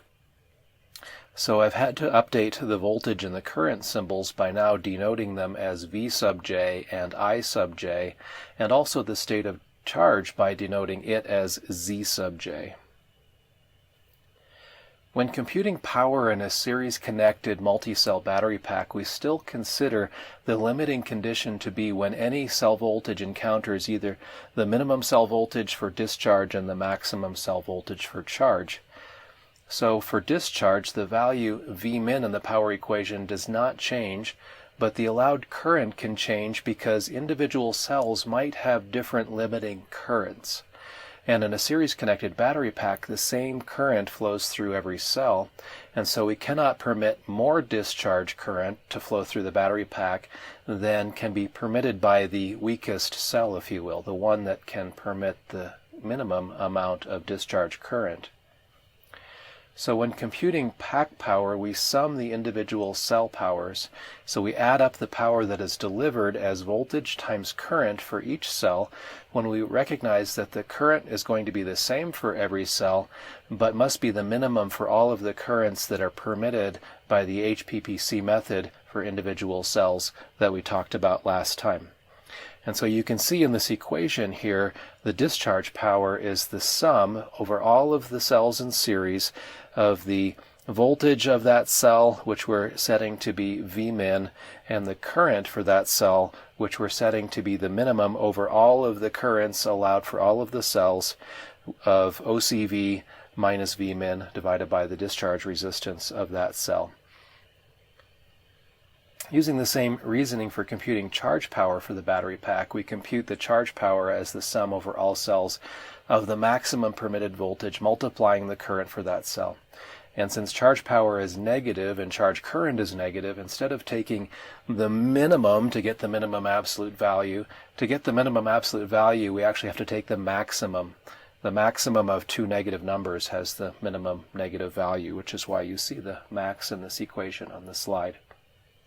And that's all there is for computing battery pack power using the HPPC method. Now we move on to look at how do we compute battery pack total energy. Remember that cell total energy is computed as the full charge capacity of the cell multiplying the open circuit voltage relationship integrated between the minimum permitted state of charge and the present operating state of charge.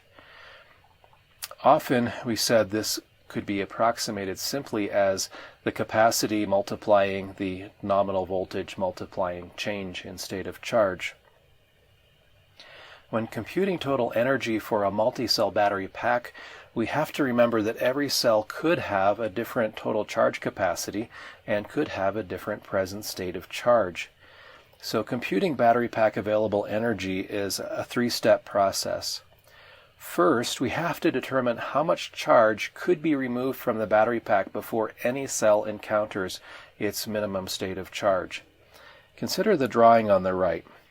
The left part of the drawing shows the present condition of the battery pack. One of the cells in this drawing is fully charged and the other cell is at a slightly lower state of charge. What we're doing with this first step is performing a thought experiment, not a physical experiment. And in our thought experiment, we ask how much charge could be removed from this series-connected battery pack before any of these cells is discharged to the level Zmin. And that's the state that's shown on the right side of the drawing. To compute the amount of charge we can remove, we begin with the generic state of charge equation that we saw in the previous lesson that says that state of charge now is equal to some initial state of charge minus the quantity of ampere hours discharged, and then divided by the total charge capacity. Next in our thought experiment, we substitute the present state of charge for the initial state of charge because that's where the battery pack on the left side of the drawing is beginning. And then we set the final state of charge to be the minimum state of charge. And then we set the capacity equal to the capacity of the cell under consideration. This is in order to figure out how many ampere hours of charge can I remove from each cell starting at its present state of charge to see how many it takes to get down to the minimum state of charge. We rearrange the expression to find that the ampere hours discharged are equal to the capacity multiplying the present state of charge minus the minimum state of charge for any of the cells. So the maximum amount of charge that could be withdrawn from the battery pack before the weakest of the cells is discharged to Zmin is the minimum of all these, which is given by this equation here. The equation tells us the maximum number of ampere hours that we can discharge before any cell encounters the minimum SOC limit. So that's how much charge is possible to remove from the battery pack. But if we were to remove this many ampere hours from the battery pack, only one cell would end up at state of charge Zmin. All of the other cells would end up at slightly higher states of charge. So to compute the amount of energy removed from each individual battery cell, we have to use the energy relationship from its own starting state of charge to its own ending state of charge using this accumulated number of ampere hours removed. And the ending state of charge is equal to the beginning state of charge minus the quantity of charge removed divided by the total capacity of that cell. So we're going to call that the Z low, the low state of charge after this thought experiment, after removing as much charge as we can from the battery pack, where Z low is going to be Z min for one cell, but it's going to be somewhat above Z min for the other cells. So now we can compute the amount of energy removed for each cell and the amount of energy for the battery pack. The amount of energy removed from the battery pack is the sum of all the energies removed from the cells, and this equation shows the computation. You can see that the pack energy is the summation over all of the cells in the battery pack of the quantity where we multiply the capacity of that cell by the integrated open circuit voltage relationship, where we integrate between the present state of charge and the low state of charge for that cell. Now remember, it's not possible to extract all of this energy at high rates and cold temperatures because of the resistances of this cell, and that's why we needed the power estimates as well to tell us how quickly we can extract this energy. When we compute the energy estimate, there's an integral equation involved that might look somewhat frightening, but this integral relationship can be pre-computed offline and stored in a lookup table for essentially instant computation in a real-time environment. On this slide, you can see a block of code that's written in the programming environment for MATLAB or for Octave. This particular code will work in either.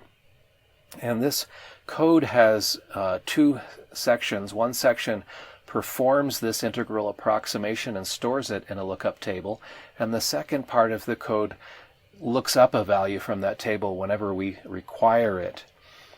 In this code block, everything that has a % symbol at the beginning of a line that's shaded in green is a comment to describe what's happening. It's not a functional line of code. It's there instead for the human being reading the code to understand better what the code is intended to do. So if we look at this, we see that in reality there are actually only 2 lines of code in what I'm showing you, and the rest is a description of what those 2 lines are doing. In the code, we're first assuming that a variable called zref exists in our workspace, and that a vector of state of charge points at which we want to compute values for the lookup table, that's what it is. So as an example, this vector might contain points between some minimum state of charge and 100% state of charge in increments of 1% state of charge. The variable OCV-VEC is a vector of open circuit voltage values that have been computed somewhere else for the cell that we're considering and correspond one-to-one with the state of charge points in ZREF as the open circuit voltage values at those states of charge. And based on those values, we would like to integrate the open circuit voltage relationship versus state of charge for that particular range of state of charge points. The code that performs that operation uses a command called cumtrapz, which performs a trapezoidal integration cumulatively over the points in OCV-VEC as related to the points in ZREF. The figure shows the result of this computation for the 6 different cells you saw earlier, where their OCV relationships were plotted for you at that point. In this graph, the 2 lines at the bottom correspond to the 2 iron phosphate cells that had slightly lower open circuit voltage than the other 4 cells. The other 4 lines that are nearly on top of each other in this integrated relationship are for the other 4 cells of lithium manganese oxide and lithium cobalt oxide and nickel manganese cobalt oxide. The integrated OCV relationships are nearly, but not quite, linear. So we see that the approximation to the integral of nominal voltage multiplying a change in state of charge would not always be very inaccurate. Sometimes it's a pretty good approximation. But if you were to hold a straight edge up to this slide, you would notice that there is some curvature, especially in the top 4. And for the best accuracy, you would perform the computation that now you see how to do using the code on this slide. So this first line using cumtrapz forms the integrated relationship, and if we want to use this integrated relationship in a lookup table, we use the next line of code that you see on this slide. We want to perform a table lookup into the table that has one column is ZREF, those are the state of charge points at which the table exists, and the other is the integrated values that we called IVZREF. In MATLAB and in Octave, table lookup is performed by the interp1 function, which performs simple linear interpolation. And this command produces integrated voltage as a function of state of charge, or what I'm calling in the code IVZ, using interpolation with this table defined by ZREF on the horizontal axis and IVZREF on the vertical axis. Since ZREF does not go below Zmin, we have to be careful not to try interpolating into this table using arguments that are less than Zmin, which is why you can see in the input to the interp1 command I have max Zmin comma Z to make sure that the input argument is never actually below Zmin. You could also do something similar to make sure that the input argument was never greater than 1 by using a min of Zmax comma Z or a min 1 comma Z in there to enforce that it was always less than 1. So overall, I hope that now that you have seen this code, you agree that computing this integrated open circuit voltage is not especially difficult, and that using it is also not especially difficult in an application. To summarize what you've learned in this lesson, you can now compute estimates of battery pack power over some future time horizon, and you can also compute estimates of battery pack energy by expanding on the methods that you learned last lesson for single cells. You've also seen the first example written in MATLAB code or Octave code that is able to implement a lookup table, and while we applied it to the example of computing energy, the basic principle of computing and implementing a lookup table is quite general, and we will find it to be very useful throughout the specialization. This lesson has brought you to the end of our discussion of requirement 3 placed on battery management systems of performance management. We'll spend much more time examining other methods to estimate state of charge and available power in the battery pack in courses 3 through 5 of the specialization. And the methods that you learn turn out to be better than what you've learned so far. But the methods that you have learned so far give you a good basis for understanding the general ideas involved and are sometimes used in practice even now. So the remainder of this week will be devoted to considering the battery management system requirement, which has to do with diagnostics. So far in this course, you've learned about battery management system requirements 1 through 4. In this lesson, you will learn about the final requirement, number 5, which has to do with diagnostics. Diagnostics involve abuse detection, state of health estimation, and state of life estimation. In many and maybe even most applications, the battery management system is not in control of its own destiny. That is, the battery management system provides advice or guidance to the host application regarding what are the maximum power limits of the battery pack and how much energy is available and so forth. But the host application might choose to ignore those limits or might fail in some way that causes those limits to be violated.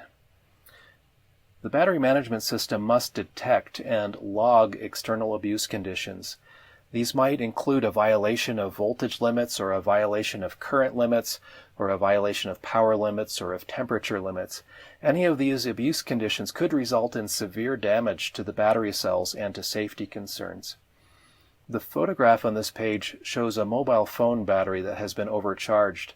In this case, that has caused the electrolyte to break down and to form gases, which then cause the cell to expand in volume.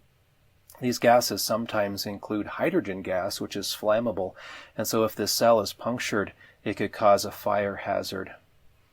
All of the abuse conditions that are detected, whatever they happen to be, must be logged, as we talked about under Requirement 3, for warranty and for post-mortem diagnostics. In addition to external abuse, the battery management system must be able to detect and to log failures of its own algorithms and components. These include detecting failures in the sensors that measure voltage and current and temperature. It includes being able to detect a failure in the balancing or the equalization system of the battery pack. It must be able to detect failures in the contactors or of the thermal management system. It must also be able to detect loss of communications with the host controller or frequent and repeated garbled or missed messages with the host controller. The photograph on this page simply shows some failed components on the circuit board of a random electronic device that were caused by bad capacitor design. These capacitors have become swollen and the electrolyte has leaked out of the cases, causing the capacitors to fail. The failure of an electronic component like this could cause any one of the internal failures I mentioned on this slide, and it's important to be able to detect these failures so that they can be communicated to the external host and to diagnostics so the battery pack can be repaired and used safely. Finally, the battery management system must be able to compute and report an estimate of the state of health of the cells of the battery pack. Earlier we saw that state of charge of a battery cell is tied very directly to physical quantities inside this cell, particularly to the average concentration of lithium in an electrode. State of health is not defined quite so precisely.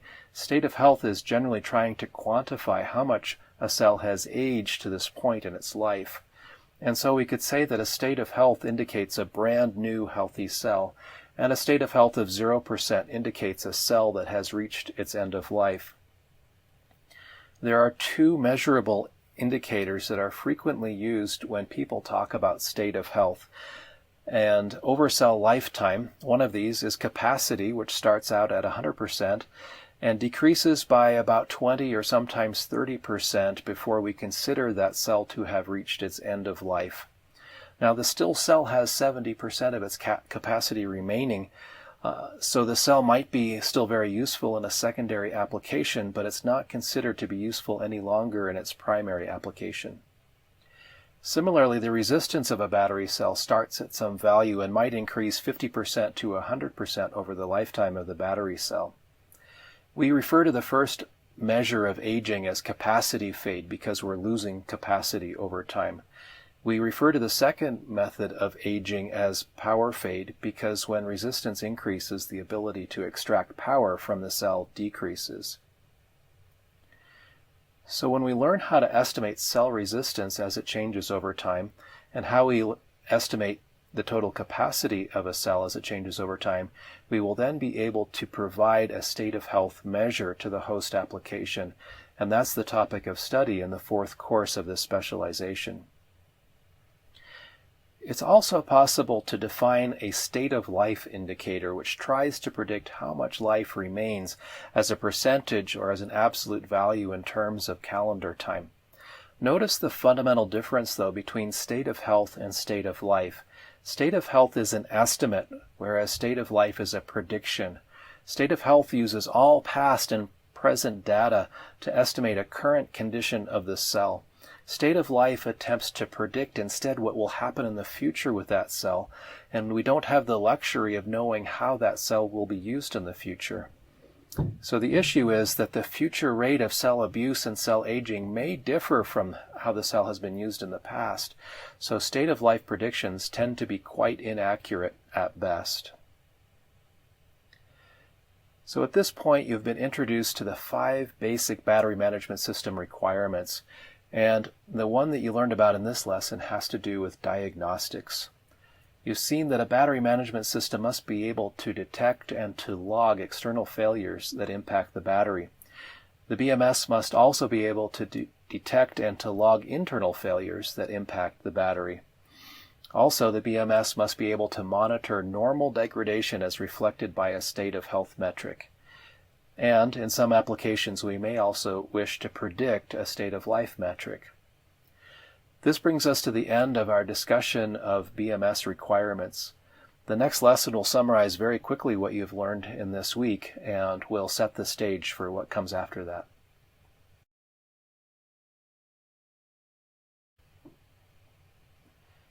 This past week, you've learned quite a lot about the requirements imposed on battery management systems.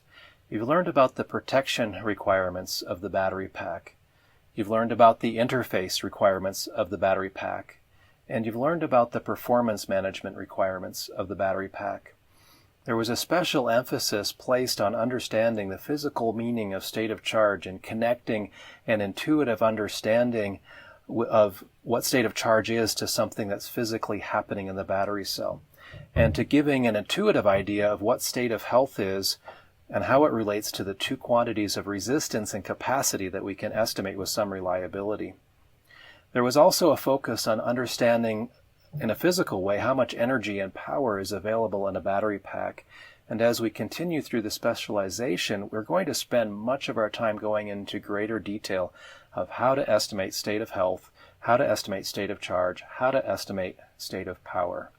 And by the way, I don't think I've mentioned it, but sometimes people talk about state of function, or SOF, and they usually mean state of power when they do that. Finally, we looked at requirement 5, which has to do with diagnostics in a battery pack. This brings us to the end of the standard version of Course 1 in the specialization on algorithms in battery management systems. At this point, you get to make a decision. As the diagram shows, you are at a fork in the road. You might decide simply to continue with the non-honors version of the specialization. However, if you're interested in the honors version of the Certificate in Battery Management System Algorithms, there's 1 additional week of lessons in this course.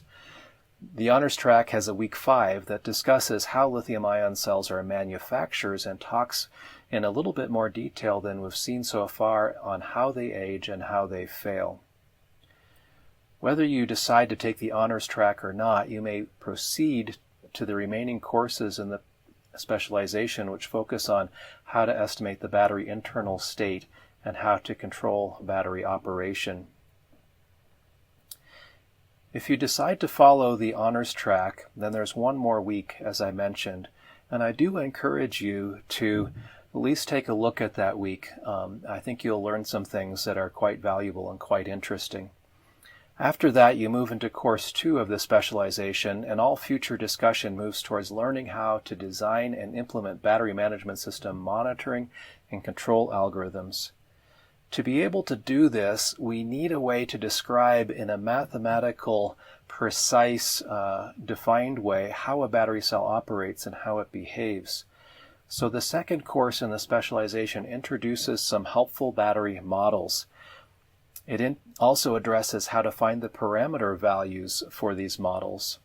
You will learn methods and you will use example code to be able to simulate battery cells and battery packs in either MATLAB or in Octave. And you will also learn how to simulate a battery load. One final note before we continue. It's important, I think, for you to understand that many or even most of the methods that I teach in this specialization have been patented and are owned by battery application companies such as vehicle companies. That could be disappointing to you because I'm sure that you're really very eager to be able to implement these methods for yourself. But it's also important to understand that if you read about any other method found in the literature, that method probably is going to be patented as well. All of these methods that you read about in journal articles and other places have been developed by companies, usually for their own use, and they're also patented. So this bit of insight strongly motivates research to develop methods that are sufficiently different from those that have been patented, so either they may be implemented freely and distributed to the public domain, or I suppose so that you could patent them if you choose to do so. But it also means that you may not use these methods commercially without license from the patent owner. And this is nothing new. It's simply a matter of common engineering practice that when you use a method, you are required to perform due diligence and to search the patent literature to make sure that you are not infringing on the intellectual property of someone else. There's nothing really different about battery management systems in that regard, but I'm bringing it up so that it's in your attention for you to be able to do so. So congratulations for making it to the end of the first course in this specialization. I hope that you have learned interesting and valuable things, and I sure hope to see you again in the second course.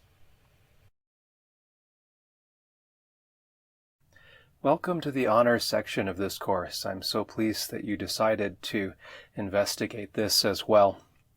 In this lesson, you're going to learn more about how battery cells are fabricated, especially lithium-ion battery cells. And I believe this will help you to understand how the cells actually work.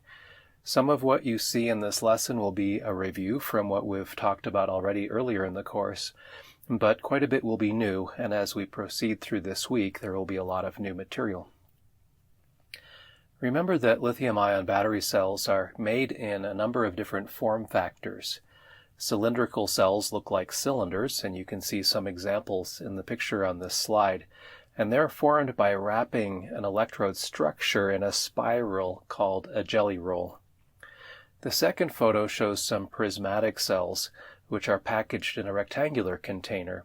And these are formed by wrapping electrodes again in a jelly roll, but in a flatter, longer jelly roll instead. And finally, pouch cells are also flat, but instead of having an internal wrapped or spiral structure, instead they comprise electrode plates stacked on top of each other.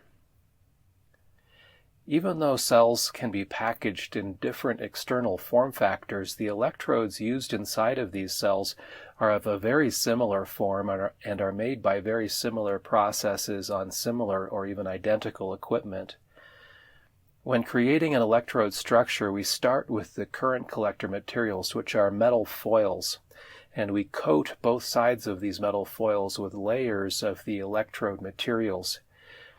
The top diagram shows a positive electrode current collector in gray to remind you that it's usually made from aluminum, and underneath that you see a negative electrode current collector in orange to remind you that it's usually made from copper. Notice that both sides of the current collector are coated with active materials, and you will see that when a cell is formed, either by spiral winding or by stacking plates, the electrode materials are on both sides of the current collectors, and both sides are utilized. And by coating both sides instead of just one side, we get a reduction in the total volume required for the same total capacity of battery cell by not wasting one side of the current collector. The colors I use to represent the active materials are purely for illustration purposes. I consistently use the color purple when talking about positive electrodes and green when talking about negative electrodes. but that's for illustrative purposes in the specialization, whereas in the real battery cell, these materials look pretty much like a black powder, and it would be very difficult to distinguish between them with just your naked eye. As a reminder, the negative electrode active material is usually some form of graphite, and the image on this slide shows you a scanning electron microscope, or SEM, image of graphite used in a lithium-ion battery cell. As you've already learned, the electrode is not composed of a single solid piece of the active material, but instead of tiny particles, because that increases the overall surface area of the electrode and it allows higher power. In general, some kind of lithium metal oxide is used as the active material in the positive electrode. And in the second photograph, I show you an SEM image of lithium manganese oxide, or LMO material, which is one of the candidate materials to be used in a positive electrode. Again, to the naked eye, both of these materials would simply look like a black powder, but under the microscope we can see that there are distinctive shapes and patterns, and so it is actually possible often to distinguish optically what the material is, at least if you've got a small list to choose from.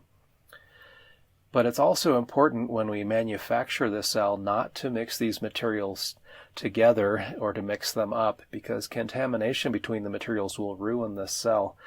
And so for that reason, the negative and the positive electrodes themselves are usually fabricated in different rooms when the cell is being constructed, so there's no airborne contamination. You've also learned that the particle size and the shape are important when fabricating an electrode. We desire that the particles be small in order to maximize the surface area so we can have a high current cell, a high power cell. On the other hand, we also desire smooth spherical shapes if possible, since sharp edges are susceptible to higher electrical stresses and cause faster decomposition of the solid electrolyte interface layer, which we'll talk about later on again this week. So sharp edges and pointy edges can lead to premature aging and failure in the cell, and even possible thermal runaway after extended periods of degradation. When we're fabricating this cell, we begin with the electrodes, and when we fabricate the electrodes, we begin with just foils of current collector material that are usually delivered in large spiral reels up to perhaps a half a meter in width. The negative electrode current collector, again, is usually made from copper, and the positive current collector is usually made from aluminum. The reels of current collector foil are mounted directly on a machine that unwinds the foil and coats the reels of foil with the electrode active materials. You can see on this diagram to the left how the reel is initially mounted and how the reel is unwound by the unwinding machine. And then you can see that there's a coater that coats the electrode materials onto both sides of this foil, and then the foil passes through other stages that we'll look at. Let's think about the coating process in a little more detail. When we coat the current collector foil, we don't simply put on the active materials, but we include with those some conductive agents like carbon black perhaps, and some binding agents like PVDF, for example. And all of these are mixed together, and then added to that mixture is a solvent that makes this mixture into a slurry or a paste that can be spread on top of the foils. Now, this solvent that we're adding at this point is simply for the manufacture of the electrode, and it has nothing to do with the operation of the battery cell later on in life. So once the slurry is prepared, it is spread on both sides of the foil, and there's a blade, a knife edge, that's located just above the foil that scrapes off the excess materials in order to control the thickness of the electrode coating. And the thickness is designed quite carefully so that the energy storage capabilities of the negative and positive electrodes match each other, so that we will not be wasting material or volume or weight by having an excess of one material versus another. After the foil has been coated, the coated foil moves into a drying oven, and this oven bakes the electrode material onto the foil, and it also evaporates the solvent that was added in the previous step to form the slurry. And at the end of this step, the electrode materials have a good mechanical connection to the foil. When the foil is completely dry, it exits the oven, and it's wound onto a reel on the right-hand side of the drawing. And we are finished with this particular piece of equipment, and we move on to the next step. The next step in processing the electrode is to perform an operation known as calendaring. This means pressing, to compress something. So the reel of coated foil from the previous machine is removed from that machine, and it's placed on the left-hand side of the machine that's shown in the illustration on this slide. And the electrode-coated foils are once again passed through an unwinding device, and then they're passed through large rollers that press the electrodes down to a highly calibrated thickness. And so this process is known as pressing or calendaring the electrode. The purpose of performing this calendaring is to compress the electrodes, to compact out extra spaces or voids between the particles, and pressing the porosity down to a calibrated level to ensure a more consistent density of particles throughout the entire electrode. It also helps to ensure electronic contact between the particles that might otherwise be relatively disconnected at the end of the previous processing step. The electrode material then passes through a machine that slits the electrodes lengthwise, and these narrower electrode strips are wound onto individual coils at the output of this machine, having the final desired widths. All of the processes in cell manufacturing are carefully regulated and inspected at every step. In this case, we might inspect the thickness after pressing operations to make sure that the thickness is within tolerance. The slitting operation must also be done with very sharp knives and must be carefully monitored, because any ragged edge, any sharp burrs on the edges of the foil strips could eventually work their way through separator material and cause short circuits inside of a cell. So that's a really dangerous situation that must be avoided. And so also this calendaring and slitting machine must be very precisely manufactured and maintained. At this point in discussing how the lithium-ion battery cell is fabricated, you have learned how the electrodes themselves are fabricated. You've learned that the metal current collector foils are first unrolled. A slurry of the electrode solid materials plus additives is deposited onto the foils. Dryers evaporate the solvents and adhere the electrode active materials onto the current collectors.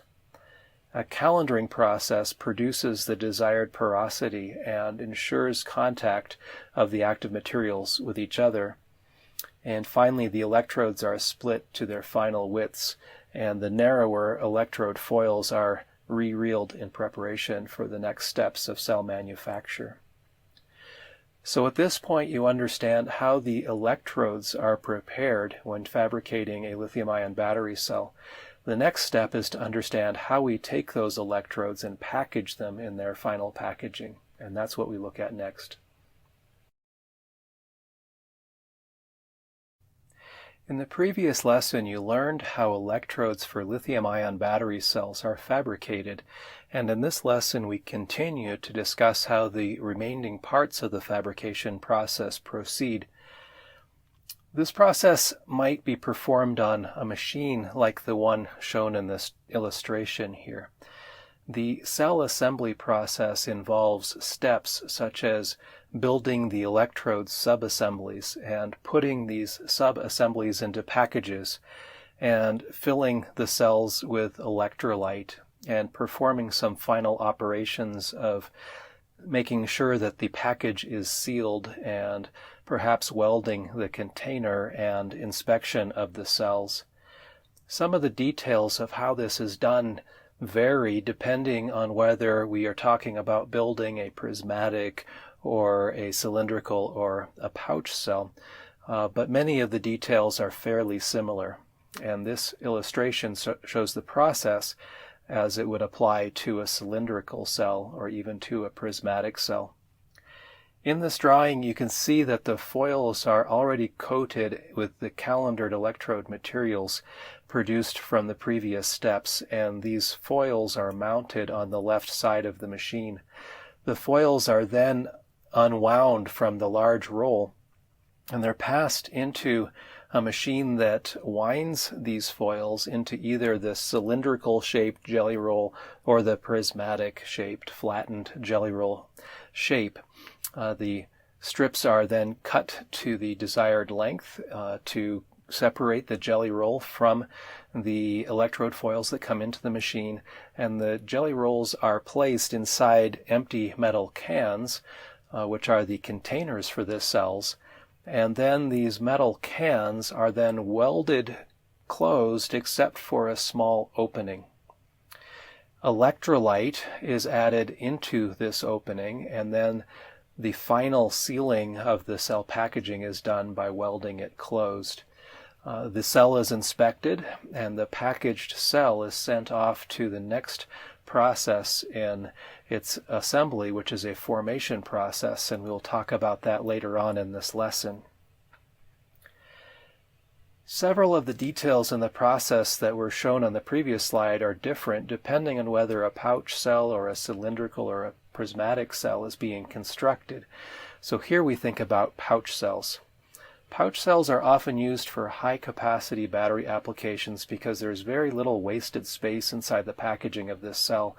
And furthermore, the cells are basically rectangular in shape themselves, and so there's very little wasted space when we put multiple cells together to form a battery pack as well.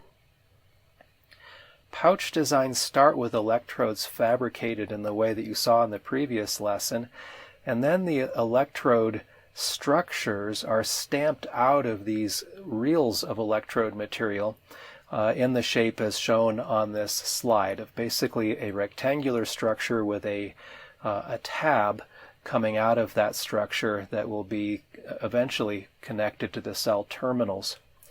So these individual electrode structures are stacked on top of each other as shown in this illustration. So, for example, we might start with a separator material and stack on top of that a positive electrode material, and then a separator, and then a negative electrode. And that whole subassembly would be repeated multiple times so that there would be many negative electrodes and many positive electrodes overall inside of one pouch container. The separator may be cut or stamped to essentially the same size as the electrodes, probably a little larger so that there would be some extra space around the edge to make sure that any shifting of the packaging did not result in a short circuit. Or alternately, the separator could be wound in kind of a zigzag shape between the different electrodes of different types that would give further assurance that there would be no possibility of short circuit if the electrodes actually shifted in the package. Notice in this diagram that the negative electrodes have their current collectors coming out of tabs on one side of the drawing, the top right in this case, and the positive electrodes all have their current collectors coming out of the same place, the bottom right of the drawing in this case.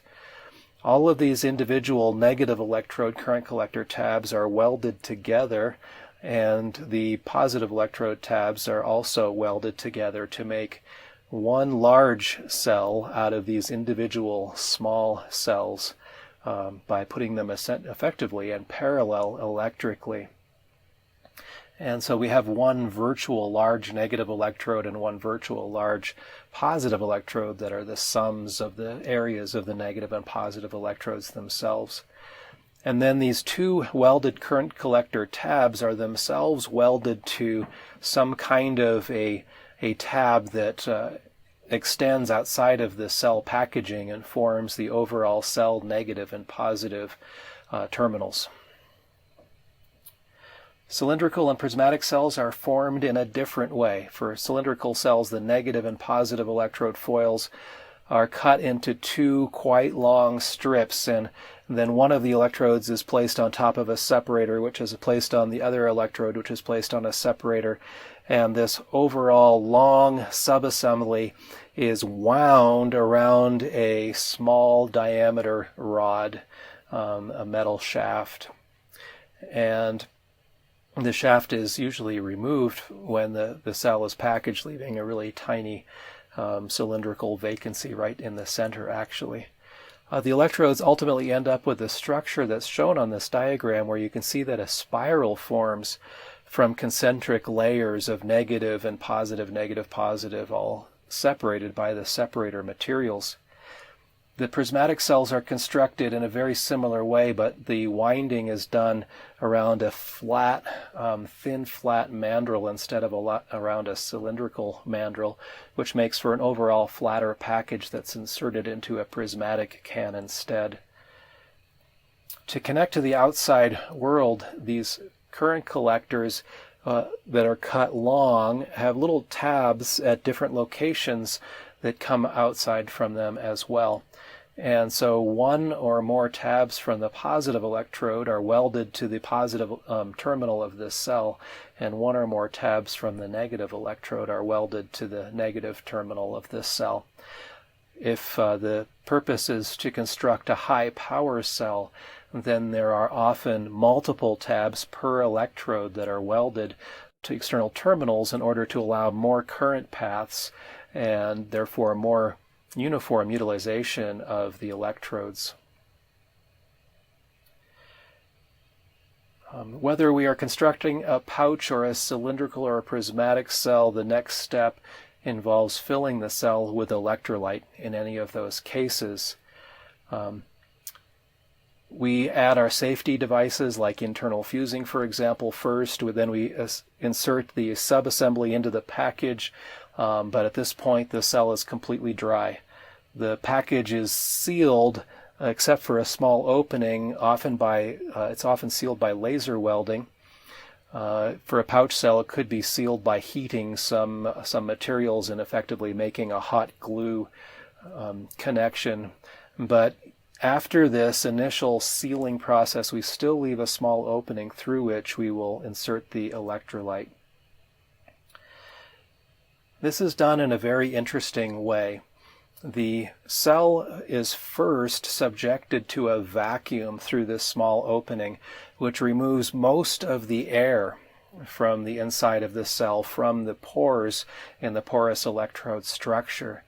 And then a small amount of electrolyte is injected into the cell, and then the vacuum is released so that the atmospheric pressure forces the electrolyte into this cell and into those small pores and small pore openings. This can be done multiple times so that the electrode porous structure is filled as full as possible with this electrolyte. It's interesting that even at this point, the cell may not be completely wet with the electrolyte material, and it may take several charge-discharge cycles for that to happen.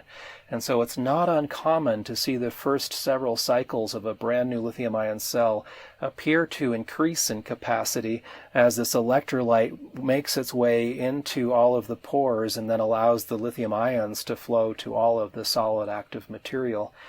And then after these initial cycles where the capacity appears to be going up, then it starts to go down as this cell ages. In any case, after we have filled the cell with as much electrolyte as we're able to, we seal the remaining opening using, for example, a laser weld or some kind of a heating process. The electrolyte fill operation must be done in an environment known as a dry room. A dry room uses a very high capacity dehumidifier to remove as much moisture from the atmosphere as possible. And this is really important because the electrolytes used in lithium-ion battery cells often have salts that react chemically with water. So any moisture in the electrolyte will cause the electrolyte to decompose, and this can cause them to emit toxic gases. And furthermore, lithium hexafluorophosphate, or LiPF6, which is one of the most commonly used electrolyte salts, reacts with water and forms toxic hydrofluoric, or HF acid, when it does so. And this HF acid can cause the electrode materials to dissolve or disintegrate inside the cell over time, which leads to capacity loss. So we highly desire to avoid that, or at least to minimize that, and we do so by injecting the electrolyte into the cell inside of a dry room environment. So at this point, the cell is completely constructed, and some remaining tasks might include things like printing a cell serial number on the cell and maybe some other identifying information on the packaging. But now this cell is ready for its very first charge. Before we discuss this charging process, it's important to talk a little bit about something that's known as the solid electrolyte interface layer in a lithium-ion battery cell, otherwise known as SEI. It turns out that when lithium intercalates into graphite in the negative electrode, the lithiated graphite reacts with solvents in the electrolyte and forms this SEI layer, the solid electrolyte interface layer, which is a film coating the particles of the negative electrode. This process of SEI formation and growth consumes lithium, so it results in capacity that's lost. The film also impedes ions, lithium ions, that want to travel from the electrolyte into the electrode and vice versa, which results in a higher resistance for this cell and therefore results in a power loss. And neither of these is desirable. But on the other hand, this SEI layer also turns out to stabilize the graphite against further reaction with the solvent, which is a positive feature. So it tends to be a self-limiting reaction. When the lithium-ion battery cells are assembled, they are done so in a fully discharged state at 0 volts. All of the lithium begins in the positive electrode. The negative electrode is pure graphite with no lithium in it whatsoever. So at the beginning point of the manufacturing process, no SEI has formed. But when we build this battery cell, we must put it through at least one precisely controlled charging process. And during this first charging process, the graphite is lithiated for the first time, and this causes this chemical reaction that forms the SEI layer. And because of this formation of an SEI layer, the first charging process is called the formation process. We would like this SEI layer to be as thin as possible because we don't want to have excessive capacity loss. We want it to be as uniform in thickness as possible so that it doesn't easily break down at a later point in time. And this is most easily achieved if we form this layer slowly. So we form the layer by charging the cell very slowly for its very first time. And then after that, it may turn out to be valuable to gently charge and discharge, otherwise known as cycle, the battery cell a few times to stabilize the SEI layer before the cell is delivered to the consumer. If the formation process is badly done, then this SEI layer will be thick and non-uniform, and it may be brittle, and it may easily break down as the battery cell is being operated in the consumer application. Anytime the SEI layer breaks down, it exposes more graphite to the solvent, and at that point the solvent will react to the graphite and form additional SEI products, which will reduce capacity and increase resistance. So while the SEI layer is formed for the first time when we charge the battery cell for the first time, it actually does tend to grow somewhat over time due to failure of the existing SEI layer and building of additional SEI layer. So good battery cells are formed, have a formation cycle that produces a good SEI layer. And the difference between a good battery cell and a bad battery cell might be your manufacturing edge when you're trying to market your cells to the consumer. And because of that, the formation processes used by different manufacturers are proprietary. They're trade secrets. Most likely the manufacturer does not do a normal constant current, constant voltage charge, and the process used may take several days or even several weeks and may include steps that hold the cell voltage constant for periods of time at different voltage levels. They may rest the cell at different open circuit conditions for different periods of time at different temperatures and so forth. And for this reason and for other possible variations in the processing steps we've seen throughout this week already, cells from different manufacturers can have very different operating characteristics and especially life characteristics, even though they share supposedly the same chemistry. The way the cell is manufactured has a critical influence on how long that cell will last in the application. And so having tight controls on the manufacturing steps is very important to be able to create the best cell possible. During this formation process, cell performance data are gathered and recorded in order to be able to perform some quality analysis. If we notice during formation that a cell has a high self-discharge rate, that points to some manufacturing defect, and that cell will be recycled. It will not be sold to the consumer.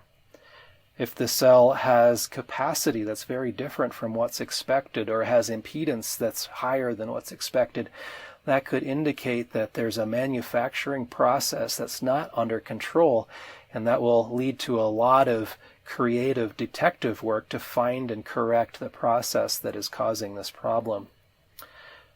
Many times, even when cells do have parameters that fall within the desired tolerance band, the cells that come out of production are sorted into different lots according to their capacity and resistance, so that different lots of cells can be matched to each other for certain applications that require all of its cells to have very close capacities or resistances and so forth. And this process is called matching, or sometimes binning, as you put cells in different bins, so that the cells could be used together in this type of high specification environment. All of this testing, by the way, is done inside the manufacturing facility, including other quality control measures that I have not even mentioned in every step of manufacture. And we strongly desire that all of the manufacturing defects are identified either before or during formation and not after formation. Certainly not after the battery cells have been sold to the consumer and battery packs have been assembled and it's in some product. So in order to avoid a low yield, it's important to enforce tight tolerances and strict process controls. We need to avoid contamination of the raw materials. We need to avoid physical damage. We need to avoid things like burrs, the sharp edges on the electrodes, because all of these are extremely dangerous and can cause serious problems when the cell is in operation. In order to reduce contamination, cells are normally manufactured in a clean room condition similar to what's used when manufacturing semiconductor parts. So to summarize this lesson, you've learned that cell construction comprises building the electrode subassemblies first, then packaging them, then filling the package with electrolyte, and then sealing and welding and inspection. After construction, the cell undergoes a precisely controlled formation cycle to charge it and to grow a thin, uniform layer of SEI.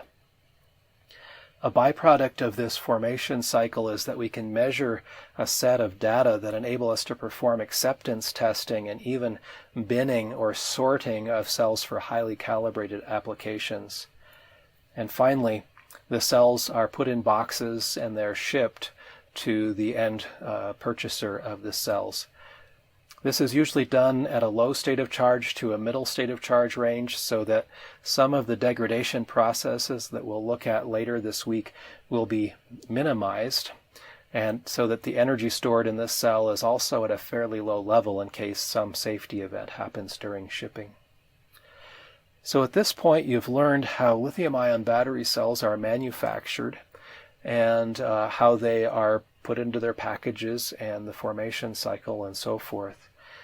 What we're going to look at for the rest of the week is the other end of the life spectrum. Here we've seen the beginning of life, but what causes a cell to age and degrade and break down, and what are the consequences of these aging mechanisms? And so that's what we will look at next.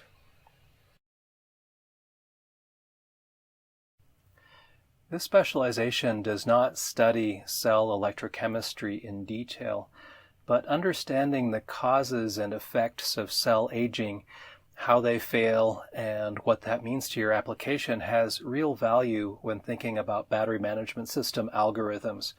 For example, it motivates the need for state of health estimation algorithms and also for computing power limits in order to slow down degradation.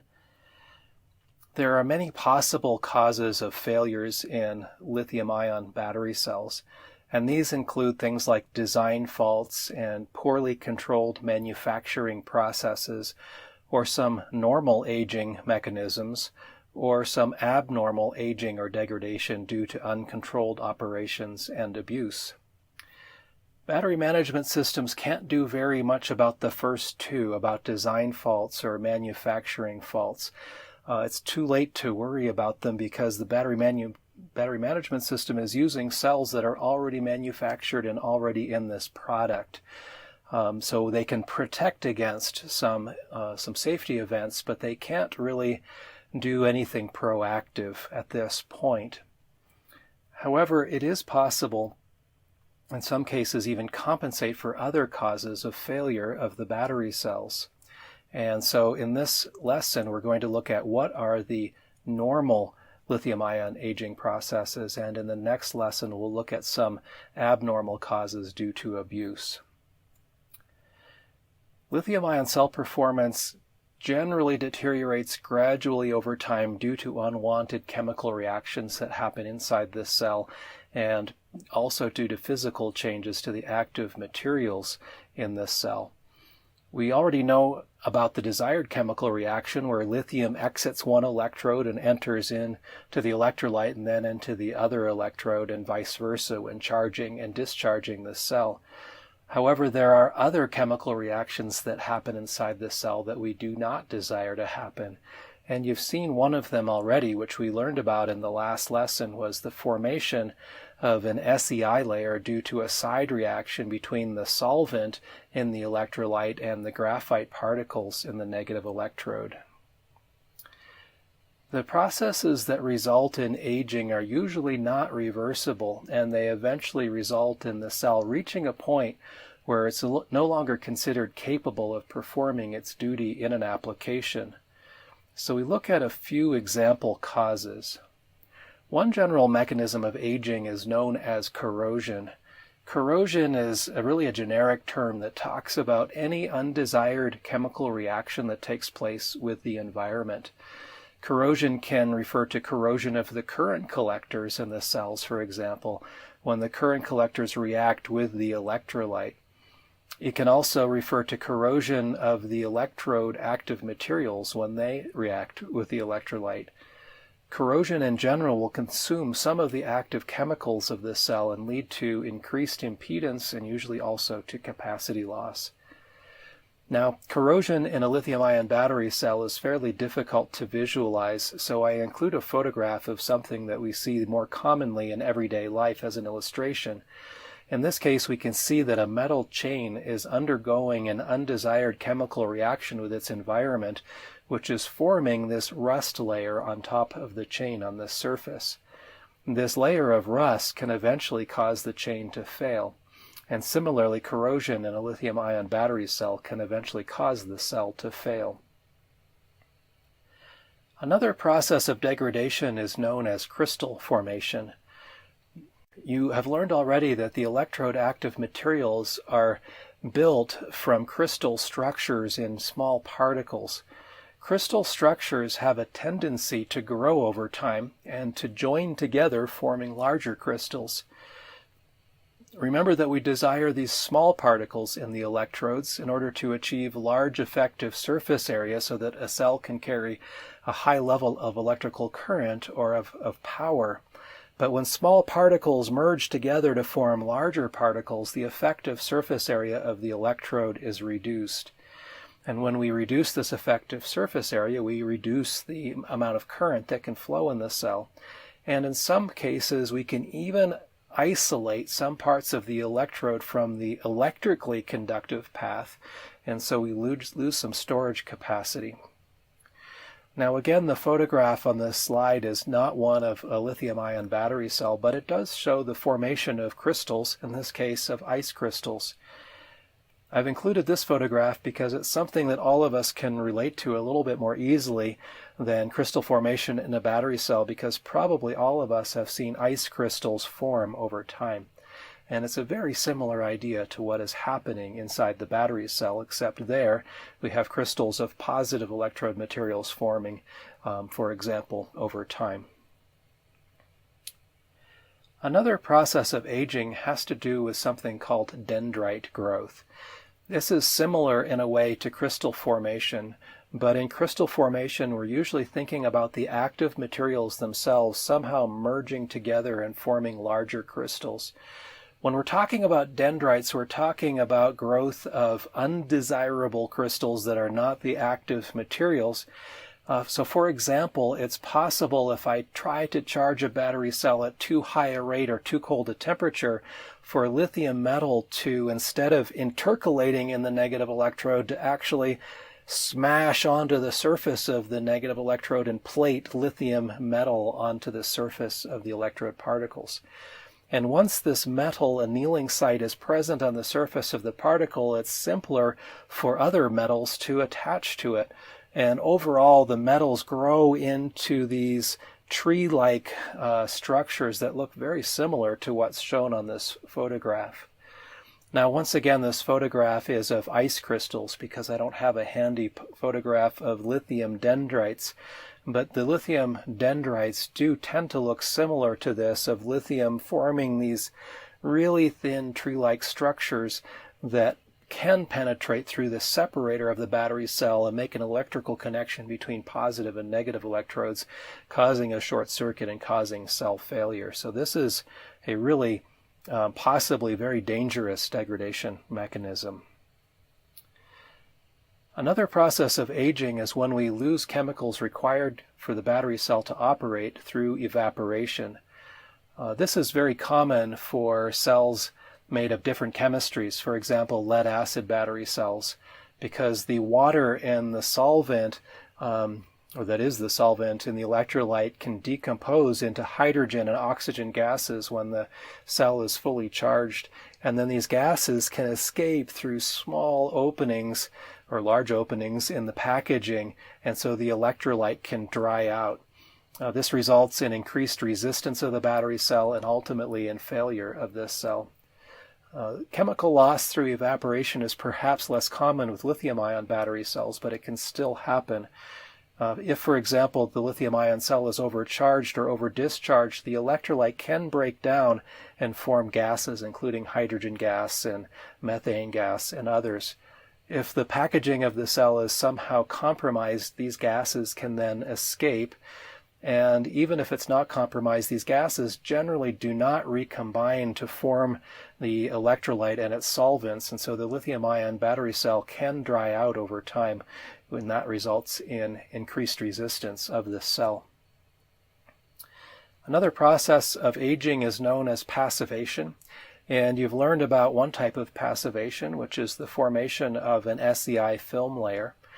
This film layer is known as a passivation layer because when it forms on the surface of the negative electrode particle, it impedes the further formation of SEI layer, and so it passivates or isolates that layer from more chemical reactions. However, if the SEI layer is somehow dissolved or cracked, then SEI will form where fresh graphite has been exposed. And so the SEI, even though it is formed during the first charging cycle, it does tend to gradually grow over time. I really liked this photograph to illustrate film formation because it shows a film that has to do with aging.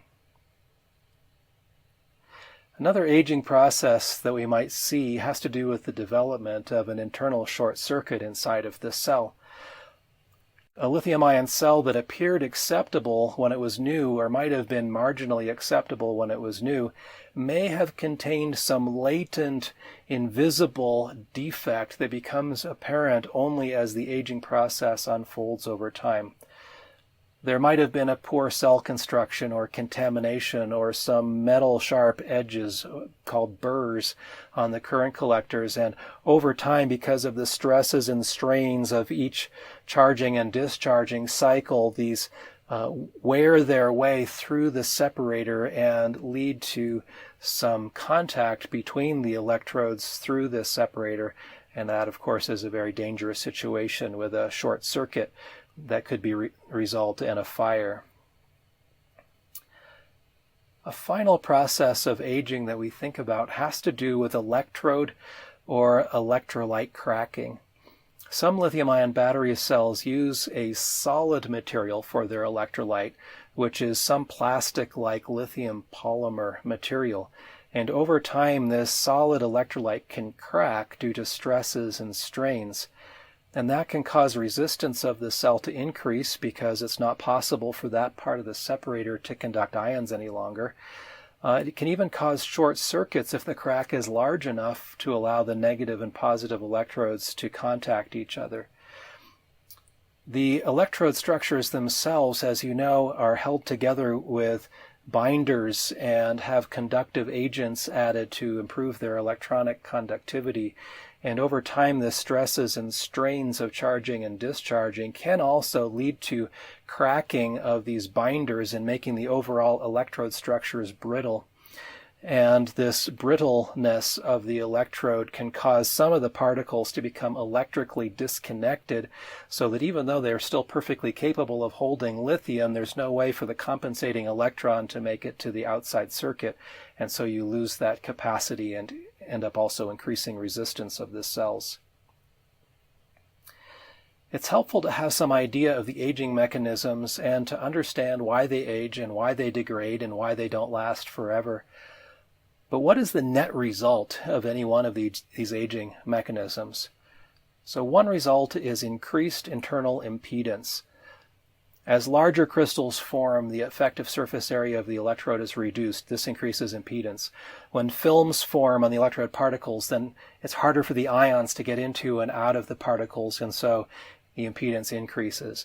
When electrolyte is lost, or when current collectors are corroded and so forth, it makes it harder for either electrons to move or for ions to move, and therefore there's increased impedance or increased resistance of your cell. A second undesirable effect is reduced capacity. When the active materials disintegrate or deteriorate, they lose vacancies that could have held lithium. Or we could lose charge carriers from the electrolyte when side reactions occur. In some battery chemistries, this is partially recoverable through reconditioning the cell using one or more deep discharges, but this is not the case in most lithium-ion chemistries. A third effect of aging in cells is manifested in an increased rate of self-discharge. As electrodes swell, that increases the pressure on the separator, and as a consequence decreases the resistance of the separator and can lead to increased self-discharge rates. Any one of the aging processes is usually accelerated by higher temperatures, and aging processes that result are not necessarily noticed right away.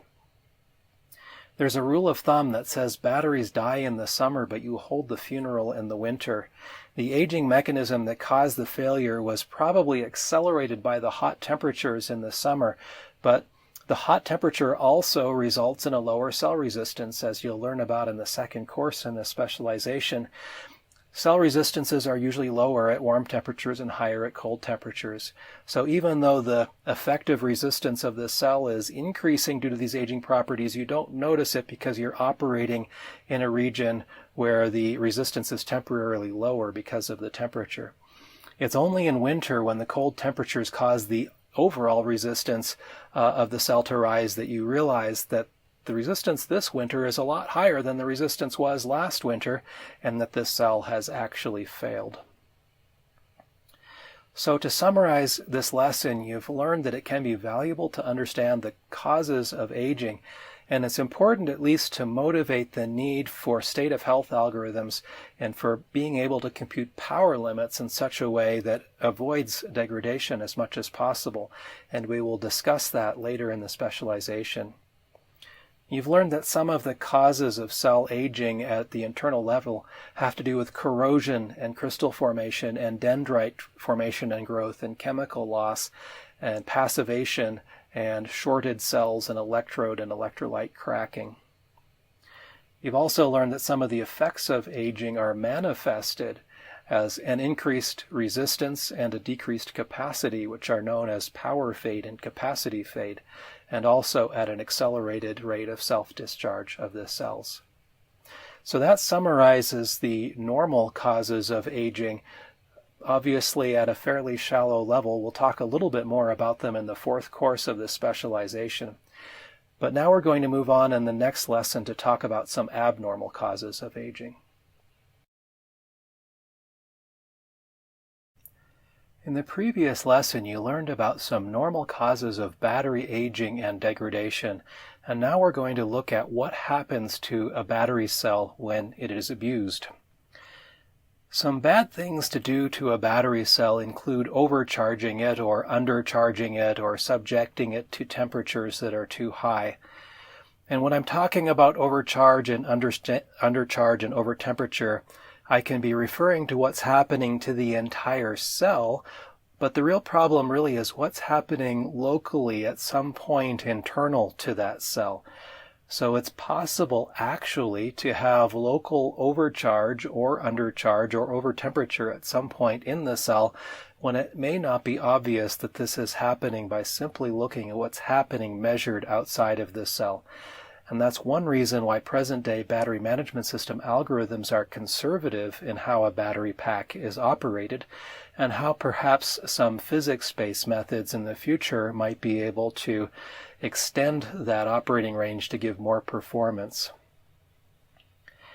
If we violate a temperature or a voltage specification, that can cause a number of things to happen. One of them might be electrolyte breakdown.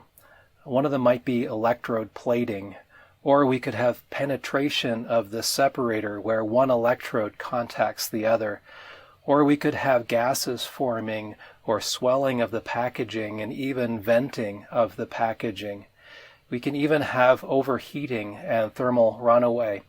And you've seen some of these before in the previous lesson and when we talked about thermal management, but here we're talking about them in an extreme way due to some abuse. Most of these conditions, one way or another, end up with the cell overheating, and that's what ultimately causes it to fail. In addition to all of those things, mechanical or physical abuse is also a bad thing. Physical abuse of a battery cell might include dropping it or crushing it or penetrating the package or impacting it or immersing it in fluids or freezing it or placing it in contact with fire. Any of these things could appear in an automotive battery pack. So, for example, if a vehicle is involved in an accident, the battery pack could be physically damaged in severe ways. And so the photograph on this slide I thought was really interesting. It's an early electric vehicle that has been obviously in a minor traffic accident. And unfortunately, the early electric vehicles did not catch on because the lead-acid battery cells of the time were not capable of supplying the kind of range needed and could not compete against gasoline vehicles. But today we're seeing a comeback that I'm very excited about. And so even though electric vehicles took a vacation for about 100 years, I think that we'll see more and more of them on the road. So when your battery pack encounters some kind of physical abuse, it's generally accepted that the battery pack is not required to survive these trials and still be perfectly operational.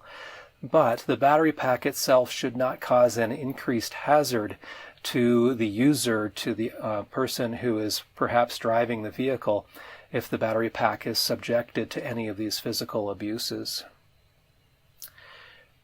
When a battery ages normally, or when it's abused and ultimately fails, one of three different failure modes will become apparent, and it's generally not possible to predict in advance which one will occur.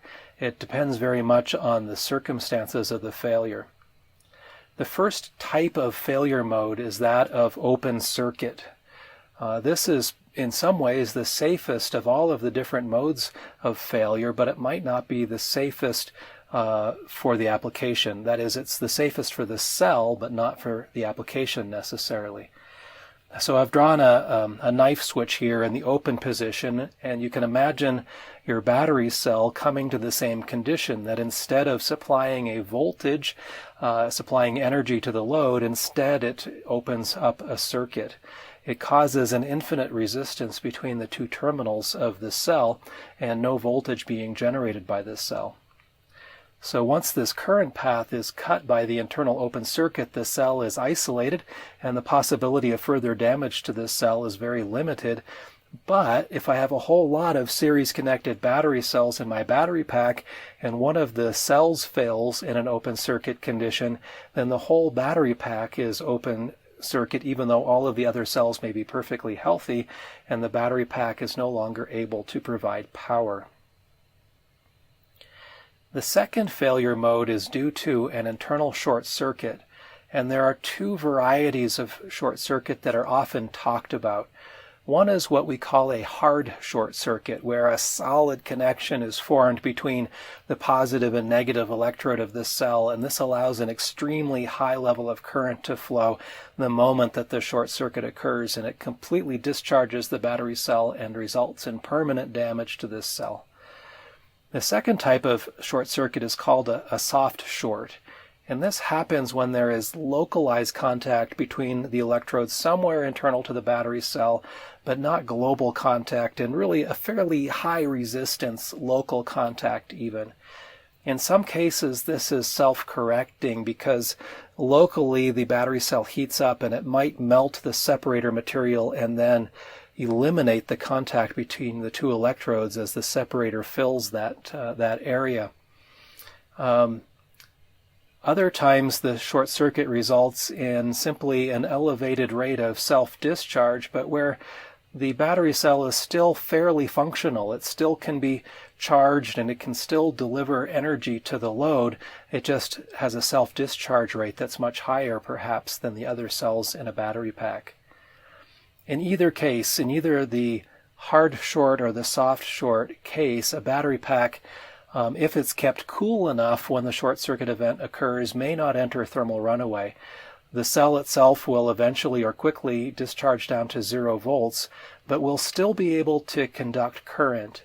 And if the battery cell can be drawn down to 0 volts safely, then a series-connected battery pack is still able to conduct current through it because the one cell is acting just like a resistor at that point. It can't really charge it, can't really discharge it. It increases the resistance of your battery pack. It slightly reduces the voltage of your battery pack because that cell does not produce voltage any longer, but you can still operate your device. So in that case, the soft short circuit can be more desirable than the open circuit in some applications. The picture on this slide shows some steps in a process where we can see aging of different causes happening, that maybe there's some SEI formation after the cell is formed, and maybe this SEI decomposes and has some products in it that lead to dissolution of the copper current collector, and then we're starting to cycle copper through the battery cell in addition to trying to cycle lithium through the battery cell, and this can cause metal dendrites to form that join the electrodes together, which can lead to a mild internal short with very thin dendrites that have a very high resistance. But if this keeps on happening, we form thicker and thicker short circuit wiring, if you will, with these dendrites penetrating the separator that can lead to moderate and severe short circuits as well. The third failure mode after open circuit and short circuit is most severe. It's a fire or an explosion. And you might know from your background in chemistry that the rate of most chemical reactions tends to double for every 10 degrees Celsius increase in temperature. So if the heat produced by a short circuit or some other failure cannot be removed as quickly as it's generated, then this can set up a self-sustaining and uncontrolled positive feedback loop known as thermal runaway. The generated heat causes the temperature to increase. The temperature increase causes the cause of temperature increase to be generated more quickly, so there's more heat generated more quickly. And so this spirals until there's a resulting fire and sometimes an explosion. Of course, we must avoid this if at all possible. So in this short lesson, you've learned that cells can fail due to improper controls. They can also fail due to physical abuse. The failures manifest themselves externally either as open circuit or short circuit and or a thermal runaway event.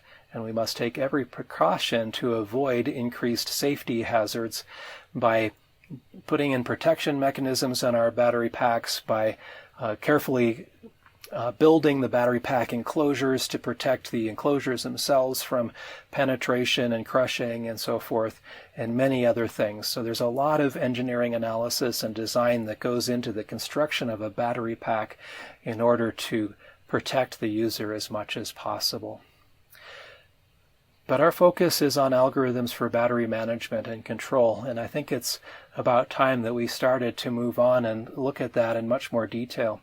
So this brings us to the end of the content of this bonus honors week of the course. There's one more lesson that summarizes everything and then points you forward into the second course in the specialization, and that's what we'll do next, but get prepared. The next step after that is course number 2.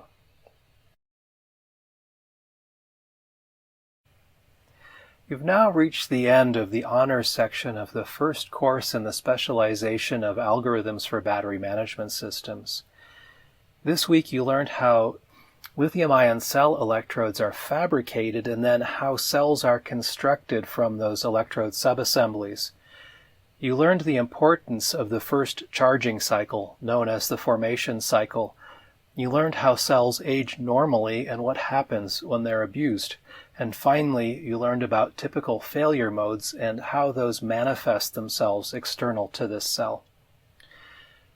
From here, it's time to move on and go to the second course in the specialization in algorithms for battery management systems.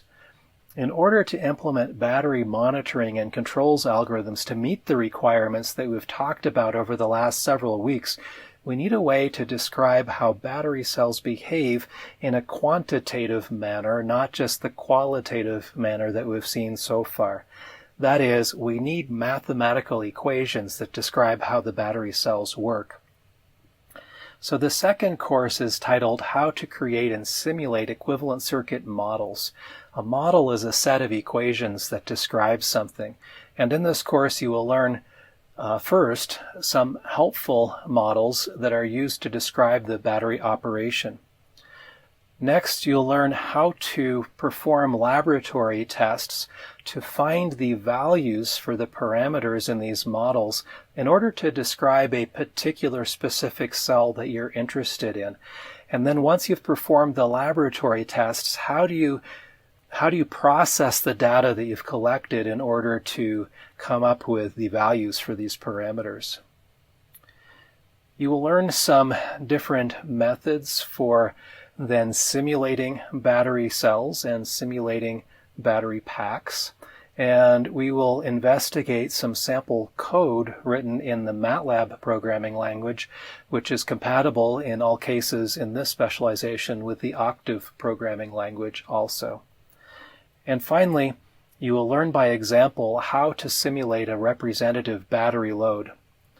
So, In conclusion, I would really like to congratulate you for not only completing this first course, but completing the honors section of this course. That's awesome, and I really look forward to meeting with you in the next course as well.